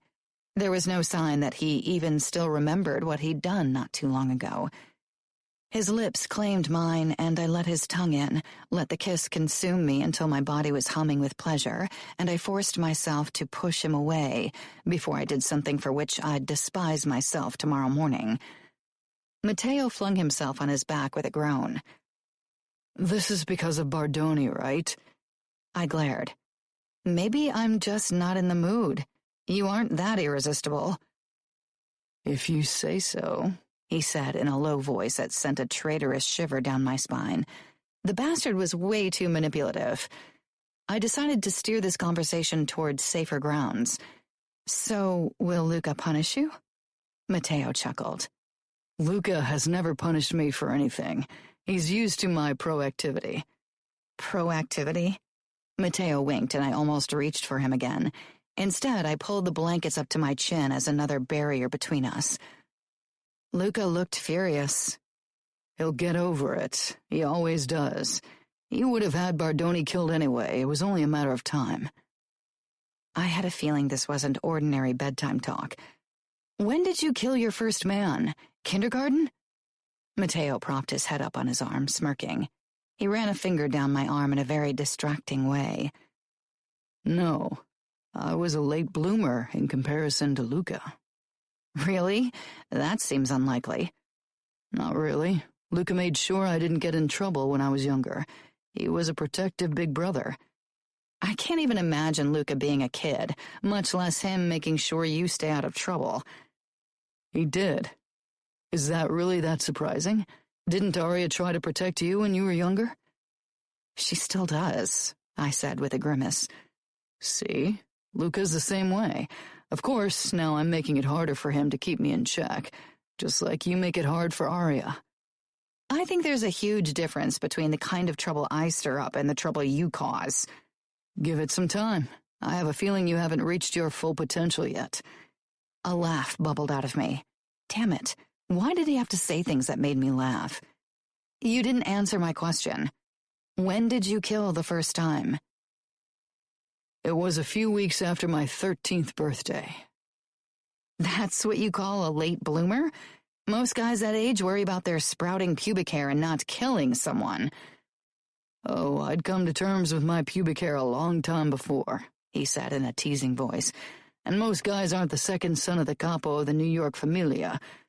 Good point. But Luca can't really have protected you very well if you had to kill when you were still so young. Matteo's eyes became distant. "He did what he could. Our father wanted me to kill one of the boys Luca and I had been hanging out with occasionally, because he'd tried to get out of the mob." My stomach tightened. And? "Luca pulled his gun and killed the guy before I could. Father was majorly pissed. He beat Luca within an inch of his life." The idea that Luca had done something so considerate for his brother was strange, but it wasn't all that surprising if you watched how those two interacted. It was obvious they cared for each other, cold-hearted bastards or not. Luca is huge. How could anyone beat him? Matteo smiled wryly. "Luca could have wiped the floor with our father if he'd tried, but he never fought back. Father was capo and would have put Luca down like a rabid dog if he'd raised his hand against him." I sometimes forgot that things weren't all sunshine and rainbows for men. They had more freedom when it came to promiscuity and going out, but they had their own burdens to bear. I guess your father found someone else for you to kill pretty quickly after that. I'd barely known Salvatore Vitiello, but he'd seemed like a creepy fuck. Matteo nodded.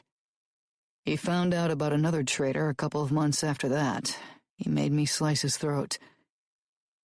Girls weren't given many details about the induction ceremony, but Umberto had often let something slip when he'd guarded us.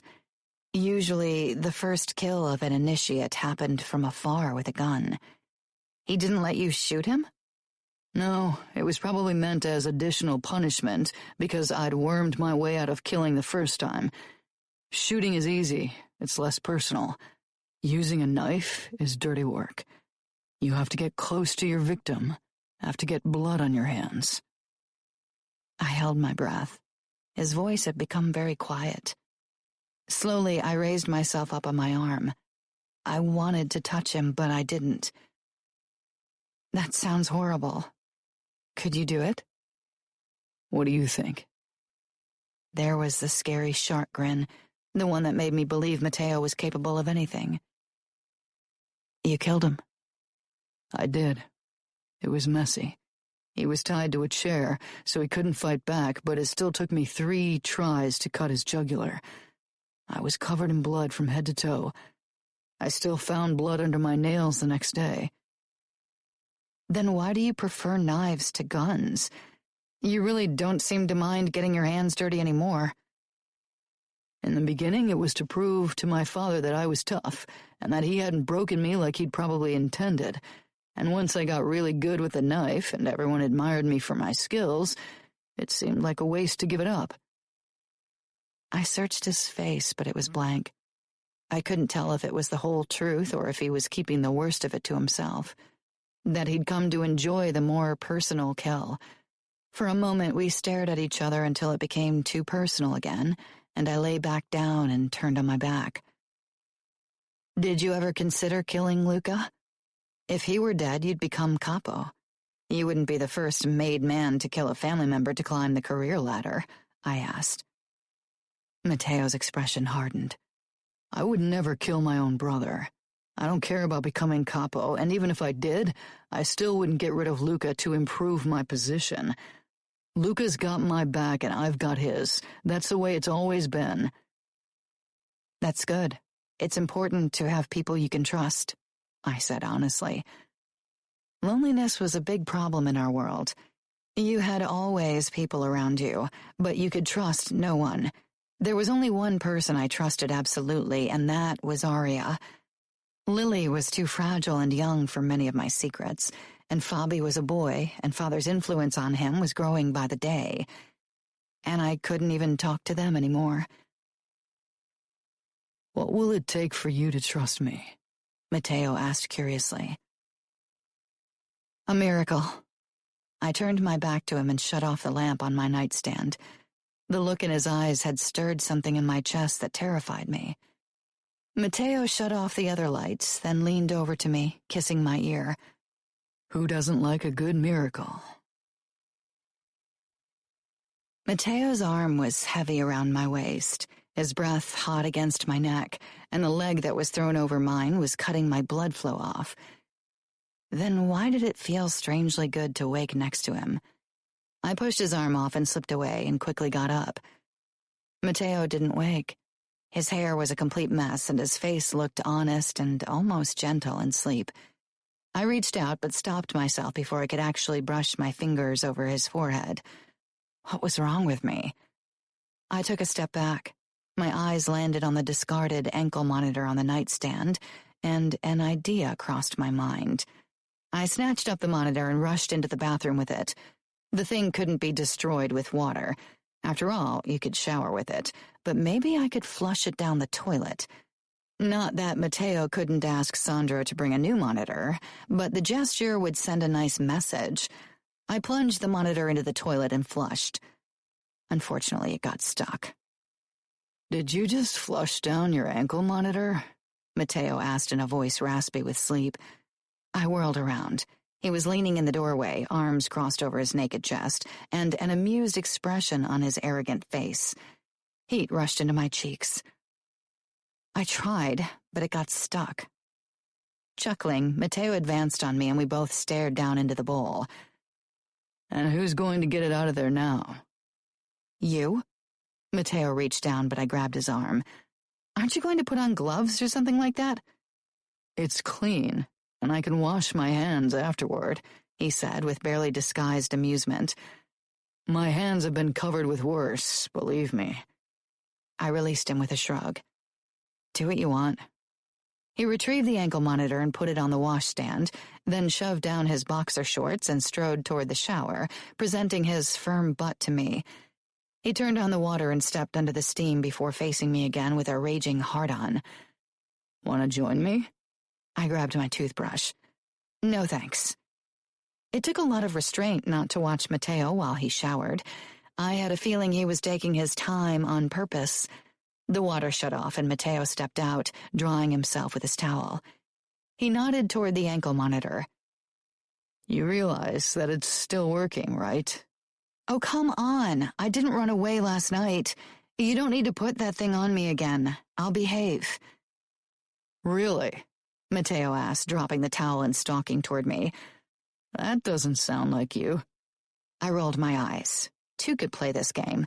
I pulled my shirt over my head, then slid my panties down my legs before straightening, completely naked. Let Matteo deal with that. As expected, Matteo's eyes traveled over my body, and his cock twitched in response. I smiled smugly. I really hate the monitor. I don't want to wear it again. Matteo leaned against the wash basin, so close that our bodies were almost touching, and I could smell his minty shower gel. How about a little bet? I had a feeling I wouldn't like what he was going to suggest, but I motioned for him to keep talking. If I manage to give you an orgasm today, then we put the ankle monitor back on. If you manage to resist my skills, we throw that thing in the trash. Only one? Greedy girl, he said teasingly, his dark eyes sparkling with excitement. I thought you weren't attracted to me. Are you worried your body won't be able to resist me? I wished he was wrong, but my body really was a horrible traitor. I'd lost count of the times we'd had sex in our short marriage. No, of course not. But one orgasm seems setting the bar very low for you, don't you think? Oh, I don't know. We both know how stubborn you can be, and I promised Luca to put that ankle monitor on you. I can't make it too easy for you to get rid of it again. His eyes were drawn to my breasts, then lower. So what do you say? Resist an orgasm until midnight, and you'll be free of the monitor. I backed away from him to be safe. Okay. Of course, you can't just avoid having an orgasm by not letting me touch you. You have to give me a fair fighting chance. I huffed. A fair chance? What is fair about this? Matteo shrugged. Deal? Deal, I said grudgingly before dashing into the shower and closing the door. It wouldn't stop Matteo, but he didn't try to follow. Grinning, he walked toward the bedroom. I'll be waiting for you. Okay, I needed to put myself in a mindset of complete calm, needed to figure out a way to make me immune to whatever Matteo was going to do. Problem was, my pulse was pounding with excitement when I thought of what he was going to do. Damn it. I closed my eyes and turned the water on cold. Gasping for breath, I started shivering and slowly my arousal abated. After a couple more minutes, I stepped out of the shower, frozen to the bone, and hopefully turned off enough to resist Matteo at least for the moment. I headed into the bedroom. Matteo lay on the bed in all his naked glory with his arms crossed behind his head. I was actually glad for his self-assured smile, because it only strengthened my resolve to resist him. Straightening my shoulders, I walked past the bed, determined to head toward the dressing room. Shouldn't we get up? Matteo's grin widened. We have some time. Or are you scared of losing our bet? I walked toward the bed without another word. Matteo's eyes followed every move I made. I should have made a bet that he wasn't allowed to come. That bet I would have won without trouble, judging from the hunger in his gaze. Mateo pulled me down on top of him and kissed me. He took his time, his hands only lightly stroking my back, and yet the pressure between my legs was already close to unbearable. I tried to think of something else, anything really, and somehow Mateo seemed to sense that I was drifting away. He flipped us over, so he hovered over me, and then my torture began. His mouth closed around my nipple, nibbling and licking, before moving on to my other breast and lavishing that one with the same amount of attention. I lay my palms flat against the bedspread, trying to calm my breathing and racing pulse. Mateo cupped my other breast and squeezed harder than expected. I arched up at the intense sensation, then quickly relaxed again. I couldn't make it too easy for him. He'd be even more smug if he got me aroused so fast. Peering up at the ceiling, I focused all my attention away from Mateo's teasing lips. He chuckled against my sternum, then licked a trail down to my navel. So stubborn. I knew the moment Mateo parted my legs, he'd see how much my body craved his touch. There was nothing I could do about it. Maybe there was a way I could have an orgasm without Mateo actually noticing. By now, that was almost my only hope, because I was fairly sure my body was going to betray me. With a wicked grin, Mateo moved between my legs and pushed his palms below my butt, and then he pressed his mouth to my heated flesh. I bit back a moan at the feel of his tongue. His eyes were on me, so possessive and hungry that it turned me on even more. I closed my own eyes tightly, trying to block out what Mateo was doing, but he was making it difficult. "Delicious," he murmured, then took another lick. "You taste so good, Gianna. I want to eat you out every day." He dipped his tongue into my opening before drawing the softest circles with the tip of his tongue, only to enter me again. I pressed my lips together to hold back a moan. His hands pushed my legs even further apart, and then his fingers gently opened my lips to give him even better access. His tongue barely brushed me, so soft my toes curled from the intense sensations. "You can pretend this isn't doing anything to you, Gianna, but your body betrays you." Damn it, as if I didn't know it. "Are you going to keep your eyes closed the entire time?" he asked in a mocking tone. My eyes shot open and I glared at him. He lifted his head with his damn shark grin, his chin glistening with my juices. "That's better," he murmured before he lowered his gaze back down to my center and rubbed his thumb lightly over my clit. His tongue slid over my inner thigh before lightly biting down. More wetness pooled between my legs, and Mateo's smile widened even more. "See? You like this." He slid his thumb between my folds, then lifted it to his lips and licked off my juices. I knew I should close my eyes again, but it was impossible. Instead, I braced myself on my elbows to get a better view. This was a losing battle anyway. I might as well enjoy it fully. Mateo raised his eyebrows. "Upping the ante?"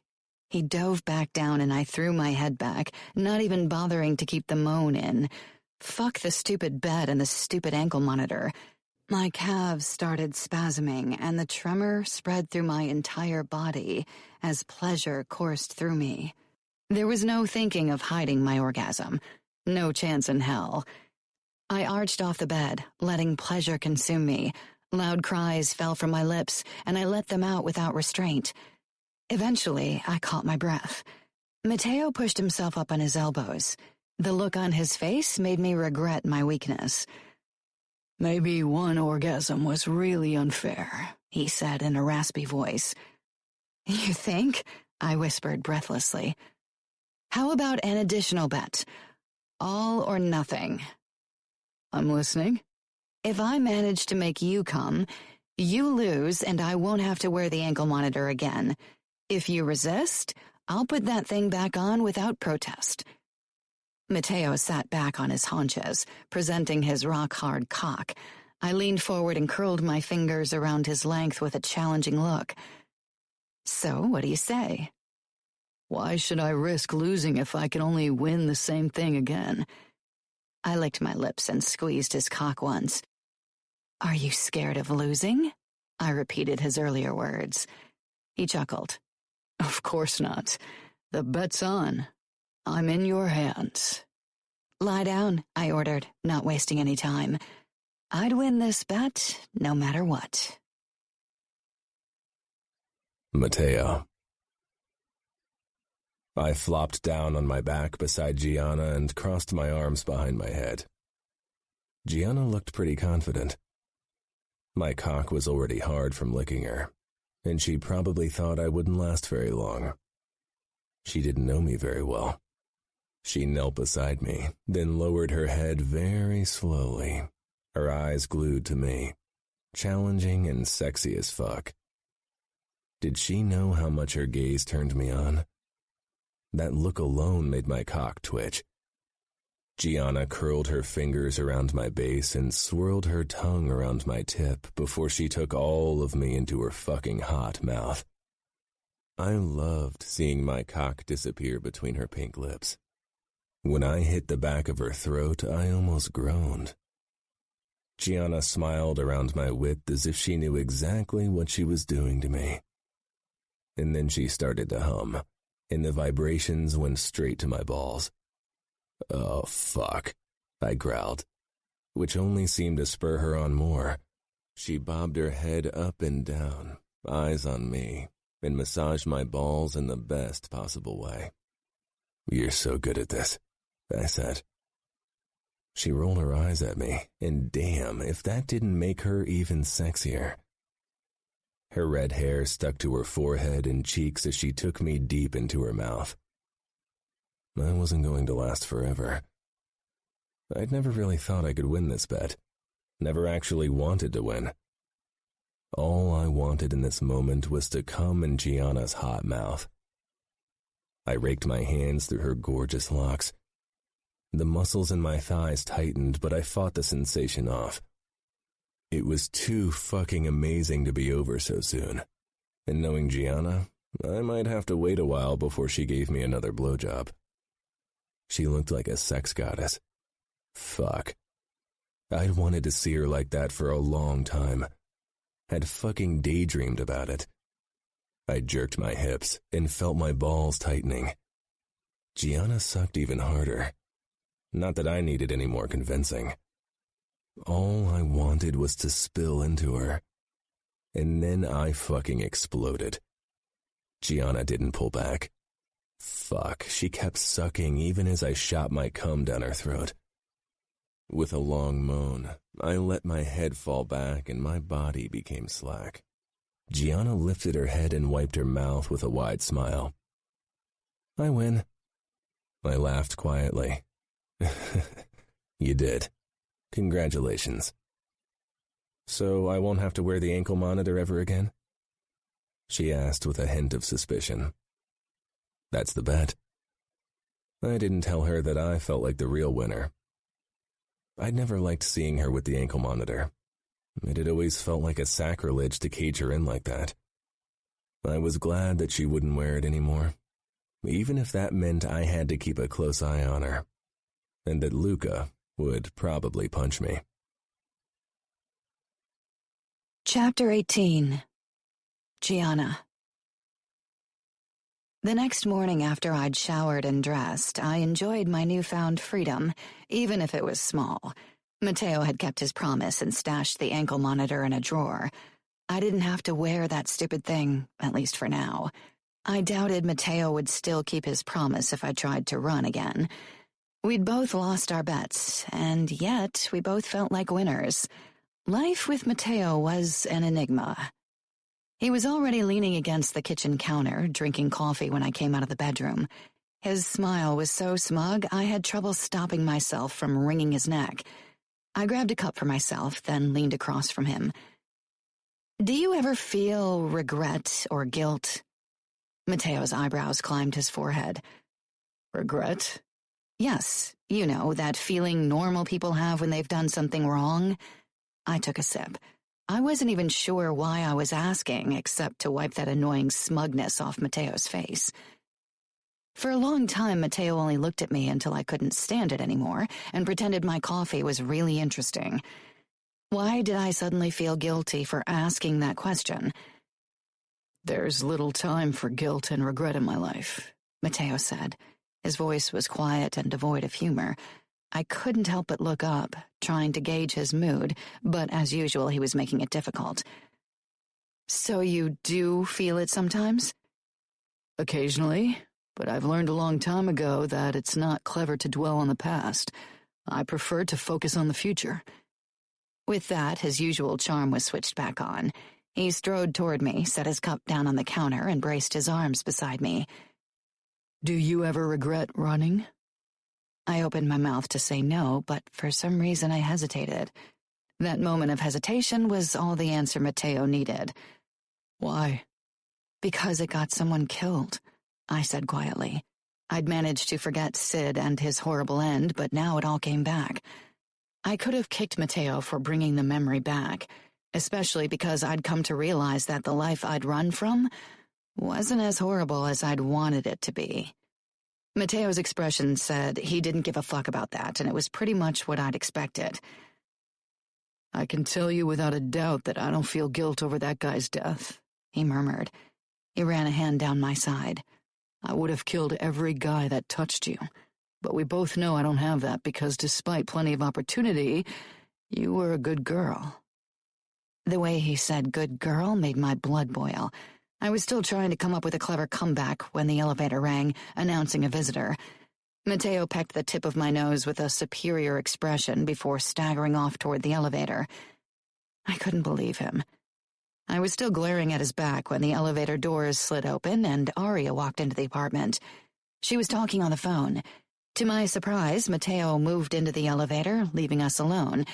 I suspected he could lock the elevator from the outside, so I couldn't leave unless I took a dive out of the window and ended up as a blood splatter on the sidewalk down below. "Who are you talking to?" I asked as Aria headed toward me. She gave me a bright smile and held the phone out to me. "Lily and Fabi want to talk to you, but Father forbid them from calling you, so—" She trailed off. Of course, I'd suspected something like that. Father had made it pretty clear that he didn't want me around them anymore. "Thanks," I mouthed to Aria before taking the phone from her and pressing it against my ear. "Lily?" My voice was shaky and I had to clear my throat. "Oh, Gianna, I was so sad when Father didn't let me say goodbye to you. I've been begging him to let me talk to you, but he got really mad and now I'm grounded." Grounded had always felt like a strange term for our punishment. We had never been allowed to go anywhere alone anyway, so being grounded only meant that we had to stay in the house even more. "I'm sorry," I said, trying to keep my anger for our father back. Lily still had to live under his rule. She didn't need to get in trouble because of me. I walked over to the living area and sank down on the sofa. Aria perched on the edge beside me. "How's school?" I asked. "Boring, but at home is even worse. Since you and Aria moved out, nothing fun ever happens anymore," Lily murmured. My heart ached for her. I'd always had Lily and for a long time Aria, but Lily would have to survive for years without that kind of support. Of course, she still had Fabi, but he was a boy and would soon face very different challenges. "What about Fabi?"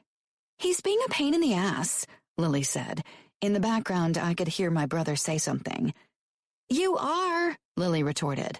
"Oh, shut up. It's my turn now. You can talk to her later." There was the sound of grappling, and then there was Fabi's voice in my ear. "Gianna!" "Shh, you fathead," Lily hissed, obviously taking the phone back. "Nobody can know that we're talking to her." For a moment there was silence, as if they were both listening for sounds. Then Lily spoke again. "Is Romero there with you?" I laughed. "That's why you're calling? I thought you wanted to see how I was doing," I said in a mock-hurt voice. "Of course I want to know how you're doing." "I'm fine." There was a pause. Deciding to stop torturing her, I added, "And Romero isn't here." I glanced at Aria and she whispered, "Upstairs." "He's at Aria's place, discussing important mob business with our husbands." Sarcasm dripped from the words. "Do you want me to go upstairs and ask him to talk to you?" "No," Lily blurted. "He'll think I'm in love with him." "Aren't you?" Silence. Poor Lily. I didn't have the heart to tell her that there was no chance in hell that Father would ever allow an alliance between my sister and a mere soldier, especially one from New York. Love just wasn't something that mattered. "How do I know if I'm in love?" Lily whispered after a while. Yes, how? I hadn't been in love with Sid or anyone else. I wasn't in love with Mateo. Right? I don't know, I admitted. "Aren't you in love with Mateo?"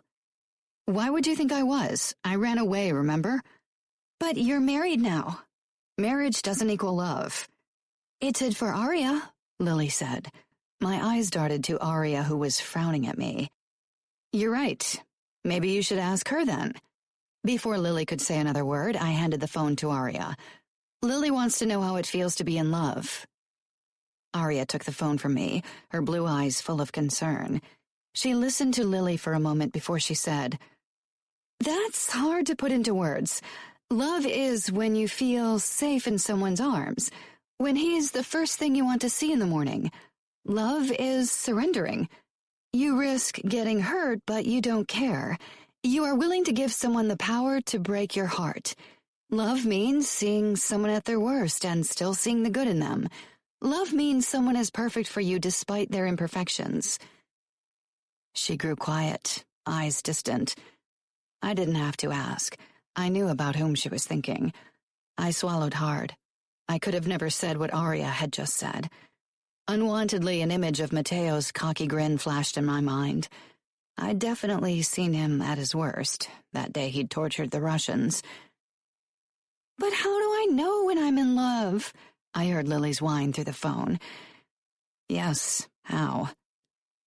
"It's a gradual process. I don't really know when exactly I started loving Luca. For a long time, I thought I hated him." I pushed to my feet, suddenly restless.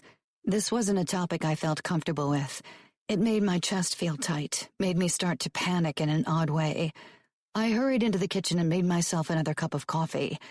After a couple of sips, I returned to Arya, who gave me a questioning look.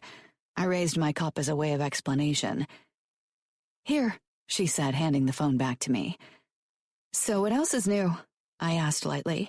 I could practically hear Lily roll her eyes. "Are you going to come to our Christmas party?"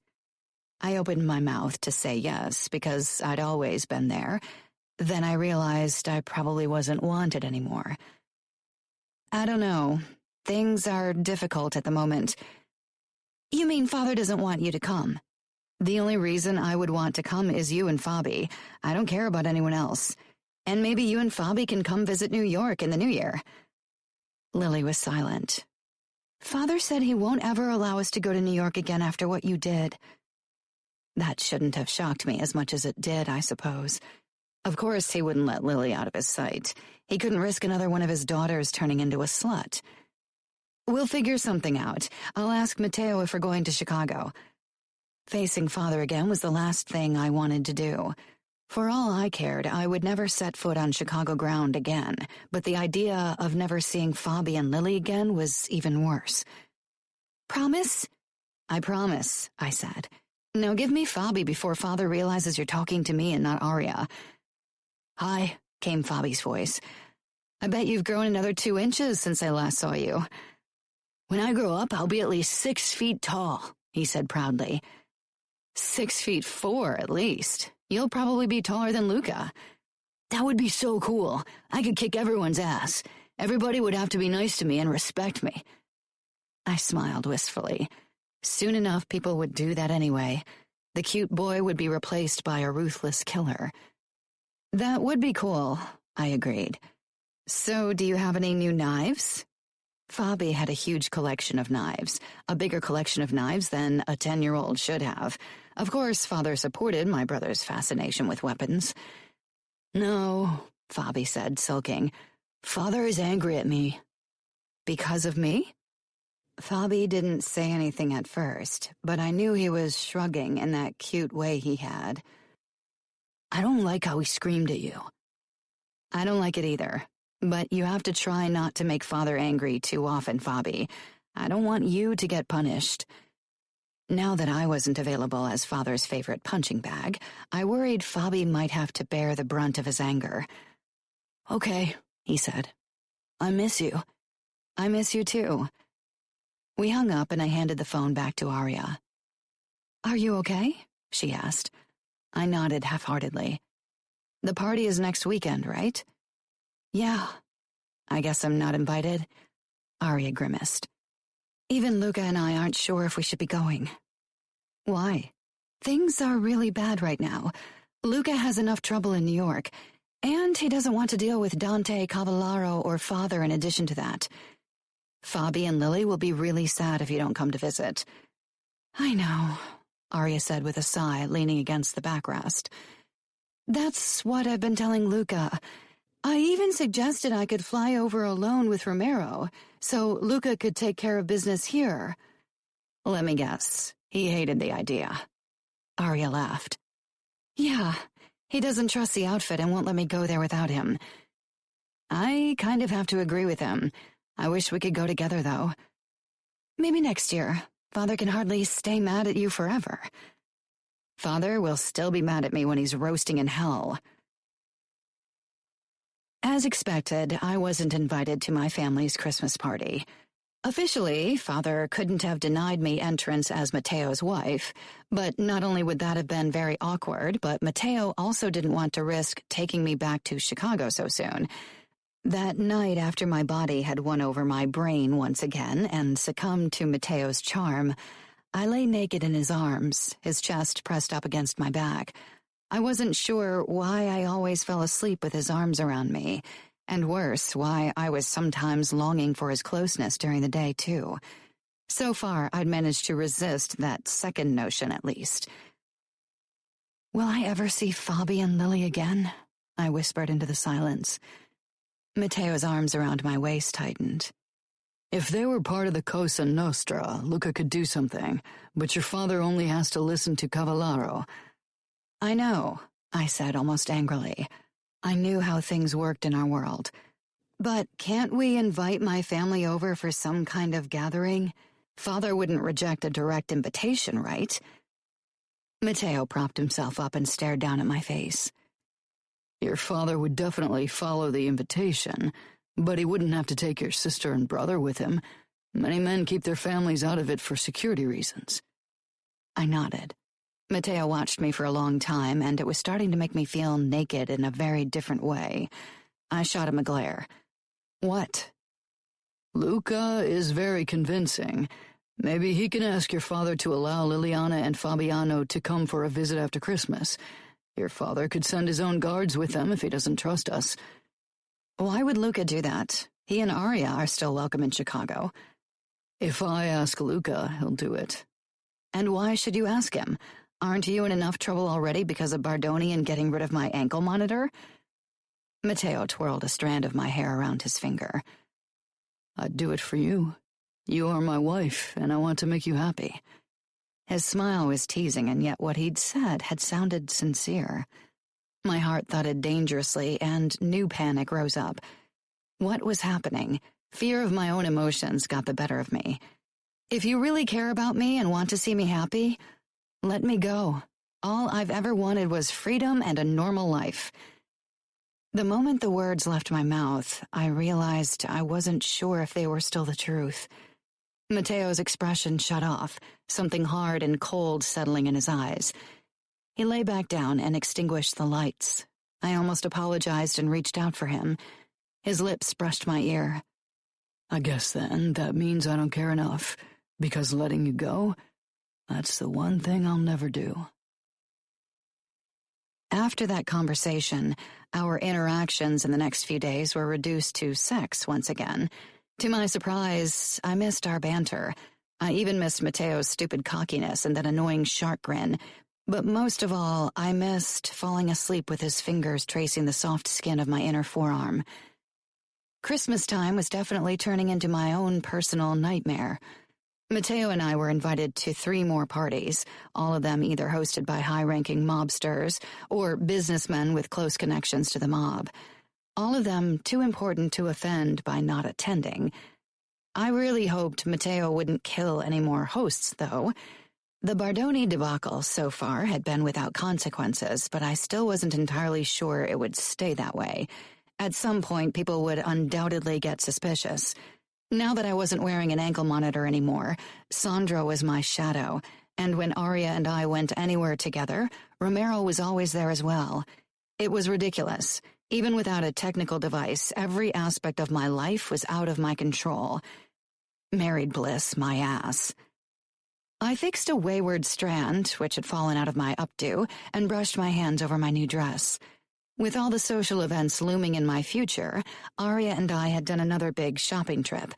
I was starting to feel like one of those trophy mob wives I'd despised all my life. Shopping, social events, and warming their husband's bed was their whole world, and also mine. I glared at my reflection. I even looked all the way like a trophy wife with my hair in that elegant updo and the gorgeous dark green cocktail dress that hugged my curves. Even my huge wedding ring and the diamond necklace screamed trophy wife. It took all my self-control not to rip the dress off my body and cut my hair off. How could I have become what I'd hated for so long? And how could I be okay with it?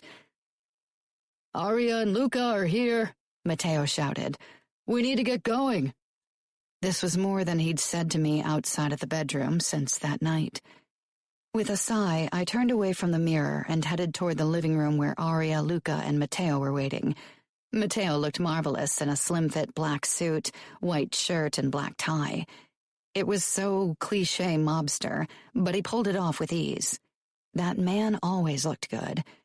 His eyes did a quick scan of my outfit, and my body responded with a familiar shiver.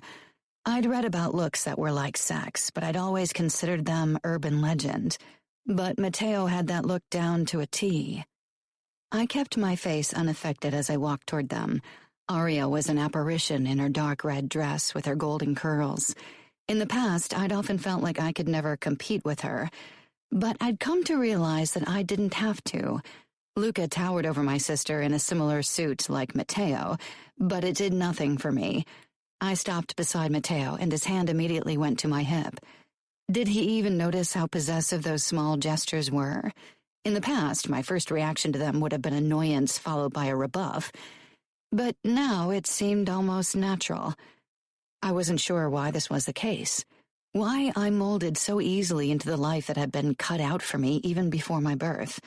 Some people would probably seek an explanation in fate or faith.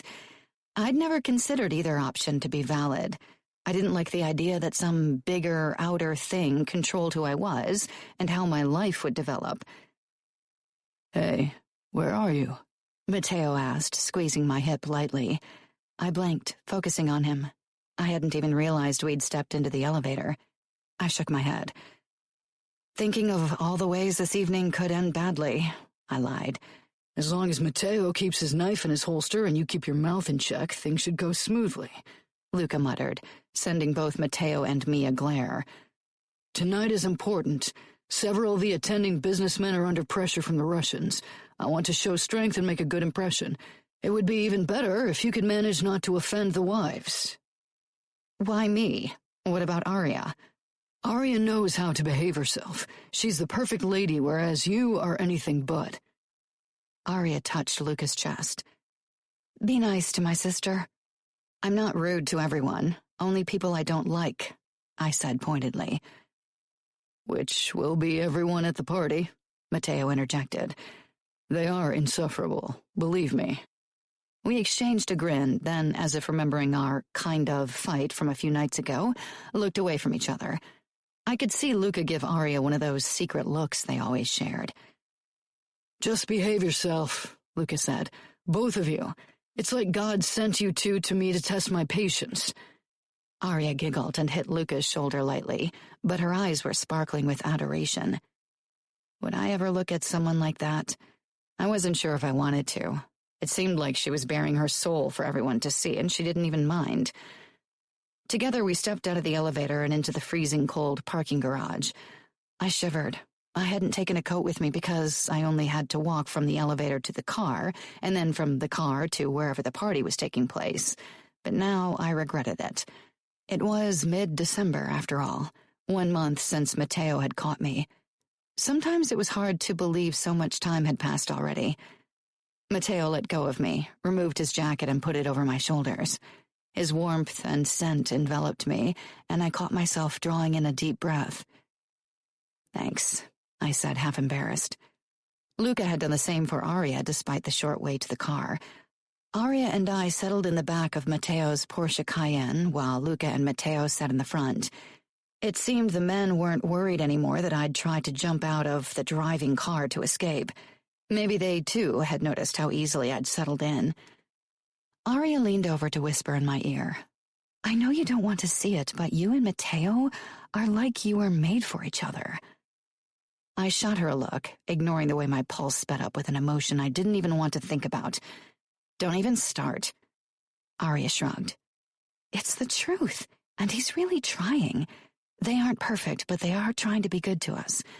You don't look unhappy."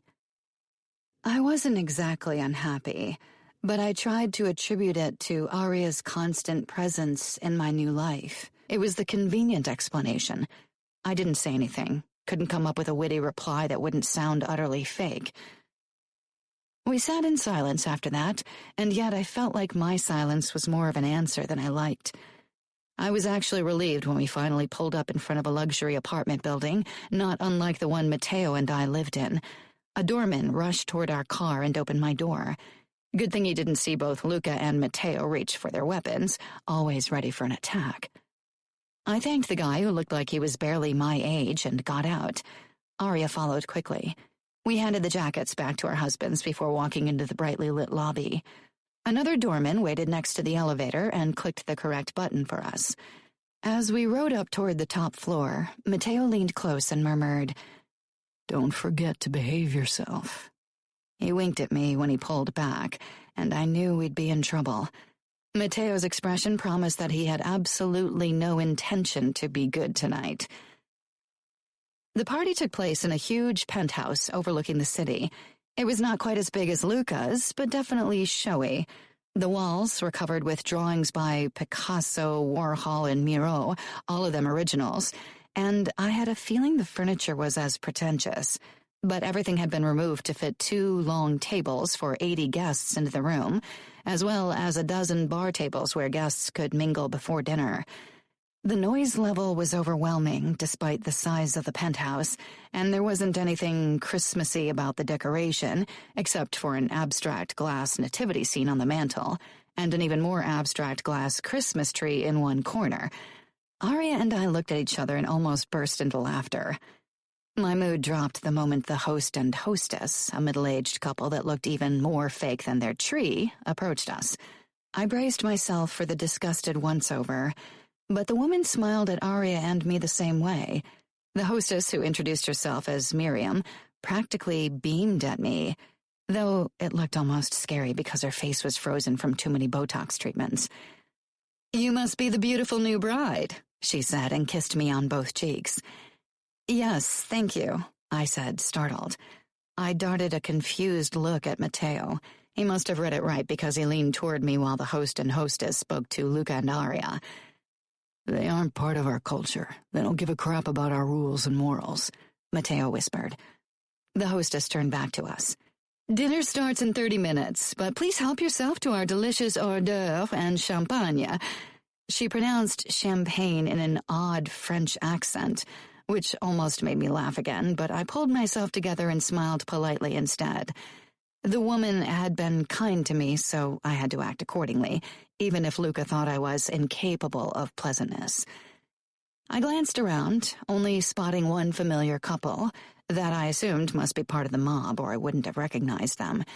Apart from that, we were blissfully surrounded by strangers who didn't call me slut under their breaths or look down their noses at me.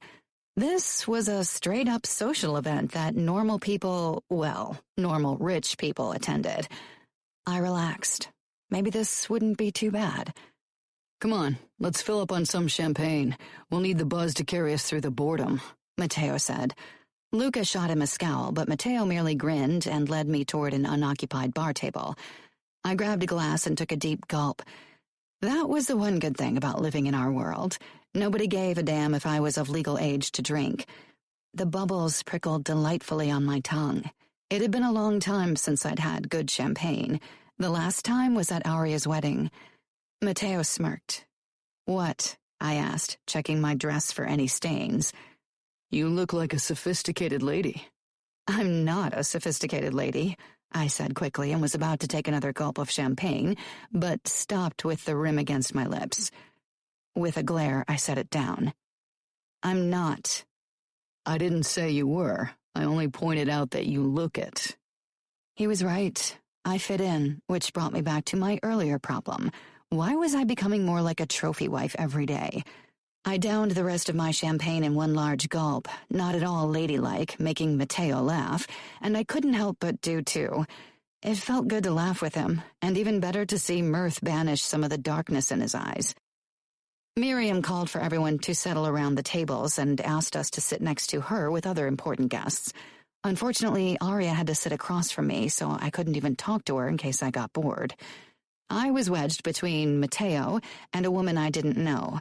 Luckily, the first course was served almost immediately, so I had something to do. Miriam, as well as the other women around us, were more interested in Aria anyway, probably because she was Luca's wife and knew how to do proper small talk. Suddenly, I felt Matteo's hand on my knee. I shot him a look, but he was immersed in a conversation with Luca and the host. I took another bite of my carpaccio, but stopped mid-chew when his hand began its ascent higher, toward the lacy edge of my hold-ups. I had to suppress a small shiver at the sensations his light touch sent straight to my center. I clenched my legs together and tried to focus on the conversation Aria was having with the other women. The corners of Matteo's lips twitched in reaction. Of course, that wasn't the end of it. When was it ever? Matteo's fingers slipped between my legs, despite my attempts to lock him out, and then his fingertips slipped under the edge of my panties and lightly stroked the crevice between my leg and vulva. I reached for the glass and took a deep gulp of the wine. "What do you think, Gianna? Would you be interested?" asked the hostess Miriam.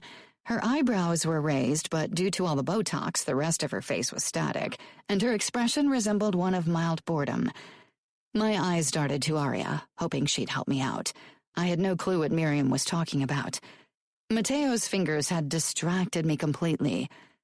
"I know you love modern art, and it's not easy to come by a private tour through the Guggenheim. I'm sure Matteo can spare you for a few hours," Aria said with a meaningful look. I could have kissed her. She always saved the day. "Yes, I'd love to." Matteo's fingers slipped between my lower lips, gently nudging them apart, finding me wet and aching, the stupid bastard. He was still talking to Luca and the other men as if nothing of interest was going on under the table. Aria and the other women were watching me expectantly. I cleared my throat and kicked Matteo's leg hard before I said, "I'd love to take you up on that offer." Could I sound any more sophisticated? Trophy wife all the way. Matteo's finger traveled up my slit until it reached my clit where he started to draw small circles. I pressed my lips together to stop a moan from slipping out. Thankfully, Miriam went on another monologue about a trip to the Caribbean, and I was back to pretending to listen. Only Aria gave me the occasional odd glance, as if she thought I might not be feeling well. If only she knew. The waiters entered the room with our main course, but I hardly cared. Without even intending to, I parted my legs a bit more, giving Matteo more room to explore my wet folds. His fingers slipped up and down, teasing my opening, before they returned to my throbbing clit. I clutched my wine glass. It wouldn't have surprised me if I'd broken it in two from my tight grip. My breathing was shallow. Matteo kept up the slow rhythm, driving me closer and closer toward release. I should have pushed his hand away, should have stopped this madness before this turned into the most embarrassing night of my life, but need had taken over and banished any hint of reason. After a few bites of veal, I put my fork down. I was hungry for only one thing. Matteo slipped a finger into me, and I barely managed to keep in my whimper. I was getting so close. Could I even be silent? But I was too far gone to care. Matteo still wasn't looking at me. Instead, he was completely focused on the conversation, or at least he pretended to be. I hated him for his acting talent. He brought me closer and closer, taking his time. God, this was the most delicious torture. His skilled fingers became the whole center of my being, until suddenly, without a warning, he pulled them away. Shocked, I stared at him, only to realize that the waiters had returned with our dessert, chocolate mousse. Matteo gave me a grin. I wanted to rip his clothes off and have my way with him, bring him to the brink only to deny him release. Matteo dipped a finger into the mousse, the finger he'd used to finger me, and slid it into his mouth, licking it clean. Delicious. My body was humming with desire, but in that moment I wanted to push Matteo's face down into the stupid mousse. He picked up his spoon and calmly started eating. Aria gave me a questioning look when I didn't move. I grabbed my own spoon a bit too tightly and tasted the mousse. It was delicious, creamy and very chocolatey, but now all it did was remind me of Matteo's fingers and what they had done mere moments before. Two could play this game. Once I was done with my dessert, I slipped my hand under the table and reached between Matteo's legs. I found him already hard, and that knowledge made me ache even more. I considered stroking myself instead of teasing Matteo, but banished the idea. If I wanted to win this game, I needed to play. My fingers closed around Matteo's erection. He sucked in a quiet breath before his eyes met mine, one corner of his mouth lifting. I massaged him through the fabric of his pants, feeling him grow even harder and bigger. Unfortunately, my own body responded too. Matteo turned his head to an older guy across from whom he'd asked him a question, and I used the moment to find his tip and start rubbing that. Matteo had had it easier. He didn't have as many barriers between his fingers and their goal, but as I worked the head of his cock, I could see from the flexing of his jaw that Matteo wasn't completely unaffected. And, unlike me, he would have a hard time hiding his arousal if he got up, and an even harder time if he came in his pants. The thought made me smile. Aria leaned across the table toward me. I really hoped she wouldn't notice anything. "What's the matter with you? You're acting strange," she whispered. I shook my head and mouthed, "Later," but my hand never stopped its work under the table. I hoped Matteo was getting close. It was hard to tell. He'd angled his face away from me and was actually conducting a coherent conversation with the old man. I squeezed a bit tighter, getting annoyed, and finally got another, albeit small, reaction. Matteo tensed briefly, but then visibly forced himself to relax. I could have screamed in frustration. I was about to squeeze again, even harder, when his hand found mine under the table and pulled it away. I would have clung to his erection if I hadn't been worried about injuring him. Even if I'd never admitted to anyone, I loved Matteo's cock, and particularly the things he could do with it. I chanced to look at Matteo and met his gaze. There was hunger in there, but also something else, something that made me want to go running for the hills, because I had a feeling I knew what it was, and I was pretty sure I was starting to feel the same. I wrenched my hand away from his hold, pushed my chair back and straightened. With a small smile at the other guests, I said, "Excuse me." Without another look at Matteo, I headed straight toward where I hoped to find the restrooms. It took all my self-control not to run down the long corridor branching off from the main area of the apartment. When I entered the restroom, I released a harsh breath. My cheeks were flushed, but not so much that anyone would suspect anything. That was what I hoped, at least. I gripped the edge of the wash basin and squeezed my eyes shut. My heart was slamming against my ribcage. Suddenly, someone gripped my hips. My eyes shot open and I stared into the mirror.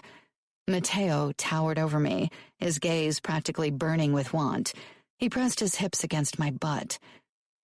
"You left too soon." His hand slipped under my dress while his other hand pulled down his zipper. "What are you doing?" I hissed with a glance toward the door. "What if someone comes in?"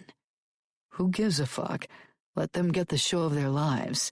It's probably been years since those bitches got to see a cock." He pushed my panties aside and thrust 2 fingers into me. I jutted my butt out, giving him better access. My body seemed to be acting on its own accord, even when my brain was screaming at me to push Matteo away. "Mateo," I gasped. "Lock the stupid door." He moved his fingers in and out in a deliciously slow rhythm. My hips moved against him, forcing his fingers deeper into me. "Do you really want me to stop so I can lock the fucking door?" He licked my spine from the edge of my dress up to my hairline, then met my gaze in the mirror. I shivered. He slammed his fingers into me again, hitting a sweet spot deep inside of me. His eyes seemed to bore into me, trying to reveal my darkest, deepest secrets. My heart lurched, and I knew I'd be doomed if I didn't stop this madness soon. Sex, that I could deal with, but these moments of silent understanding, these long looks full of too much meaning, they were starting to chip away at the walls I'd taken years to build. Mateo cupped my breast through my dress, kneading and pinching my nipple in an almost painful way that made me grow even wetter. I closed my eyes to avoid his eyes and soaked in the sensations. Mateo thrust his fingers into me over and over again. I bit down on my lip to keep the sounds in. Mateo's lips clamped down on my pulse point, sucking the skin into his mouth. I arched, pushing my butt against his hand with all my might as my orgasm jolted through me. "Look at me," Mateo ordered, and my eyes flew open, meeting his.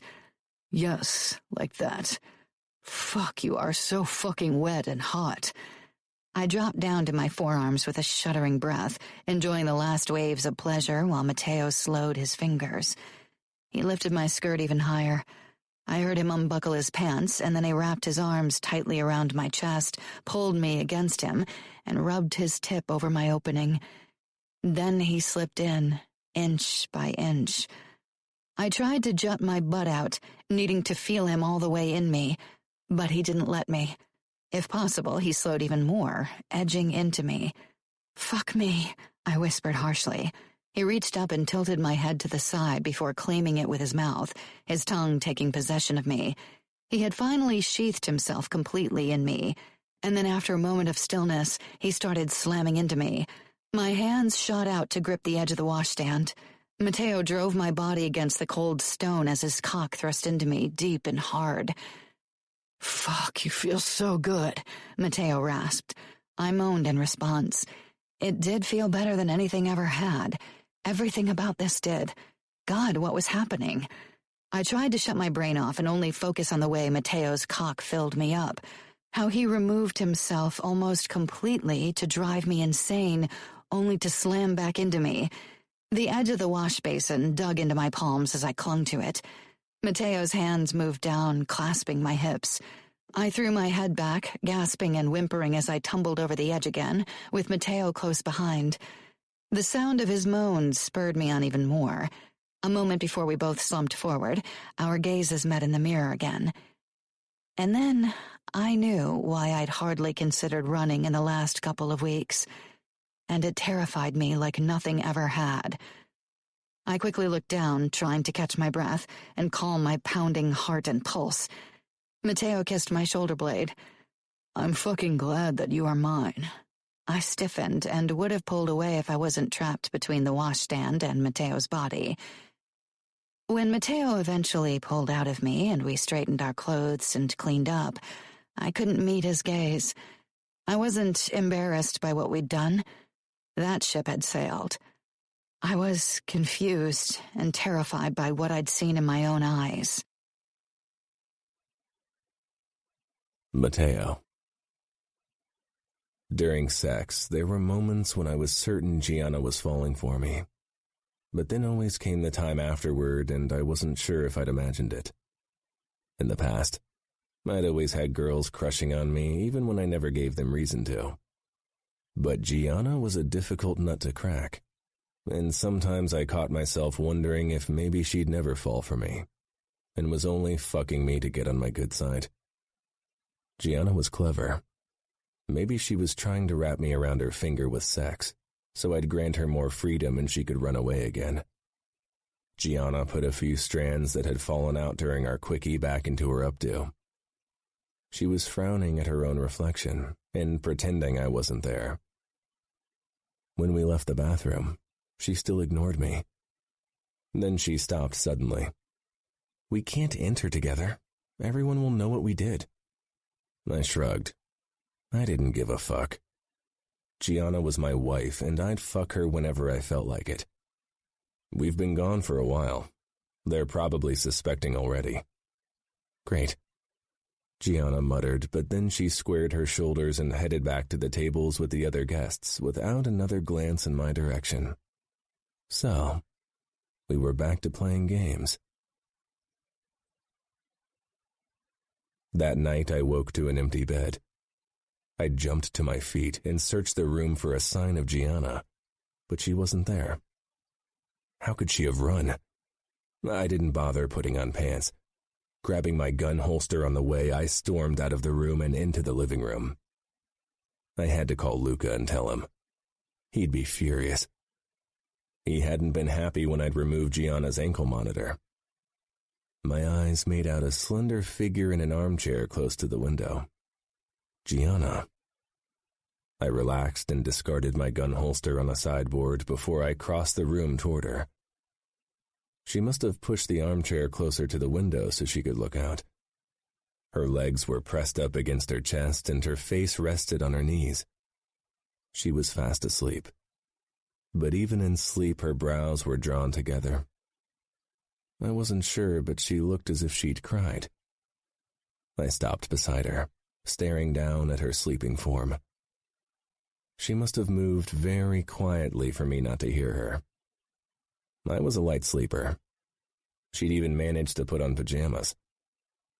My gaze darted to the elevator console. Had she tried to crack the code and escape? The alarm would have alerted me to any attempts, and yet the suspicion remained. I hated that I didn't trust her. It wasn't as if I was used to trusting people, except for Luca, but I wanted to trust my wife. Of course, it was difficult to develop trust when Gianna didn't even have the chance to prove herself. If I gave her more freedom and she didn't try to run, then I could start trusting her. But I had a feeling I'd never see her again if I did. I was too selfish and possessive. I didn't want to lose her, even if that was what was best for her. My eyes returned to her face and the sadness that seemed to be edged into it. I slipped my hands under her body and lifted her into my arms. She didn't wake as I carried her back into our bedroom, back where I wanted her and where she belonged, but where she didn't want to be. I put her down on the bed, but I didn't lie down next to her.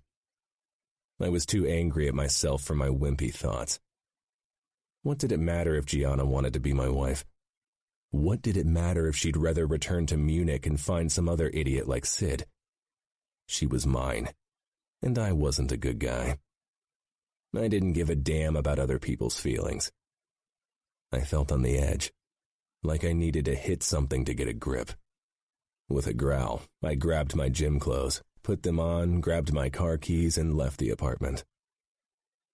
I punched the code into the elevator panel and rode it down into the parking garage. I mounted my motorcycle, shot out of the garage, and raced through the city toward our gym. Apart from a guard, it was deserted, which was a pity because I would have loved to actually spar with someone instead of a fucking dummy. I didn't bother with boxing gloves. I wanted to feel every hit. Facing the dummy, I started pummeling it, alternating between kicks and punches. I was still at it when the gym started filling up with familiar faces. Nobody disturbed me. Apart from a short nod, they stayed the fuck away from me. They all knew what was good for them. Trying to kill a poor dummy, came Luca's drawl. I landed another hard kick against the head before I turned around to my brother. He wasn't wearing gym clothes. What are you doing here? Looking for you. Why? Because you weren't there when I came to pick you up in your apartment this morning. You went into my apartment while I wasn't there? Luca rolled his eyes. I didn't touch your wife, but I left Arya and Romero with her. I nodded, trying to calm the fuck down. I was still on edge. I wasn't even sure why. Take a shower and get dressed. You look like you need a drink. Luca said in his capo voice. I didn't protest. I felt like a truck had run me over. I must have been in the gym for hours. It was already light outside. Luca and I went to one of our dance clubs. Except for the cleaning ladies, it was still deserted. I grabbed a whiskey bottle from the shelf, and Luca and I settled at the bar. In most social circles, it was probably considered too early for alcohol. Luckily, we didn't have to obey those stupid rules. Luca and I emptied our glasses. Then he fixed me with his big brother stare. So what's going on? Are you already growing tired of your obnoxious wife? I downed another glass of whiskey, waiting for the familiar burning to turn into warmth that spread into my chest. Why do you ask? Luca cocked one eyebrow. Maybe because you prefer spending the night in a sweaty gym than in bed with your young wife. I couldn't sleep. And you couldn't come up with something more entertaining to do than kickboxing a dummy? You're starting to grate on my nerves, I said. Luca ignored my warning tone. To be honest, I'm surprised you lasted this long with her. If I spend more than 10 minutes in a room with Gianna, I want to seal my ears with hot wax. I'm not tired of her. I actually like Gianna's obnoxious personality. She spices things up. Life would be boring if she were like the other trophy wives. Luca narrowed his eyes. Arya isn't just a trophy wife. Of course, he was allowed to get angry when I even remotely insulted Arya. But he could talk shit about Gianna all the time. I didn't say anything about Arya, but I prefer my women. Annoying and foul-mouthed. Luca finished for me, before he took the whiskey bottle out of my hand. Then what's the problem?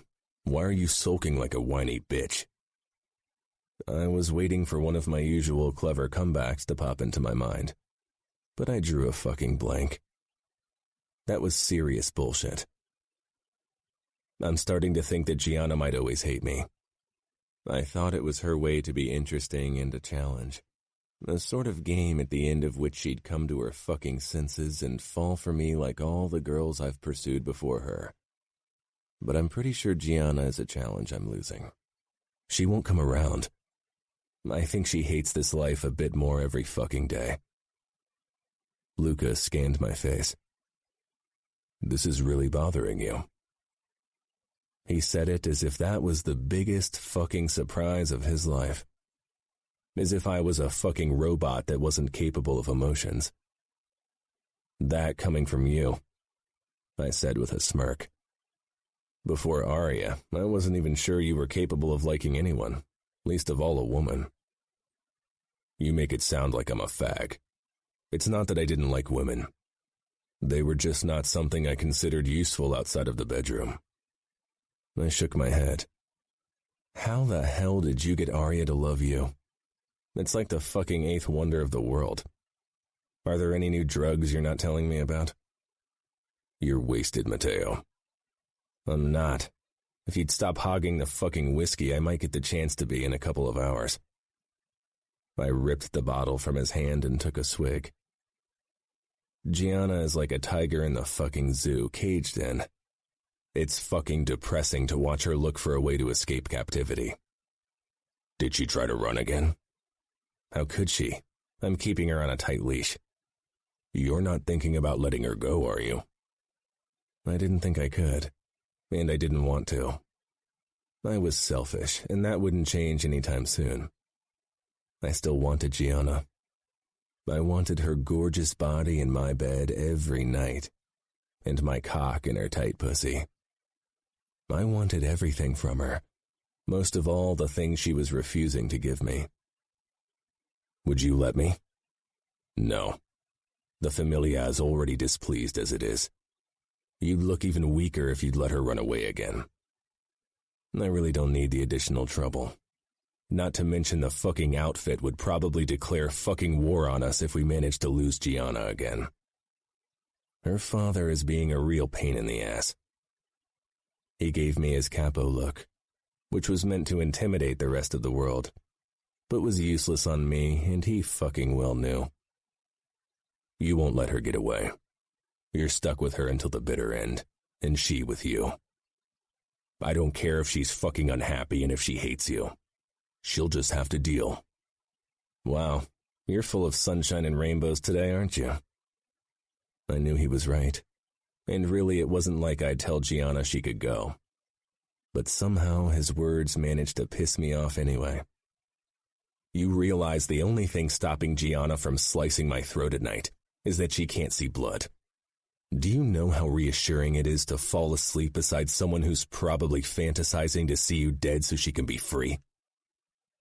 She'd never said it in so many words, but sometimes I thought I saw it in her eyes. Or maybe I was so fucking messed up that I was always thinking the worst of others. I hope you're joking, Luca said dryly. Who knows? I emptied the whiskey bottle. I could feel the first treacherous signs of a nice buzz. I grinned. Sometimes she's definitely trying to kill me with her eyes. Maybe then you shouldn't sleep in a room with her. She might get over her fear of blood at some point. Nah, not anytime soon. And she isn't the violent type. Not really. I wouldn't count on that. She can be really unhinged. You weren't worried about sleeping beside Arya when she still despised you, so why should I? You can't compare Arya to Gianna. They're like two different species. And I trust Arya absolutely. She caught a fucking bullet for me. Must be nice, I muttered. Gianna would probably applaud my shooter. Chapter 19. Gianna. Matteo was in a strange mood, had been ever since he'd found me in the living room 2 nights ago. He hadn't said much, which was unusual for him. I wasn't sure if he was angry at something I'd done, and I didn't really care. That night I'd promised myself that I'd have to stop whatever was going on between him and me. I'd sworn to myself that I'd never become one of those women, that I'd never marry a made man, and much less develop feelings for him. Christmas was only 5 days away, but we both definitely hadn't caught the holiday spirit yet. There wasn't a single piece of Christmas decoration in our apartment. I'd considered asking Matteo to buy a tree and decorate it together, but then the panic had set in again and I hadn't said anything. Instead, I'd accepted the strange mood between us almost with relief. Matteo was gripping the steering wheel in a steel grip as we drove away from the last Christmas party of the season. The hosts had rented a deserted warehouse and turned into a winter wonderland with fake snow and a real ice bar. Arya and Luca were still there, but Matteo's bad temper had caused Luca to send us away early. He'd probably worried that Matteo would end up killing someone again. I couldn't blame him. The road was covered with a fine sheen of frost, which glittered in the glare of our spotlights. You know what's funny? Matteo asked in a tight voice. I glanced toward him, his tense body and dark expression. Whenever you think I'm not watching, you look like you might be happy, and then the moment our eyes meet, it's like, poof, and the happiness is gone. I wasn't sure what to tell him. Why do you insist on being miserable? Before I could formulate an answer, Matteo suddenly floored the gas. I was pressed into the seat. What are you doing? You don't have to kill us because you're pissed. Matteo peered into the side mirror. I'm not trying to kill us. I'm trying to save our lives. Something collided with our trunk. I glanced over my shoulder. Headlights of another SUV filled the rear window. Who are they? I asked. Russians would be my guess. I noticed them too late. Fuck. This happens when I get distracted by other shit. We were the only cars in this part of the industrial area. Matteo twisted the steering wheel and we shot around a corner into a narrow street between 2 high storehouses. Head down, Matteo barked. I obeyed at once. Struggling against my seatbelt, I leaned forward. A second later, our pursuers shot at us. The rear window exploded and shards rained down on us. Matteo didn't react. He kept driving like a madman. He'd somehow even managed to pull his own gun. I clutched the seat, my head pressed against my legs, and I jerked back and forth with every twist and turn of the car. The tires were screeching, gunshots whistling through the air, glass bursting. A new shower of shards rained down on me as the side window in the back exploded as well. "Fuck," Matteo snarled while he tried to get a connection with his phone, probably to call Luca. Fear was clogging my throat tightly. Fear for my own life was only a small part of it. Seeing Matteo in clear line of fire terrified me even more. He couldn't duck his head. One bullet and everything could be over. We turned another corner, and I slammed against the door. I squeezed my eyes shut, fighting my rising sickness. More shots rang out, and Matteo let out a hiss. I peered to the side. Matteo was still driving and shooting at our pursuers, but he was bleeding from wounds in his arm and shoulder. That moment, another bullet grazed his head, blood spurting everywhere, even on my face. Matteo didn't even seem to care. He fired another round of shots. Suddenly we were spinning, the car out of control. I wrapped my arms around my chest as I was thrown around in my seat. Through half-closed eyes, I saw our car shooting toward a massive wall, and then there was an ear-splitting crash as we smashed into it. My body jerked forward, the air rushing out of me as I was flung against the safety belt. It cut into my collarbone, and my vision turned black. Then something soft exploded in my face, stopping my impact. I didn't know how long I hung limply in my seatbelt, my face buried in the deflating airbag as I tried to catch my breath. My ears were ringing, but eventually that faded and silence greeted me. With a groan, I sat up, ignoring my throbbing headache. Smoke was rising from our crushed hood, slowly filling the car through the broken windows. I blinked to get rid of the dots dancing in and out of my vision. My entire body was sore, but nothing seemed to be broken. At least I could move. I turned to the driver's side and stilled. It was dark in the car. Our lights were smashed, but from somewhere a distant glow illuminated what was around me. Matteo was slumped over the steering wheel. Like many Mafia cars, the driver didn't have an airbag because it was a bother during car chases. Blood plastered his dark hair to his forehead, soaked his shirt, and dripped down on his pants. So much blood. He must have hit his head against the steering wheel, or maybe the dashboard when we'd collided with the wall. Was he dead? He wasn't moving, and I couldn't see if he was breathing. I held my breath, listening for a sound. There was nothing. I blinked, then peered over my shoulder to see where our pursuers were. Their car had smashed into another building and had already caught fire. They were definitely dead. Was our car going to start burning too? I needed to get out. Wasn't this the chance I'd been waiting for? Matteo and I were alone.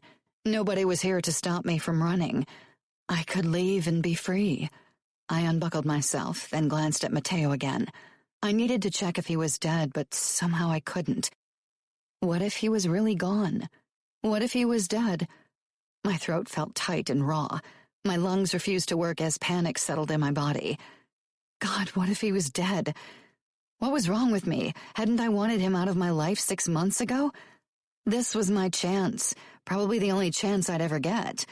The smell of gas drifted into my nose, and the smoke inside the car was starting to burn in my eyes. Matteo was a killer. He wasn't a good man. If you asked most people, they'd say he deserved death. With shaky fingers, I reached out and touched Matteo's shoulder. He still felt warm, but that didn't mean he was alive. Slowly, I inched my hand up until I brushed his blood-slick throat.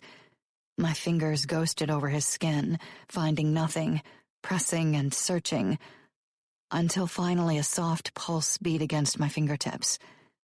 I exhaled, relief slamming into me like a hammer. Still alive. He was still alive. Thank God.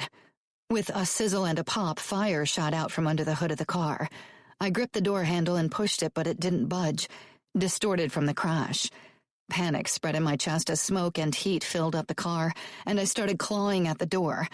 I shifted, tugged my sleeve down my hand, and roughly cleaned the window frame from broken remains before I climbed out of the car head first. When I finally felt solid ground under my feet, I almost dropped to my knees because my legs were shaking like crazy. The entire hood was burning now, and Matteo was still in the driver's seat. I rushed around the car, toward his door, praying that it wasn't stuck like mine. I didn't think I could drag Matteo through a narrow window without his help. I gripped the car door and tugged as hard as I could. With a screech, it flew open and I landed on my butt. I caught my breath, then stumbled to my feet and grabbed Mateo's arm. He hadn't been wearing a seatbelt, so I could pull him out of the car without trouble. He plopped down on the asphalt a bit too hard, and I winced, then quickly hooked my hand under his armpits and pulled him away from the car that was catching fire way too quickly. Mateo was heavy, and dragging him away from the car with my aching body hurt like hell, but I didn't stop until I was sure he was a safe distance away in case of an explosion.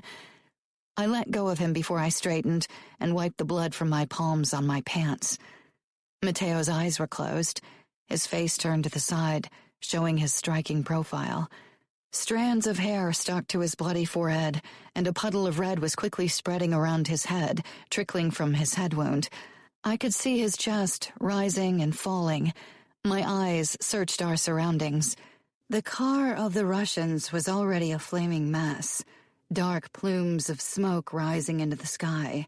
We were in the middle of nowhere, an abandoned industrial area nobody set foot in without reason. But the smoke would certainly attract attention. Somebody would find Mateo before it was too late. Right? I should run. I should want to run. I started backing away from Mateo's unmoving form on the ground, ignoring the way guilt corded up my throat. He'd forced me into a marriage I'd never wanted. He knew I would use the first chance I got to escape. I took another step back. Mateo had chosen a path of danger and death. Even if he'd died today, it was what he'd chosen for himself. This wasn't the life I wanted. I turned around, then paused. I closed my eyes. Distantly, flames crackled. Someone would find Mateo in time, and even if they didn't, I shouldn't care.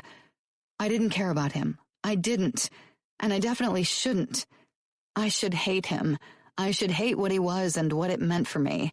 I should hate that he couldn't give me up no matter how often I pushed him away. Why couldn't he give up? I started walking away, one small step after the other.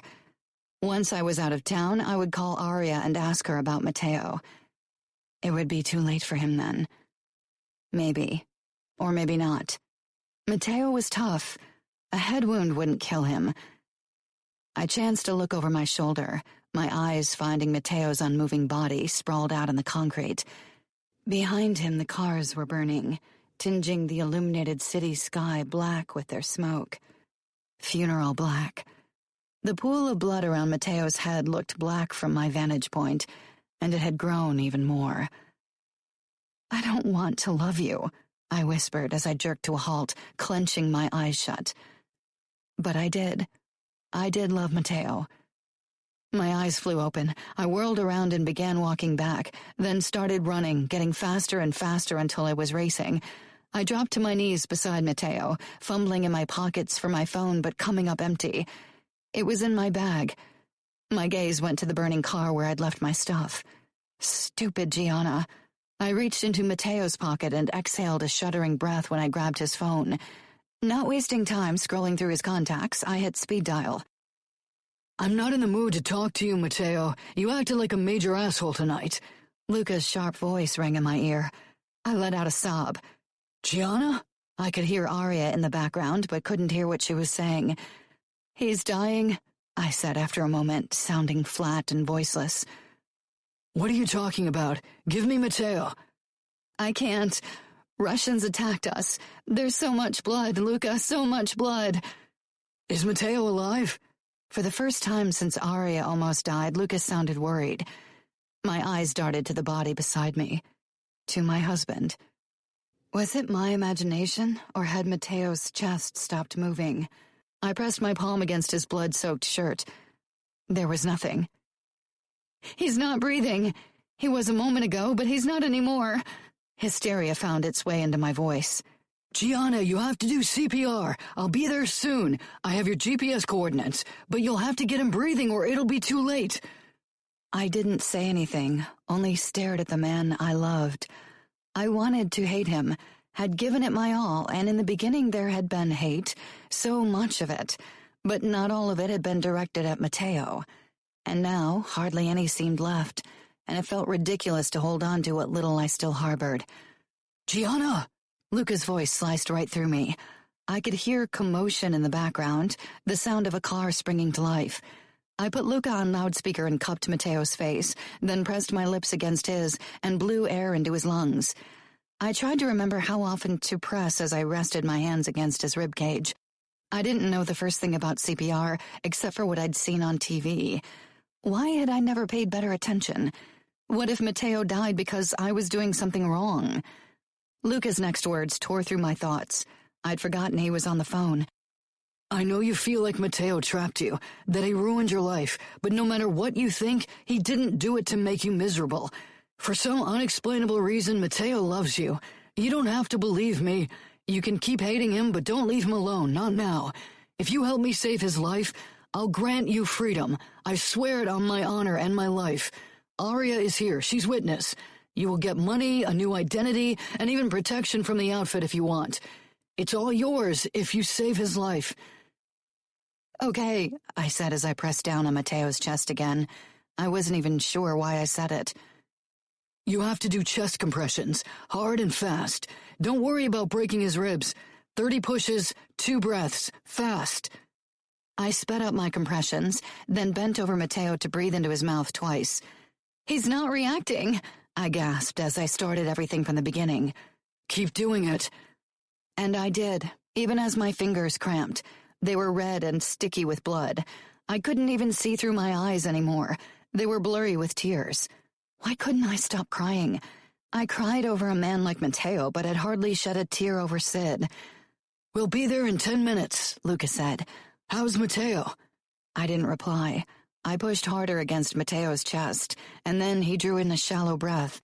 I froze, almost scared I'd imagined it. I quickly leaned over his face and felt the gentle breeze of his breath against my cheek. I brushed shaky fingers over his throat, finding his pulse. It wasn't as fast and strong as usual, but it was there. I closed my eyes for a moment, squeezed a few annoying tears away, and then I opened them. I sank down on my butt and stretched out my legs. I wanted to cradle Matteo's head in my lap, but worried about hurting his neck, so I merely rested my palm against his chest to reassure myself of his steady heartbeat. His blood was starting to soak my pants, but I was beyond caring. Gianna, are you still there? Yes, Matteo is breathing again. There was a pause. Good, Luca said quietly. Stay where you are. Don't worry. I tilted my head back and stared up at the sky, littered with stars and hazy with smoke. The gentle rise and fall of Matteo's chest was almost like a lullaby, and my eyes started to droop. My headache had gotten even worse. I probably had a concussion. The roar of an engine made me turn my head. 2 cars were racing in our direction. The one in the front was Luca's Aston Martin, and the one in the back belonged to his crony, Romero. I quickly pulled my hand away from Matteo's chest and rose to my feet, even as my vision swam. The Aston stopped with fuming tires, and Luca jumped out.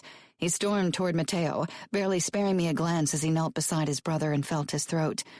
He did a quick scan of Matteo's injuries, and then Romero and Sandro were already beside him. Someone touched my shoulder, and then Aria appeared in my field of vision.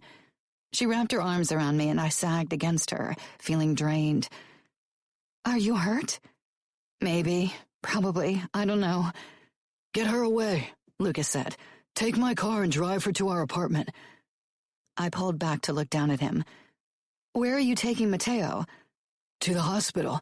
This is too serious for our doc, he said, then smiled coldly. Don't worry. I'll honor my promise. When I return to the apartment, we'll make the necessary arrangements to ensure your freedom. His eyes were hard.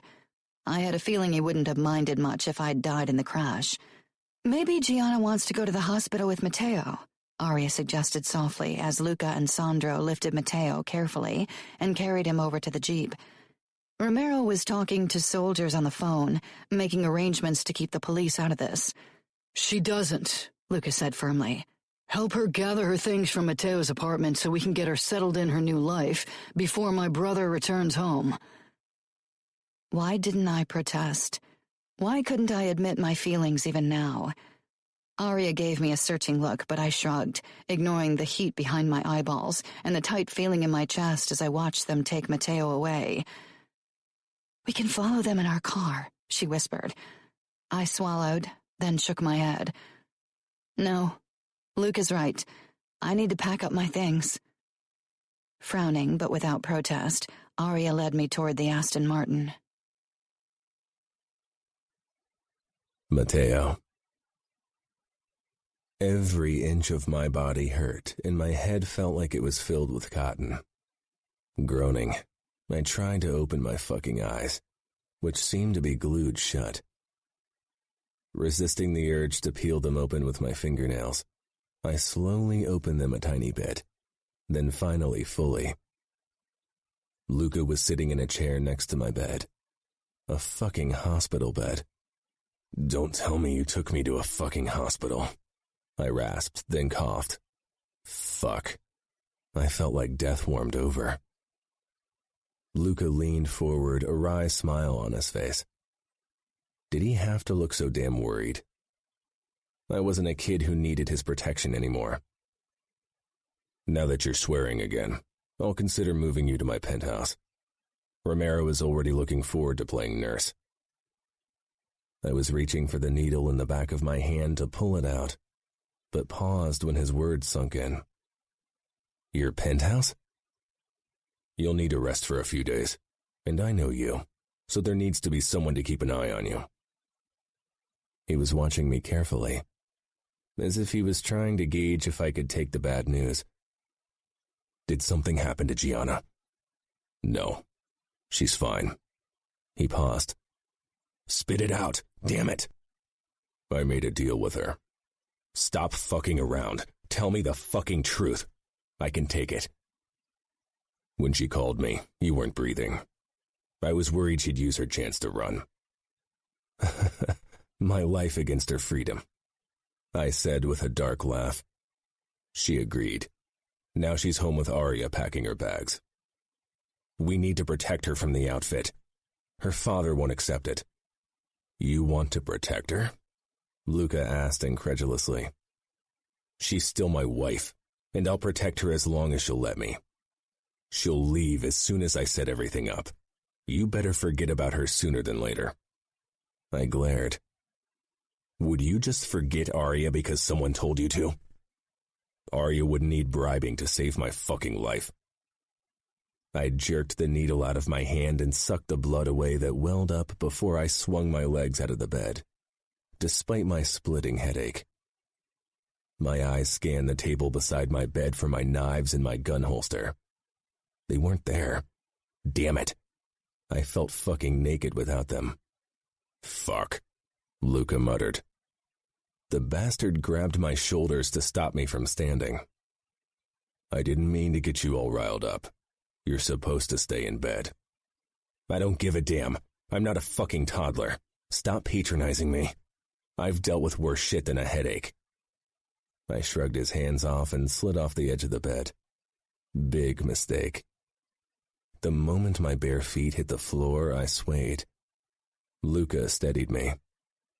With a groan, I sank back down on the bed. What did they give me? I feel as if someone put roofies in my drink. Luca gave me his most patronizing expression. I told you to stay in bed. Shut up. I blinked a few times. It did nothing to banish the dots from my vision. I want to get the hell out of here. I'm fine. You're fine when I tell you. I'm your capo. I opened the drawer on the bedside table, but my weapons weren't in there either. Where are my knives? In the car. I could hardly roll you into the hospital armed to the teeth. I clenched my jaw, then pushed myself to my feet again. This time I hardly swayed at all. Luca glowered at me. God damn it, Mateo. Why can't you listen for once? Don't give me that bullshit. If our situations were switched, you'd be out of the fucking hospital already. He didn't bother denying it. I knew him. Let's go. Luca thrust a bag at me. Sandro picked up a few clothes for you. The ones you were wearing during the crash have to be burnt. I got out of the embarrassing hospital gown and slipped into clean jeans. What about underwear? Maybe Sandro likes it if his junk jiggles around in his pants, but I prefer another barrier between my balls and the zipper. Luca snorted. Pfft. I wonder what it'll take to shut your big mouth. Almost getting killed and having your wife leave your sorry ass obviously isn't enough. I stopped buttoning my shirt. I knew he was joking, and he was right. Nothing ever got me down. Not when our mother died, not when father beat the crap out of me. Not when I was bleeding like a pig. Then why the fuck did mentioning Gianna feel like a fucking punch to the gut? Damn it. I was turning into a pussy. I sent Luca a forced grin, but he was already scrutinizing me with a frown. Don't tell me you're so eager to get out of the hospital because you hope to walk across Gianna and talk her into staying with you. She won't. The selfish bitch wants freedom. I stalked toward him, getting right in his face.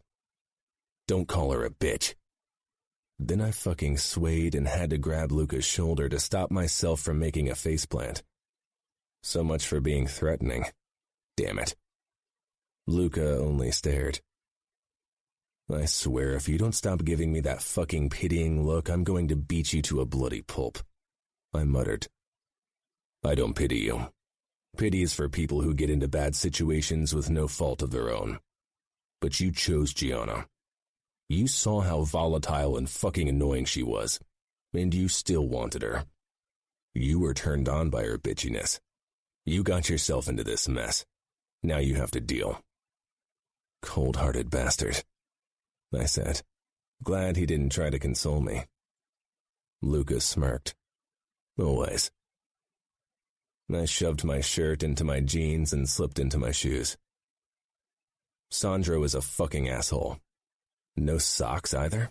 Is he a nudist or what? He probably thinks you are. I headed for the door, trying to walk as tall as possible, despite my wobbly legs. Luca walked too close. He probably thought he might need to catch me if I fainted. Stop hovering. People will think you're my sugar daddy. Luca ignored my comment. What do you remember before you woke up? Back to business, thank God. A bunch of cock-sucking Russians chased Gianna and me. I got rid of the first car pretty quick. A bullet between the brows got rid of the driver, and the resulting crash of the other fuckers. The second car was more trouble. I don't remember what happened to them. They burnt in their car. Charcoal, all of them. What about my car? Charcoal. Great. Could have been worse. You didn't look good when I first saw you. I reached for the tender spot on top of my head. A few nurses watched us as we passed them, but they didn't stop us. Luca had probably already settled everything in advance. You're lucky they didn't shave your entire head. Knowing how vain you are, you wouldn't have stopped bitching about it. Yeah, you know how to cheer me up, I said. Luca was busy texting someone. He barely glanced up. You're warning Arya that we're coming, aren't you? I couldn't help but wonder if Gianna was still with Arya. If they were making plans for Gianna's future without me. Luca had offered Gianna freedom on a golden platter. She'd be stupid not to go through with it. A life away from the Mafia was something she'd always wanted. Away from me. She'd finally get her wish. Luca spared me the barest glance. It's for the best. Believe me. Annoyance zipped through me. Luca had always tried to dictate my life. Look out for me, as he called it. And it had only gotten worse since he was also my capo.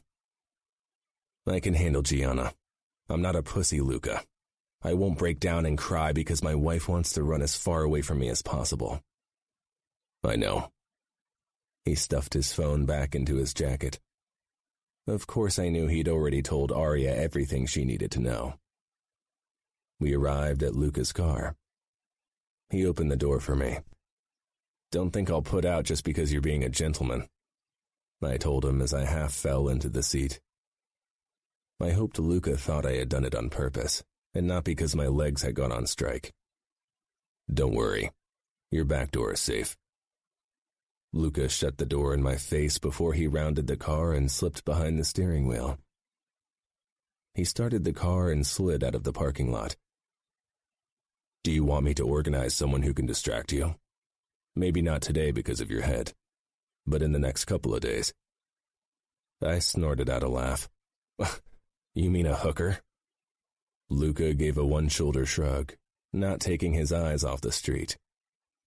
He had his poker face on, and it annoyed the crap out of me, because I wasn't sure if this was a test or if he was being serious. A few years ago, I'd have said he was dead serious. Luca had never had trouble moving from one woman to the next, but that had been before Aria. First of all, I might have a concussion, but I'm not dead, and that means I don't need a pity fuck. If I want a woman, I can find one myself and don't need to pay someone. You haven't seen yourself in the mirror yet. I checked my reflection in the rearview mirror. Okay, maybe I'd have more trouble than usual. I had 2 black eyes, both of them swollen and bloodshot, and there was a bluish lump below my hairline. Not to mention that my hair was a matted mess. You'll scare the shit out of every woman you approach. So what? It always worked for you. Luca chuckled. So, is that a no? A big fat one. I don't want to fuck anyone, but... Realizing the fucking trap I just walked in, I snapped my mouth shut. Damn it. You're not going to give her up, are you? Luca said in a resigned tone. No. I swore on my honor to grant her freedom, but I can break my promise if that's what you want. It's not like I haven't done worse before. No, I don't want you to break your oath, and it would only make her hate me more. You can't force Gianna to do anything. She needs to come back to me freely. That's the only way. Luca shook his head. Matteo, even you must realize how futile it is to hope for that. She'll run and never come back. Are you willing to risk that? Yes. Then you're a better man than I am. I'd never let Arya go. I glared out of the window. It sounded easy, letting her go, giving her the chance to find her way back to me. But I wasn't sure I could go through with it. I wasn't better than Luca. But I was a hunter, and sometimes a chase was useless. Sometimes you had to wait for the prey to come to you. I wasn't a patient hunter, but this time, I would try. Chapter 20. Gianna. Aria kept throwing glances my way, her pale brows drawn together in concern. Are you sure you don't need to see the doc?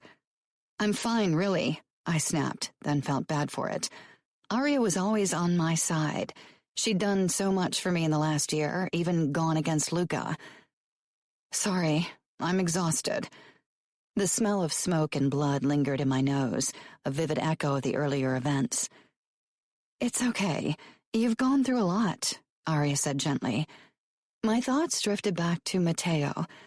I hoped he'd be fine. He was tough, but he'd lost a lot of blood. Maybe I should have let Aria drive me to the hospital to make sure he was all right. I wanted to be with him, wanted to be there when he woke and hold his hand while he was unconscious. I wanted to tell him that I was tired of the games, tired of pretending that I didn't care for him when I'd already lost my heart to him. It was futile trying to lie to myself. I knew I'd come to love Matteo, even his arrogance and shark smile. He was still a bad man, a murderer and criminal, but I knew now that I wasn't much better.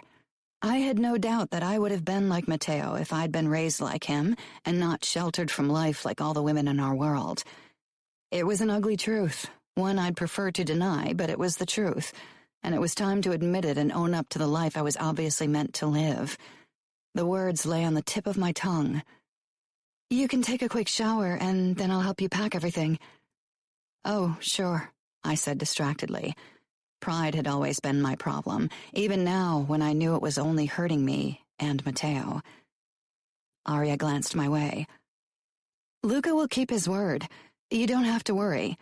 He's never broken his promise, and he knows I'd never forgive him if he'd lied. You'll be free. Free. What was freedom worth if it meant ignoring what my heart wanted? I know. You don't look happy. I wasn't happy, but why? For months, I'd wished for nothing more than to figure out a way out of this marriage, out of this life, out of this world, and now that I finally got my wish, I didn't feel anything. How could I have been lying to myself for so long? And why couldn't I admit it, especially not to the outside world? Why did it feel as if admitting I loved Matteo was the ultimate defeat? I'm still recovering from the crash, that's all, I said on autopilot. I wondered how long that lie would work. Aria didn't look convinced, but she didn't push the matter. I leaned my head against the window and closed my eyes, not in the mood for conversation. I needed to sort through my emotions as soon as possible, but the splitting headache definitely wasn't making it an easy feat. I must have dozed off because suddenly Aria was nudging me awake, and we were parked in the underground garage. She gave me an encouraging smile, and for some reason it made me feel horrible. I quickly scrambled out of the car, unable to meet Aria's compassionate gaze. I rushed toward the elevator, a few times almost tripping over my feet. Aria caught up with me and called the elevator down with a press of the button. "What's the rush? You don't have to worry that Matteo will come home while we're still packing. They'll probably keep him in the hospital overnight. He looked really bad." I leaned against the cool wall of the elevator. Did Aria really think that would cheer me up? Was I such a horrible bitch that people thought I'd be happy that someone was seriously injured? Of course they did. Luca had thought he had to offer me a ticket to freedom so I didn't let his brother die. I was nothing but a heartless, selfish bitch in his mind. And judging from Aria's words, she agreed with him. My throat corded up. Maybe they were right. "I'm not worried," I said calmly. It was easier to play the part they all expected me to play. Aria nodded, but she didn't stop watching me. We were leaning across from each other, and I could see my reflection behind her in the mirror. We couldn't have been more different. Aria with her kind expression, angel-like hair, porcelain skin, and baby blue eyes, the epitome of pureness. And I looked like I'd risen from hell with my messy red hair, blood-covered clothes and skin, and dark shadows under my eyes. When we stepped into the apartment that I'd shared with Matteo since our wedding, I quickly rushed into the master bedroom, and from there into the adjoining bathroom. Maybe a quick shower would help me get a grip on my heart. Luca's offer was my last chance. I knew that. If I followed my heart instead and stayed with Matteo, then that would be it. I had to let my brain make this decision.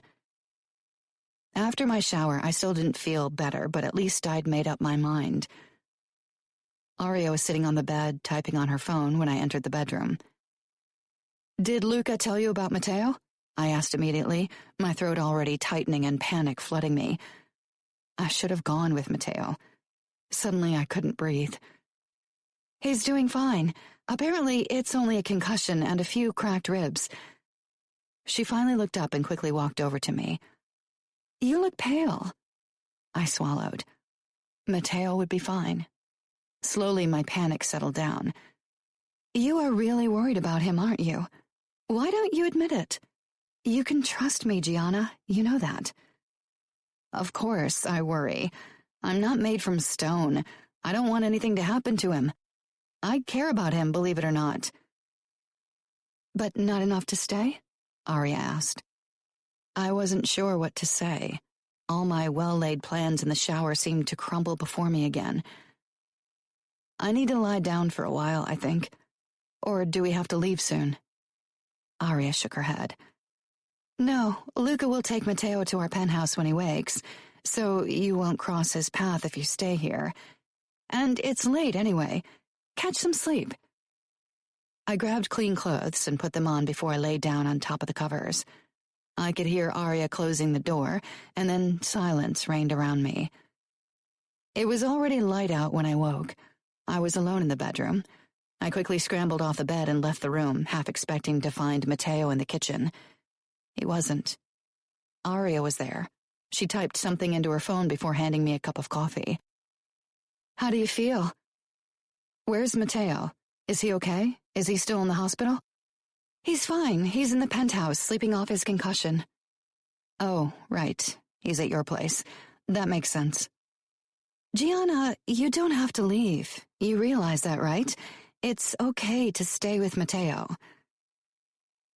I stared at her. It was okay, wasn't it? Okay to love a man like him. Okay to accept life in the mob. The elevator stopped with a bling and Luca walked out, his cold gaze settling on me. I had to suppress a shiver. That was what hatred looked like, and I supposed he had every reason to hate me. Sandra was a couple of steps behind him like a good lapdog. "I hope your bags are packed. I want you out of this apartment as soon as possible." "Luca," Aria hissed, "that's not fair." For once, she couldn't warm his cold heart. "No, that bitch needs to get as far away from my brother as possible. I want her gone. She's been ruining his life for long enough." I glared, but deep down I wondered if he was right. Of course, I'd never admit it. "I know you think Mateo deserves better than me, but let me tell you one thing. Aria deserves better too. She's too good and pure and kind for you. You aren't even worth the dirt under her shoes. She's too loving and nice to see it, but I do. You think I destroyed Mateo's life, but I never got a choice in the matter. I didn't want to marry him. You, on the other hand, chose to marry Aria. You chose to destroy her life with your darkness. So get down from your high horse, you bastard. You don't deserve her and never will." Aria's knuckles turned white from her grip on Luca's wrist. He could have shaken her off with ease, but he didn't move. "I know," he said in a steely voice. "But the difference between you and me is that I'm trying to be a better man for her. But you never tried. You were always content with being a bitch." Aria gasped. "Luca, please." "No, he's right. I'm a bitch, and I'm leaving now. Tell Mateo goodbye from me." Wow, spoken like a true bitch. It was too late to take the words back, and I knew I would be too prideful to do it anyway. I took 2 of my bags that Aria must have carried down before I'd woken, and headed for Sandro, who picked up my other bags and followed me toward the elevator. I stepped inside and faced Aria and Luca, my head held high. Luca's gaze was unrestrained hate, but Aria was crying. She was pleading me with her eyes, and eventually I couldn't take it anymore and lowered my gaze to the floor. The doors slid shut and the elevator started moving. Sandro didn't try to make conversation.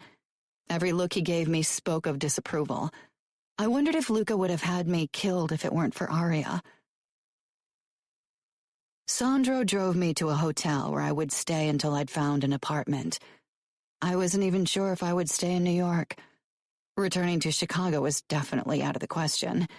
I'd be dead within a week. "Here, that's $5,000. Luca will contact you with more details soon," Sandro said as he parked in front of the hotel. A doorman opened my door. Sandro didn't follow me as I got out of the car, only gave the doorman information about the reservation. The moment the doorman had lifted my luggage out of the trunk, Sandro drove off, leaving me alone. I stared after the car. Nobody was watching me. I was free. Then why did freedom feel like my new prison? Mateo. "I don't think this is a good idea," Luca muttered as he followed me into my apartment. "This is my home. I'm not an invalid. I won't have another sleepover at your place," I said. I was still feeling fucking dizzy, but I wasn't going to admit it to Luca. I walked into my bedroom, Luca close behind me. If he didn't stop it soon, I'd kick his ass. I stopped in the middle of the room. The drawers were ajar. I didn't have to look into them to know they were empty. "She moved out this morning," Luca said. "I know." I could feel Luca's eyes on me. "You should stay with Aria and me. It's almost Christmas. Do you want to spend the holidays sulking?" "I don't care about Christmas, and I'm not sulking. I'm supposed to rest, remember? I pointed at my head, then walked over to the bed and lay down. And I don't want you to watch me while I sleep. You will have dinner with Arya and me tonight. I don't care if I have to drag you into my penthouse, but you will be there. I nodded. Let me sleep. He finally left. Of course there was no way I could sleep. My eyes darted toward the dressing room with its empty shelves. Gianna was really gone, and this time, I wasn't going to hunt her. Chapter 21. Gianna. I stared out of the window of my hotel room. It was dinner time, but I wasn't hungry. I hadn't left the room since I'd checked in this morning. Did Freedom always feel this lonely? My phone beeped with a message. It was from Arya. Matteo broke down again. He's unconscious. I called her immediately, my heart hammering in my chest. She picked up after the first ring. Where is he? I asked. At our place. He's in the guest bedroom. The doc says he needs to stay in bed. He overexerted himself too soon after the crash. I'm coming over. You are? Arya asked in a hopeful voice. Yes. Tell Luca he should get used to my presence again. I could practically hear Arya smiling. I knew it. She paused. I'll send Sandro over. No, I'm taking a cab. I'll be there soon. When I arrived in the apartment, Luca barred my way. What is she doing here? I want to see Matteo, I said, and I didn't care if I had to knock out Luca to do it. Luca glared. Get the fuck away. Luca, please, Arya whispered. I tried to walk past Luca, but he didn't let me. Let me see my husband. Matteo can't use the emotional stress right now. You leaving and then returning won't help with his recovery, Luca growled. I had a feeling his words would have been much worse if Arya weren't standing beside him. If you stay now, you'll stay for good. I'm done with your games. I'm not leaving again. Luca sent me a doubtful look, but he stepped back. I didn't hesitate. I rushed toward the guest bedroom and stormed inside. Matteo was asleep. I lay down beside him, determined to keep watch over him until he opened his eyes. Matteo. A soft hand held onto mine. I opened my eyes, blinking a few times to clear my vision. I felt like a total wimp for having passed out. Fuck. I'd been shot and stabbed and even burnt before, and a stupid hit to the head brought me down to my knees. It was a disgrace. I turned my head. Gianna was curled up beside me, her hand clutching mine. Her clothes were wrinkly and her hair a complete mess, as if she'd been at my side for a while. Her face was mostly covered by her unruly hair. I felt the irresistible urge to see her expression. Slowly, carefully, I sat up and brushed a few strands away with my free hand. Gianna looked like a fucking angel in sleep. Too beautiful to be real. Her thick lashes rested on her pale skin. I trailed a fingertip over her high cheekbone, enjoying the softness of her skin. Her eyes fluttered beneath her lids, and then they peeled open. She blinked sleepily until her gaze finally focused on me. I waited for her to let go of my hand and jump off the bed like it had caught fire. At the very least, I expected some ridiculous excuse for why she was here, holding my hand. I doubted Luca had dragged her back. He knew I didn't want him to. She didn't do any of those things, however. Instead, she sat up slowly, blinking away sleep and rubbing her eyes with the hand that wasn't holding mine. She searched the room for something. What time is it? I had no fucking clue. I wasn't even sure what day it was. You're asking me? She laughed once, and then her expression tightened. You scared me. I did. I suppose I'm a scary guy. Gianna didn't smile. She was looking at me with an expression I'd never seen on her face, vulnerable and open. I should have never agreed to Luca's offer. I was being stubborn. I didn't want to admit my feelings to myself. But when Arya called to tell me you'd broken down again, I was terrified that I'd lose you. She paused, her fingers on my hand tightening. I didn't say anything, wasn't sure what to say.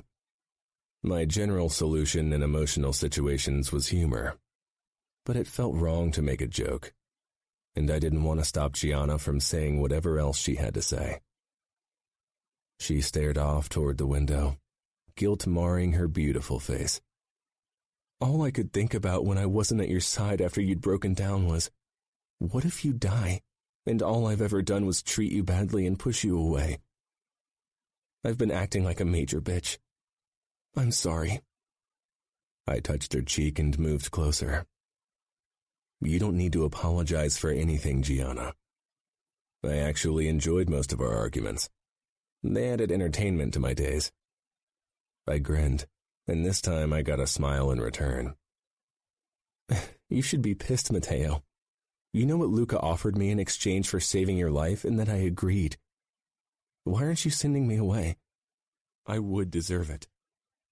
I shrugged. I didn't like the idea that Gianna had eagerly accepted Luca's offer. But she was here now. It had taken a while, but eventually I'd realized that Gianna had come to me on her own. Gianna would never let anyone force her to admit her feelings. I touched the back of her head and pulled her toward me. She didn't resist, and when her mouth touched mine, she wrapped her arms around my neck and deepened our kiss. My hand found its way under her shirt, feeling the soft skin of her stomach and moving higher. Gianna stopped my hand's exploration. You need to rest. You passed out yesterday. I won't let you overexert yourself again. I chuckled. Come on. If you ride me, I won't have to exert myself at all. You'll do all the work. Yeah, right, she said. No way am I going to risk your recovery. Luca would be so pissed if I did something stupid. He hates me anyway. I don't want to give him another reason to keep me away from you.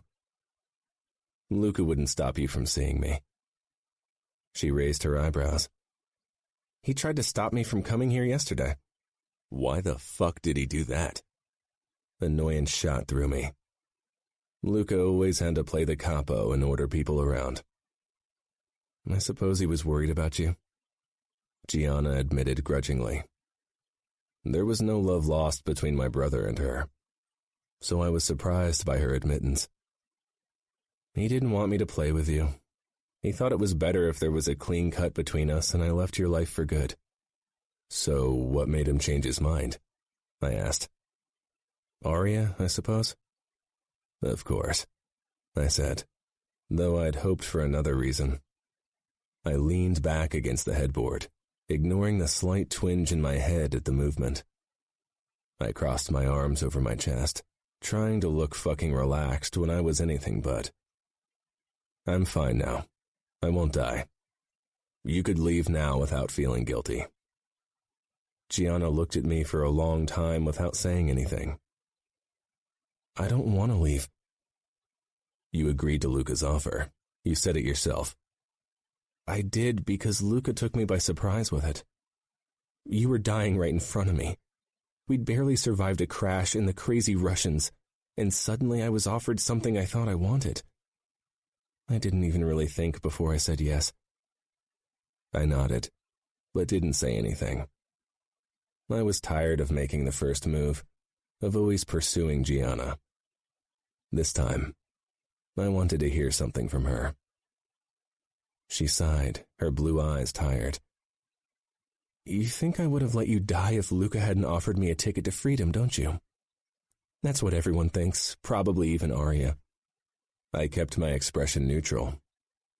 Isn't it the truth? She glared. No, it's not the truth.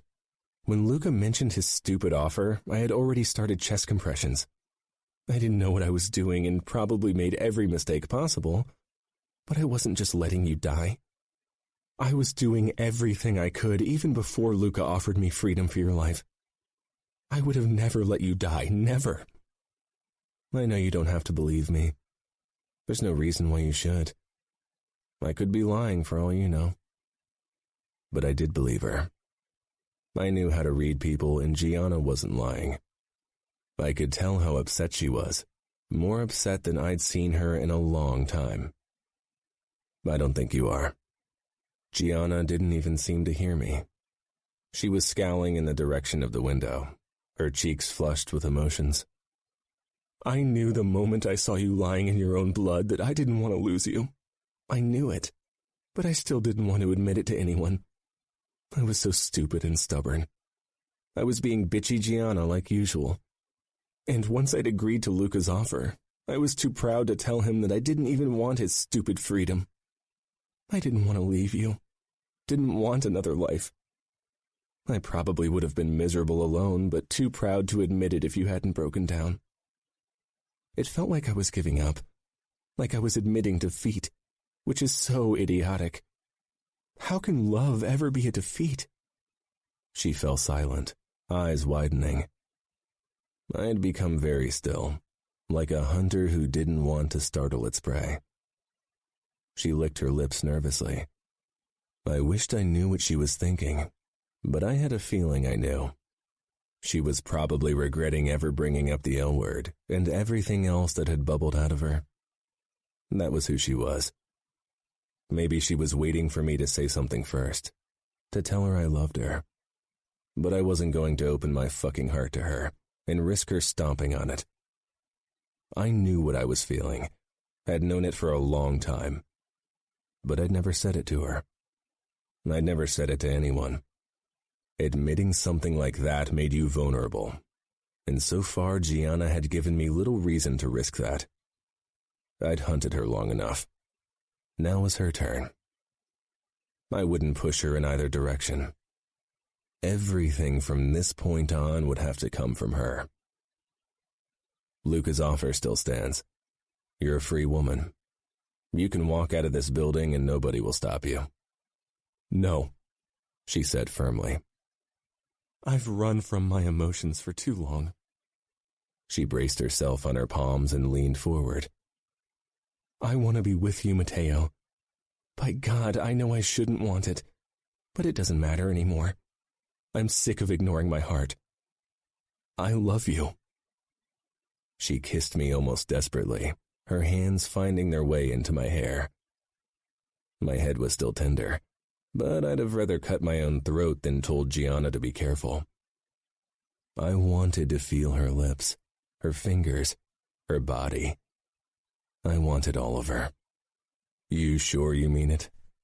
I asked in a teasing voice when she pulled back. She nodded. Yes, there's no fucking doubt in my mind. I love you, Matteo. I don't care what that makes me. I don't care what other people think about me, about us. I don't even care what Arya and Luca think. All I care about is us. I kissed her again. I'd never get enough of tasting her. I love you, Gianna. I've fucking loved you for a long time. Gianna. Hearing Matteo say that he loved me set my heart aflame. I couldn't remember the last time I'd felt so happy. I'd thought admitting my feelings to anyone would give that person more power over me. But instead, I felt freer than I had in a long time. I'd fought my emotions for so long, had held myself back for no good reason. Now that I'd said everything that needed to be said, I felt relieved. Maybe all this had started as something that had been forced upon me. But today, this life, Matteo, my marriage, were my choices, and I said yes to all of them. Matteo's kiss was demanding. There was no restraint, no sign that not too long ago he'd been unconscious. I knew it was stupid, but I wanted to feel him, wanted to show him with more than just words that I loved him. I pulled back and let my eyes wander down Matteo's body. He was dressed in only a tight white shirt and boxer shorts that did little to hide his erection. When I looked back up into his face, his gaze was transparent with lust. I'd never listened to other people's advice, so why should I start now? Matteo wouldn't overexert himself. I would take care of him. I knelt on the bed and gripped his waistband. Matteo smiled his shark smile. I thought you didn't want to risk my health. Oh, shut up, I said quietly.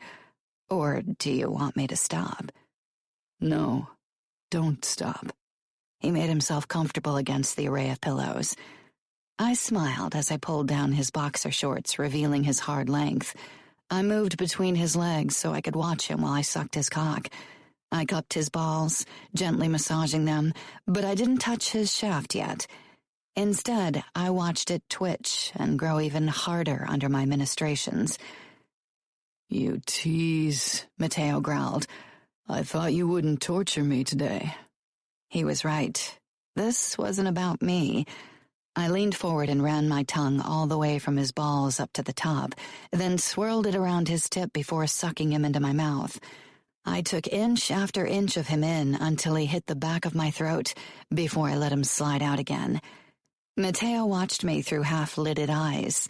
He gently pulled my hair back, which always got in the way, and stroked my cheeks as I licked and sucked his tip, knowing that it was where he was most sensitive. I traced the tip of my tongue along the ridge of his tip slowly. Matteo's breathing quickened, his abs tightened, but he didn't take his eyes off me or stop touching my face. It felt like he was revering me while I was revering him. I sucked a bit harder, feeling him getting closer. His fingers against my scalp tightened occasionally, and he released a harsh breath every time my teeth scraped him lightly. He started pumping his hips, pushing his length deeper into my mouth, and I let him. I was growing wet, and the pressure between my legs had mounted to almost unbearable proportions, but I was determined to ignore my own needs for today. Matteo's motions grew frantic. I clamped my lips tightly around his cock as he thrust into me over and over again. I'm coming, he rasped. I didn't pull back. Instead, I cupped his balls tightly and met his gaze. The muscles in his shoulders flexed, and his body seized up with his orgasm. Eventually, he stilled. I pulled back and wiped my mouth with a self-satisfied grin. Matteo chuckled, a low sound from deep in his chest. He reached for my shoulders and pulled me on top of him, claiming my mouth in a firm kiss. His hands glided down my back to cup my butt and squeezed. My core tightened with arousal. Before I could make up my mind if I should allow Matteo to exert himself even more, a knock sounded. I tensed, my eyes darting toward the door, which was already opening. Luca stood in the doorway, his gaze taking everything in without an expression. It wasn't hard to guess what we'd done. After all, I was lying on top of a bottomless Matteo who was groping my butt. My face flamed with embarrassment. You really shouldn't barge into someone's bedroom like that, Matteo said in amusement. He didn't look embarrassed at all. But after everything I knew about him, that didn't surprise me anymore. I stayed exactly the way I was, even though Matteo wouldn't have cared if I'd moved away and bared his cock to his brother. You should be resting, Luca said dryly, gray eyes piercing me with an unreadable look. Was he angry? It was hard to tell. Recently, he'd always been pissed around me. Not that his presence made me much happier. Matteo gave my butt a firm pat, his grin turning annoyingly smug. I feel very well rested. Luca shook his head. I give up, he said. You two do whatever you want. I don't even want to know what's going on or not going on. He turned around and closed the door behind him. I pushed away from Matteo and slid off the bed, trying my best to straighten my wrinkled clothes, but now there were also stains on them. They were an absolute mess. Hey, I thought we weren't done yet. I didn't even get to touch your pussy. And you won't. Luca was right. You should rest. You've had enough excitement for the day, I said sternly. Matteo was already growing hard again, and he didn't bother to hide it. I huffed. I'm going to change and clean up, and then return with something to eat for you. In the meantime, please pull your mind out of the gutter. Matteo winked. I stifled a smile and slipped out of the room. Aria and Luca were in the dining area, talking in hushed voices. Of course, I knew exactly what they were discussing. Aria noticed me first and fell silent. After a couple of seconds of silent scrutiny, she smiled brightly at me. Luca didn't share her enthusiasm, though. I ignored him. "Could you give me some of your clothes? I really need to change and shower." Luca raised his eyebrows. "Do you need to make yourself presentable so you can leave?" I met his gaze. "I'm not leaving. Not ever again." Aria was practically bouncing when she stepped up to me and linked our arms. "We'll see," Luca said simply. Aria shot him a glare before she led me upstairs toward their dressing room. "Don't listen to him. He's protective of Matteo," Aria muttered. She pulled jeans and a long-sleeved shirt from her drawers and handed them to me. Luca's protectiveness of Aria and Matteo was one of the few things I liked about him. I know, I haven't given him any reason to trust me with his brother. Aria watched me curiously as I undressed. "So, will you move back into Matteo's apartment?" I paused on my way to the bathroom. It wasn't as if I'd already settled somewhere else.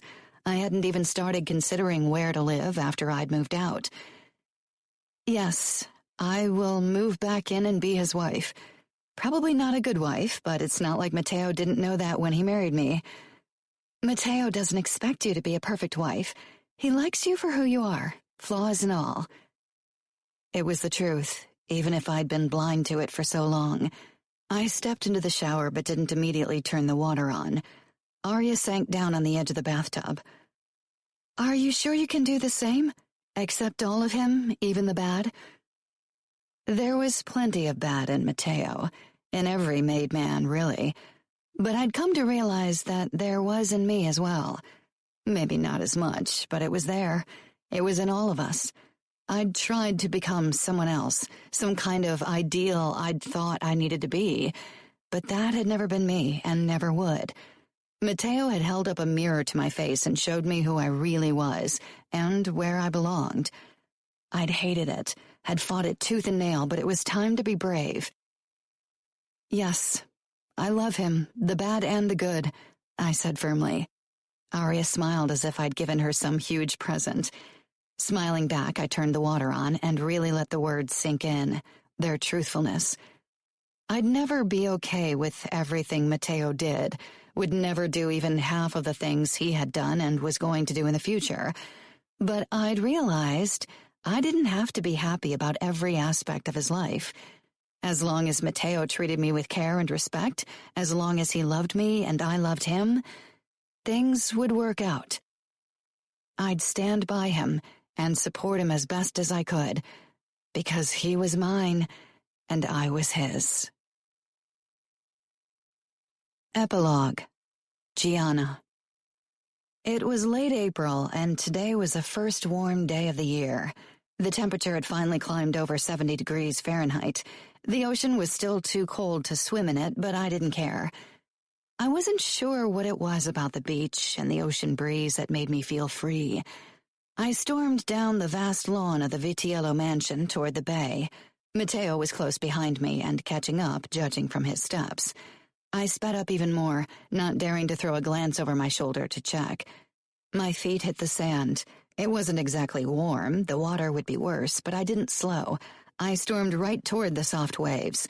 The moment my calves hit the water, my breath caught in my throat and I stumbled to a stop. This was definitely still too cold to swim. I almost fell forward because of my momentum. Teeth chattering, I was about to back out again when warm hands gripped my waist and lifted me up. "No, don't you dare!" I screamed. Matteo chuckled, and then I was thrown through the air and landed with a splash in the freezing water. My muscles seized for a moment. Then I burst through the surface and panted for breath. I scowled at Matteo, who was grinning at me. He was up to his stomach in the water and didn't seem to mind the cold. "You bastard!" I brought out through my chattering teeth. My entire body started shaking. I wrapped my arms around my chest to make a show out of my freezing. Matteo's brows drew together, and he came toward me, actually looking worried. The moment he was in arm's reach, I attacked. I lunged at him, grasping his shoulders and trying to dunk him under the water. I should have considered how used Matteo was to physical fights. He used my momentum to catapult me up and swing me over his shoulder. "Hey!" I shouted in protest, but he only clapped my butt and started carrying me out of the ocean. "Where are you taking me?" "We need to warm you up," he said wickedly.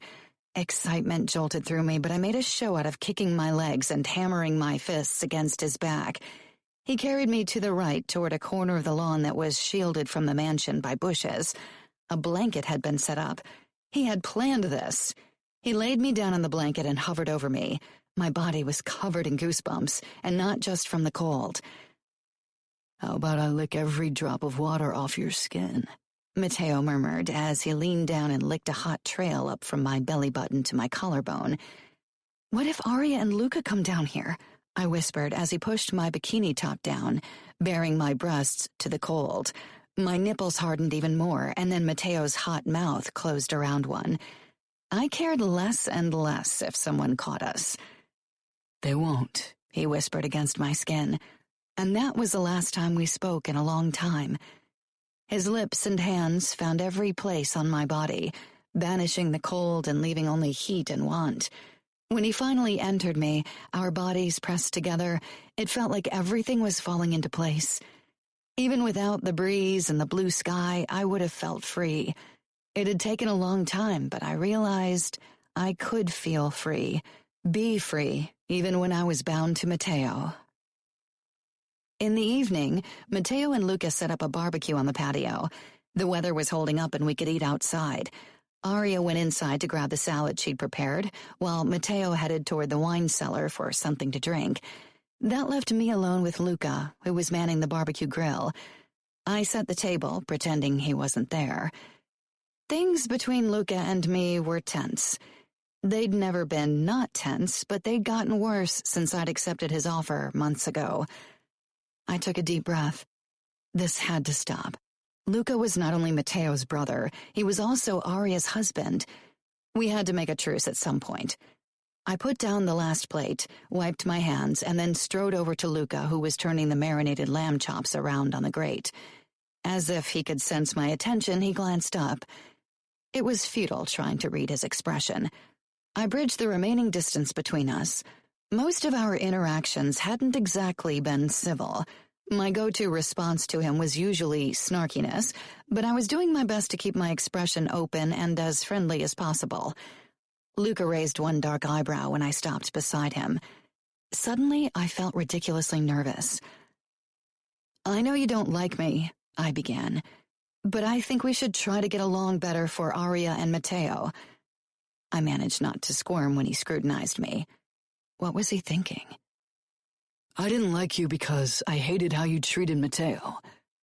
"Okay," I said slowly, not sure where to go from there. "But I'm starting to change my mind." "You are?" He turned another lamb chop. "I'm starting to think that maybe Matteo was right, and you two aren't the worst match." "Thanks," I said, unsure if it was meant in a positive way. "You are really bad with compliments." "I'm not in the habit of handing them out, and don't tell my brother I said he was right. He's cocky enough." His eyes went to something behind me, and I turned and spotted Matteo heading in our direction, his arms loaded with several bottles of wine. "He is," I agreed with a smile. Luca gave me what could be considered his version of a smile, and some kind of silent understanding passed between us. Matteo set the wine bottles down on the table before joining us and wrapping his arm around my waist. "What are you two gossiping about?" "You?" Luca and I said at the same time. "Is that so?" Matteo lifted one eyebrow. Arya came back from the kitchen, eyes darting between us. She pressed up against Luca with a confused look. "What's going on?"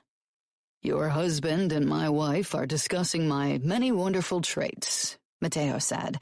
I nudged his side. "You are way too cocky." Matteo kissed my ear. "Admit it.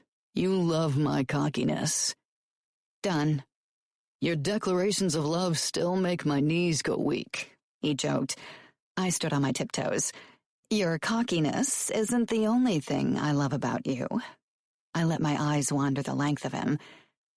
"I need some bloody lamb to cancel out this disgusting display of sweetness," Luca muttered, but I didn't miss the tender look he'd given Arya when he thought no one was paying attention. Matteo swept me into his arms and kissed me. Luca grumbled something else, but I didn't listen. All that mattered was Matteo. This has been Bound by Hatred, Born in Blood Mafia Chronicles Book 3. Written by Cora Reilly. Narrated by Wynn Ross and Lynn Barrington. Copyright 2015 by Cora Reilly. Production copyright 2020 by Cora Reilly.